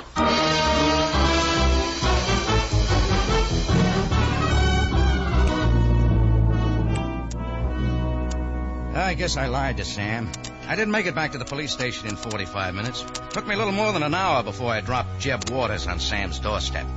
But Sam wasn't mad. By then, Kansas was ready to do a lot of talking, even through his swollen lips.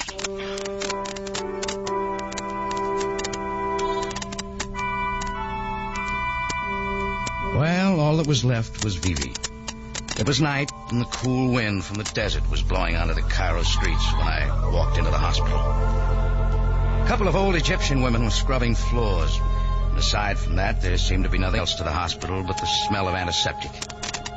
But there was. Vivi, room 204. She lay in the white bed, her eyes closed. And one look at the nurse attending her told you all you had to know about her condition. Rocky, is that you? Yeah. Hello, Rocky. Hello, Vivi. Do not mind my eyes. They are closed. They are so heavy. Rocky, you have found Victor? Yeah, we found him. And he did come back for me. He did come back as he said he would. Did he not, Rocky? Yeah. He came back. I knew he would. Poor boy. What do you mean? No, I'll not be able to go to the United States with him. The poor boy will have to go alone and be lonely once again. I will not be lonely ever again. Vivi. Rocky. I feel so tired, Rocky. I think that I will sleep. Good night, Vivi. Goodbye, Rocky.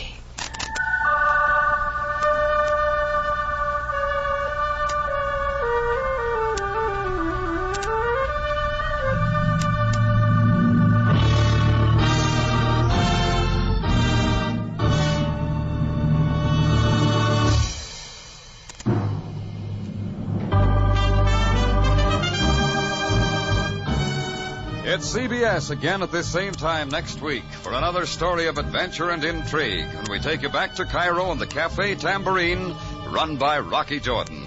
Jack Moyles plays the title role with tonight's story by Jackson Gillis, edited by Larry Roman and Gomer Cool. Rocky Jordan is produced and directed by Cliff Howell with original music by Richard Arant.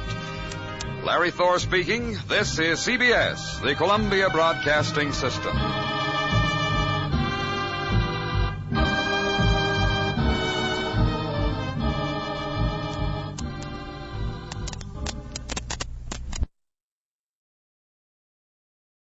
From Hollywood, it's time now for John Lund as Johnny Dollar. Ken Ralston, Johnny.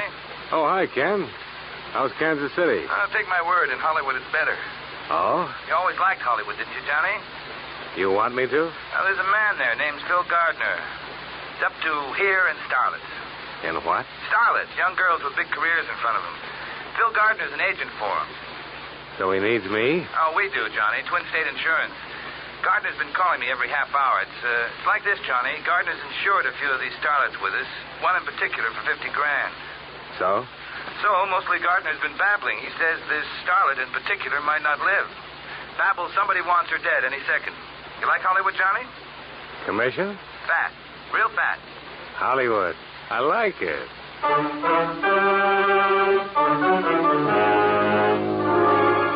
John Lund in a transcribed adventure of the man with the action-packed expense account, America's fabulous freelance insurance investigator. Yours truly, Johnny Dollar.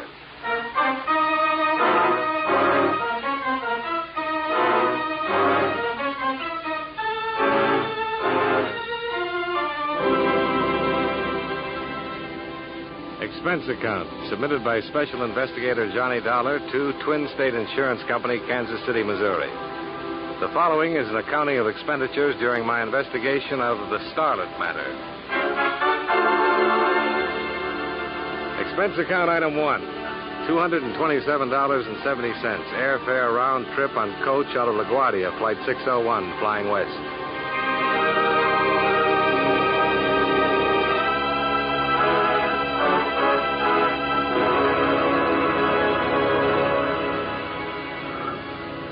Some 3,000 bumpy miles later, the plane circled Los Angeles and a part of the Pacific Ocean and taxied down the runway at International Airport. It was 3:20 of a dirty afternoon. Expense account item 2, $440, cab fare to Sunset Ruxton Hotel, my home away from home in Hollywood, where I checked in, renewed old acquaintances with Judy, the telephone girl, put my pale cheek against her suntan, and told her I'd see her later. Expense account item 3, $2 even, to Beverly Hills office of Phil Gardner, agent. He was not in. The receptionist in silver hair pointed a silver fingertip across the street and said that's where. Chez Scotty's restaurant. And Mr. Gardner would be dressed with 2 vents in the back, a Tattersall vest, and blue suede sandals. And you know, he was. So you're the boy they sent from KC, huh? Wait, I'll scooch over a little. You can sit down. Yeah, thanks. What's your name? Dollar, Johnny Dollar. You want to see a picture, Johnny? Here, take a look. That's Toby. Toby? Toby Drake. You've seen her in pictures. I have. You're living. You must have seen her in pictures. Loyal moviegoers like you are going to make a star out of Toby. Well, I'm happy for both of you. If she lives. Somebody's going to kill her, Johnny. Murder her dead. Now, she's a sweet kid. It shouldn't happen to her to die from these anonymous threats. Look, why don't you give it to your press agent? Johnny, believe me, on my knees, I tell you. If I want publicity, I give it to the cops. I'm not kidding, Johnny. The kid's scared. She's in a lot of trouble. Call for you, Mr. Gardner. I'll plug it in here. Oh, thanks, Charlie. Right this way. Gardner speaking. Snap it out. I'm busy. Huh? No. Yeah, huh? No. Yeah. Skeptic. Huh? I just called you skeptic. What's that mean?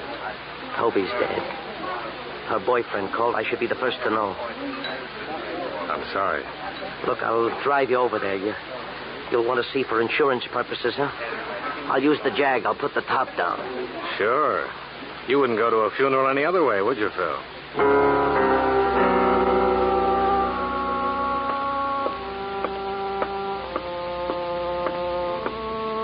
Here's where.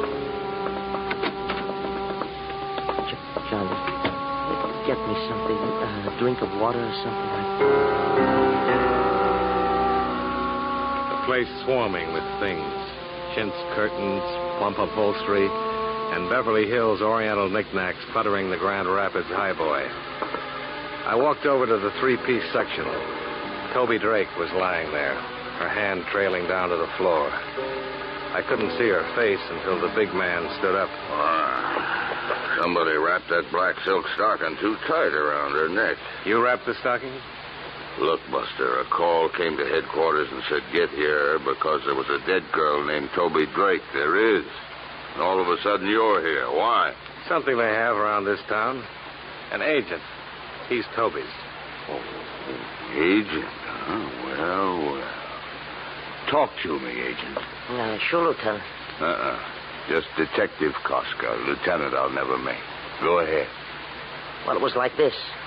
Johnny and me sit there at Scotty's chewing fat, and the phone was brought over, and the man on the other end says it's Mr. Fulton.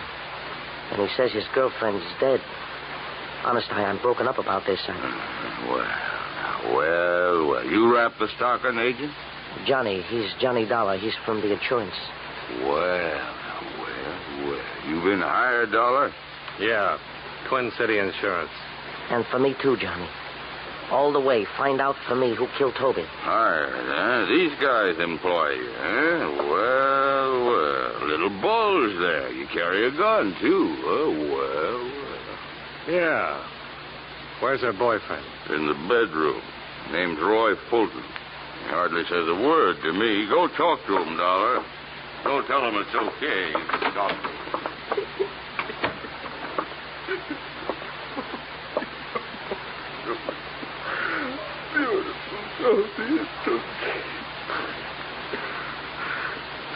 Who are you?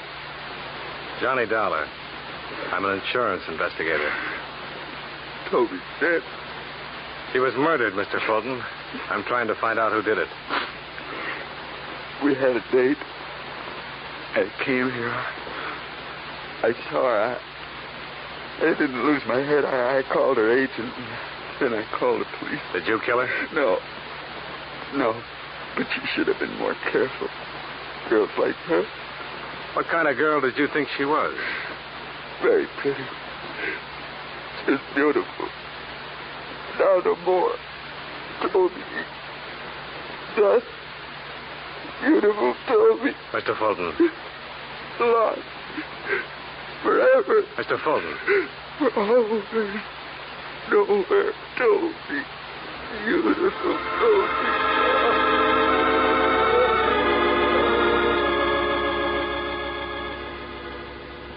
couldn't get through to him anymore. I gave him back to Koska, and I got out of there. A few thoughts on Toby Drake.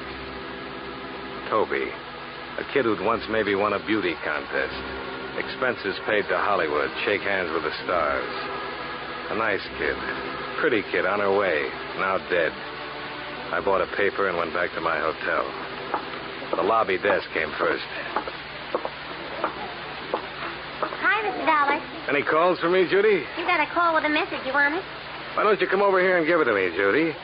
I've never seen you standing up. I'm taller. The message came in 10 minutes ago. You want to reach for it? Shall I read it to you? Read it. It goes like this. First Toby, then Stella Martin. You can't stop it, Dollar. First Toby, then Stella Martin. You ad-libbing this, Judy? Says right here. Who left the message? I took the call. The man said it and hung up. What Stella Martin does he mean, Mr. Dollar? I wish I knew, baby. You think maybe the starlet Stella Martin used to be a starlet? She's not around much anymore. Starlet, huh? How would I get in touch with a starlet, Judy? Oh, I know. Hand me that phone book.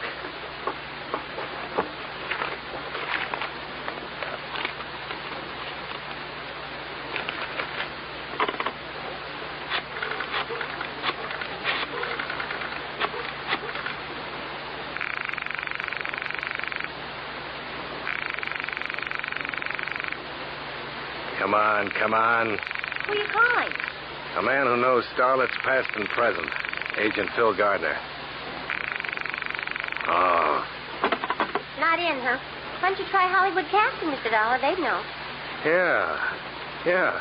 Thanks a lot.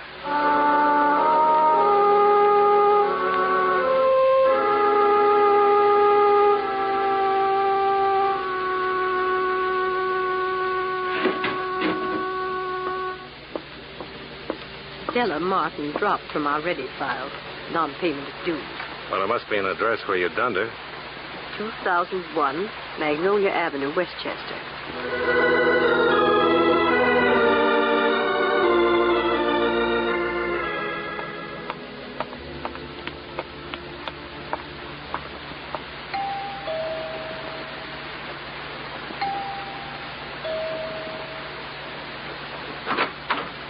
You want what, mister? Stella Martin. She live here? Uh-huh. You're who? Johnny Dollar. Investigations. You got a card that says that? Let's go inside, huh? Just you got a card, just show me. Miss Martin here? No card, huh? Suppose I say yes, she's here. And what happens? I said inside. Glad you did that, Sonny. Now I got a reason. Now cut it out. I just want to... You're smaller than you look. Oh, try me.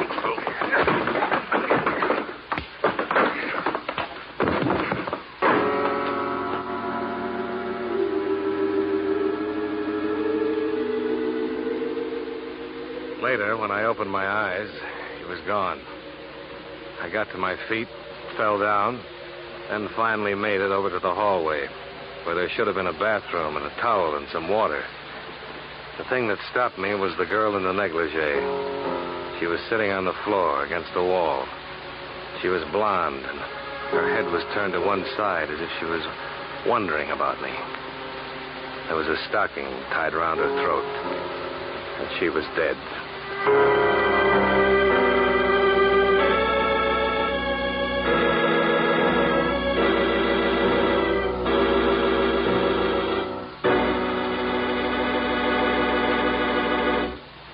We'll return to yours truly, Johnny Dollar, in just a moment.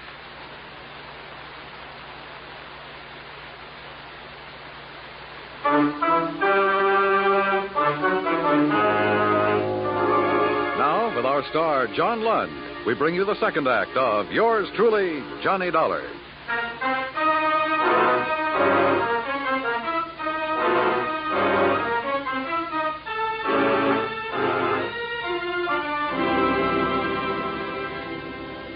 I'd seen the dead girl a couple times.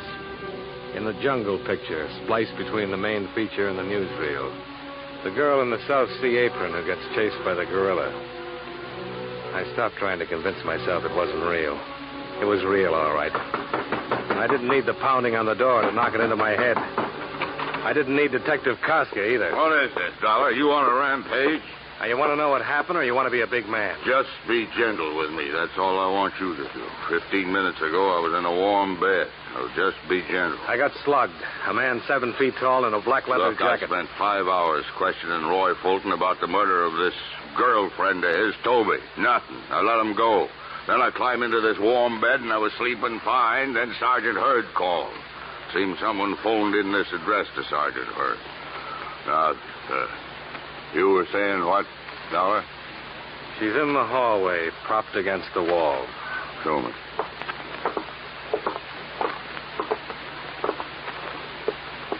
Sigh a deep sigh about the warm bed, Casca. She's young and she's strangled. And her name's Stella Martin. You want to clear it up for me? I got word about her. I came here and a guy clobbered me. I woke up a few minutes ago. Nobody gives me word, Dollar. Why you? I don't know why. If I knew why, I'd know who. You want to listen about a guy in a black leather jacket? 7 feet tall, huh? Yeah, about. Brown felt hat. Find him. That oughtn't to be tough for a big man like you. Don't be sour on me, Dollar. You took some lumps. You see this, kid? What? Yeah. She's holding something in her hand. What? Well. Read it, Johnny. Read what it says. There'll be another one tomorrow, Dollar. Another one tomorrow, Dollar. Well, now. What makes me so popular, Casca? Why doesn't it say your name? Because it says Dollar. Because it says the name of a guy I stumble over when I get out of a warm bed. What am I going to do with you? Take you downtown and sweat you?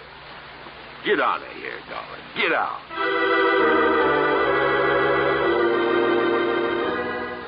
Then back into the rose-scented air and the suburban lawn now littered with friends and neighbors.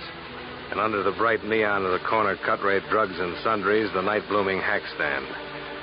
I took a cab to my hotel. No more messages, so I went to sleep.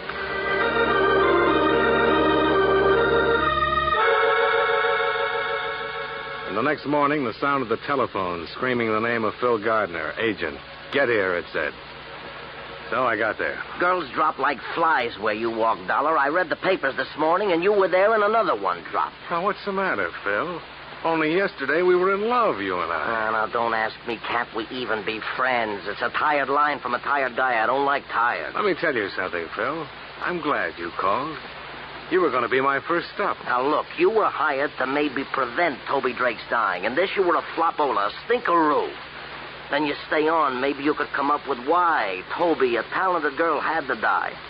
Well, like I said, stinkeroo. On your feet, Phil. Now, keep away from me, Johnny. On your feet.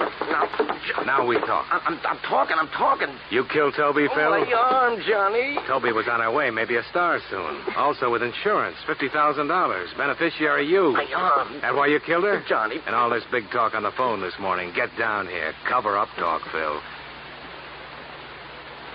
All right. And we'll try the name Stella Martin. I'll level with you. Just let go of my arm.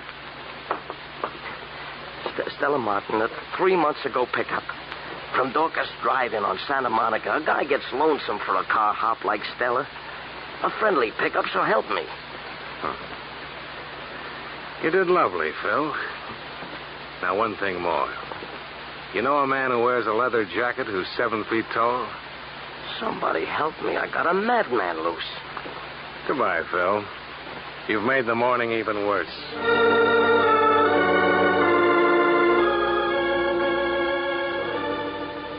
I got to the drive-in on Santa Monica. A cowgirl with a menu and a pair of heavy-duty sheer dungarees threw a card on my windshield that said Phyllis on it. Dorcas, she asked back. Why, that's old Melv over that way. I moseyed on over to old Melv. Howdy. Johnny Dollar, insurance investigations. Melvin Dorcas. Shout out a fella. Howdy. Howdy. You the manager of this place, Melv? Yeah. Top hand. Oh, what else? Huh? Oh, tenderfoot talk. Don't let it throw you.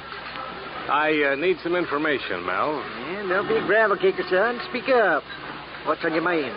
Know a girl named Toby Drake, Mel? Yeah, I know her. Used to work here. One named Stella Martin? Yep. Do the work this evening. She ain't gonna make it, though. She's dead. She and Toby. Choked. Seen it in the Gazette. I need your help, Mel. Deputize me, eh? Well, I don't know. Just don't know. If you don't help, there's liable to be another dead girl. Peggy. Who? What's the matter, son? You got monkeys in your ears? I said Peggy. Peggy Bryan. On account of them 3 girls were thicker than the bobcat's tail. Do tell. Yeah, thicker than that even. Peggy used to work here, too. Drove to work in Toby's auto. You know where I can find Peggy? North Hollywood she lives in. Hey, you wait a bit. I'll dig up her address. You want to wait, son, or you got to be riding on? I'll wait, Mel.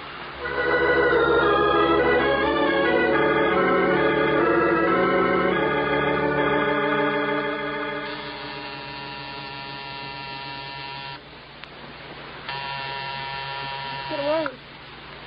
Get away from me, whoever you are. Get away. Listen to me, Miss Bryan. I've come to help you. I'll kill you. I'll kill you before you kill me. Now, don't be crazy. Give me that gun. There. That's better. To kill me. That's why you come to kill me. Now, let's scream inside. We don't want to make talk for the neighbors. Inside, Peggy. Now, hush, hush, baby girl. Hush. You see? I let you go. It's nothing to be scared of. I'm here to help you. To keep it from happening, like it did to Stella and Toby. You understand what I'm saying, Peggy? Stella. Toby, they're dead.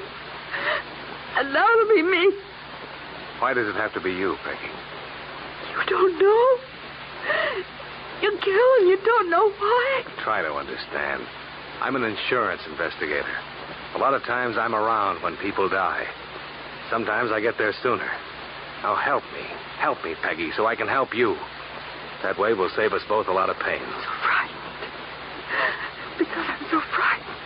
Whoever killed Toby and Stella, why would they want to kill you? I know why. I think I know. Well, tell me, Peggy. A woman was killed. We killed her. Tell me about it. It was 3 years ago. Toby, Stella, and I. We had a little car. We used to take trips. 3 summers ago, we took a trip to Oregon. One day. One day what? This woman crashed into us. It was her fault. Honest, it was her fault. And she was killed? Married woman. Young and pretty. And married. The police said it wasn't our fault. And let us go. Only we. Why else would anyone want us dead? It's Saturday, Peggy. What do you do with yourself on Saturdays? I shop. For groceries. A new dress sometime. We'll go buy a new one. You and me. And tonight. What do we do tonight? You're asking me for a date? Uh-huh. What do we do tonight? Saturday nights I usually go to Ocean Park. It's fun. Rides with people. It's fun. Sure it is. Saturday night, Ocean Park. We'll have fun.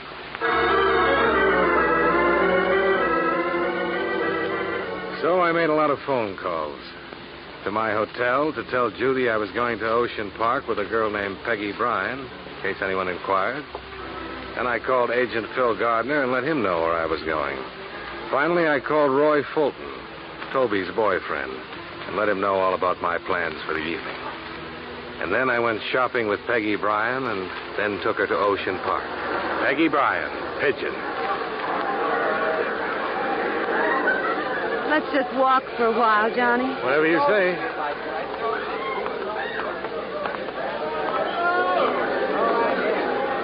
You hungry, Peggy?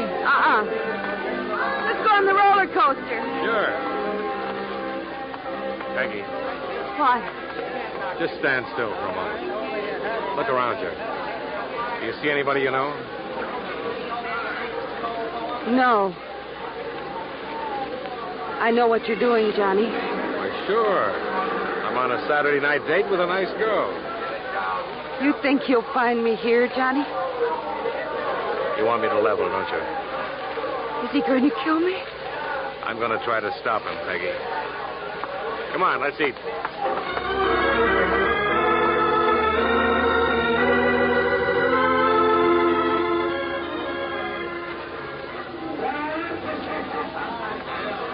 Two tickets, please. Thanks. Let's go, Peggy. Stay close to me, Johnny. A girl can get lost in the fun house.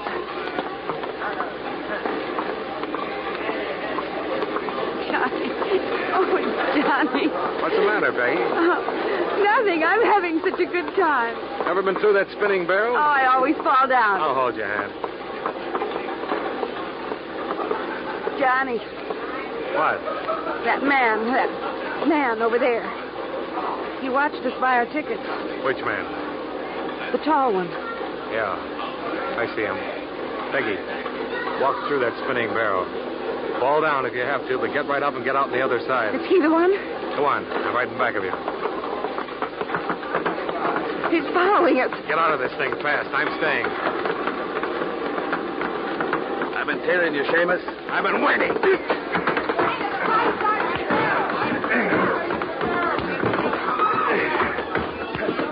You had enough, Shorty? Yeah. Come on, I'll drag you out of here. Now talk.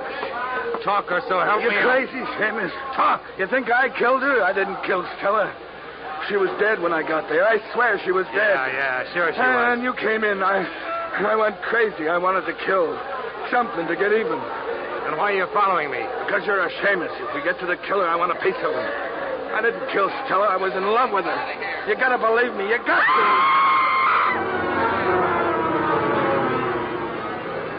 Peggy, what's the matter? The mirror! Look, the mirror! He was in the mirror, all right. Roy Fulton's reflection. Boyfriend of Toby.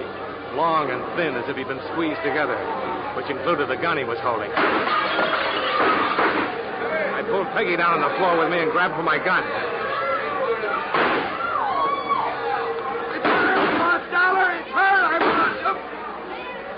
Something happened to him. Something red that splintered on the front of his shirt. But he kept coming. Then the something caught up with him.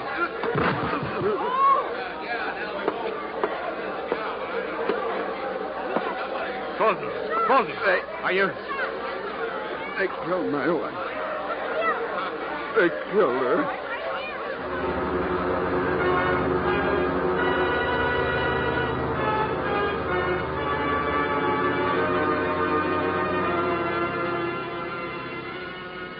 Expense account item 4, 1995. To dress a pigeon named Peggy Bryant. Item 5, $112 miscellaneous. Hotels, meals, roller coaster ride, funhouse, etc. Expense account total, $366.05. Remarks? Pay Phil Gardner, agent, face value of $50,000 policy on Toby Drake. Well, all in all, from your point of view, my trip to Hollywood was a failure. From my point of view, I kept one girl out of 3 alive, and I was lucky at that. Luckier than you usually get in Hollywood. Yours truly, Johnny Dollar.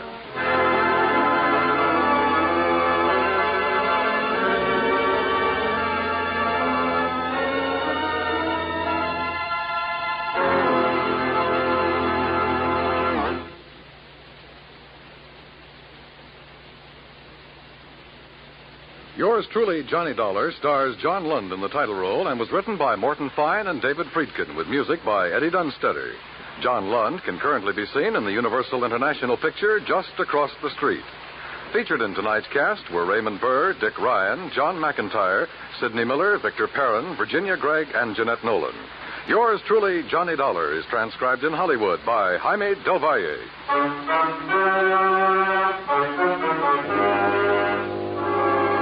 This is Dan Cumberly inviting you to join us next week at this time when John Lund returns as...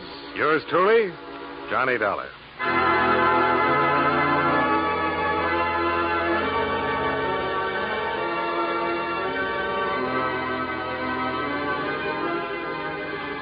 Tomorrow, Gangbusters brings you on CBS Radio another true crime story, naming names and places, giving complete details on the operations of a ruthless criminal gang, showing you how the cops, after a bitter manhunt, put them out of business. Every Saturday night on most of these same stations, hear Gangbusters, the program that gives criminals wanted descriptions that help the public enforce the law and often collect rewards for their good citizenship. Gangbusters, Saturday nights on CBS Radio.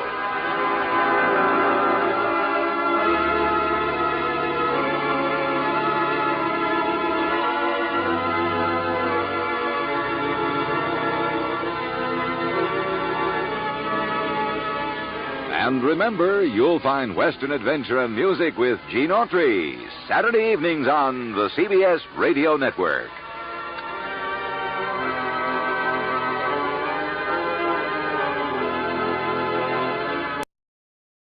William Gargan stars as Barry Craig, confidential investigator.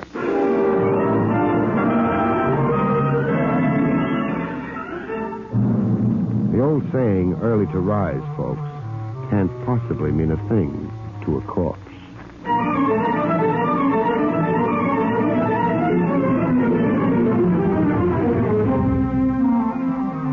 Your Pontiac dealer presents William Gargan in another transcribed drama of mystery and adventure with America's #1 detective, Barry Craig, confidential investigator.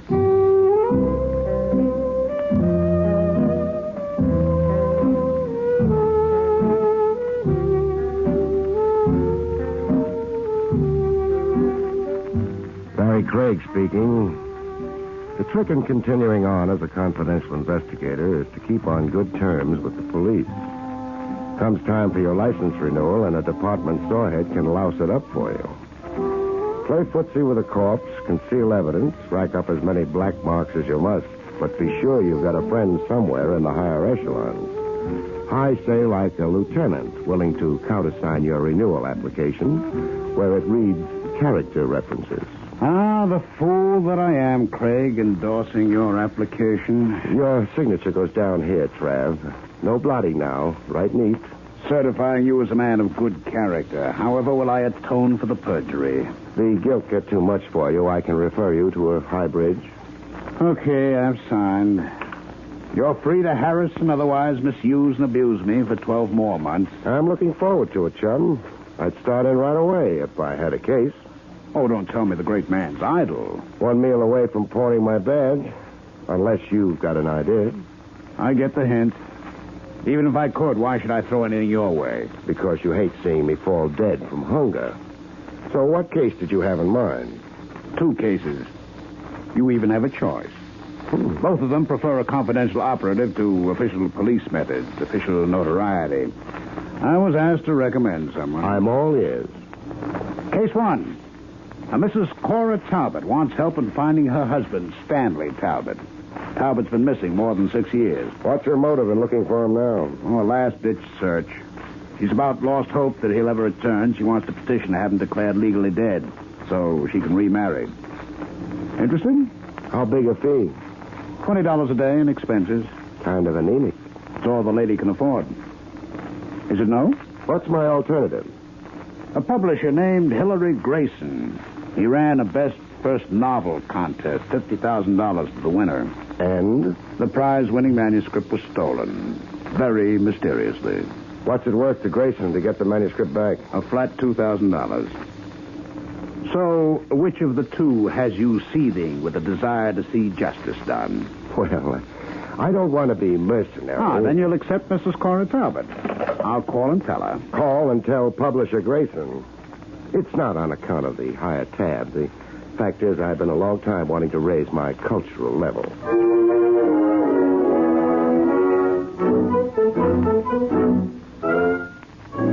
The publisher Grayson had more body than any one guy needed. 3 sets of jowls and thick eyeglasses. Looking into his eyes was like watching fish in an aquarium bowl.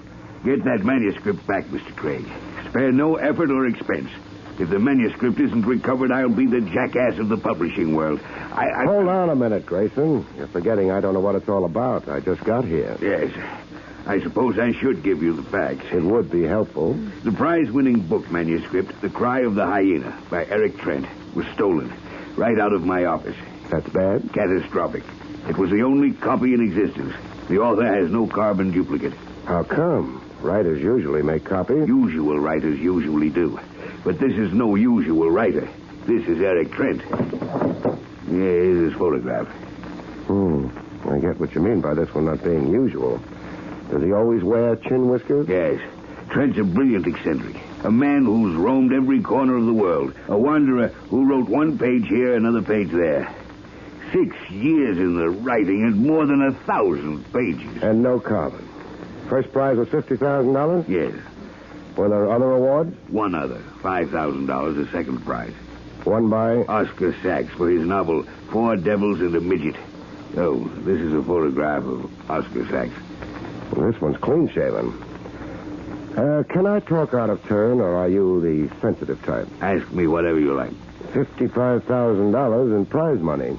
Isn't that a lot of cabbage for a small publisher? Your offices haven't exactly got that mahogany and chromium look. The prize money doesn't really come from me. It doesn't? An independent motion picture company, Pyramid Pictures. They pay the prizes in exchange for world rights to film the book. Any more questions? Yes. How many offices are there in this suite? 6. Why do you ask that? I'm already in there pitching for you. That intercommunications box on your desk. Is every office equipped with one? Yes, of course, but I don't... The box is switched on, as you'll notice. It's been on through this whole talk we've just had. Who in the Grayson Publishing House would be interested in long-range eavesdropping? I don't know. Suppose I find out.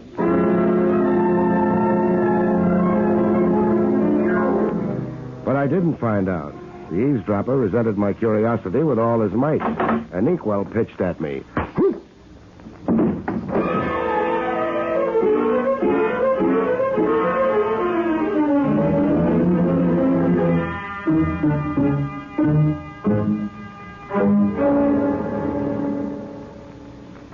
Ladies and gentlemen, have you driven a great new 1952 Pontiac? Until you do, you cannot possibly appreciate what Pontiac's dual-range performance really means.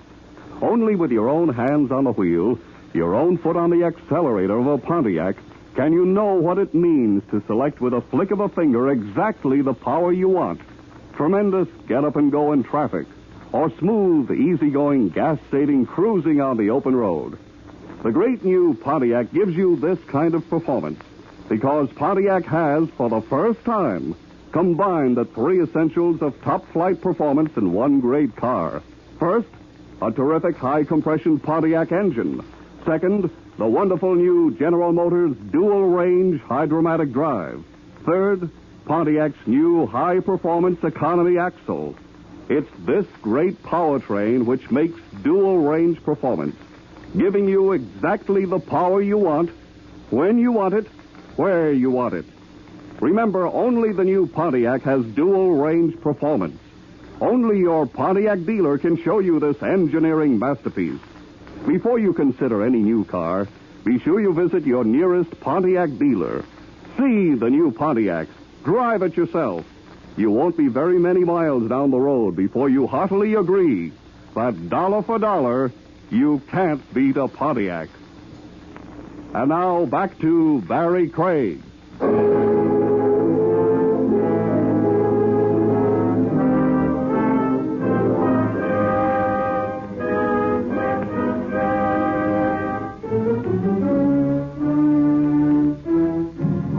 Opened on Grayson, sprinkling water on me with a sponge. You're all right. Quit watering me. I'm not a petunia bed. But you were unconscious. I'm conscious now, and you're ruining my suit. It's ruined anyhow, the ink from the inkwell. Don't tell me. Red ink yet. My fee's gone up, Grayson. Up? $2,000 plus $49.75, the price of this suit.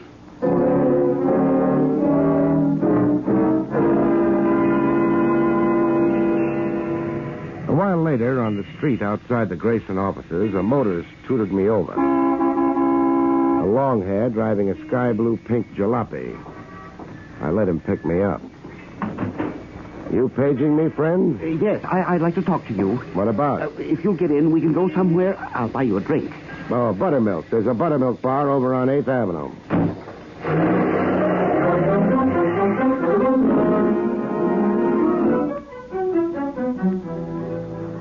In the buttermilk bar, we had a chat for the books. I'm Oscar Sachs. I know that. I saw that photograph of you in the Grayson Publishing offices. Oh? Well, there's some facts about the book contest I think you should know. Why? Why? You've been engaged by Mr. Grayson to locate Trent's missing manuscript. What am I wearing, a sandwich sign? I obtained the information through sources I cannot disclose. Give me those facts. I won the second prize of $5,000, but I was cheated. Cheated out of the big money, is it? Yes. Explain, please. The contest rules clearly specified that the award was to be made only to an American author. And? I have reason to believe Eric Trent is an Englishman. Or anyhow other than an American. To put it bluntly, a fake who should be disqualified. Disqualified while you're moved up to first place and $50,000? Yes. Let's have your bill of particulars. Well, for one thing, Trent's way of talk. It's as English as the House of Parliament. Another thing, Trent was somewhere overseas on a tramp island, an English possession, when he sent the manuscript in.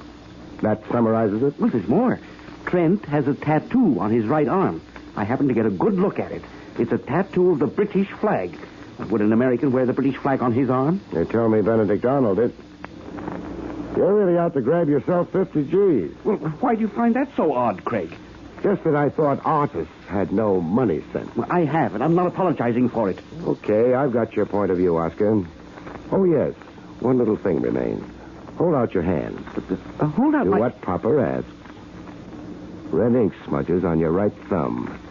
You've been playing with inkwells, Sonny. Oh, Craig, I didn't mean... Don't apologize. Fun's fun.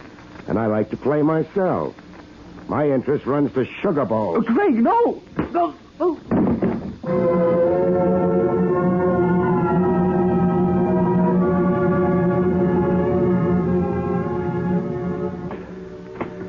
Eric Trent's address, furnished me by Grayson, was a rickety studio walk-up.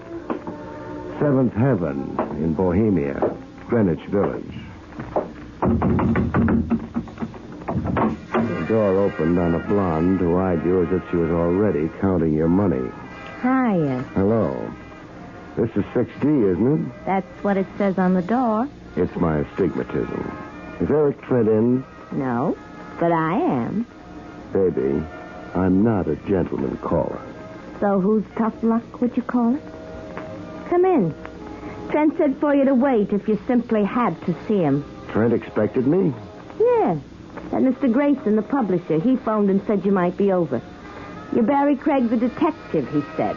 Barry Craig, confidential investigator. I'm Judy. Judy Joy. Well, come on in. I won't bite you. I was waiting for you to make that promise. I live right next door in 6E. I come in here to play the radio. Mine's out of order. Oh. That's Bummy Fiegelspann's orchestra you're hearing. Oh. It's on every day this hour. Mm-hmm. I get simply dilapidated if I miss hearing Bummy. Come again. Did you say dilapidated? Yeah. Dilapidated, like frazzled. You know, fractured. Or were you correcting me on the words? Oh, no. Eric's always correcting me on the words. Imagine me keeping company with a real live author type. Sure I can. I can even imagine 50,000 reasons. Huh? What'd you say? Oh, there's Eric now. Eric? Judy. On the sofa's Barry Craig, the investigator. I've been keeping him here for you. Thank you, Judy. Now, if you'll leave us alone. Sure. I got a slip to press anyhow. Nice meeting you, Mr. Craig. I was floored myself. Excuse me while I shut off the musical background. Now, Mr. Craig, the object of this visit? Your stolen brainchild. What else? But what can I do about it? I submitted it in good order. I'm not responsible for its disappearance. How come only one copy? Why didn't you type up a carbon duplicate? I have no patience with purely clerical details. I'm an artist. But the full risk of losing the one copy. I'm a man who takes risks, Craig. In my years abroad, away from America, I've lived a life of risks. Skip the personal build-up. Wherever I went, I traveled lightly. Suit on my back, pipe tobacco, and a pencil. It was enough of a nuisance carting one copy of 1,000 pages around. And how was I to know my confounded book would ever get to a publisher, much less win a prize? Okay for that. What's your guess on the missing manuscripts? Grayson. What motive? A stunt. Grayson intends exploiting this whole affair for all the publicity he can wring out of it. It's an angle. The $50,000. Would you say you won it legitimately? Legitimately? I mean, what if you were to be disqualified as the first prize winner, say on a technicality? What technicality? Not actually being of American origin, as the contest rules specify. But I am an American. With a British accent? I spent years in the islands, in Jamaica and British Somaliland. I'm told you have a tattoo of the British flag on your right arm. So? Well, I sailed the 7 seas, and like a sailor, I had myself decorated with tattoos. But the British flag on an American citizen. Ah, wait until I open my shirt. There. Are you looking at the tattoo on my chest, Mr. Craig? Yeah, the American eagle. What do you know? Expand your chest, genius. Expand? I want to see old Baldy flap his wings.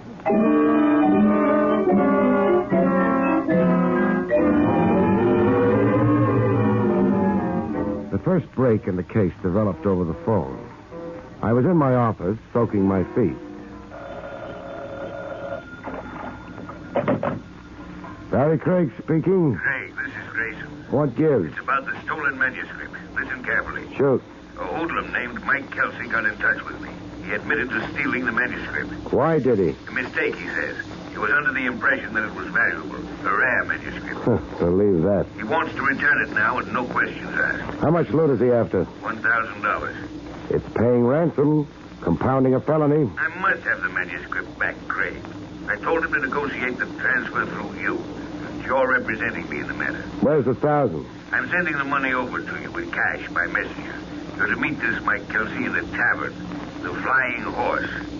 Craig, be discreet. Sure, I'll be discreet.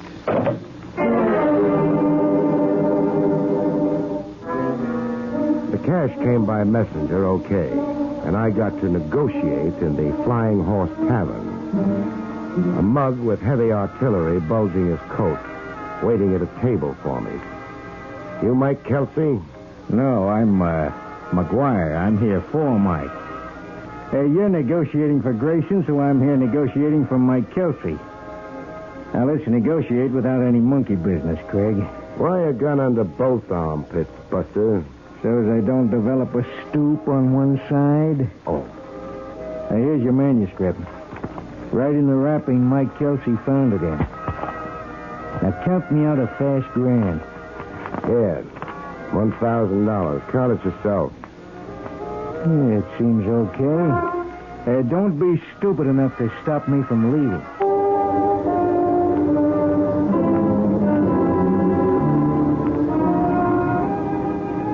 The publisher, Grayson, was out. Would I please call later, a secretary told me. I'd gone back to my office to cool my heels for a while when the phone rang.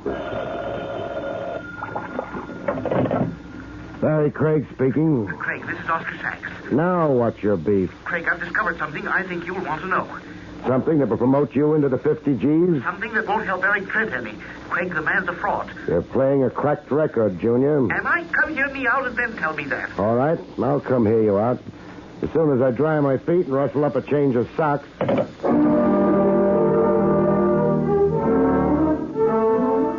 I didn't get to hear Sachs out. To achieve that, I'd first have to perfect a way of communicating with the dead.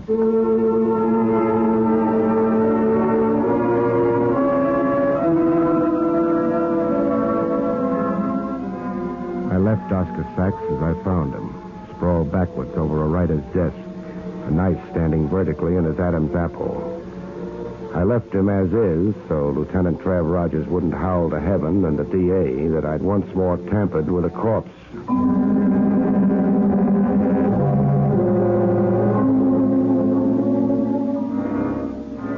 Grayson drooled with joy supreme over the recovered manuscript. This is a load off my mind, Craig. A big load. But it sounds nothing. Who stole it and why? And why was Sachs murdered between the time he phoned me and the time I got to his flat?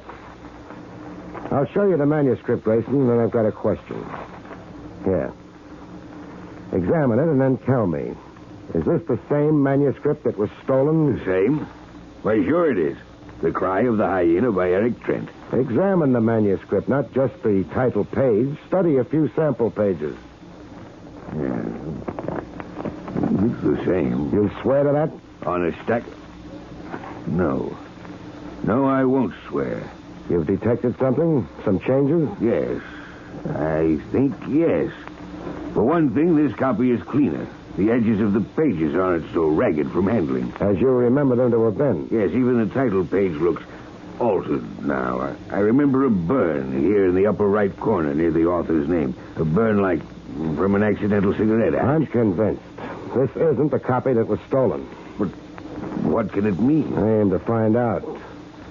Grayson. Yes? Phone Eric Trent. Get him to come here to your office on some pretext. But why? So I can have the run of his studio without Trent being the wiser or being present.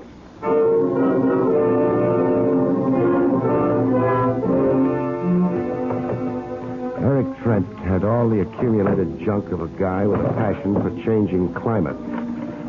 Souvenirs from Bombay, the Dutch Indies, Labrador.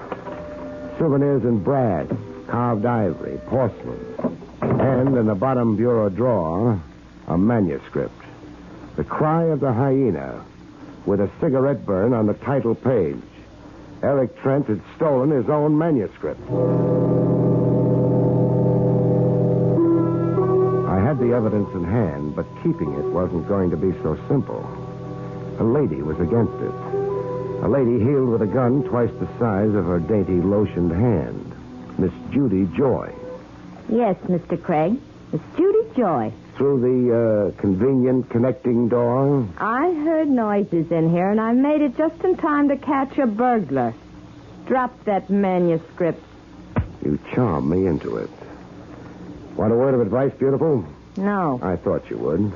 Ring off Eric Trent as fast as you can flick your glamorous eyebrows. You're crazy. Being true to Trent's an awful waste of war paint. Now... What are you trying to tell me? That Trent's value on the hoof has just been slashed by about $50,000. You won't get the money? Neither will you get the money. You're a liar. The Dutch uncle. I'd hate to see you dragging your gorgeous chassis up the river Sundays, visiting ye author in the big house. Pour me a drink. Still making with the gun? Aimed at your head while we wait for Eric. The stuff's on that coffee table there. The soda bottle's right alongside it. Okay, I'll play bartender. So when? When? How much soda? Just a squirt. That's enough. Spot more, huh? Just enough to dampen your spirit? Had enough? She's no good. Move down.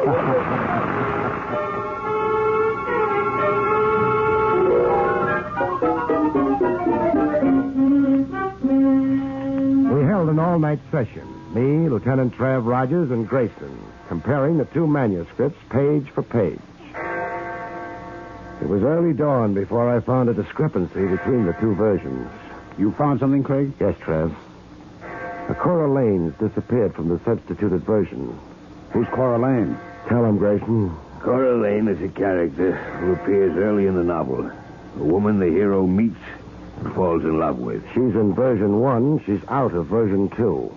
Now, why would the author go to all the trouble he did, submitting a manuscript and then stealing it back just to write a character out of the book? Because the name Cora Lane means something.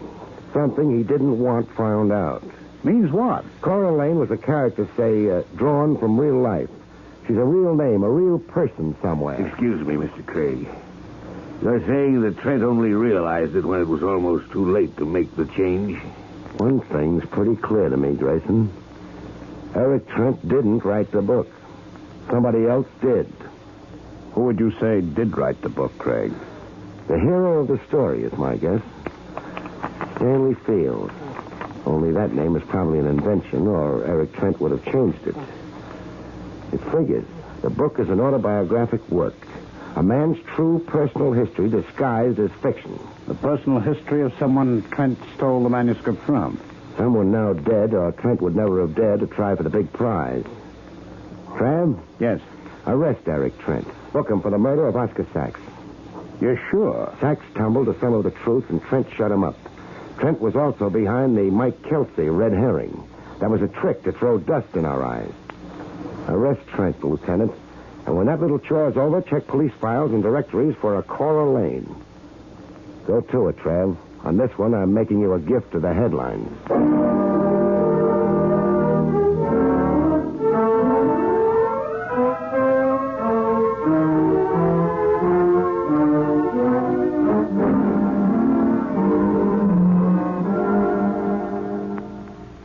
Ladies and gentlemen, when a great reporter wants to get the inside story of a great new car, he gives it a thorough test run. That's exactly what John Daly did with the new Pontiac. Here he is to tell you some of the outstanding facts of the new 1952 Pontiac and its spectacular dual-range performance. This is John Daly to tell you about a great advancement in automobile performance. The great new 1952 Pontiac with spectacular new dual-range performance. A number of factors contribute to this sensational new kind of driving. Pontiac has combined a powerful high-compression engine, new dual-range hydromatic drive, and high-performance economy axle into an amazing powertrain that gives you tailor-made performance. At the touch of a finger, you can have tremendous acceleration and get up and go for any occasion. With equal ease, you can choose a different type of performance, quiet, economical cruising for the open road. Drive the new 1952 Pontiac with dual-range performance on display at your Pontiac dealer now. It's spectacular new proof that dollar for dollar you can't beat a Pontiac. The great new 1952 Pontiac with dual-range performance is on display now at your nearest Pontiac dealer. See it. Drive it as soon as you can. And now back to Barry Craig.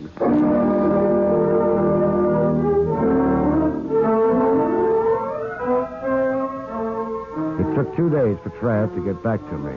When he did, he had a lady with him. A gray lady with haunted eyes. This is Cora Lane, Craig. Cora Lane, Barry Craig. Mr. Craig. How do you do? How did you find her, Trav? Police files. The name of Cora Lane appeared on an old record card. She reported her husband missing some years back. Stanley, my husband. He left one morning, never returned. I was frightened. I imagined him injured, a traffic victim. I didn't know then that my husband had planned to just disappear. That he couldn't live in my world, that he had so much wanderlust. Her husband was the Stanley in the book. The author of it, as you theorized, Craig. Your husband was a writer? Yes, a writer all through him. Foolish, wild, irresponsible, and wonderful, too. Is he dead? Tell her, Trav. Yes, he's dead. Oh. According to Eric Trent's confession, your husband died of a tropical disease somewhere in the Pacific. Eric Trent was a drifter your late husband had taken up with. An odd thing, Craig. What odd thing? I offered you one of 2 cases the other day. Why bring that up now? You took one, but you solved both. What? Cora Lane is the maiden name of Mrs. Stanley Talbot. Mrs. Cora Talbot. Not the $20 a day in expenses deal I passed up. Yes. As it turned out, you found her missing husband. A gray lady, Trav, and all-around loser. Her life hasn't been good. Her life needs fixing. Mrs. Talbot? Yes, Mr. Craig. We're taking a ride, you and me. A ride? Cross town. You've been poor, but now you're rich. That book of your husband's, The Cry of the Hyena, there's $50,000 coming to you. And I'm going to stand over Grayson while he makes out that check. Good night, folks. See you next week.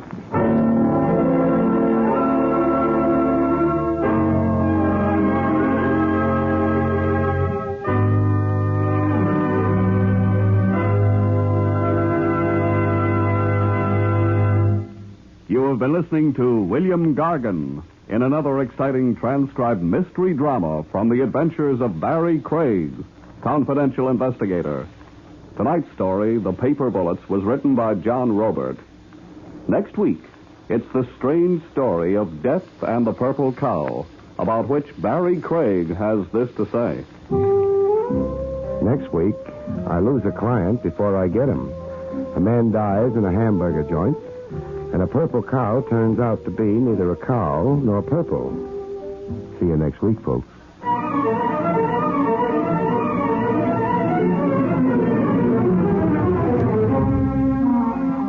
Featured in the role of Judy was Barbara Weeks. Barry Craig, starring William Gargan, was under the direction of Hyman Brown. This is Don Pardo speaking. Now enjoy Meredith Wilson's Music Room on NBC.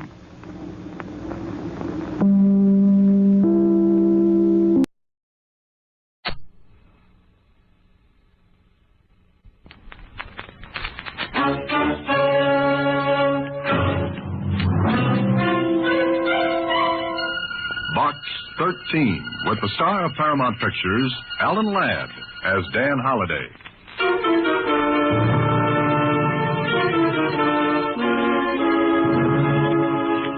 Speak a little, Miss Jordan. To Box 13, care of the Star Times.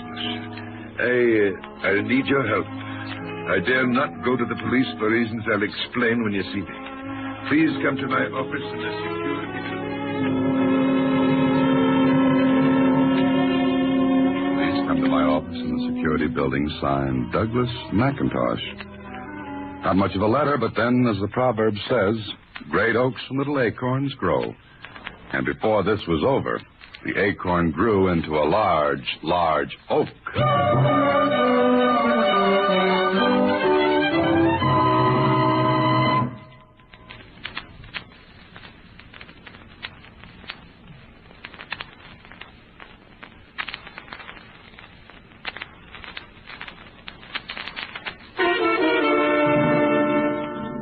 And now, back to Box 13 and Dan Holliday's newest adventure, Three to Die.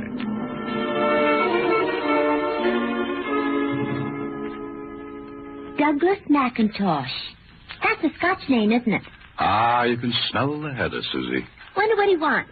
Well, if this man is the same McIntosh I looked up, he's building that new tunnel under the river. Gee, maybe he wants you to be a hedgehog. No, Susie, they're called sandhogs. Oh, what will they think of next? Well, I think I'll see what Mr. McIntosh has on his mind. I'll be at the security building, Susie. Security building? Huh.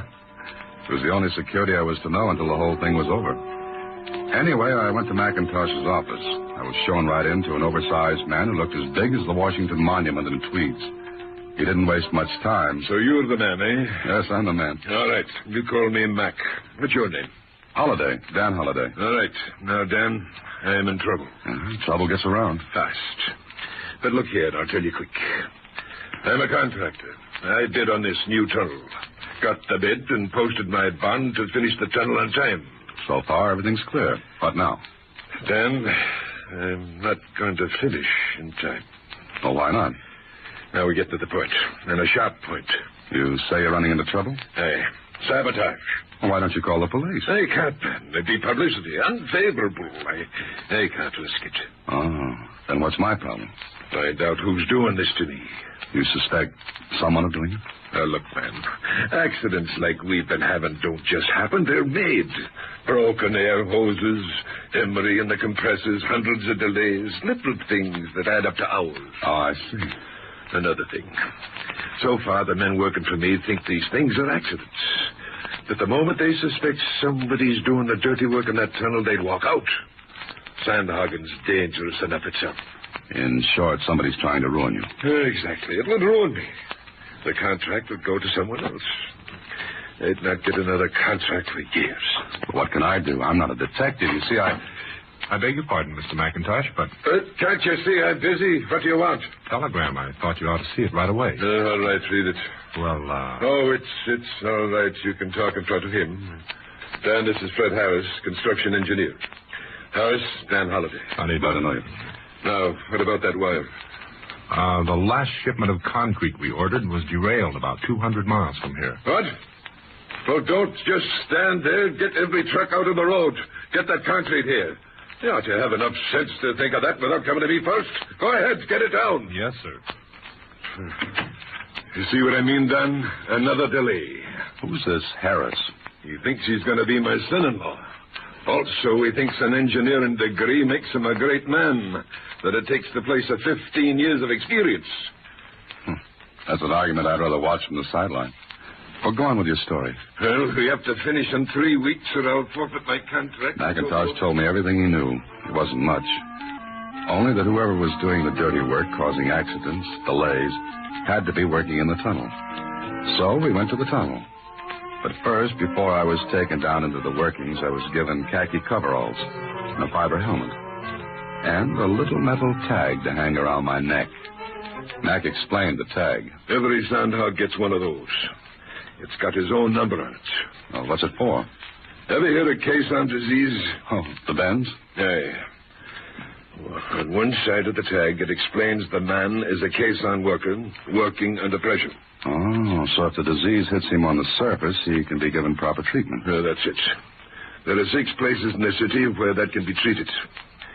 The man is put into a chamber, pressure increased, then gradually decreased. Like a diver. If he comes up too fast, the nitrogen in his blood is forced into his tissues. Causes pain.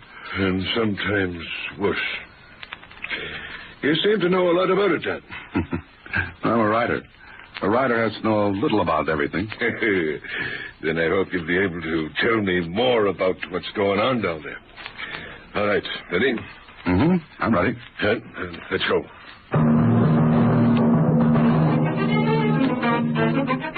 Together, Mac and I rode one of the hoists down into the workings. My ears began to pop from the pressure. I swallowed hard to keep them open. Then we came to the bottom of the shaft, about 150 feet below the surface of the ground. Mac looked around for a minute, and then... Angus! Angus! Here, come here. A short, powerfully built man walked over to us. He was grinning as he said to Mac. What brings the boss into the tunnel? Angus, meet a friend of mine, Dan Halliday. Dan Angus Campbell, my foreman. Best man in the world in his line. Aye, the best beside yourself. How do you do, Dan? How are you, Angus? First rate. Except we had another little rumpus today, Mac. What? Another break in the air hose at the shield. The hose whipped around. Anybody hurt? Aye, Phil Evans. Hose got him right in the middle. He's done for this job. Won't work for a month. Broken ribs. Another one. Aye. You visiting us here, Dan? Well, you might call it that. Dan's a writer. Doing a story on sand hogging. Wants atmosphere. You'll get it here. You want to see the works? Show him around, Angus. And be careful of it. Don't you worry, Mac. Good. I'll go back to the office now. Come back there when you finish, Dan. Oh, sure. It's got him worried, Dan. And little wonder. Every penny he stands to lose. Every penny. That bad, huh? Worse. And if I ever catch the one that's doing it, I'll whip him around with me bare hands. You and Mac seem to be good friends, huh? I started together 30 years ago in Scotland. Uh-huh. Well, time's fleeting. Want to show me around? Sure. Let's get going. I followed Angus into a big airlock. It was a reinforced concrete compartment with double steel doors. As one door closed behind us, the pressure was built up to equal that in the tunnel. It built gradually. But I knew what would happen if it went down fast. Caisson disease. A terrible, racking pain. Rather, I had a lot of respect for the men who worked down there day after day, taking risks, big chances every time they descended into the workings. Then he opened another steel door, and Angus and I were in the tunnel itself.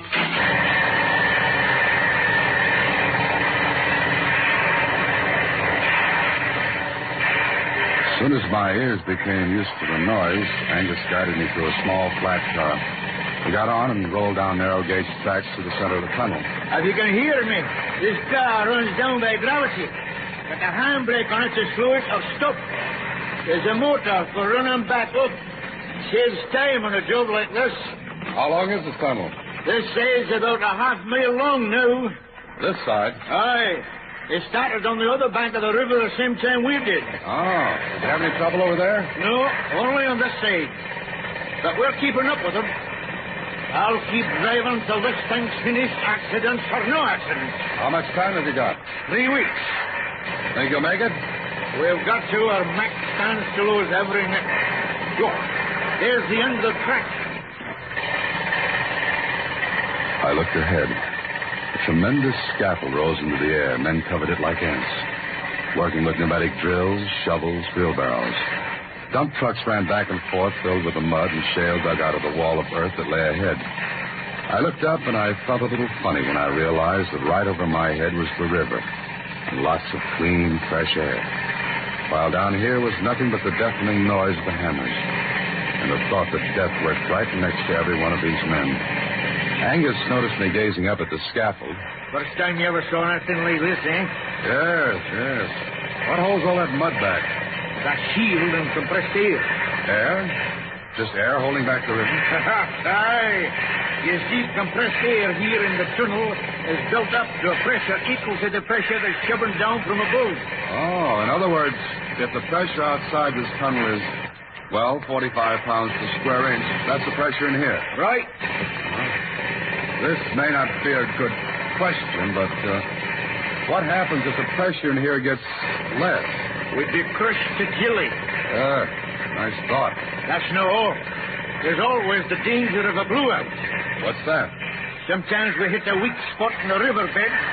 The bed won't take all the pressure we got in here. And you get a blowout, like a tire blowing out. Aye. The men, machinery, equipment all blown to the surface of the river and into the air. Does that ever happen? Aye. And once, only once, mind you, a man lived to tell about it. Angus, I take off my hat to you boys down here. 1 million people drive through tunnels every day. Yet maybe not 1 in 100 stops to think how the tunnel was built. And what it cost. Not only in money, but in injury, in death. Well, when a man takes to sand hogging, he takes to the danger too, won't he? Only what? We've only got the half crew working today. Oh? Why? 2 men have been killed. Nobody wants to be the third. Superstition? Maybe. But lots of the men are staying home until the third. Well, what I said. Angus showed me the whole thing. Oh, there were a million ways in which someone could sabotage the works. Break an air hose, tamper with compressed air gauges, lots of ways. Then later, Angus took me to a complicated affair. It was like an elevator case. In fact, it was an elevator, as Angus explained. This is the latest thing. Combination elevator and decompression chamber. Hop in, we'll go back up.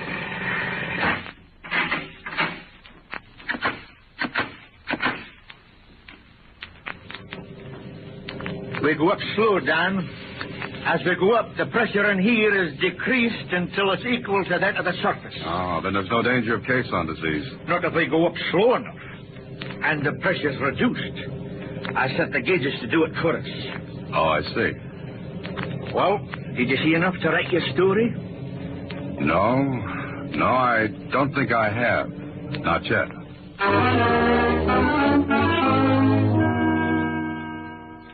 So you didn't see anything, Dan? Of course not, Mac. How could I?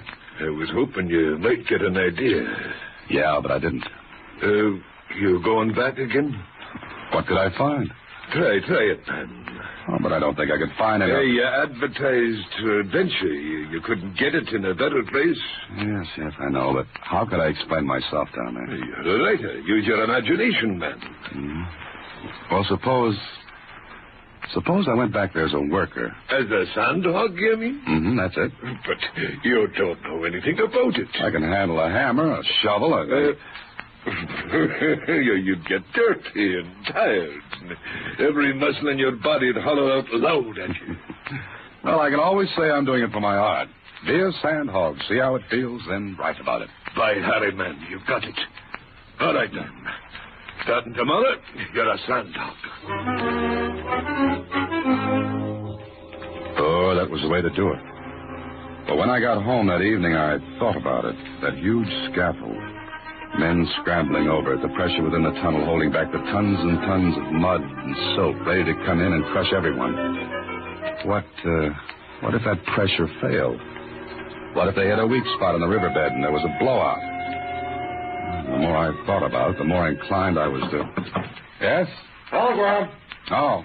Shove it under the door, will you? All right.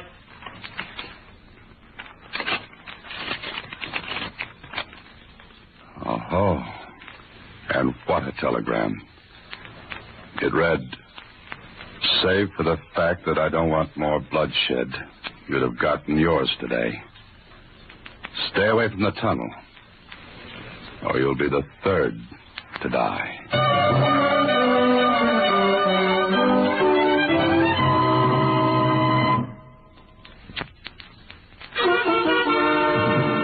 And now back to Three to Die, another Box 13 adventure with Alan Ladd as Dan Holliday.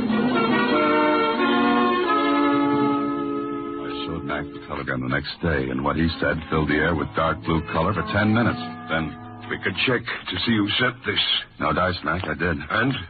It was sent from a pay phone booth. I guess you'll be changing your mind about the job now, eh? Oh, what makes you say that? Well, he's after you, whoever it is. Yes, I know. You can back out if you want to. And what would you think if I did? Does that make a difference? No, but there are a lot of men in that tunnel who stand to lose their lives. Mac, you've got to get the police. I can't, man, I can't. The publicity would ruin me. All right. Fix it up for me to work down there, and we'll see what happens.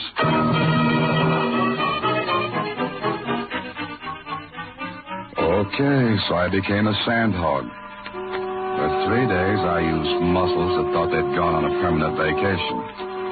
Well, I woke them up. And they woke me up in the middle of the night, aching.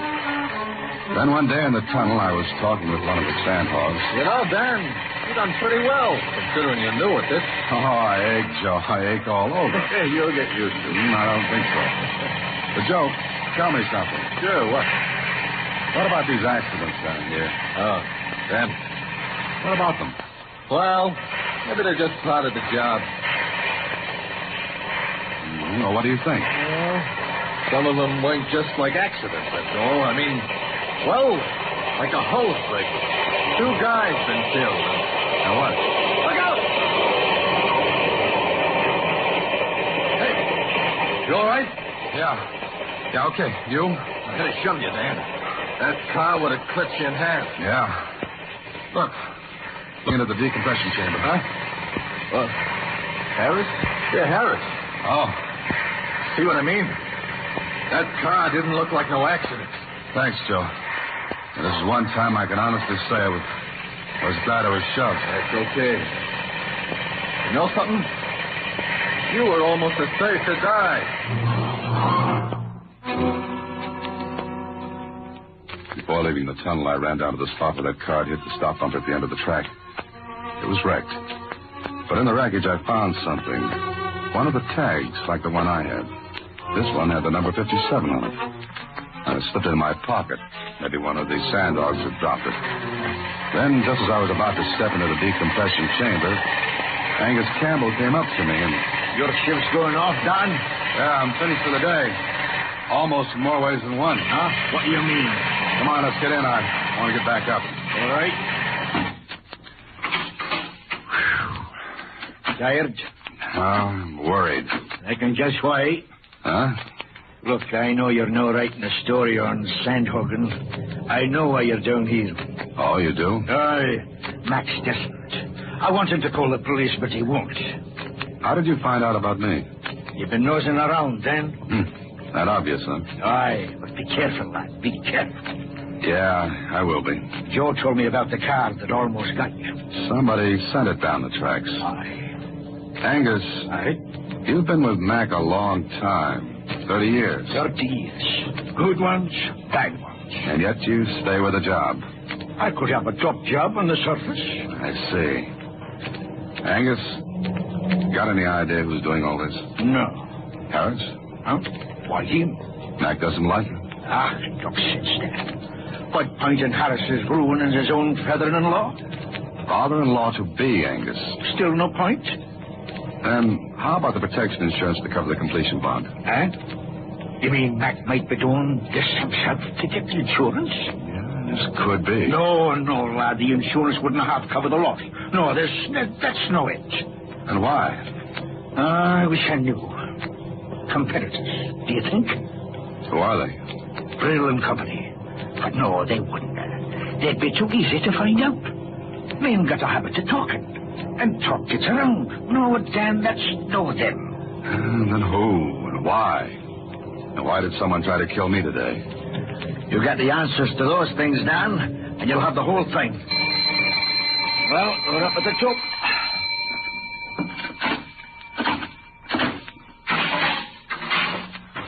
I'll walk to the shack with you. No, I'm going back June.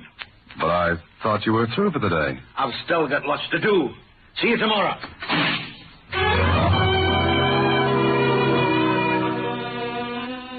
What Angus said made sense. Couldn't be Mac's competitors, because I checked. They'd been in business a long time, had plenty of money behind them. Had gotten a bid for another job upstate. And Harris? It didn't make sense either. If he was going to be Mac's son-in-law, it just didn't wash that he'd be sabotaging Mac.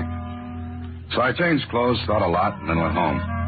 Went out to get some dinner when it hit me. First the twinge, and sudden cramps that made me bend over as if someone had folded me inward with a baseball bat.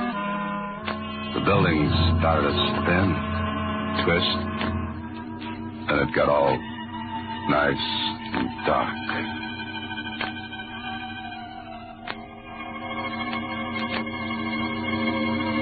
There you are. You're all right now. I know this isn't very original, but where am I? Take a deep breath. That's it. Feel better? Lots. What happened? Couldn't have been anything I ate. You had the bends. The bends? Mm-hmm. The tag around your neck tipped us off you were suffering from caisson disease. So we put you in the chamber. Come on, get up. We may need this chamber for someone else any minute. You make it sound as bad as the housing situation. Yes, it is, but you're all right now. Next time, don't come up so fast. But I didn't come up fast. Yes? Nothing. Nothing at all. Thanks a million, Doctor.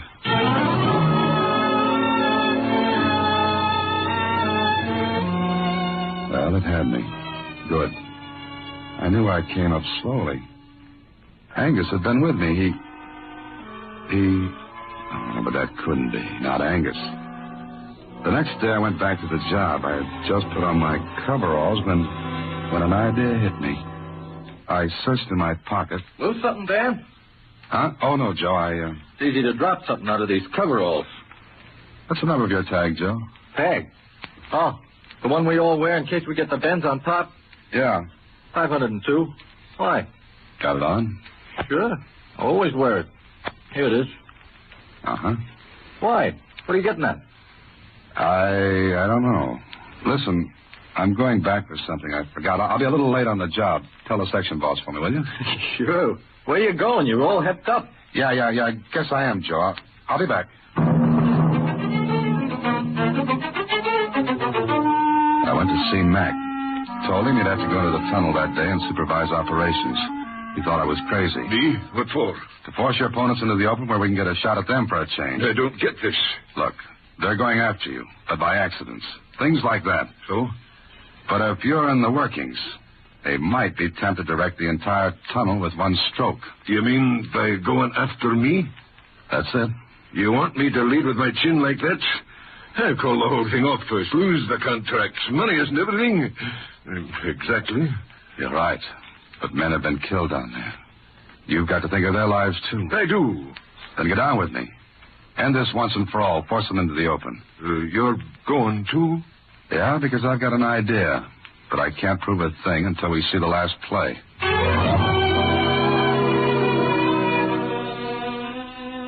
I was leading with Mac's chin, and I knew it. But mine was plenty sore, too, and that made me feel a bit better about it. Mac knew he had no choice, and so he decided to go with me into the tunnel. I went to my job, and it was a ticklish feeling knowing that any minute something might happen. Something that would make Joe, Mac, Angus, any one of us prepared to die. Or worse. Then... Hey, Dan. Notice something funny? Funny what? I could have sworn the mud down here wasn't this deep before. What do you mean, Joe? Look.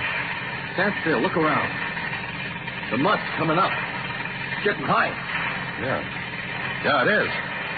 Joe, the pressure in here must be going down. Yes.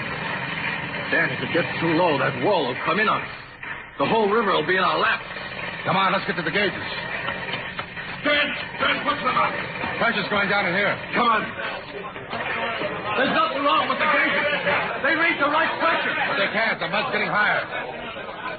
Look, the men are coming in. They've seen the mud coming up. These gauges. Hey, there ain't no air being pumped in. The gauges are stuck. Jammed. Somebody jammed them so anybody reading them will think the pressure was okay.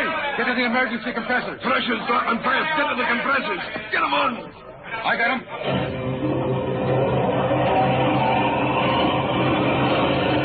Watch the gauges. We're getting pressure now. What's the matter? What happened? Angus, somebody jammed the pressure gauges to make it look like we had enough in here. Jammed? Well, save for those emergency compressors, we'd have been done for. What did you say, Angus? I said the emergency compressors. You said save for the emergency. Save for. Funny way of putting it, Angus. Either in words or on a telegram. What's the matter with you? Where's your tag? Huh? Right here? Yes, with a new chain.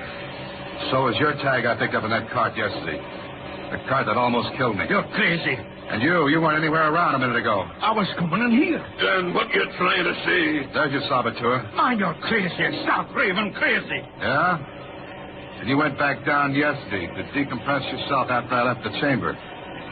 You didn't turn on the decompression valve for me on the way up. You're crazy, man. I'm crazy, Angus, because you were the only one who could have played that trick on me. Get me out of the way by failing to turn on the decompression valve. You and I were the only ones in that chamber. Hey, he's running back to the shield. Get him. Get him before he gets the compressors. You'll wreck him. Cut him down. Good. Dan, I never can thank you enough. But to think that after 30 years, Angus would ever do a thing like this. Mac, don't waste time even thinking about it. Let's go finish this tunnel instead.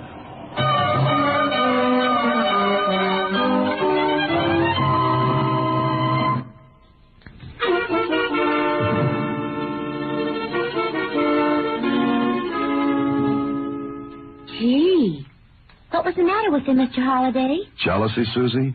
You see, he'd worked with Mac as a foreman. Then he saw Mac rise from a foreman to the owner of a big company.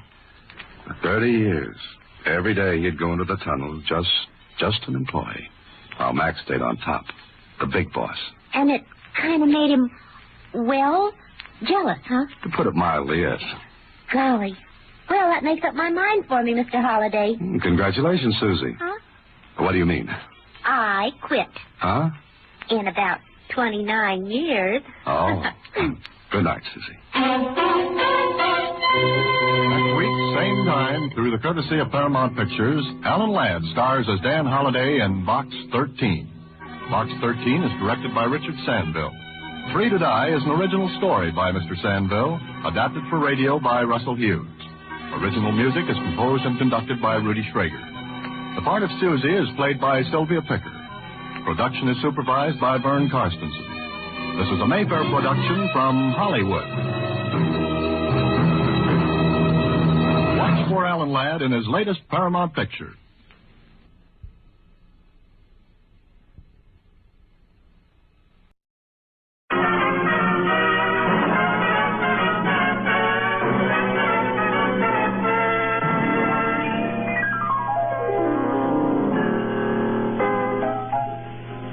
Mr. Marvin? Hi, Ethelbert. Are we on the air?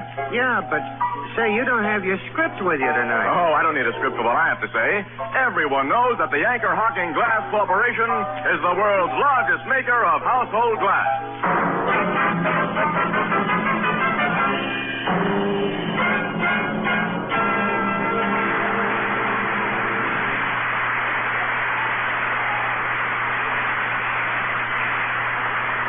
Good evening, ladies and gentlemen. This is Tony Marvin. Every week at this time, the Anchor Hocking Glass Corporation of Lancaster, Ohio, and its more than 10,000 employees bring you another adventure of Casey, crime photographer, ace cameraman who covers the crime news of a great city. Written by Alonzo Dean Cole. Our adventure for tonight, The Gray Kitten.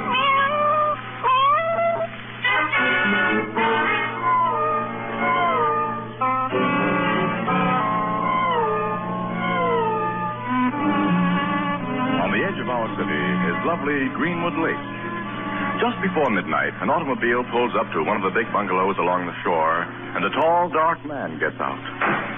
Seeming to brace himself, he goes to the door and opens it with his key. Seated before the fireplace is a large and determined-looking middle-aged woman.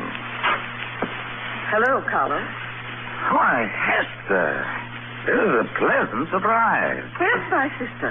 Jessie left for Detroit this evening. Detroit? Didn't she let you know? She certainly didn't. She phoned me this morning and said she wanted to discuss something with me. She said nothing about leaving town. Oh, you know her, Jessie. Late this afternoon, she said, Carlos, my darling, I must leave for Detroit tonight to attend to some business. So, like a good husband, I arranged her transportation and take her to the 8 o'clock train. I knew Jessica was becoming irresponsible 6 months ago when she married you. But I didn't think she was so far gone. Why, I've been waiting here ever since 8:30. And she didn't tell you I'd be here? Not a word. Oh, the woman's gone crazy.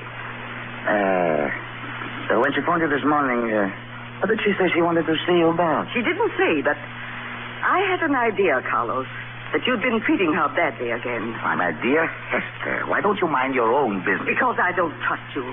My sister's 50 years old. Young men of your type marry middle-aged women for just one reason, money. I cannot hope to change your opinion, I suppose. No. So, I'll be starting back to town. I'll have you with the coat. Don't bother. Carlos, how did you get all that dirt on your hands? Dirt? And your shoes and trouser legs are covered with it. Oh, my car got stuck in the mud on the shortcut road. I had to push it out. Oh. Just when will Jessica come back from Detroit? She wasn't sure. She let me know. I see. I suppose she went to Detroit to turn some more of her property there into cash for you to spend. I do not know. And furthermore, I'm not interested in Jessie's money. Good night, Hester. Good night. Oh, I nearly forgot something. Forgot? That cat of Jessica's had a kitten tonight. Cat? Daisy. I heard her meowing when I came in and found her in Jessica's room with one kitten beside her. She'd just been born. It was born at what time? About 8:30. In Jessica's room? I just told you it was. Since Jessica's away, I'm taking Daisy and her kitten home with me. You wouldn't give them proper care. I put mother and child in a box in here. You see? Look at her. A gray kitten. All gray, except for that white streak on its head. It's just like the streak of pure white that runs through Jessica's gray hair. Take that kitten out of here. Take it away. Oh. As you said, Hester, I wouldn't know how to take care of it. Take the cat's box to my car. No, you carry the box. You act as though you're afraid of this cat and her kitten. Come, I have you in your car. Oh, very well. Be sure you let me know when you hear from Jessica. I will let you know, Hester. I will let you know.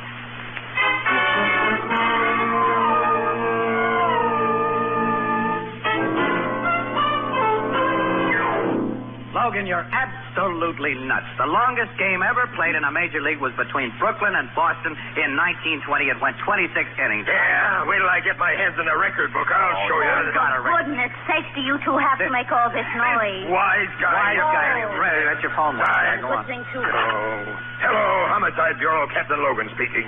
This is Miss Hester Simmons. Who? Hester Simmons. I live at 347 Parkview Drive. Oh, yes, Miss Simmons. What can I do for you? He gives a good address so he gets polite. Oh, shut up, Casey.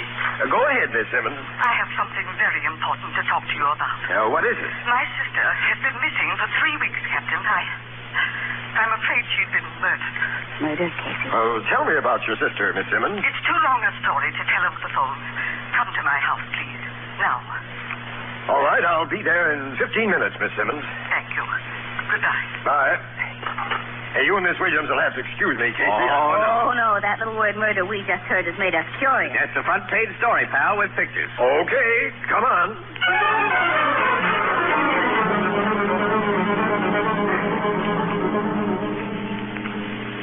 Your sister's husband told you that night, Miss Simmons, he just put her on the train for Detroit? Yes, Captain. But now I have every reason to disbelieve him. Excuse me, Miss Simmons. What is the name of your sister's husband? Carlos Gavassos. Go on with your story, Miss Simmons. Well, since the night he told me that Jessica had gone to Detroit, I've heard nothing from her. She always writes me when she's away, and I became worried. So last week, I engaged a private detective agency. I see. And they learned that although callers purchased accommodations for the Detroit train that night, Jessica wasn't on the train. Nor have they been able to find any trace of her in Detroit. Miss Simmons, you say Gervaso's hands were dirty and his shoes and trouser legs were caked with mud that night, huh? Yes, Mr. Casey. He might have gotten in that condition from digging her grave. Oh, Miss Simmons, you mustn't let yourself imagine such terrible things. I've despised Carlos from the day I met him. Why did he marry my sister? All she had to offer him was money.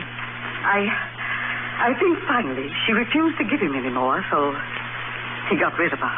We'll look into your sister's financial affairs, Miss Simmons. I suppose you know who handled her business. Yes. The firm of Burdens and Lockridge. Sure. Oh, Captain, look out. Oh, my gosh, you almost stepped on that little kitten. Oh, where did that come from? I don't know. I guess it just wandered out of the other room. Oh, look at it. Can't be more than a few weeks old. Yeah, a little bundle of gray fur. And look at that funny white streak on its head, Casey. See? There's another mark on it. Sure cute. It's always running away from its mother. That kitten was born the night my sister disappeared. Yeah? Yes, I brought it home with me. Well, I guess we'll be getting along. Captain, if your investigation of my sister's financial affairs supports my suspicions, will you put Gervasos under arrest? Well, that won't be sufficient basis for a murder charge, Miss Simmons, but it'll cause me to ask Mr. Gervaso some very personal questions.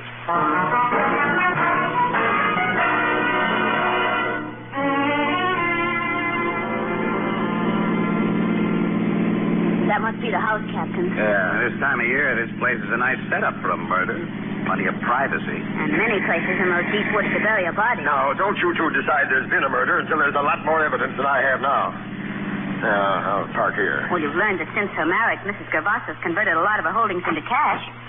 And that there's no record of where that cash went to. Even if her husband got it, Miss Williams, that doesn't prove he killed her. I wonder who that green car in the driveway belongs to. Yeah. Miss Simmons said the Gervasos had a black one. Yeah, I can see that one in the garage. The guy must have visitors. I mean, a visitor. Look at those footprints in the snow. A woman's footprint. Say, maybe the missing Mrs. Gervasos has come home. Well, ring that doorbell. Let's find out. I'm doing that little thing.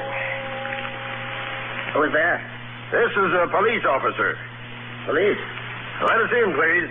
What do you want? I can tell you that more comfortably inside. Just a minute. He sounded a little nervous. Everybody gets nervous when a cop comes unexpectedly to their door. He's opening up. Come in. Thanks. Are you, Carlos Gervasos? Yes. I'm Captain Logan, Homicide Squad. Homicide? This is Miss Williams and Mr. Casey. I have done no homicide. It's a nice living room, Mr. Gervasos. Where's the lady who just left it? Lady? Yeah, we saw her car outside and her footprints. Now, here's a highball glass with lipstick on the rim. I see. Well, let's see her. Here I am. I stepped into the kitchen because I thought you might want to talk to Carlos in private. Well, introduce me.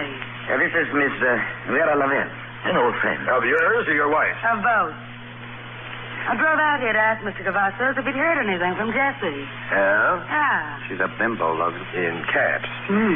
Well, have you heard anything from your wife, Mr. Gervaso? No. I think maybe my wife's sister has sent you to ask me about that. You're right. And we arrived at such a nice time. Distinctive shade of lipstick you use, Miss Lavelle.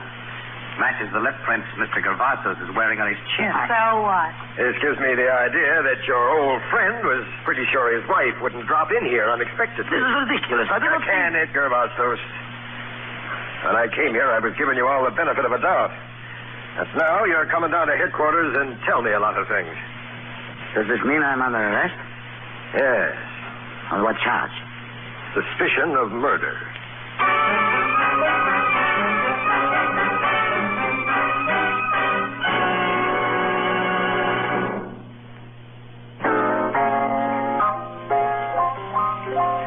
So they turned that guy Gervasos loose today, huh, Casey? Yeah.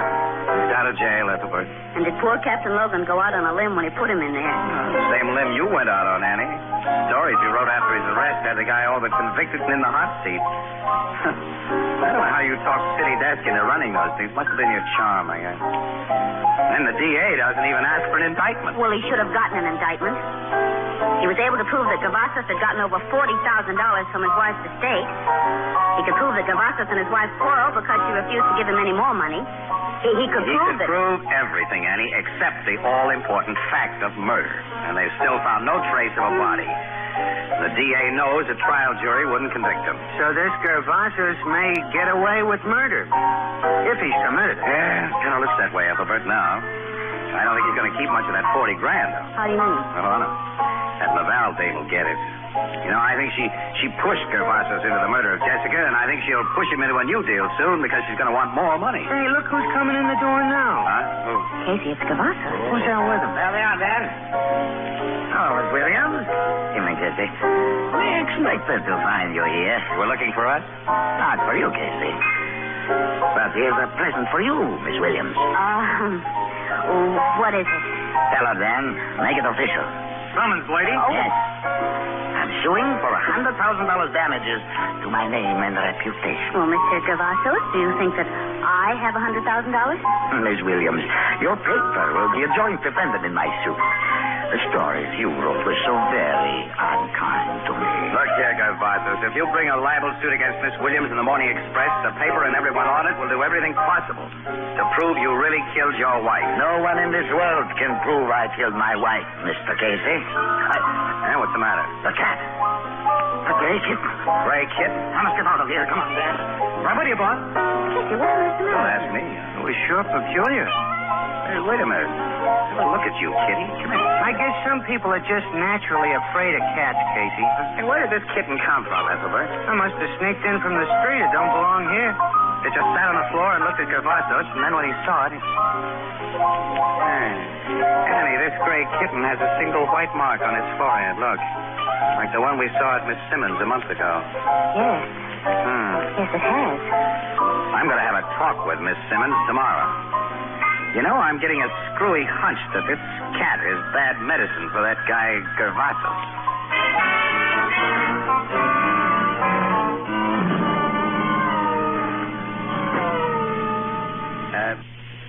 Miss Simmons, you say Gervasos showed fear of this kitten the night it was born. Yes, and I've been thinking of a certain possible reason for his actions that frightens me. What's that? Are you familiar with the theory of reincarnation? Oh, you mean the belief that when a person dies, his soul is born again in a new body? Perhaps in that of an animal. My sister Jessica believed in reincarnation. Carlos is very superstitious. And he'd heard Jessica say that when she died, she'd return to life as a cat. Huh? She said that? Many, many times. And that kitten was born in your sister's room. About the time Gervasos may have killed her. Yes. And this kitten has the white streak on its head that ran through Jessica's hair. I, as most people, regard the strange combination of things I've mentioned as coincidence. But I think they explain Carlos' fear and prove his guilt. Miss Simmons, I kind of think so, too. But we've got to have better proof than that for a jury. I want to borrow that kitten. What for? I'm going to use it to break that guy down. Play on his superstition till he cracks wide open. At least once a day, he's going to run into this cat. He ran into it last night, and no one arranged that. Yeah, that's funny, isn't it? Very funny. Take the kitten, Mr. Casey, and be good to it. Be good to it, Mr. Casey.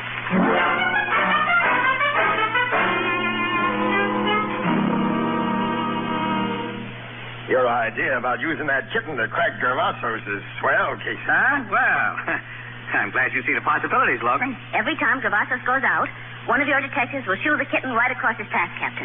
Beautiful, Miss Williams. Simply beautiful. Well. For once, we bring you an idea and you don't throw ice water on it. You two masters of detection and criminal psychology haven't given me a chance to talk yet. Your idea is magnificent, stupendous, and colossal. Yeah. It might even work, except for one thing. Gervasos has disappeared. Gervasos He and that Laval dame took a powder last night, left with bag and baggage. Well, didn't you have him watched? I thought the DA's men were keeping an eye on him, and he thought my guys were doing the job. Nice going. Of course, you newspaper birds never make a Don't mistake. you two start one of your riots now. My nerves won't take it, please. Captain, you'll locate Gervasos and the Laval woman eventually, of course. We'll try to, Miss Williams, but we still don't have enough evidence of murder. I've got work to do now. The two of you take that kitten and get out of here. Okay. Where is the kitten, Casey? Huh? Well, it was on the floor here a minute ago. See? Here, Kitty. Here, Kitty. Cat, come here. Not over here. Here, Kitty. Come And here. where the door is clothes. So Here, Kitty. Here, Kitty. Sound kind of silly, It must have gone out that window. Yeah, there it is. It's down on the street. It's running around that corner. Oh, my gosh, it'll be killed or get lost, and we'll never find it. You should have been watching it, Casey. Now, like Gervaso's, the kitten is gone.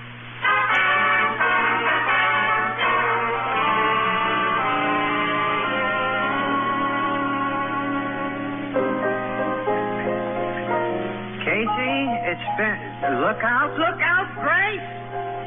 Oh, dear, these women. Did you see what she did? Yeah. Well, Casey, it's been a long time now since that Gervasos and his girlfriend flew the coop, huh? Over 3 months, Ethelbert, yeah. The cops haven't found a trace of them. It's really a break for you and your newspaper, Miss Williams. With Gervasos gone, he can't sue you. I think that was just a shakedown, anyway. I hope. Yeah. If he'd stuck around, I think we'd have gotten a confession out of him, too. By using that kitten as your plan? Why, sure. He was scared to death of that little thing, Ethelbert. I think seeing it here that night was the reason he landed out of town in such a hurry. Oh, wait a minute. Here's Logan. Hello, everybody. I hoped I'd find you here, Casey. Yeah, we'll draw up a stool, pal. I haven't time now. Huh? Casey, we've located Gervasos in Vera Laval. You have? Where? Yeah, in a town less than 100 miles from here. The guy's married again to another rich old dame. Married again, Yeah, under another name, of course. And he's dyed his hair, grown a mustache, and is wearing glasses. The local cops only got wise to him by accident. And the Laval gal is living in the same town. She's changed herself over, too. They're getting ready for another killing, Casey. You mean that literally? Yeah. A servant who works for Gervaso's new wife overheard a conversation between Gervasos and Laval.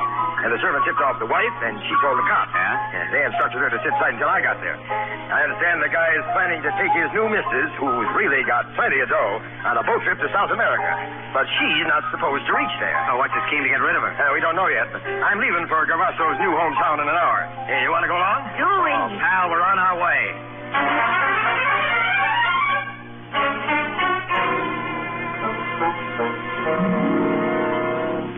You sure we're alone in this house, Carlos?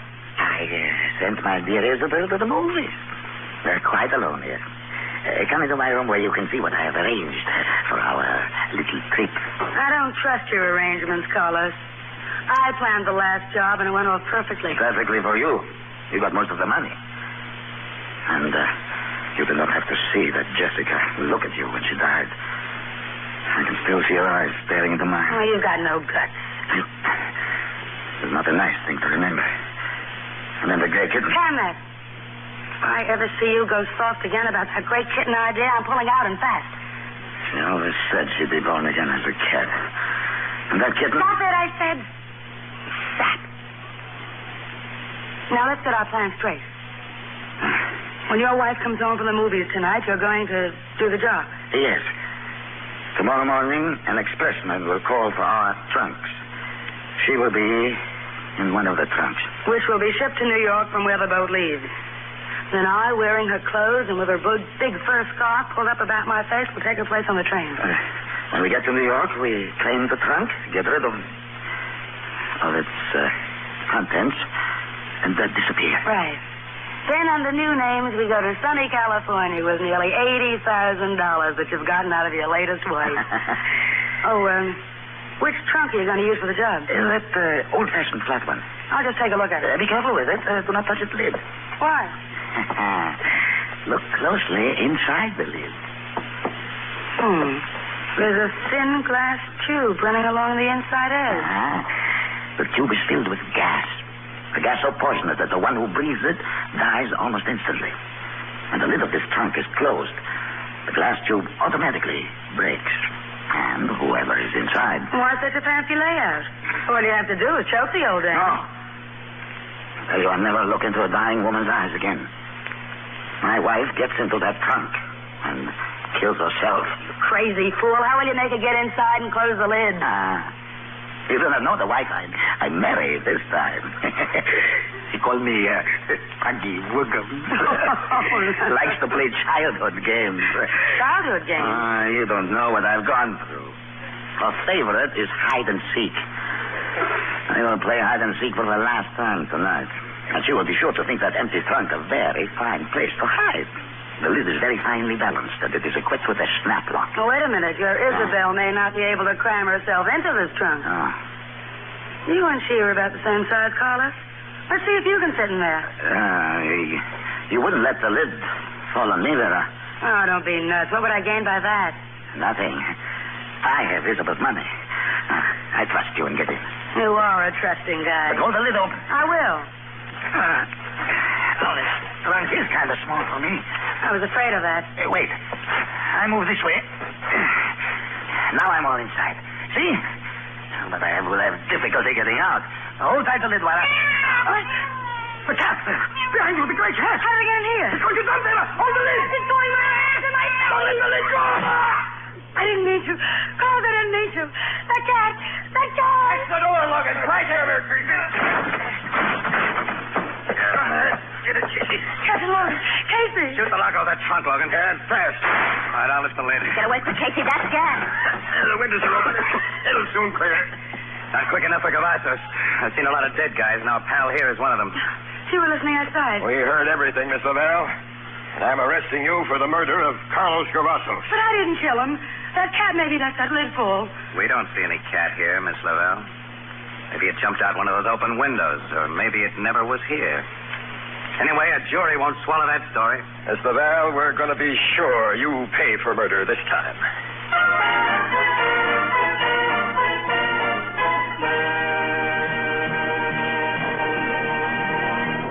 Perhaps you were one of the housewives interviewed in a recent big city survey.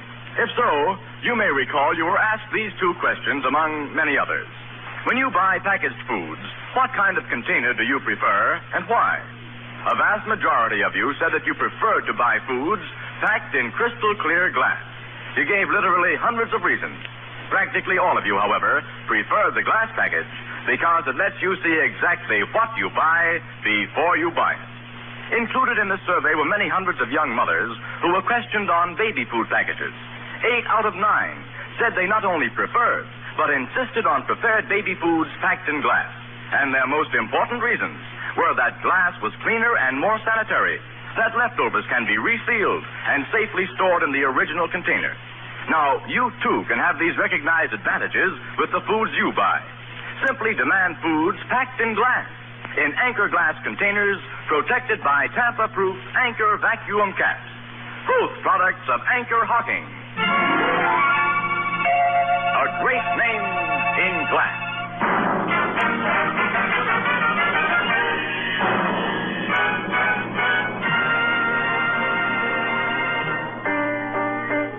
You and Logan never meant to railroad that Laval dame for the murder of Gervassos, huh, Casey? Of course not, Albert. We were just putting on pressure. To make her tell what she and Carlos had done with the body of Jessica. What had they done with it? Carlos had buried it about 4 miles away from Greenwood Lake, but the cops had no reason to search for it. Casey, you and Miss Williams didn't see the cat that made that trunk lid fall and kill the guy, huh? No, we didn't see it. It had gone out a window as we guess it came in. Do you think it was really the gray kitten? Could have been any cat. Ethelbert, we don't know. According to that reincarnation idea, an animal might be born again as a human being. Yes, Ethelbert. That's possible. Very, very possible. Yeah, it's very, very possible.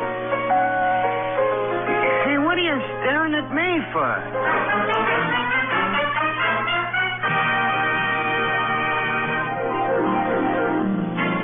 Crime Photographer, starring Stotts Cotsworth as Casey, is brought to you each Thursday by the Anchor Hocking Glass Corporation, makers of Fire King Oven Glass.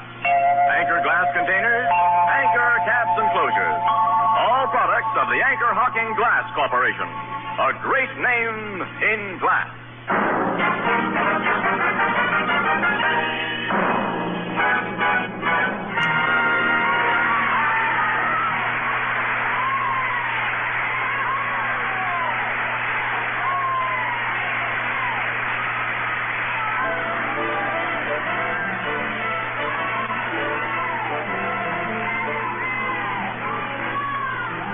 Crime Photographer is directed by John Deep. The original music is by Archie Blyer, and the program features Miss Leslie Woods as Anne and John Gibson as Ethelbert. Thursday night on CBS is the biggest show in town, So stay tuned for exciting dramatizations on Reader's Digest Radio Edition, which follows immediately over most of these stations.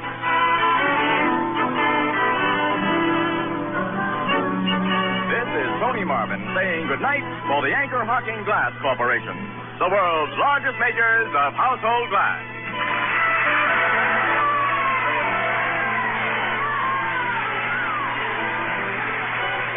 This is CBS, the Columbia Broadcasting.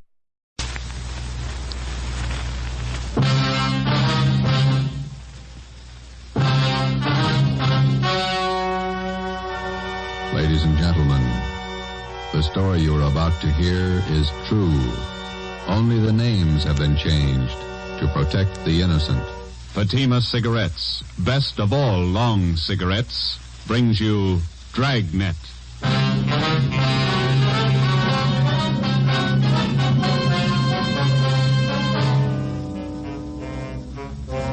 You're a detective sergeant.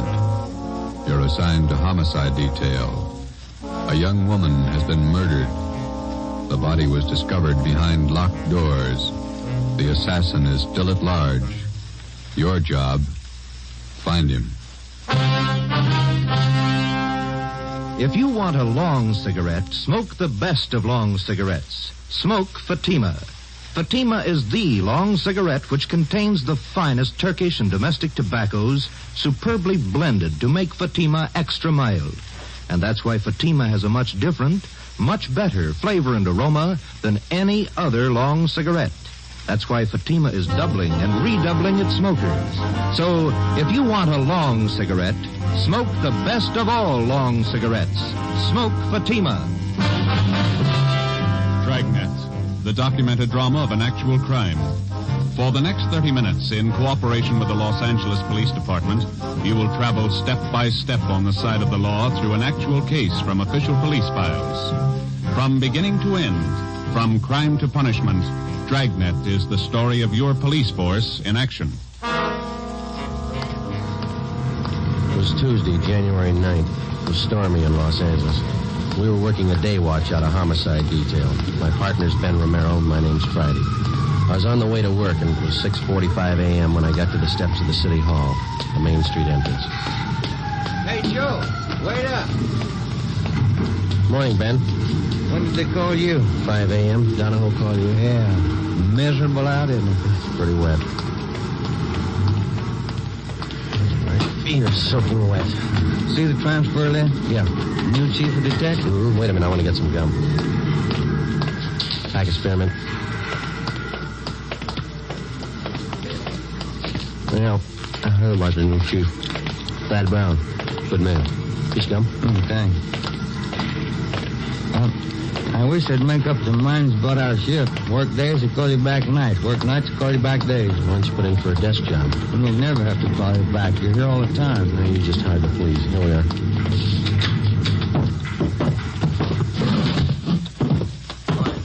Keep what you sweet one. Thanks, Egan. Gentlemen, sit down.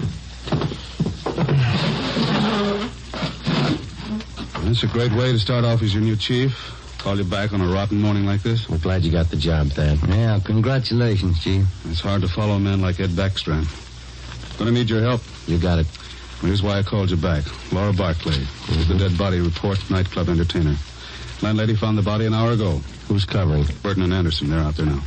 Strangled, huh? Well, the lamp cord. Still trying to figure out how the guy got in the house. Doors and windows all locked. Yeah. Attacked. That the motive? For now, yeah. I just came from there. I think there's more. Any reason? Her room wasn't prowled. Yeah? Just a hunch. Play it for me. Ben and I left Thad Brown's office, picked up Lieutenant Lee Jones at the crime lab, and drove to the West Adams District, number 16 Imperial Place, where the body of Laura Barclay had been found. It was an ornate frame structure done in Victorian style, at least 30 to 40 years old.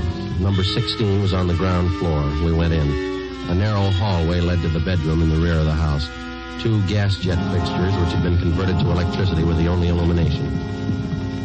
This place has seen better days. Anybody else coming out, Lee? I see flash bulbs down there. They must be here already. Lieutenant, Friday, down this way. Hi, Burton. Hi. photographer's covering the body position. Peterson's dusting for prints. Fred, shoot a couple of overheads. Don't make them all angle shots. Get up high, then move in close. Chief was right. Room's in pretty good order. Did you talk to anybody, Burton? Landlady lives upstairs. Only 2 people living in the building. Did she tell you anything? Said the Barkley girl paid her rent on time. Good tenant. Plays the organ at the Blue Fox. Cocktail lounge.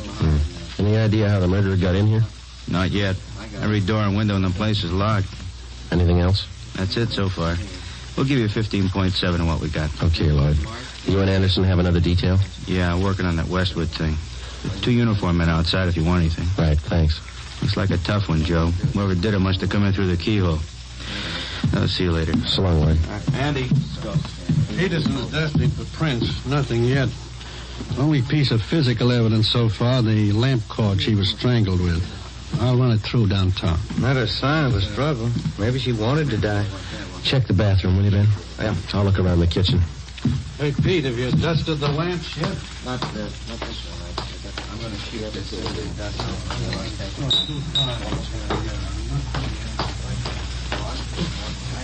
Ben, come here a minute, will you? Ben. Yeah? Come in the kitchen, will you?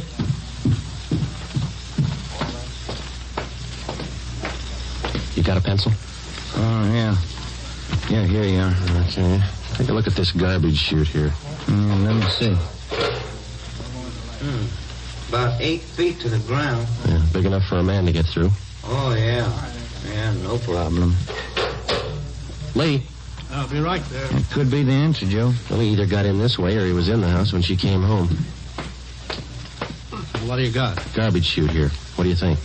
Could be. Let me grab a kit. Let's see. Aluminum powder. There it is.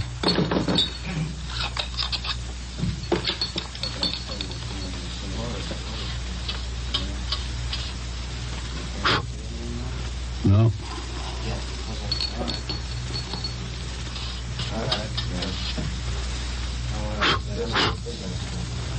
No, nothing on the outside of the lid. Looked pretty clean. Must have just been scrubbed. Abrasions here. Got a pencil? Yeah, I'll get it. Hold it up there, will you? Yeah,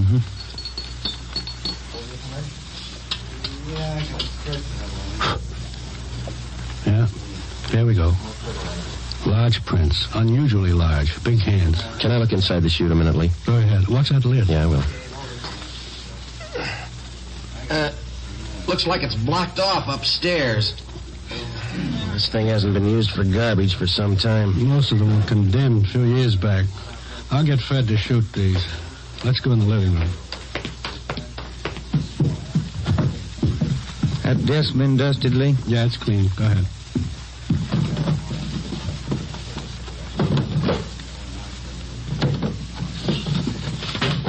Take a look, Joe. Yeah. Photographs. Hundreds of them. All men. Yeah, all different. Lee Jones and the crime lab crew finished up and went back to Central Division. 2 uniformed officers remained on duty at the scene of the crime.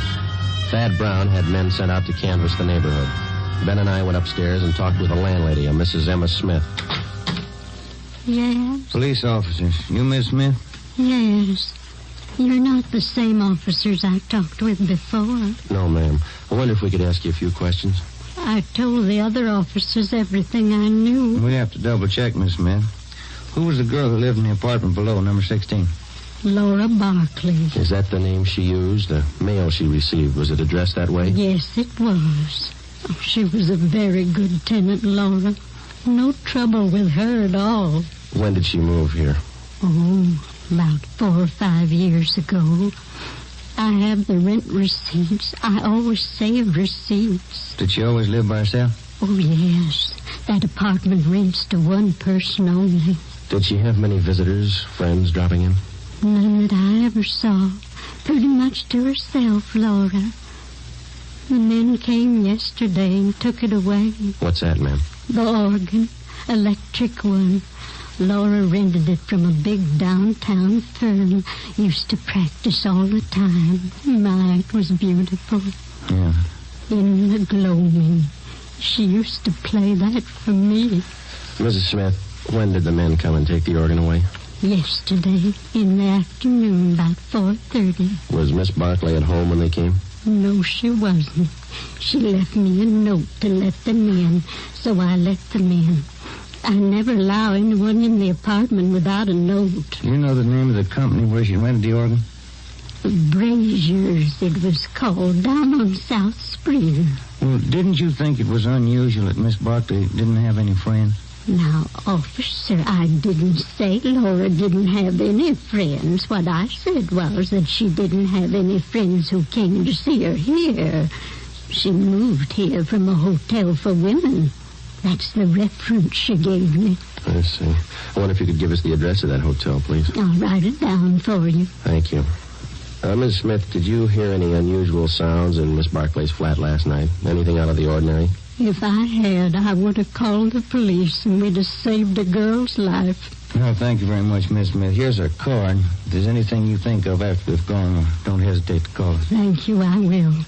I hope you get the dirty men who killed Laura. We didn't say it was a man, Miss Smith. Well, isn't it always a man? Before we left Mrs. Emma Smith, we asked her about the garbage chute. She said it had not been in use for the last 4 years. We showed her the stack of photos. She could identify none of them. We drove back to Central Division. We checked Brazier's music store. The 2 men who moved the organ were checked out and cleared. We went to the Wynn Hotel for young ladies. They could tell us nothing. Laura Barclay's references were all good. We went back to the office and met with Chief of Detectives Thad Brown. You think he got in through the garbage chute? That's the way it looks, Chief. Went all over the apartment. If there's another way, we haven't found it. All right, you know how he got in. Who is he? We got out an APB on his M.O. Latent fingerprints are making a run on those prints we found. You got an idea about these pictures here? Most of them theatrical stills, show people. Frank Latour and his canine circus. To Laura, all my love, Frank. Tell you what you do. Here's a guy I checked with this morning. Bernard Carubian, theatrical booking agent, huh? Yeah, Barney's office is down in the Orpheum building, 8th and Hill. He booked her into the Blue Fox. See what he can tell you. Right. I'll grab the pictures, Ben, huh? Oh, yeah. Well, you got more than you started with. Yeah, those fingerprints. We get a make on him, we'll be close to the guy.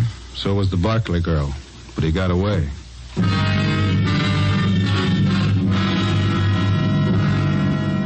I wonder if we could see Mr. Carubian. Who's calling, please? Sergeant Romero and Sergeant Friday, police officers. Oh, one moment, please. Yeah, please. 2 police officers to see you, Mr. Carubian. Sergeant Friday and Sergeant Romero, is that right? Yes, ma'am. Send him in. Go right in. Thank you. All right, let's go. I'll be right with you. When them rosy roses bust through the snow, I'll be coming home on furlough again. When them General Sherman tanks are covered with ice, I'll be home for good, and won't that be nuts? No, the spiced stuff was cornbread. Oh, sit down, fellas. Thank you. Can I help you? I understand that you booked Laura Barclay. Yeah, that's right. I spoke with a... Got his name right here. Chief Thad Brown? Yeah, that's right. He asked me about Laura. Too bad about that. Any clues? We're working on it, Mr. Carubian. What makes a person pull a stunt like that? Laura didn't have no enemies. She had one. Well, I don't know much about her, except I've been booking her for about 4 years.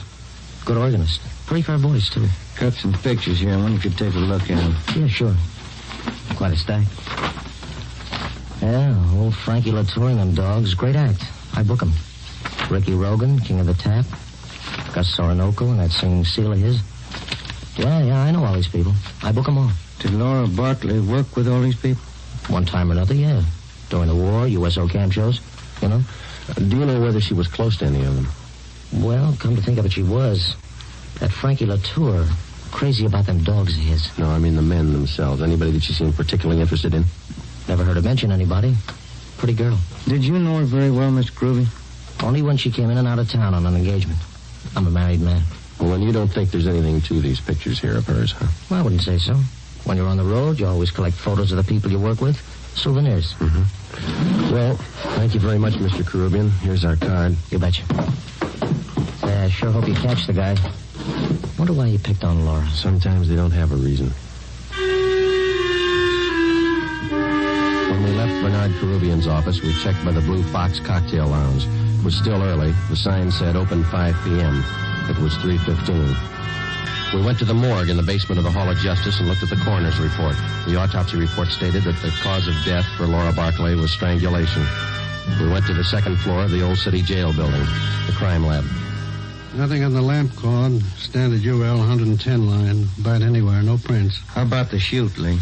Went back there and rechecked. You were right. The guy got in through the garbage chute. Found more of the same prints along with some cloth impressions in the dust. Tell you anything? The guy was wearing some kind of tweed, Donegal, 15 to the inch. How about the size of a man, Lee?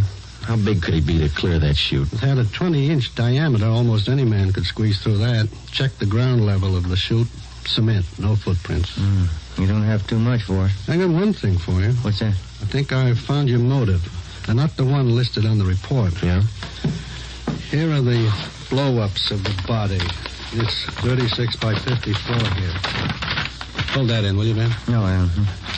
Look through this magnifying glass here. The right hand. Yeah. See where I'm pointing? Ring finger, yeah.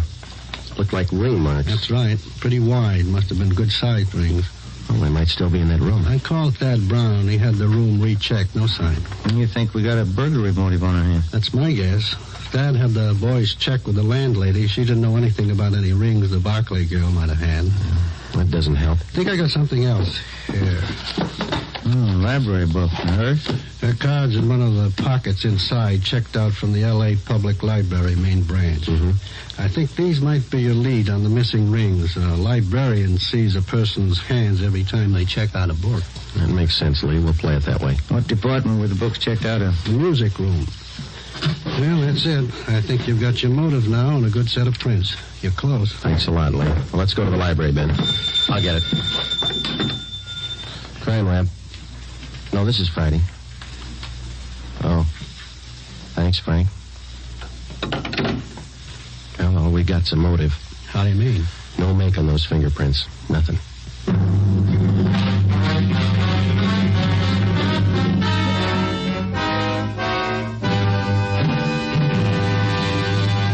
You are listening to Dragnet for the solution to an actual case from official police files. Now, here is a real solution to many of your Christmas shopping problems. If your friends smoke a long cigarette, give the best of all long cigarettes, Fatima. Give Fatima for quality. The name Fatima has always stood for the best in cigarette quality. Give Fatima for flavor. Fatima has a much different, much better flavor and aroma than any other long cigarette. Give Fatima.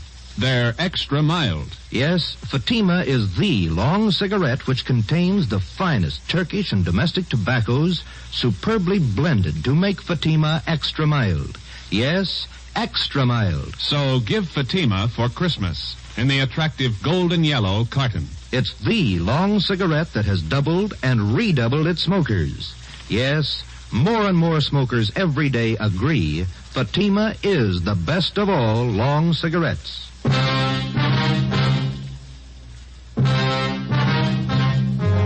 4:30 p.m. Tuesday, January 9th. Heavy rain. Laura Barclay's murderer was still a free man. Ben and I were sure that whoever left their fingerprints on the inside of that garbage chute was the same man who murdered the Barclay girl. He had no previous record. His first crime, as far as we knew, was a killing, and the odds were all in his favor. The fingerprints gave us nothing. All we had left to lead us to the killer were 3 library books and a stack of old theatrical photos. The solution of most crimes for the working detective is method and persistence. When you have clues, you work with them. When you don't, you work your way to a logical conclusion as best you can. We went to the Los Angeles Public Library, the main branch. The librarians in the music room handle thousands of readers every week.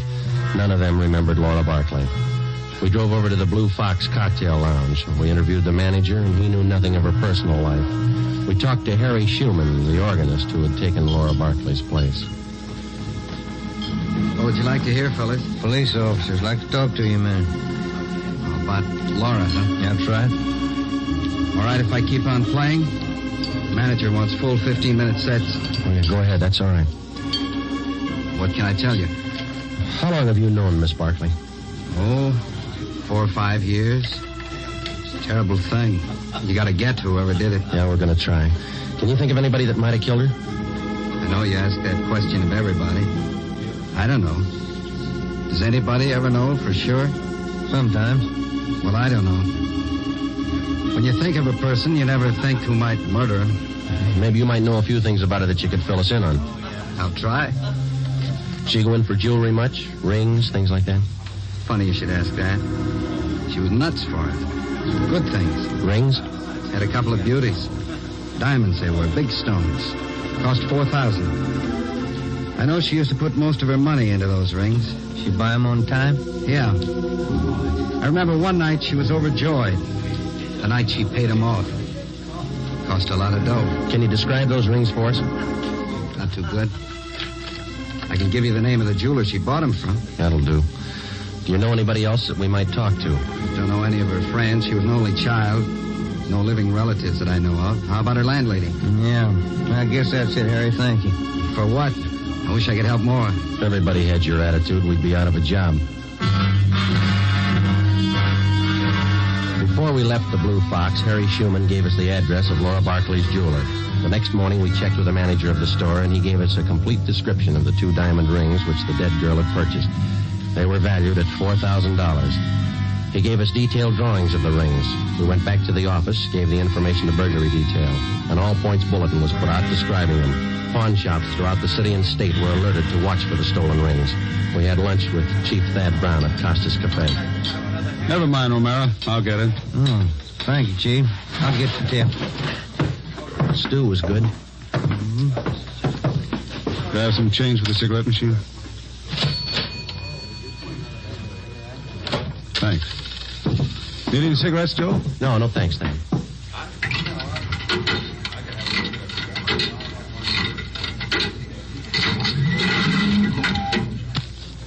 Let's go. What do you think, Thad? The description of the rings and the MO should help. They haven't turned up. Good chance he's holding on to them. Could be his first job. Probably scared.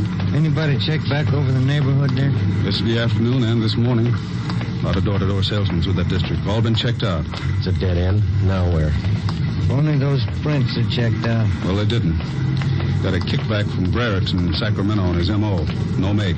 We'll have to get him with what we've got. Here's the car. Sure you picked up all the loose ends? Oh, we've been back over the course 3 times. Go over it again. Keep going over it until something breaks. For the next 10 days, we retraced our steps from the room where the crime was committed throughout the neighborhood to the place where she worked, back to the same dead end. Ben and I checked and double-checked each other to make certain that neither of us had overlooked even the smallest detail of the investigation. We got no place. It was 8 a.m., January 19th. Homicide, Friday. This is Robles and burglary, Joe. Yeah, Dick. Got something for you. Job pull last night. Couple of watches, strand of pearls. How do we figure in it? His M.O. Yeah? Guy got in through the garbage chute. Besides fingerprints and photographs, one other mark by which the unknown criminal is identified is by his method of operation, his M.O. Once a thief finds a successful means of operation, he seldom changes it. In our search for Laura Barkley's murderer, we had checked our files and found no criminals at large whose practice it was to gain entrance through a garbage chute. It was reasonably safe to assume that this was the same man. It was 2 p.m., January 23rd. I was on my way back from the Record Bureau. Just had a call, Joe. Elmer Radcliffe. Informant? Yeah. Says 2 days ago he heard about some guy who was making the rounds trying to peddle a couple of diamond rings. Same ones? He's not sure. Doesn't know what the guy looked like. Any idea where the guy is now? Hasn't been around since. Told Elmer to keep his eyes open. Oh, that's good. Come in here, you two. What do you got, Thad? This report just came down from burglary. Pawn shop down on North Main took in a watch and strand of pearls last night. Yeah? Same stuff that Rubles called you about. Yeah, I remember. Where's it tying? Same guy tried to peddle a couple of diamond rings. 10 a.m., January 25th. Thad Brown arranged to have all pawn shop detail calls concerning the suspect put through to us on extension 2521, homicide. 5 days passed. No further word. Homicide, Friday. This is George Rose. I run the Harbor Pawn Shop, 2nd and Main. Yeah, what's the matter? Man in here, trying to turn those diamond rings things. The one's on the stolen property list. I can't talk now. Stall him. We'll be right down.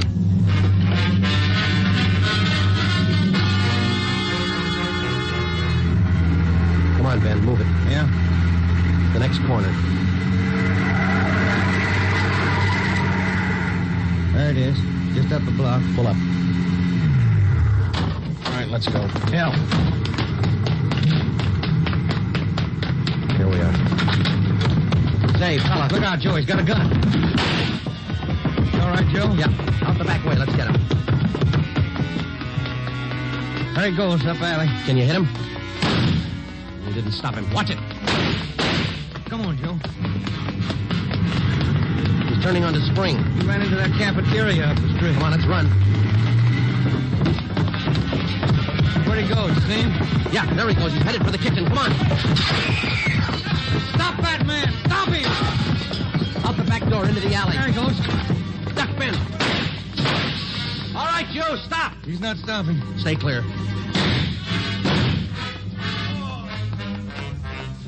He's down. All right, come on.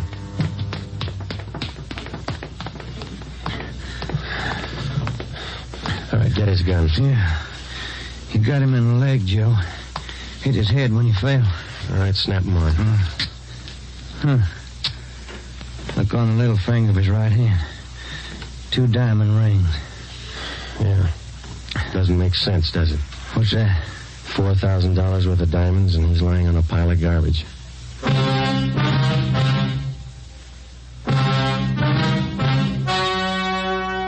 The story you have just heard was true.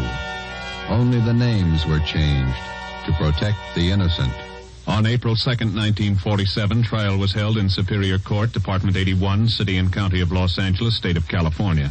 In a moment, the results of that trial. Now, here are authentic reports from all over the country that tell the story of Fatima's sensational increase in popularity.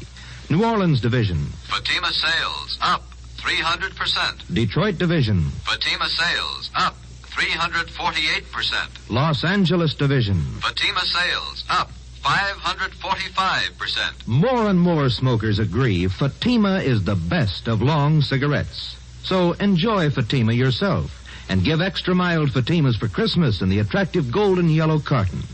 Everyone who smokes Fatima says that this great new long cigarette is the best of all long cigarettes.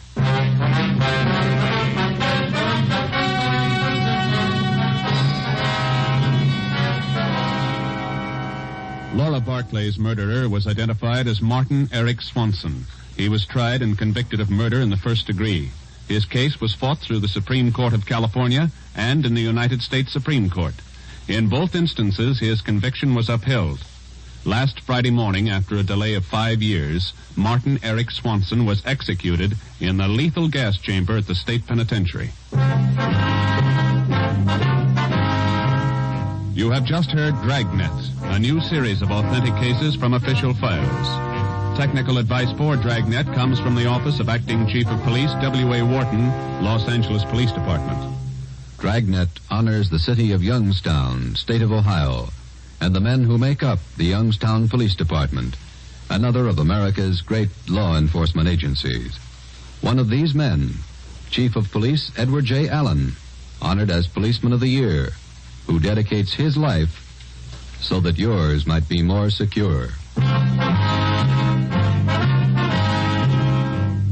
Fatima Cigarettes, best of all long cigarettes, has brought you Dragnet from Los Angeles.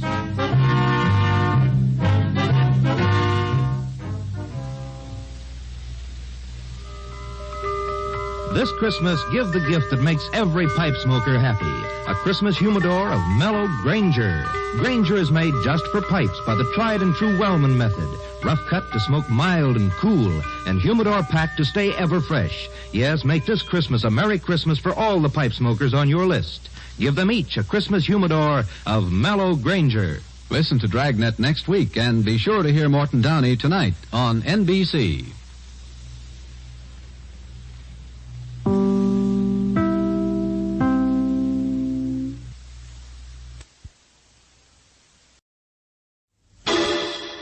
Personal notice. Changes my stock and trade. If the job's too tough for you to handle, you got a job for me, George Valentine. Write full details.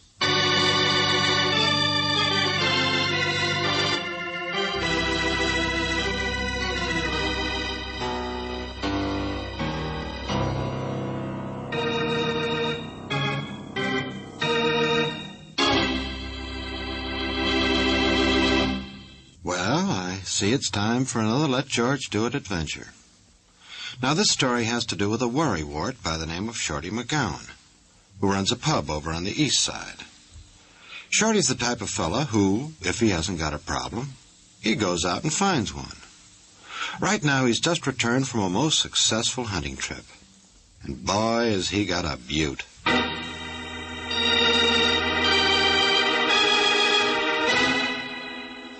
Dear Mr. Valentine, what's become of Terry Cable? Terrence J. Cable. Sweetest man ever blew foam across the woodwork in my place. Now, I suppose you could say it's none of my business why a good customer and friend like that should just up and disappear. But then again, what kind of a human being would that make you? Yeah, suppose he's in trouble. Suppose he needs help. Well, Mr. Valentine, I found something yesterday in a hock shop that scares the daylights out of me. Oh, Terry Cable's in trouble, all right. Believe you me. So get down here, will you? Give me a hand. Everybody knows where Shorty McGowan's place is, here on East Commercial. And Shorty McGowan? Well, that's me. The guy with the towel in his hand.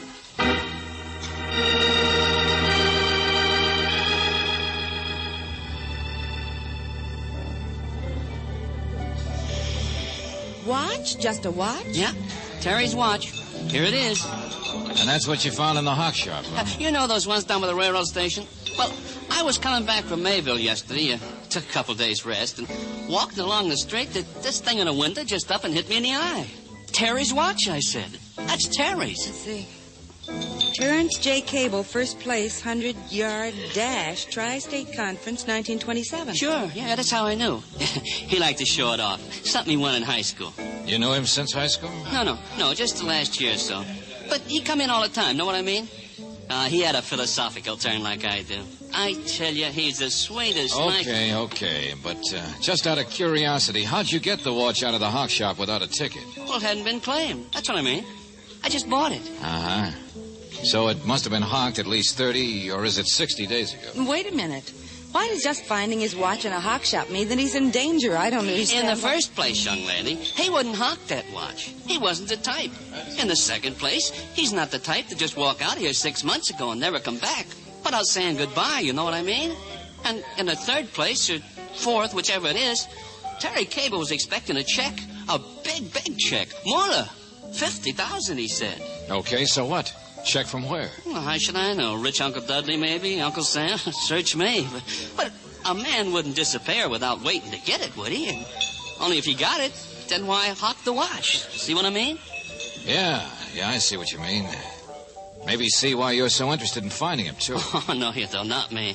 No, I'm more one of them ultras, you understand? Yeah, to me, he's just a fellow human being. I'm no more interested in his money than I was in his gun. His gun? Oh, this gets better all the time. Oh, sure. He had a gun, all right. Yeah, I saw it once when he dropped something out of his pocket. Don't ask me why. A fella's got a gun, you don't ask questions. That's what I always figure. Very considerate. Shorty, tell me some more about this Cable, where he lived, his family. Now, listen. It might be something, but it might not. Don't you understand? I tried to ask him questions like that once in a while, but he'd just laugh and go on talking about the baseball games or religious aspects, things of that type. You see, I don't even know where he lived or who his other friends were. All I know is, for a while, he had a job over at Fat Williams' warehouse, a load checker. Fat Williams? And also, I know this is the kind of neighborhood when things happen, you don't meddle. Me, I'm staying out of it. Only, what's become of him? It's driving me nuts. What's become of Terry Cable?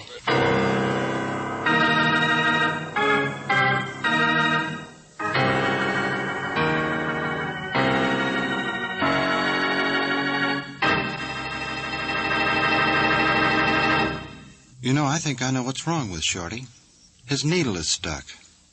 But George will figure that out sooner or later. And while he does, let's take a minute for this. Now let's get back to the old question. What's become of Terry Cable? Cable? Never heard of. They call you Fat Williams, don't they? Call me a lot of things, so what? In the warehouse business, Sonny, not lost and found. But we were told that you Who would... told you? Who sent you around here to bother me when I'm trying to take a day off for a game of golf? Never mind who sent us. I'm just looking for Terry Cable, that's all. He worked here as a load checker once. Solve a couple of hundred other bums. See out that window there? Don't see any streets for 3 blocks, do you? All warehouse, all mine. Got a keg of nails, I'll store it. Sure. Got a hot car, you'll store that. What's that? Oh, I've heard your name before, that's all. Just take it easy. Sonny, I thought you wanted help, not a button through your collarbone. Skip it, I said. Your place burned down here about a year ago, didn't it? I didn't realize you were still around, that's all. You mean you wanted me to know you were a real hep character? So any information I got, I better give you. Oh, these eager beavers. I can pester your employees to find out about Cable. But it'd be so much easier to get information by just saying please. Now there. See? Terrence J. Cable. No home address, worked here 3 months, paid $52 a week. Where did he go when he left here? Fired for spending too much time in the gambling joints. Like Lou Sprinkle's place. And that's all, huh? That's all you got to say. Well, for the love of dog food, yes. What do you think I am, Sonny, a day nursery? What do I care what happened to some jerk I never even... What's that? His watch. Why'd you say so in the first place? You want to find this guy and tell him what time it is? Oh, get out of here, will you? I got a game of golf.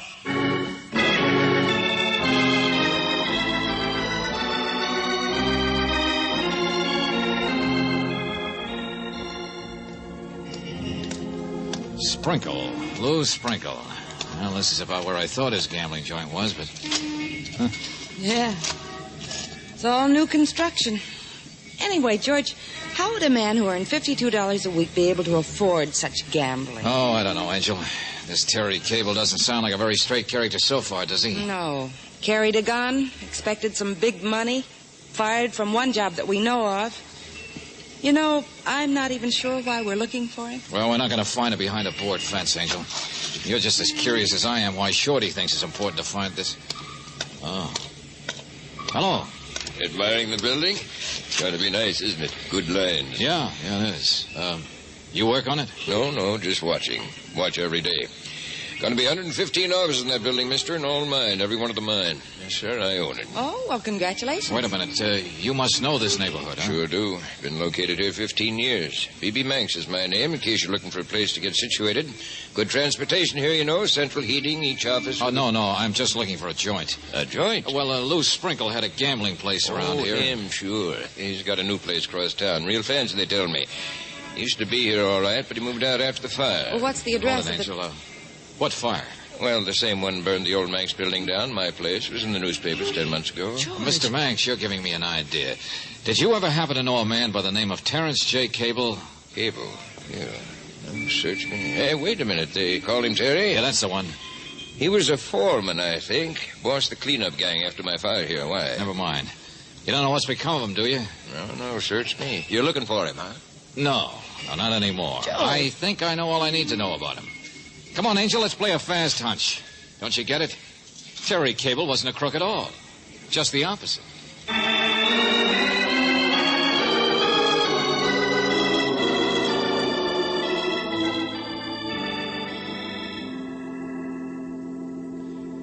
Yes, Mr. Valentine. Terrence Cable has been with us for years. Fire insurance underwriters. George, you're right. Yeah. Every place I looked, I seemed to run into a fire. Any guy who once in a while carried a gun and who so gratuitously could wrangle jobs in places that had burned... He had money to spend in a third place that burned. Had to either have an angle or an expense account, Mr. Everett.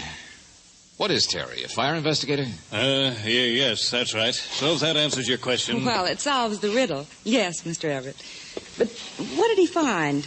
We can't help being curious. That Fat Williams warehouse had a lot of valuable furs stored in it when it burned. And... The furs were never definitely linked with the fire. And we looked them up in the newspapers. This B.B. Manx collected quite a bit on his fire, too. And as for Lou Sprinkle, knowing the kind of guy he's supposed to be... We investigated the fires, naturally. That was Terry Cable's job. But now, if you'll excuse me, Mr. Valentine... But he didn't find anything wrong, is that it? He was just pulled off the case, and that's why he disappeared from that part of town. Yes, that's the idea. So there's really no mystery now, is there? You can go home and forget about it. Well, wait a minute, hold on. Yes? Why don't you tell us the rest of it? Where's Terry Cable now? What's become of him? Are you asking for a client or for yourself? Well, what difference would that make? Mr. Valentine, it wouldn't make any difference one way or another. You see, Terry doesn't work for us anymore. I really haven't the slightest idea where you could find him. Oh, you mean you won't tell me? Or you don't want me to look? I mean those cases are closed. Besides, Cable doesn't have anything to do with investigations anymore, so what business is it of yours? But he disappeared so quickly. We thought... Well, I don't know what became of him. Left town, I think. Now, really, Mr. Valentine... You're lying, friend. But okay, if that's the way you want it. But I'll be back. What? You don't want me nosing around because you know what's become of Terry Cable.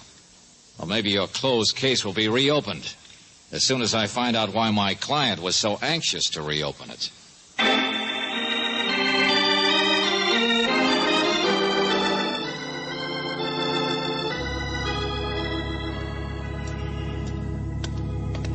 George, I still don't understand why... Brooksy, it's simple.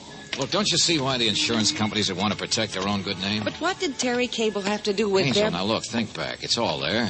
The kind of a guy Cable was, what he did, and why he disappeared. Hey, Shorty! No customers. Oh, I'm back, I guess. Hey, Shorty! George. Yeah, Brooksy. I guess the explanation of Terry Cable will have to wait a while. The guy who hired us seems to be dead.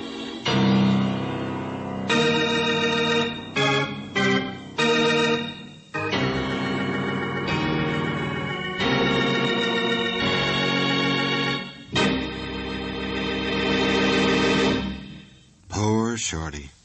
Someone must have gotten tired of hearing him spout that same old question and shoved a bar rag down his throat. Well, maybe it wasn't quite like that, but we'll find out all the gruesome details in just a minute.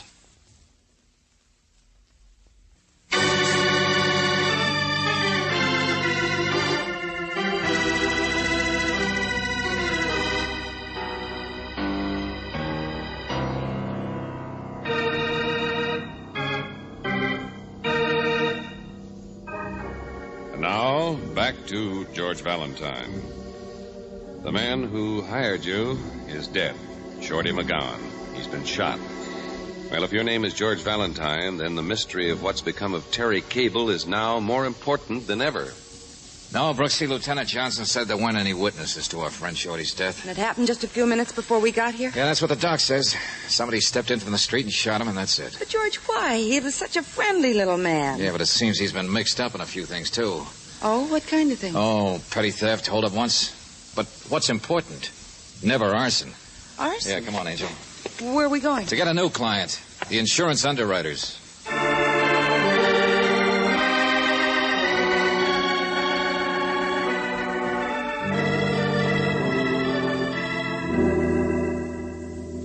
All right, you're hired. I thought I would be. Only you understand, I'd just assume the police... Sure. didn't. Protect your office's reputation. I understand, Mr. Everett. I'm rather new here. I'm only pinch hitting for the regular man who runs this office, and But what do you have to hide? Brooksy, Terry Cable worked for this office. He was a bonded, trusted employee. He was in charge of investigating all those fires. Yeah, worked hard, I guess. Got jobs with the guys whose buildings had burned. We thought he had to do it that way. There wasn't any superficial evidence of fire setting. The companies had to pay off, but we thought in time... You hoped he'd discover something about them anyway. Yes. He was convinced there was something phony about the fires. Each case resulted in actual profit as far as the owners were concerned. Okay, then let's lay the cards on the table, shall we, Mr. Everett? Terry Cable found some new evidence and then disappeared with it, right? Yes. He was bought off. I'm afraid so. There was plenty of proof that he left town, all right, and to show that he had destroyed his own investigation records. Some of the best men in the country have worked on it without finding... But he left of his own free will. There wasn't any force. That's right, Miss Brooks. Here, this is the only concrete thing we turned up. B.B. Manx. Huh? The day before Cable disappeared, this man Manx drew $12,500 out of the bank. In cash. Nothing we can do about it because we can't prove how he spent it. But neither can he. Cash to pay off Terry Cable. But now that there's been a murder, maybe you can legally force Mr. Manx I called him before you came back just now. Mr. Manx seems to have disappeared, too. Oh, yeah, sure. He looked like the type. Play it safe. You might try looking for him. No, skip it. I've got a different way to figure out what happened a long time ago. And maybe why Shorty was murdered today. Yeah, I'm going to throw a few dice at a gambler named Lou Sprinkle.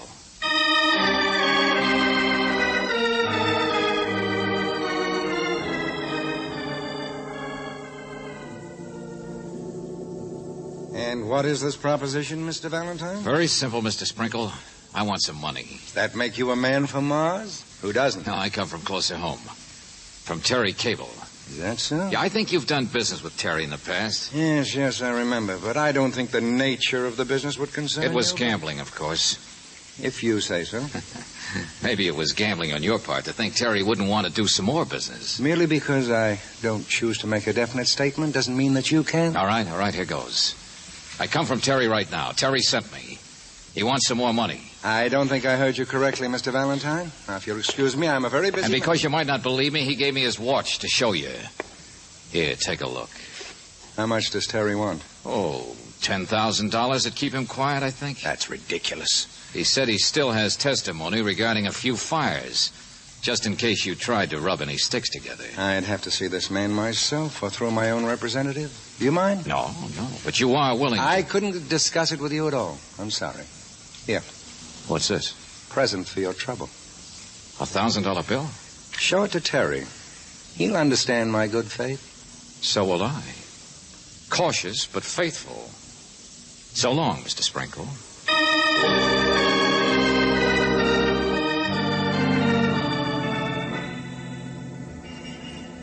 George, what did you find? Made money in a hurry, Angel. I know. The hock shops are the next stop.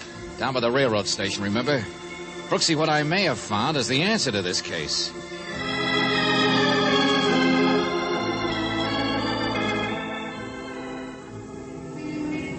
So you were going to find the answer, huh?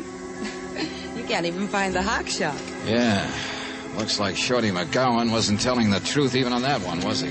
Well, there's not a single pawn shop where they remember ever having that watch of Terry's. Uh-huh. So from here on, the answer's 1, 2, 3. What could have happened, Angel? So I'm going to try a trip to Maryville. To where? It's not far, and that wasn't a lie. Shorty just let that one slip. The place he'd been for a couple of days, remember? You know what I'm going to look for in Maryville? Terry Cable himself.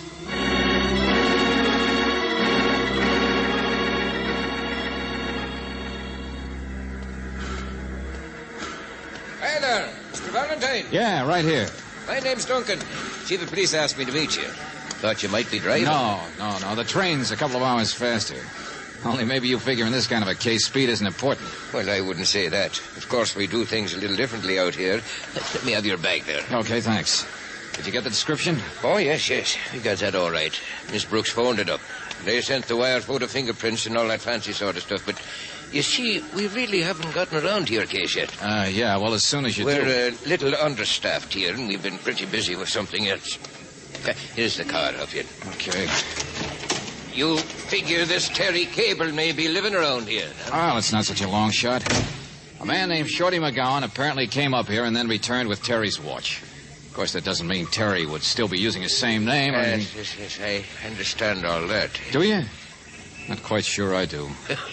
Well, let me tell you some of our problems, and it'll take your mind off it.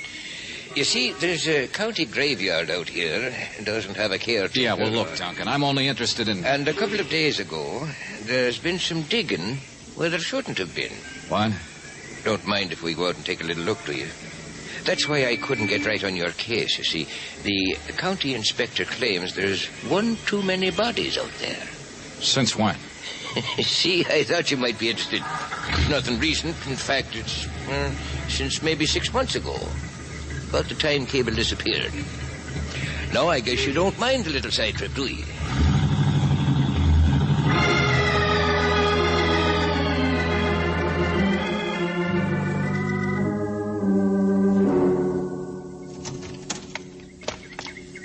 Got a man over there working on it now. The guy with the shovel, huh? Yes. You see, what happened was somebody noticed the earth had been turned up since the last rain. Only when we take a look, it wasn't a new body thrown in. It was just an old one. It had been put there 3 months ago. How do you know it was originally put there about the same time Cable disappeared? Well, that's the easiest time to do it, isn't it? Not a bad way to get rid of a body. Just add him in when the grave is fresh. I mean, the time to do it was exactly 6 months. All right. Only let's get rid of that guy with the shovel quick, huh? Why, it's getting dark. I want to get back to supper. No, listen to me. The extra body, if it's Terry Cable, was put in there months ago, right? And what happened 2 or 3 days ago was just that the ground got disturbed. Well, that's right, only... Like disturbed by somebody looking for a watch. Look, I got a complete file on Cable. Now, the thing for us to do, if we want to identify him once and for all, is to get him out No, of here. no, get that workman of yours out of here. I don't catch you. Look, I told you the train's a lot faster than a car, so it's getting dark. That's all the better. The thing for us to do, friend, is miss our supper. Why? Because maybe I got here first. Okay, so here I'll be, digging.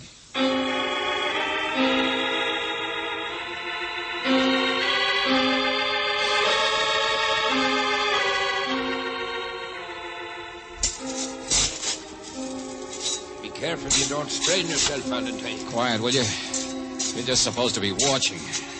You know, I watched a digging scene once in Hamlet. That's by Shakespeare. You don't say. The grave digger, he worked just about as slow as you do. Come across a skull, as I remember, just when... Hey, shh, wait a minute. Automobile. Yeah, but no headlights. What You sure make a pretty target out there in the moonlight. You sure make lousy jokes sitting there in that... Oh, hold it. Automobile stopped. Yeah, somebody's getting out. Okay, stay out of sight and wish me luck, friend. All right. Back to work. Hey! Hey, you! Yeah? Come here. Who is it?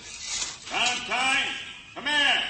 Oh, you know me, huh? Been watching me all day, I guess, the way you watch Shorty.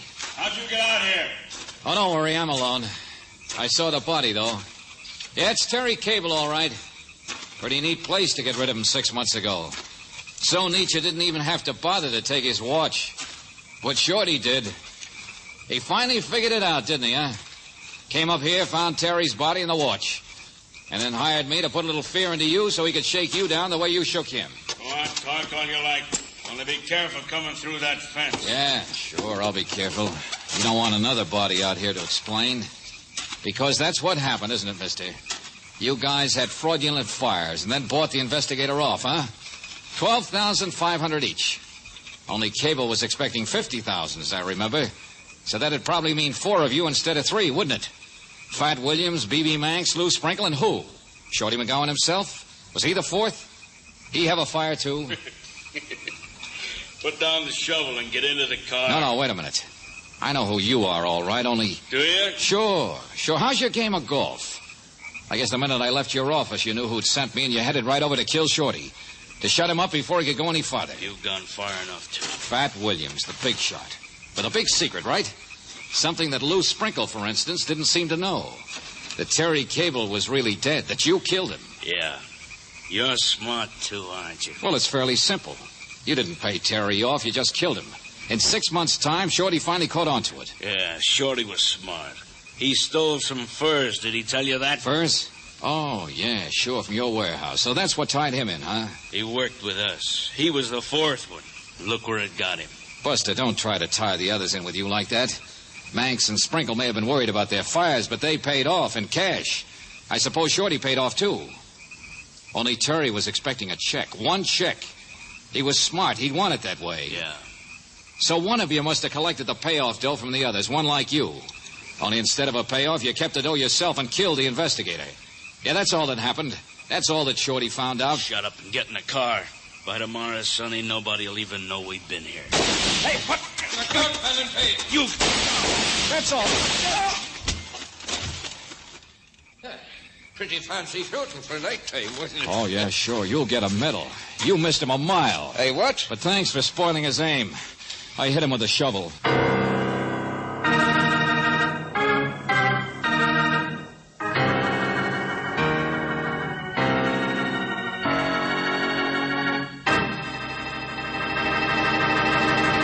Now there's irony for you. The great George Valentine saved by a spade. Get it? Spade? Sam Spade? Okay, sue me. But first give a listen to this.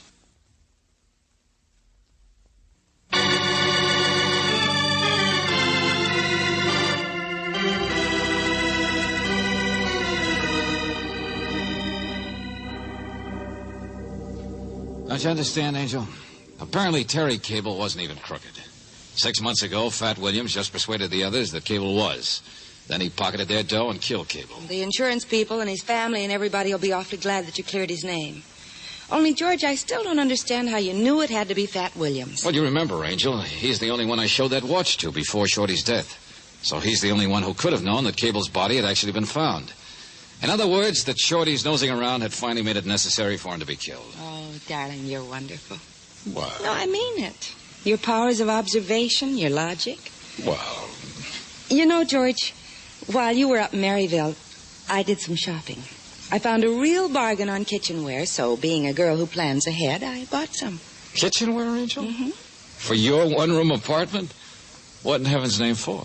Well, like I said, planning ahead. You'll find out.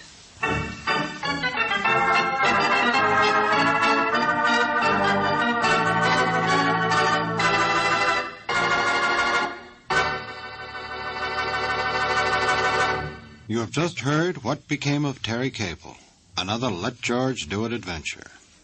Robert Bailey was starred as George Valentine, with Virginia Gregg as Brooksy.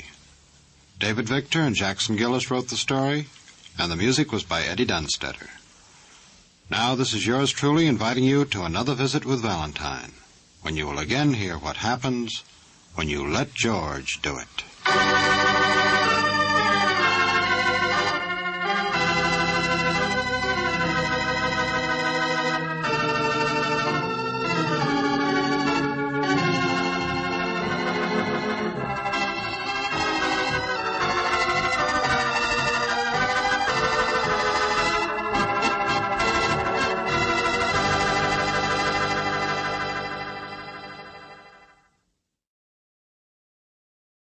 The thick fog that clung to Los Angeles made searching for the girl who was going to kill herself slow and uneasy. But in the end, I'd have settled for that and more, because murder happened twice before I found the lady in mink. From the pen of Raymond Chandler, outstanding author of crime fiction, comes his most famous character in The Adventures of Philip Marlowe.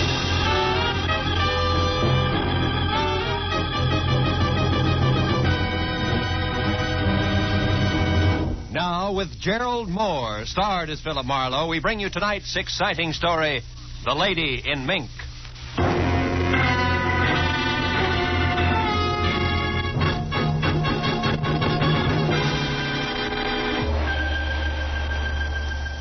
By Pacific Coast time, it was only 5 o'clock in the afternoon. But the dense, billowing fog that was heavy over everything, like a huge, thick hand, said it could be midnight. And Los Angeles could be London in May, December. So when I got out of my car and walked toward the fuzz of red neon that marked the hotel cocktail lounge where I was to meet my new client, Grace Tyler, I felt all alone and a little sorry that I wasn't in some nice, cozy 9-to-5 business that would leave me heading for home now. And maybe an evening with people who like to laugh. But when I was inside the lounge, which was imitation hunting lodge and friendly, I perked up some. My client was young and almost pretty, with dark, shingled hair dressed in somber gray, and wore not enough makeup. Her eyes were swollen and red from crying. When I introduced myself, she tried to come right to the point. Mr. Marlowe, I have to find my sister. Oh, take it easy, honey. That won't do it. Who is your sister? I'm sorry. It's all right. Her name is June Drake, Mr. Marlowe, and she's in trouble. I got this letter from her. Here. Yeah. Trapped, no way out, take my own life. Hateful people, this is to say goodbye. Who's this Melnick she mentions? Do you know him, Mrs. Tyler? No, I never heard the name Melnick before. I'm Miss Tyler. Oh. My sister was the married one, Mr. Marlowe. Her husband was Stu Drake. He died a few years ago. I see. Have you been to the police with this? No, because, well, you see, Mr. Marlowe, June is, she's different. More full of fun than I am, and, well, she gets around, and sometimes with strange people, dangerous ones. Yeah, I think I know what you mean. Grace, what does your sister look like? Well, she's about my height. Has long red hair, and she's pretty, Mr. Marlowe. Very pretty. Aside from her looks, anything else? Car, clothes? Clothes, yes, definitely. She always dresses well, except that she's overly fond of furs.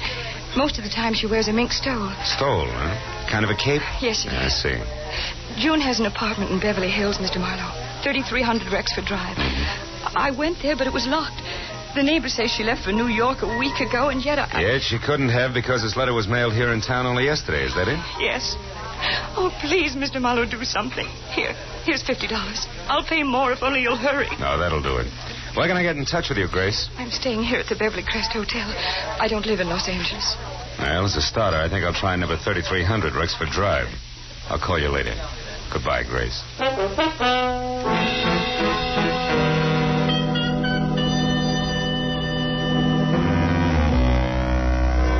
Outside, the fog felt about the same. But there was more of it, so I was 15 minutes getting to June Drake's apartment, which was a ground floor arrangement.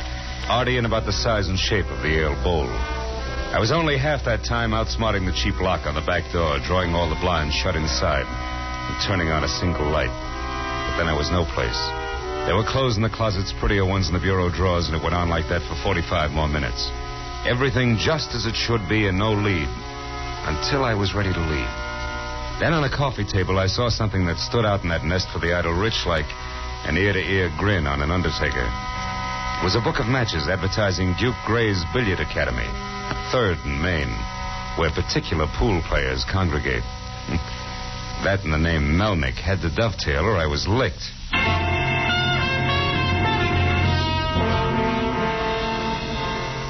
The next hour was a lucky one. I found the Duke himself who both knew and despised Melnick, whom he described as a hardly ever sober, dirty word, front name Frank, who lived 3rd floor rear at the Palace Arms, a tired walk-up also on Main Street. So at exactly 9 o'clock, I walked the length of a filthy corridor, stopped and knocked the knuckles on my right hand almost raw before the door inched open, and a pair of shifty eyes and a puffy, pasty face blinked out at me. Yeah? What do you want?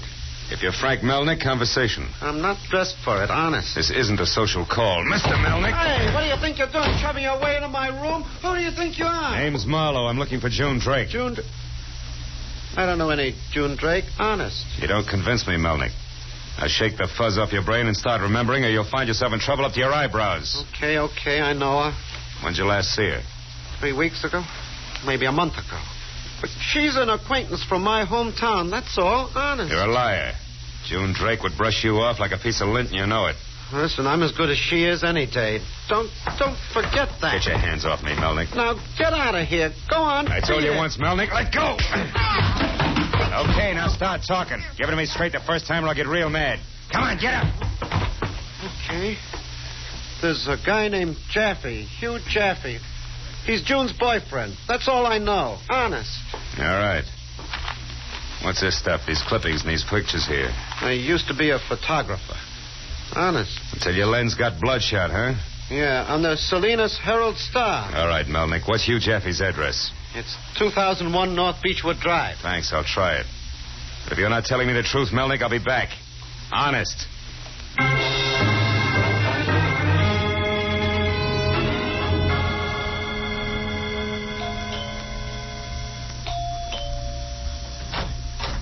Yes? You want what, senor? Mr. Hugh Jaffe. He is not here. I am Margarita Jaffe, his wife. What do you want with him? A few words, Mrs. Jaffe. Do you expect him soon?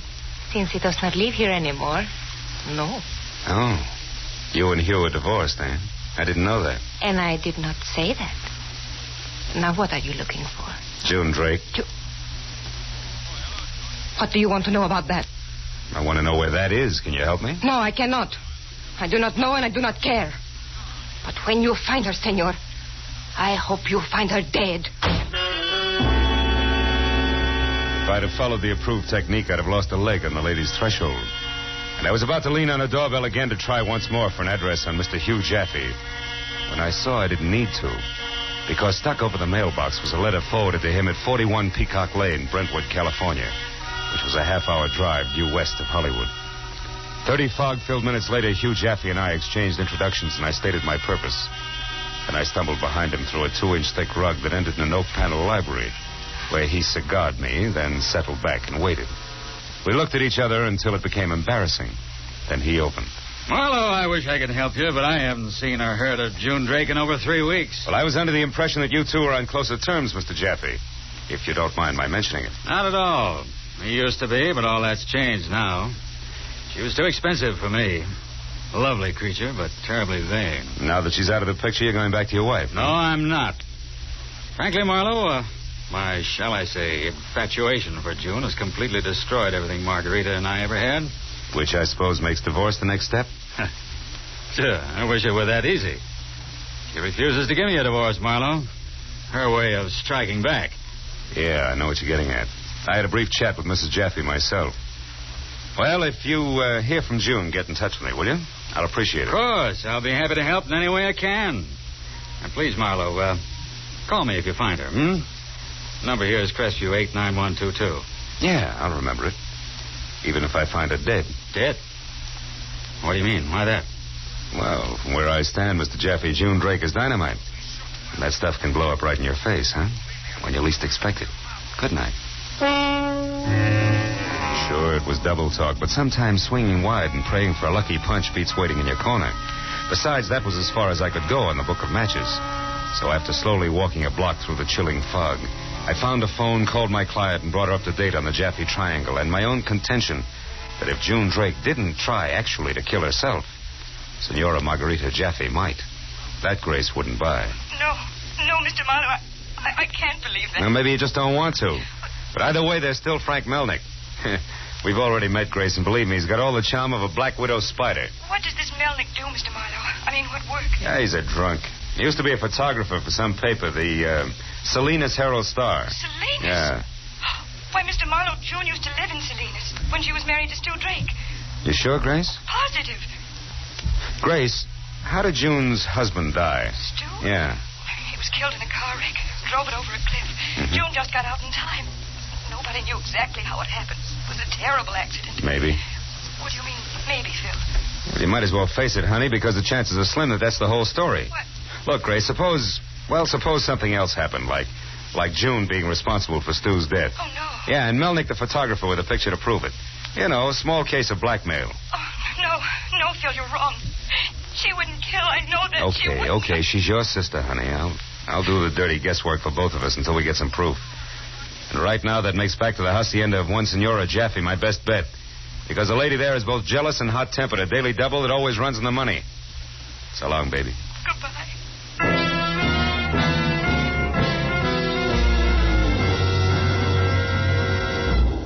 When I got back to my car and pointed it at 2001 North Beechwood Drive again, I was feeling pretty low because no matter which way I added things, June Drake always came out a minus, which wasn't good. The sometimes lady had a real sweet sister. But then I told myself it was still the fog making the good look better and the bad worse, and to concentrate on my driving and the facts I had to go on. When I did just that, I took my foot off the accelerator and slammed it down onto the brake hard. It had suddenly occurred to me that I was going the wrong way. Because if I was right about Frank Melnick being a blackmailer and June Drake a killer, the Senora would keep a lot longer than the drinking man in the Palace Arms, third floor rear.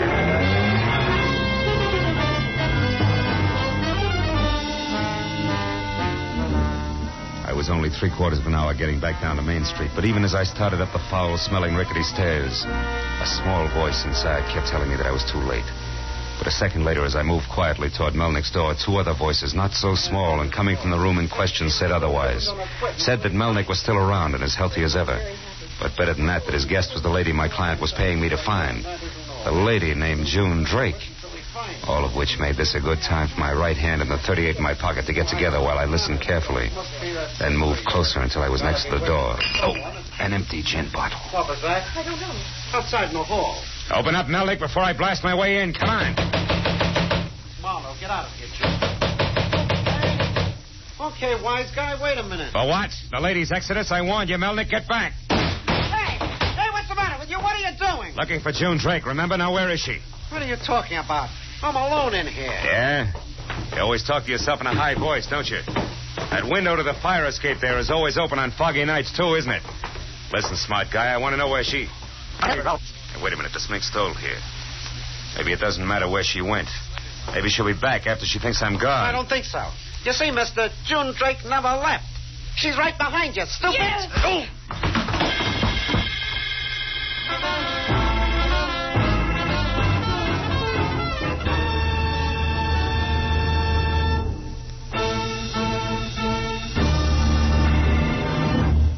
In just a moment, the second act of Philip Marlowe. But first, you'll find both pleasure and a chance for profit when you listen to Sing It Again, CBS's hour-long Saturday night cavalcade of melody, riddles, and prizes. Your chance for the greatest prize in radio, $53,000. When Sing It Again comes your way over most of these same CBS network stations later tonight, be sure you're listening. 53,000. It might be yours. Now, with our star, Gerald Moore, we return to the second act of Philip Marlowe and tonight's story, The Lady in Mink.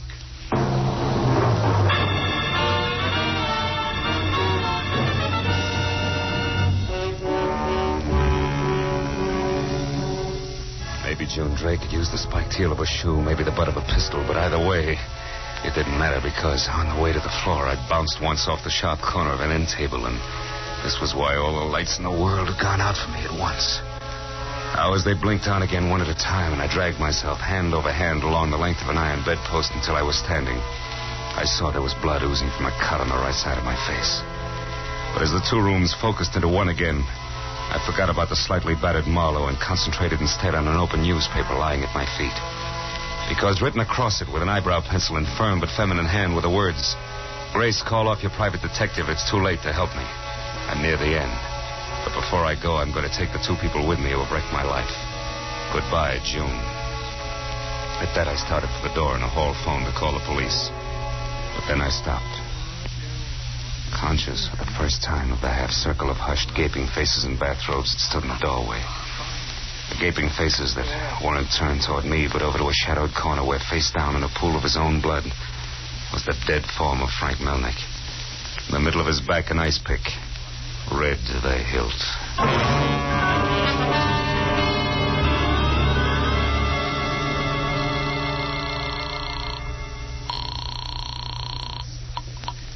Lieutenant Ibarra's office. Sergeant Mooney speaking. Marlowe, Mooney, where's Ibarra? He had to go out of town. Oh, well, look, Mooney, I'm at a place called the Palace Arms on Main near 4th. 3rd floor rear. There's a man named Frank Melnick with an ice pick in his back. Very dead. Know who he is, Marlowe? Yeah, an ex-newspaper photographer. Drunk and, I think, a blackmailer in reverse order. Any idea who did it? Uh-huh. One June Drake. A red-headed lady in mink who's out to kill herself just as soon as she tidies up her affairs a bit, which I think includes killing again. So if you'll put out a call for her, the mink, by the way, is a cape. The lady, young and about 5'6". I'll try to get to what I think is our next stop before she does. Call you later.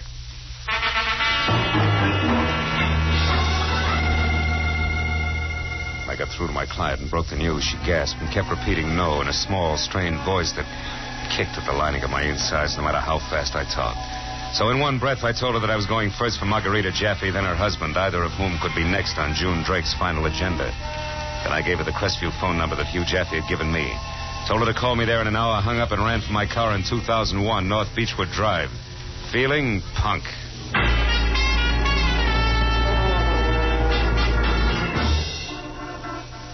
It was a minute better than midnight when I got there, and it was 10 wet, dripping minutes more before the door finally opened. A hatchet-faced housekeeper with a stocking on her head said that Mrs. Jaffe had left a half hour ago, saying something about meeting a woman. And the housekeeper would have said more, but I was already back in my car heading for Brentwood, number 41, Peacock Lane. There, the Oriental houseboy said the boss man was busy playing poker in the den. And something stronger than Esperanto, I made it clear that my business was more important. A minute later, a door opened on the far side of the room. Excuse me, gentlemen. Well, aren't you working a little late tonight, Marlowe? Murder isn't always done during office hours, Mr. Jaffe. Murder? Yeah, with an ice pick at that. Tell me, have you heard from your wife or June Drake tonight? No, of course not. Why do you ask? Because June Drake just killed a man named Melnick. Killed a man? Why, That's what, Mr. Jaffe? That's hard to believe. Why? Because it was a man? Or were you expecting? Don't be absurd, Marlowe. I was expecting nothing like this at all. It's a shock to me. Excuse me. I'll take it myself, Jung, in the dining room. Get with you in a minute, Marlowe. All right, Mr. Jaffe. Make it fast, will you? Love to listen on telephone. June, listen to me. You don't know what... Wait a minute. The private detective here, I think, is listening in on the extension. It doesn't matter anymore. Nobody can stop me now, Hugh. I'm leaving tonight. I only called to let you know that you don't have to worry anymore, that I won't be any... Never mind that. Where are you, June? Tell me. I'm out in Santa Monica, the Ocean Way Hotel. But don't try to do anything, Hugh. It's too late. Much too late. Goodbye.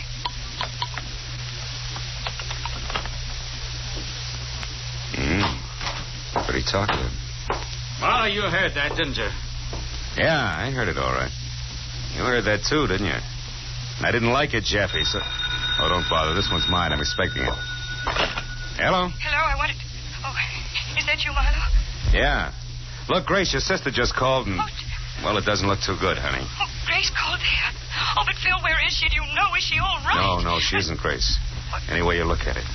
Now, tell me, where are you? At my place, the Beverly Crest Hotel. All right, now stay there. I'll talk to you as soon as I can, Grace. Goodbye. But where are you going? Thanks for your cooperation, Jeffy. It's been a lot of help.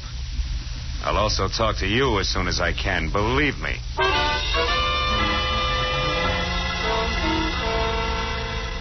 When I got outside, piled into my car, and took off, I didn't know if I was racing to keep a mixed-up girl from committing suicide or going after a murderer who was scheduled to kill again. I was 20 precious minutes following the wriggle at Sunset Boulevard from Brentwood to Santa Monica, where it hits into US 101 that parallels the Pacific. And out there with the fog even thicker, I was 20 minutes again finding the Ocean Way Hotel.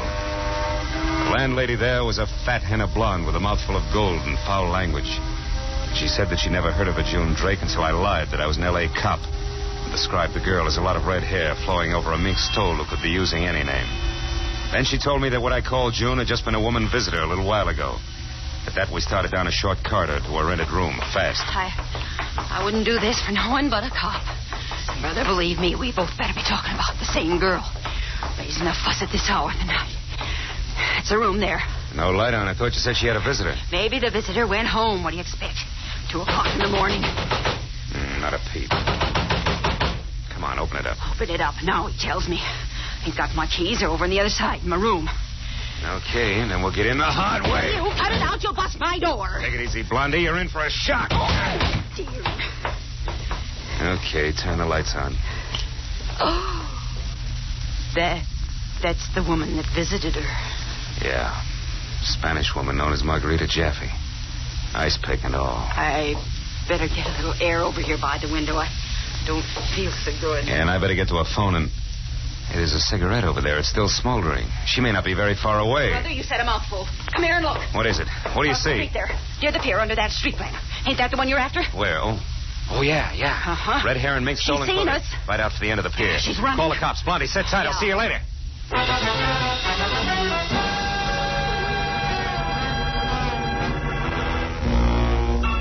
By the time I got out to the street and across the way we'd seen her, she was already out onto the pier. I caught one glimpse of her red hair and then nothing but the fog that swallowed her up like she was made of smoke. I ran toward the spot where she had disappeared and tried to yell over the crash of the waves for her to come back when I heard it.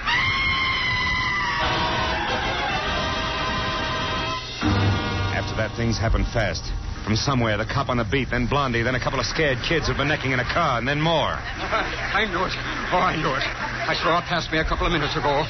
Dressed too nice. I should have stopped her. Mr. Cheatham? Yeah. Officer, shine your light over there, will you? I thought I saw something move. Okay, but in this fog, we won't be able to see much. Besides, with those waves and the undertow around here, she hasn't got a chance. Maybe not. You never can tell. Huh? Hey, move the light over a little. To your left. Yeah, that's it. There on the piling. I don't see nothing there. Just a greasy pole.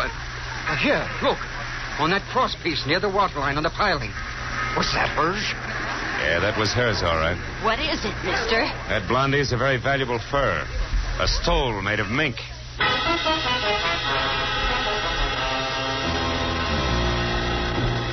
I never could figure where people came from at 3 o'clock in the morning when something nasty happened. But they always do. Some come to help, some just to stare, and others maybe to see if they can take it.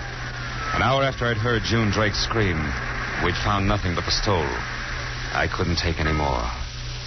Maybe it was still the fog. Maybe it was the thought that in the hotel room up in Beverly Hills, a sweet kid named Grace Tyler was waiting to hear from me, and I knew that sooner or later I had to call her. I lit a cigarette and started to walk across the Ocean Way in the nearest phone. But then, just as I was about to enter the hotel lobby, I stopped and slowly turned back toward the pier in the swirling cloak of ocean-covering fog. A crazy thought seeping into my mind like an ever-widening circle of ink into a white blotter. Until finally there was nothing but dark.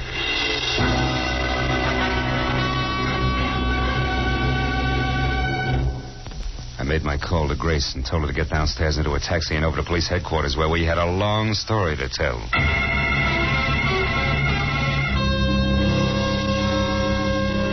An hour later, we were sitting in Ibarra's office and Sergeant Mooney knew what had happened from the time I had first met Grace at 5 o'clock that afternoon. Well, Marlowe, looks like June Drake meant what she said in that note. She took care of Melnick, Mrs. Jaffe, and then herself. Did they recover the body before you left? No, Sergeant, they didn't. And I don't think they will. You mean the undertow? No, I don't. I mean something a little more treacherous. What are you saying, Phil? That this whole thing was a frame, Grace. The interested parties, Hugh Jaffe and your sister, June. The object, get rid of the difficult Mrs. Jaffe. The means, have June Drake kill her without keeping her intentions much of a secret, and then have June Drake pretend to kill herself. The result? The police never bother looking for June Drake, and when all is forgotten, June and Hugh Jaffe get together in some other city under some other name. Oh, no. No, Phil, I don't believe that. I don't believe any of this. I can't. I won't. I don't think... Hold it, please, Miss Tyler. I'm sorry. Go on, Phil. Well, this part's a guess at the moment, but I think it'll hang together.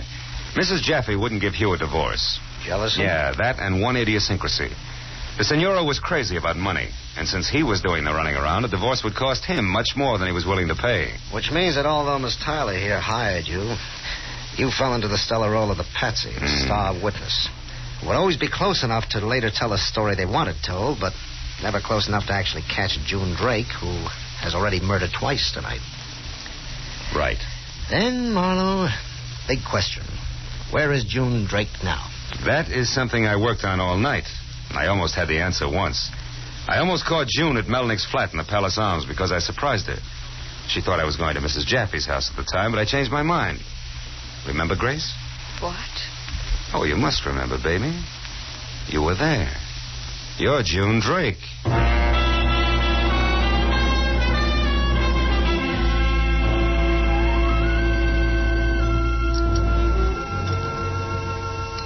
Well, Phil, now that we've picked up Hugh Jaffe and it's all over, I still don't see how you actually knew that Grace Tyler and June Drake were one and the same. I was lucky, Mooney.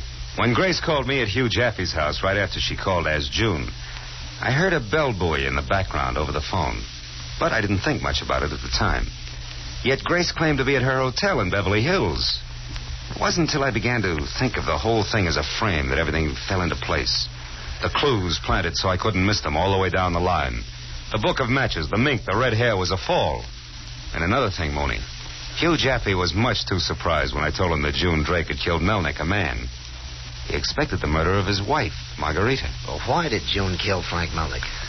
Because he was blackmailing her. You see, Melnick knew that June had murdered her first husband. June was stuck.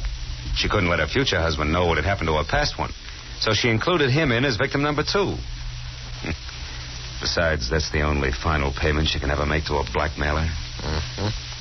Then, Marlowe, June Drake is the real person. There never actually was a sister named Grace Tyler, was there? No. No, I guess there never was a Grace Tyler. Ever. Good night, Sergeant.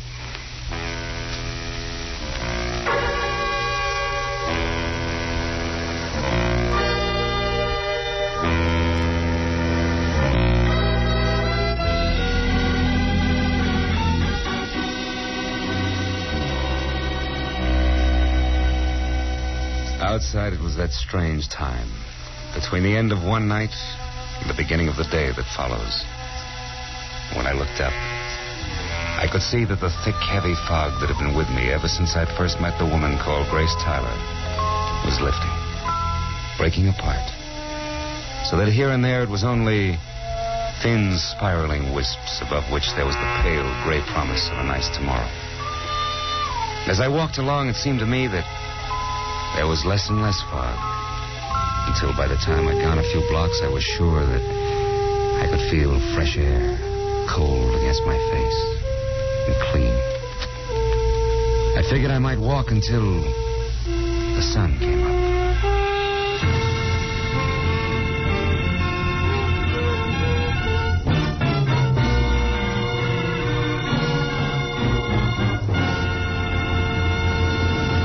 The Adventures of Philip Marlowe, created by Raymond Chandler, star Gerald Moore, and are produced and directed by Norman MacDonald. Script is by Mel Donnelly, Robert Mitchell, and Gene Levitt. Featured in the cast were Lynn Allen, Lillian Baeff, Edgar Barrier, Whitfield Connor, Ann Morrison, Lou Krugman, and Jimmy Eagles. The special music is by Richard Orant. Be sure and be with us again next week when Philip Marlowe says... An iron skull was their trademark. Their business was climbing walls, and it was all done on wheels at 70 miles an hour. But that was a cinch for the death cheaters until they felt murder with a feminine touch.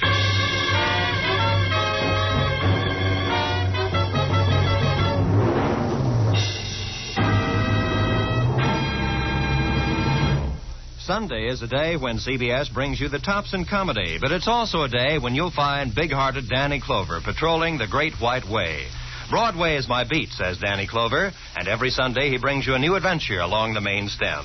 On CBS Sundays, you'll also find Dashiell Hammett's one and only Sam Spade cutting another of his famous capers. Broadway is my beat, and the adventures of Sam Spade are regular Sunday features on most of these same CBS network stations. This is Roy Rowan speaking.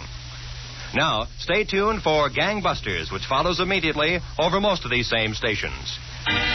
This is CBS, the Columbia Broadcasting System.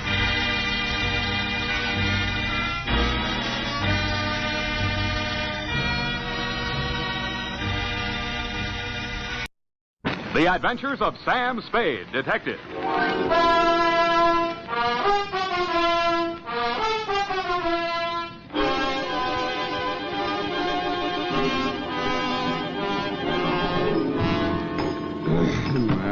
Date?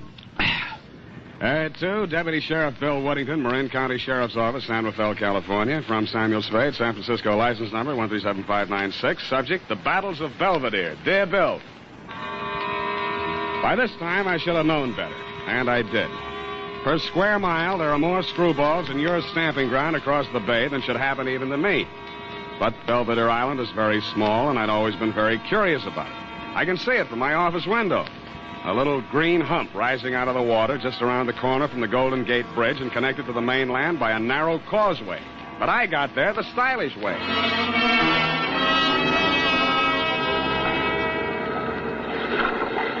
The sign on the dock we made for said Battle Landing. I thought I knew what that meant because my client's name was Jonathan Battle. But I was not quite prepared for the beautiful welcome I got. Golden is the word that best describes her. From the gold sheen of her complexion to the gold sandals on her delicate little feet and the heavy oriental-type gold jewelry gleaming from her ankles, arms, throat, and earlobes. Her jet-black hair was partially covered with a gold-embroidered sari, and as she came nearer, I saw that her eyes, with their slight oriental cast, were not green, as they looked from a distance, but blue, with flecks of gold in them. I am Chandra Leslie, Mr. Spade. Welcome to Belvedere Island. Thanks. I think I'll like it here. If you will accompany me, I will take you up to the house. Thank you. I am sorry my foster father could not be here to greet you. But he is an artist, you know. Oh. You're Jonathan Battle's foster daughter? Yes. He was my father's closest friend. When I was left alone in the world, he came out to India after me and brought me here. I see. How do you like San Francisco? I've never crossed over to the city. I wish I could. Well, why can't you? I am only a woman. I must do as I am told. I see. I wasn't told not to go down to the landing to meet you, but perhaps it would be just as well if you did not mention it. Mum's the word. That is his studio down that path. I'd better not go any farther. Hey, wait. Will I see you again? That is for you to say. With that, she vanished. I wasn't surprised. She was much too beautiful to be true anyway. What did surprise me was what I saw through the big studio window at the end of the path. A man stood with his back to me, daubing paint on a big canvas. Across the room from him, two models were posing. They both looked familiar. I couldn't remember then who the dark-skinned, beturbaned male giant squatting with a rifle between his knees resembled. But the feminine one in the oriental dancing girl-type pose was a dead ringer for Chandra Leslie, the girl who had just left me going in the opposite direction. I couldn't figure how she could have gotten in there so quickly. And if she was too good to be true, how could she be two? The answer proved to be absurdly simple. Interruptions, nothing but interruptions. If I ever finish this picture, it will be a miracle, even if I live to finish it. Just look what I'm forced to use for models. Wax dummies. That one is a good likeness. That girl, where is she? I can never find her when I want her, always out chasing birds somewhere. And that dark-skinned fellow just disappeared. Had to copy him from memory. Yeah, he looks familiar, Mr. Battle. Who was he? I never asked him. Just came wandering out of the woods one day, soliciting odd jobs, and there he was, exactly what I needed for the figure of the Sikh soldier in my painting. Sikh soldier. You mean he wasn't well? Oh, no, Mr. Spade. Sikh, man. Sikh, S-I-K-H, as in India. Oh, foolish I me. can see you're interested in my work. Have a good look at it. See here? The figure of the dancing girl against the sweep of the desert in the setting sun. Mm-hmm. The weary soldier tries to submerge the horrors of battle, war, in the contemplation of feminine beauty. But the sun's rays, refracted in that crystal, focus themselves upon the weapon in his hand. And he is reminded that he must revel while he can, for as surely as the sun rises on the morrow, he must answer the call to arms. Great conception, isn't it? My son's idea. Mm-hmm, yes. Well, exactly why did you ask me to come over, Mr. Battle? Mr. Spade, supposing you knew a man who had committed the crime of murder in order to realize a reward beyond the wildest imaginings of the Occidental mind. Well, Suppose, then, that just as he had that dream within his grasp, you had snatched it away from him. Me? Suppose, further, that your enemy had then devoted his life and his fortune to searching you out, and you suddenly learned that he had caught up with you at last and was actually living a stone's throw away from you. What would you think? I think I'd move. Where? To a crowded city where he or his hirelings could be lurking for you around any corner? Well? I think not, Mr. Spade. I think I would stay right here on this island and hire myself a detective. Bully for you. And I would send that detective to warn him that his presence is known and his designs anticipated. Who is this sinister character, and where is he ambushed? It's the property adjoining this one on the north. The name on the mailbox is Patterson, but don't you... Oh, good Lord! It's 12:47. It's time. Go. The sun is approaching the proper angle. I've only these few moments, you understand, each day. When the sun's rays fall directly on that crystal from the clerestory window up there, perhaps today I will capture it with brush and canvas.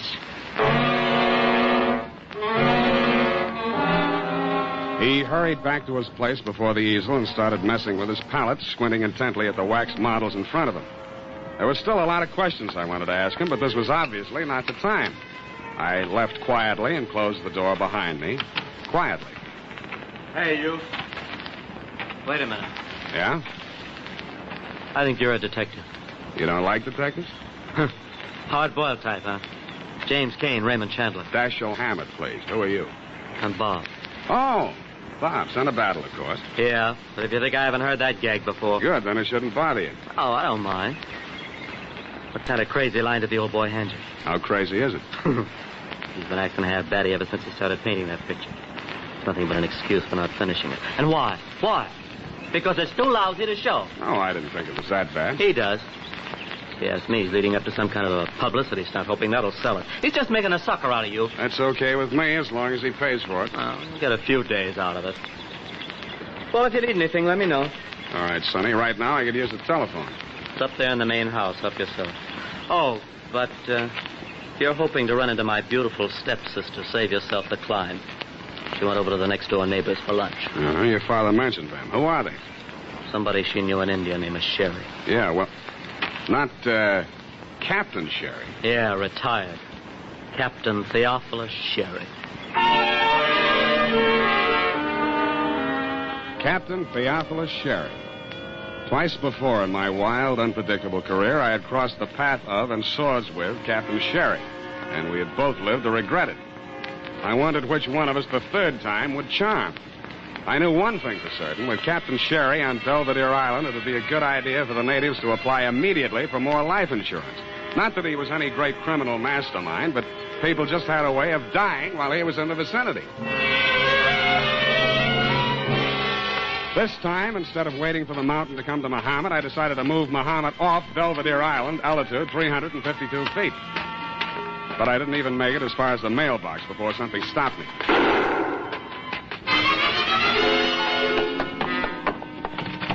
Hey, Battle! Battle! Anyone in there? Battle, can you hear me? Okay, I'm coming in.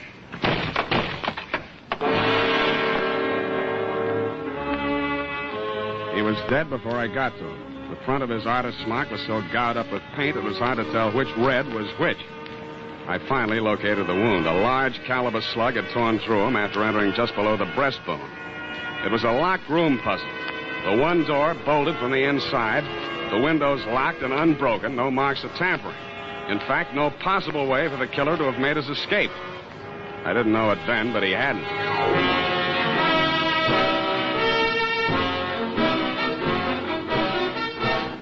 The United States Armed Forces Radio Service is presenting the weekly adventure of Dashiell Hammett's famous private detective, Sam Spade.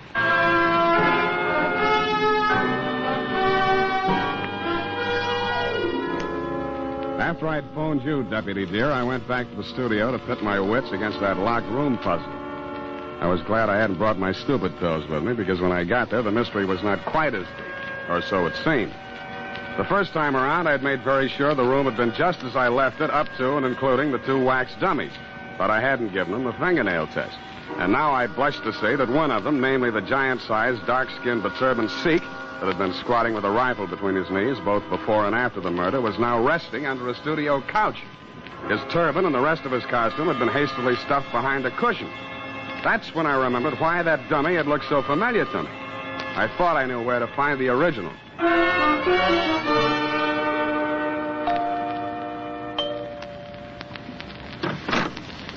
Hello, Marcus. Where's Captain Sherry? You go home.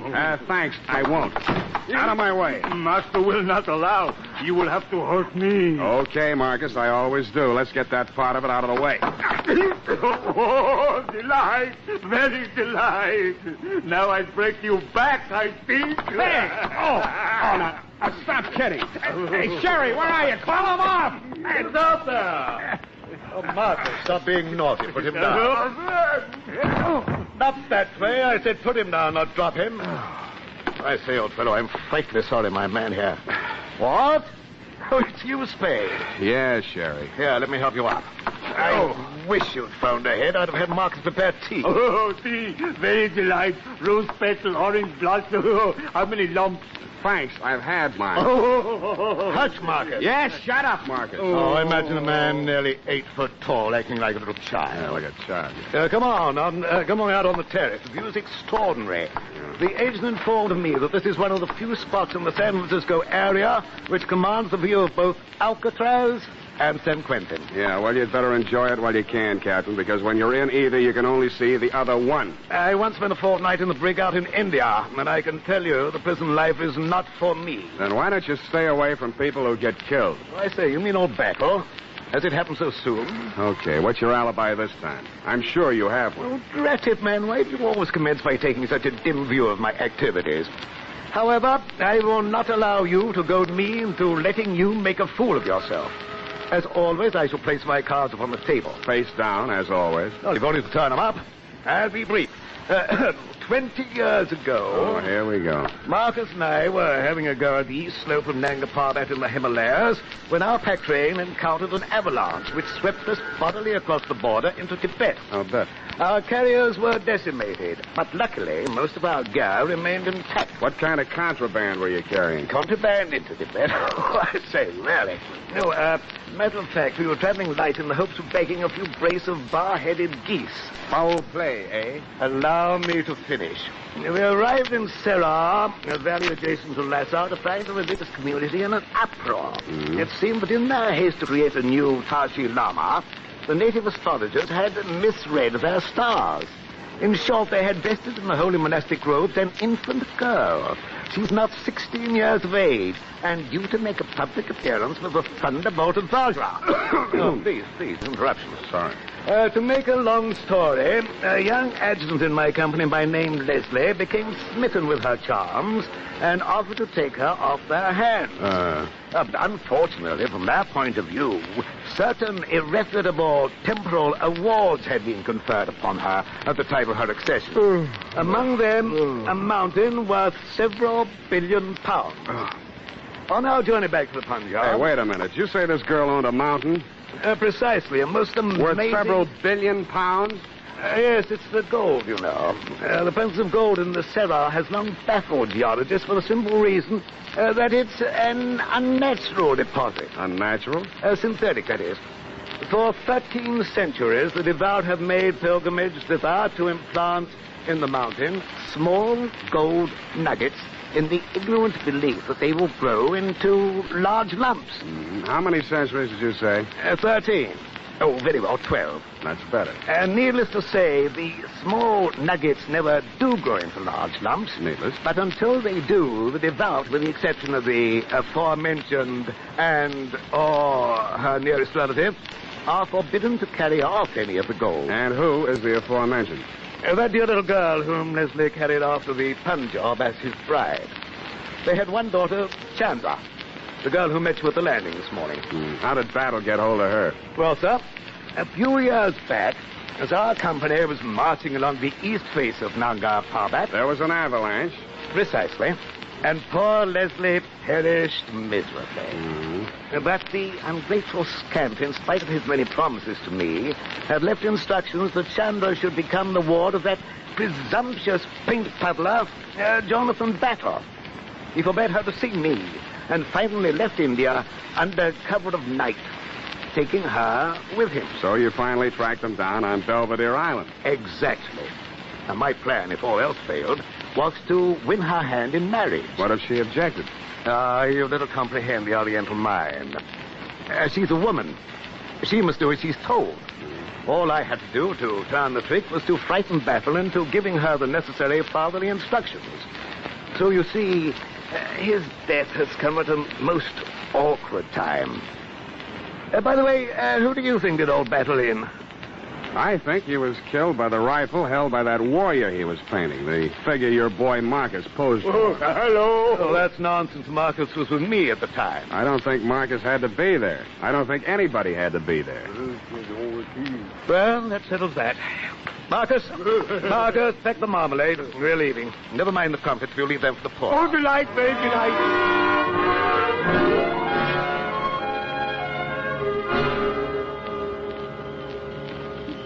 Where have you been? Oh. The police are here, and I have been all alone in the house. Where did Bob go?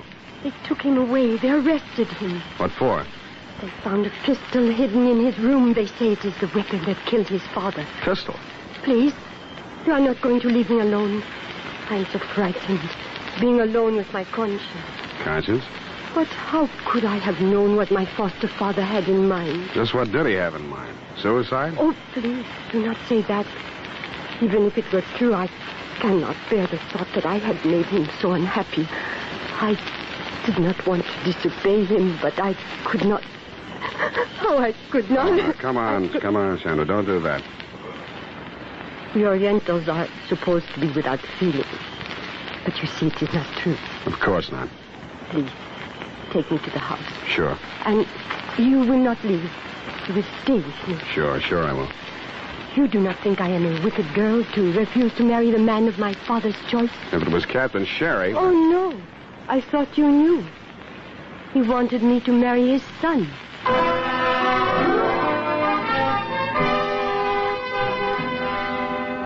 I spent the rest of the night keeping her insomnia company, and a very pretty one, too. I didn't get to you on the phone to ask you about that pistol of Bob Battle's that you'd tagged as the murder weapon until just after sunrise. What I learned from you was that the rifle that had posed with the dummy warrior was an old-fashioned Belgian-made Browning with a smooth bore, which could use revolver ammunition. But the fatal slug did match the test slug from Bob's revolver. What I told you was that ballistics can lie, and that you should take another look at the metal clamp and the trigger guard of the rifle. You said you would, had the lab run tests on both guns, and by noon you had freed Bob Battle and released the exhibits into my custody. By 12:45, I had the stage set exactly as it had been set for Jonathan Battle's murder, except that the door was not locked. Chandra was standing at the easel as near as I could figure in the spot where Jonathan Battle had been standing when the slug tore through him, and Bob Battle was standing just close enough to her. You, Deputy dear, were lurking in the shrubbery outside, observing the whole colossal spectacle. Nevertheless, I plunged unblushingly ahead toward my Agatha Christie finish. But, Sam, I do not understand. What are we waiting for? You won't have long to wait, Chandra. You must be off your nut. I've been cleared. Nobody ever suspected Chandra. What do you hope to prove? Maybe that I'm wrong. Well, why isn't Sherry here? If I'm right, he will be. Okay, about 15 seconds. 15 seconds? 12 now. And if we're lucky, we'll find out how your foster father was killed. Chandra, he has no right. You don't have to do this. 5 seconds. Whatever happens, it'll mean your license, Spade. You have no right... 2 seconds. Chandra, get down! You can't, sir. Of all the high-handed, dishonest, reprehensible... How badly is she wounded? Take it easy, Captain. Oh, trusting little girl. She's all right, Sherry. If she keeps away from you, she'll stay that way. Come on, Chandra. Give me a hand. You all right? Yes. But poor Bob. Yeah, poor Bob. He only killed his own father.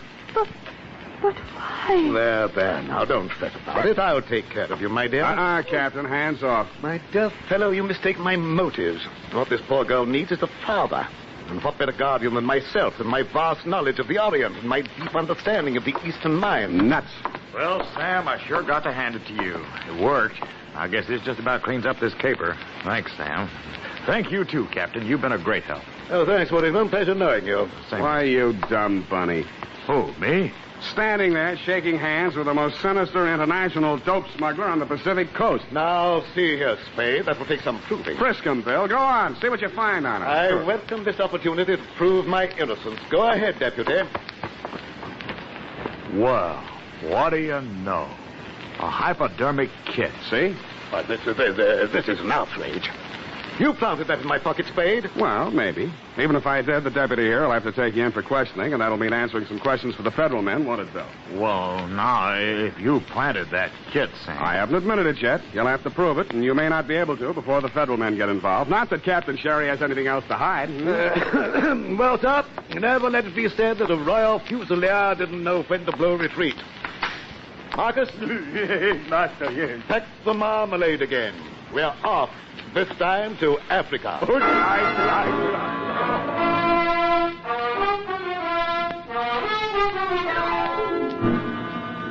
Period. End of report. But Sam, you let him go. I know exactly what you're going to ask, Effie. It worked like this. At a certain time of day, the sun rays were refracted through the crystal directly on the spring metal clamp and the trigger guard of that rifle. This caused the metal to expand, thus pushing the trigger and discharging the rifle, which had previously been aimed at the spot where Battle customarily stood while painting. But Sam... Don't interrupt. To further confuse the issue, as well as splitting an infinitive, not to mention a hair, Bob, son of Battle, loaded the smoothbore rifle with a cartridge containing a slug previously fired from his revolver, thus drawing attention away from the rifle and onto the revolver, which could not be placed in the locked room at the scene of the crime. Sam. Please, these interruptions. His motive. He thought his father was, in fact, going to force Chandra into marriage with Captain Sherry. Oh, that poor boy. He did love her. Perhaps, but don't forget the $1 billion mountain. But he leapt in at the crucial moment and interceded with a bullet meant for her. He died perfect. He undoubtedly will have, but at the expense of the state and not of my conscience. In short, I loaded that rifle with a blank cartridge. He was not dead when he hit the floor, merely in a dead faint. No please, no applause. Business as usual. Go type that up.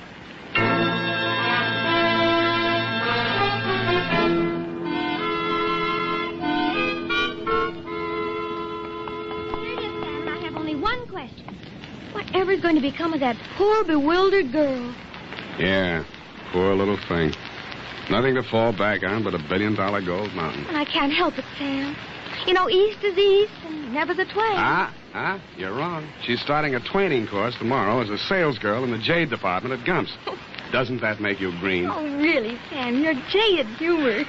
And so, Tibet. Oh, now, Sam, now stop. I mean, really. Good night, Sam. Murder, eh? Good night, sweetheart.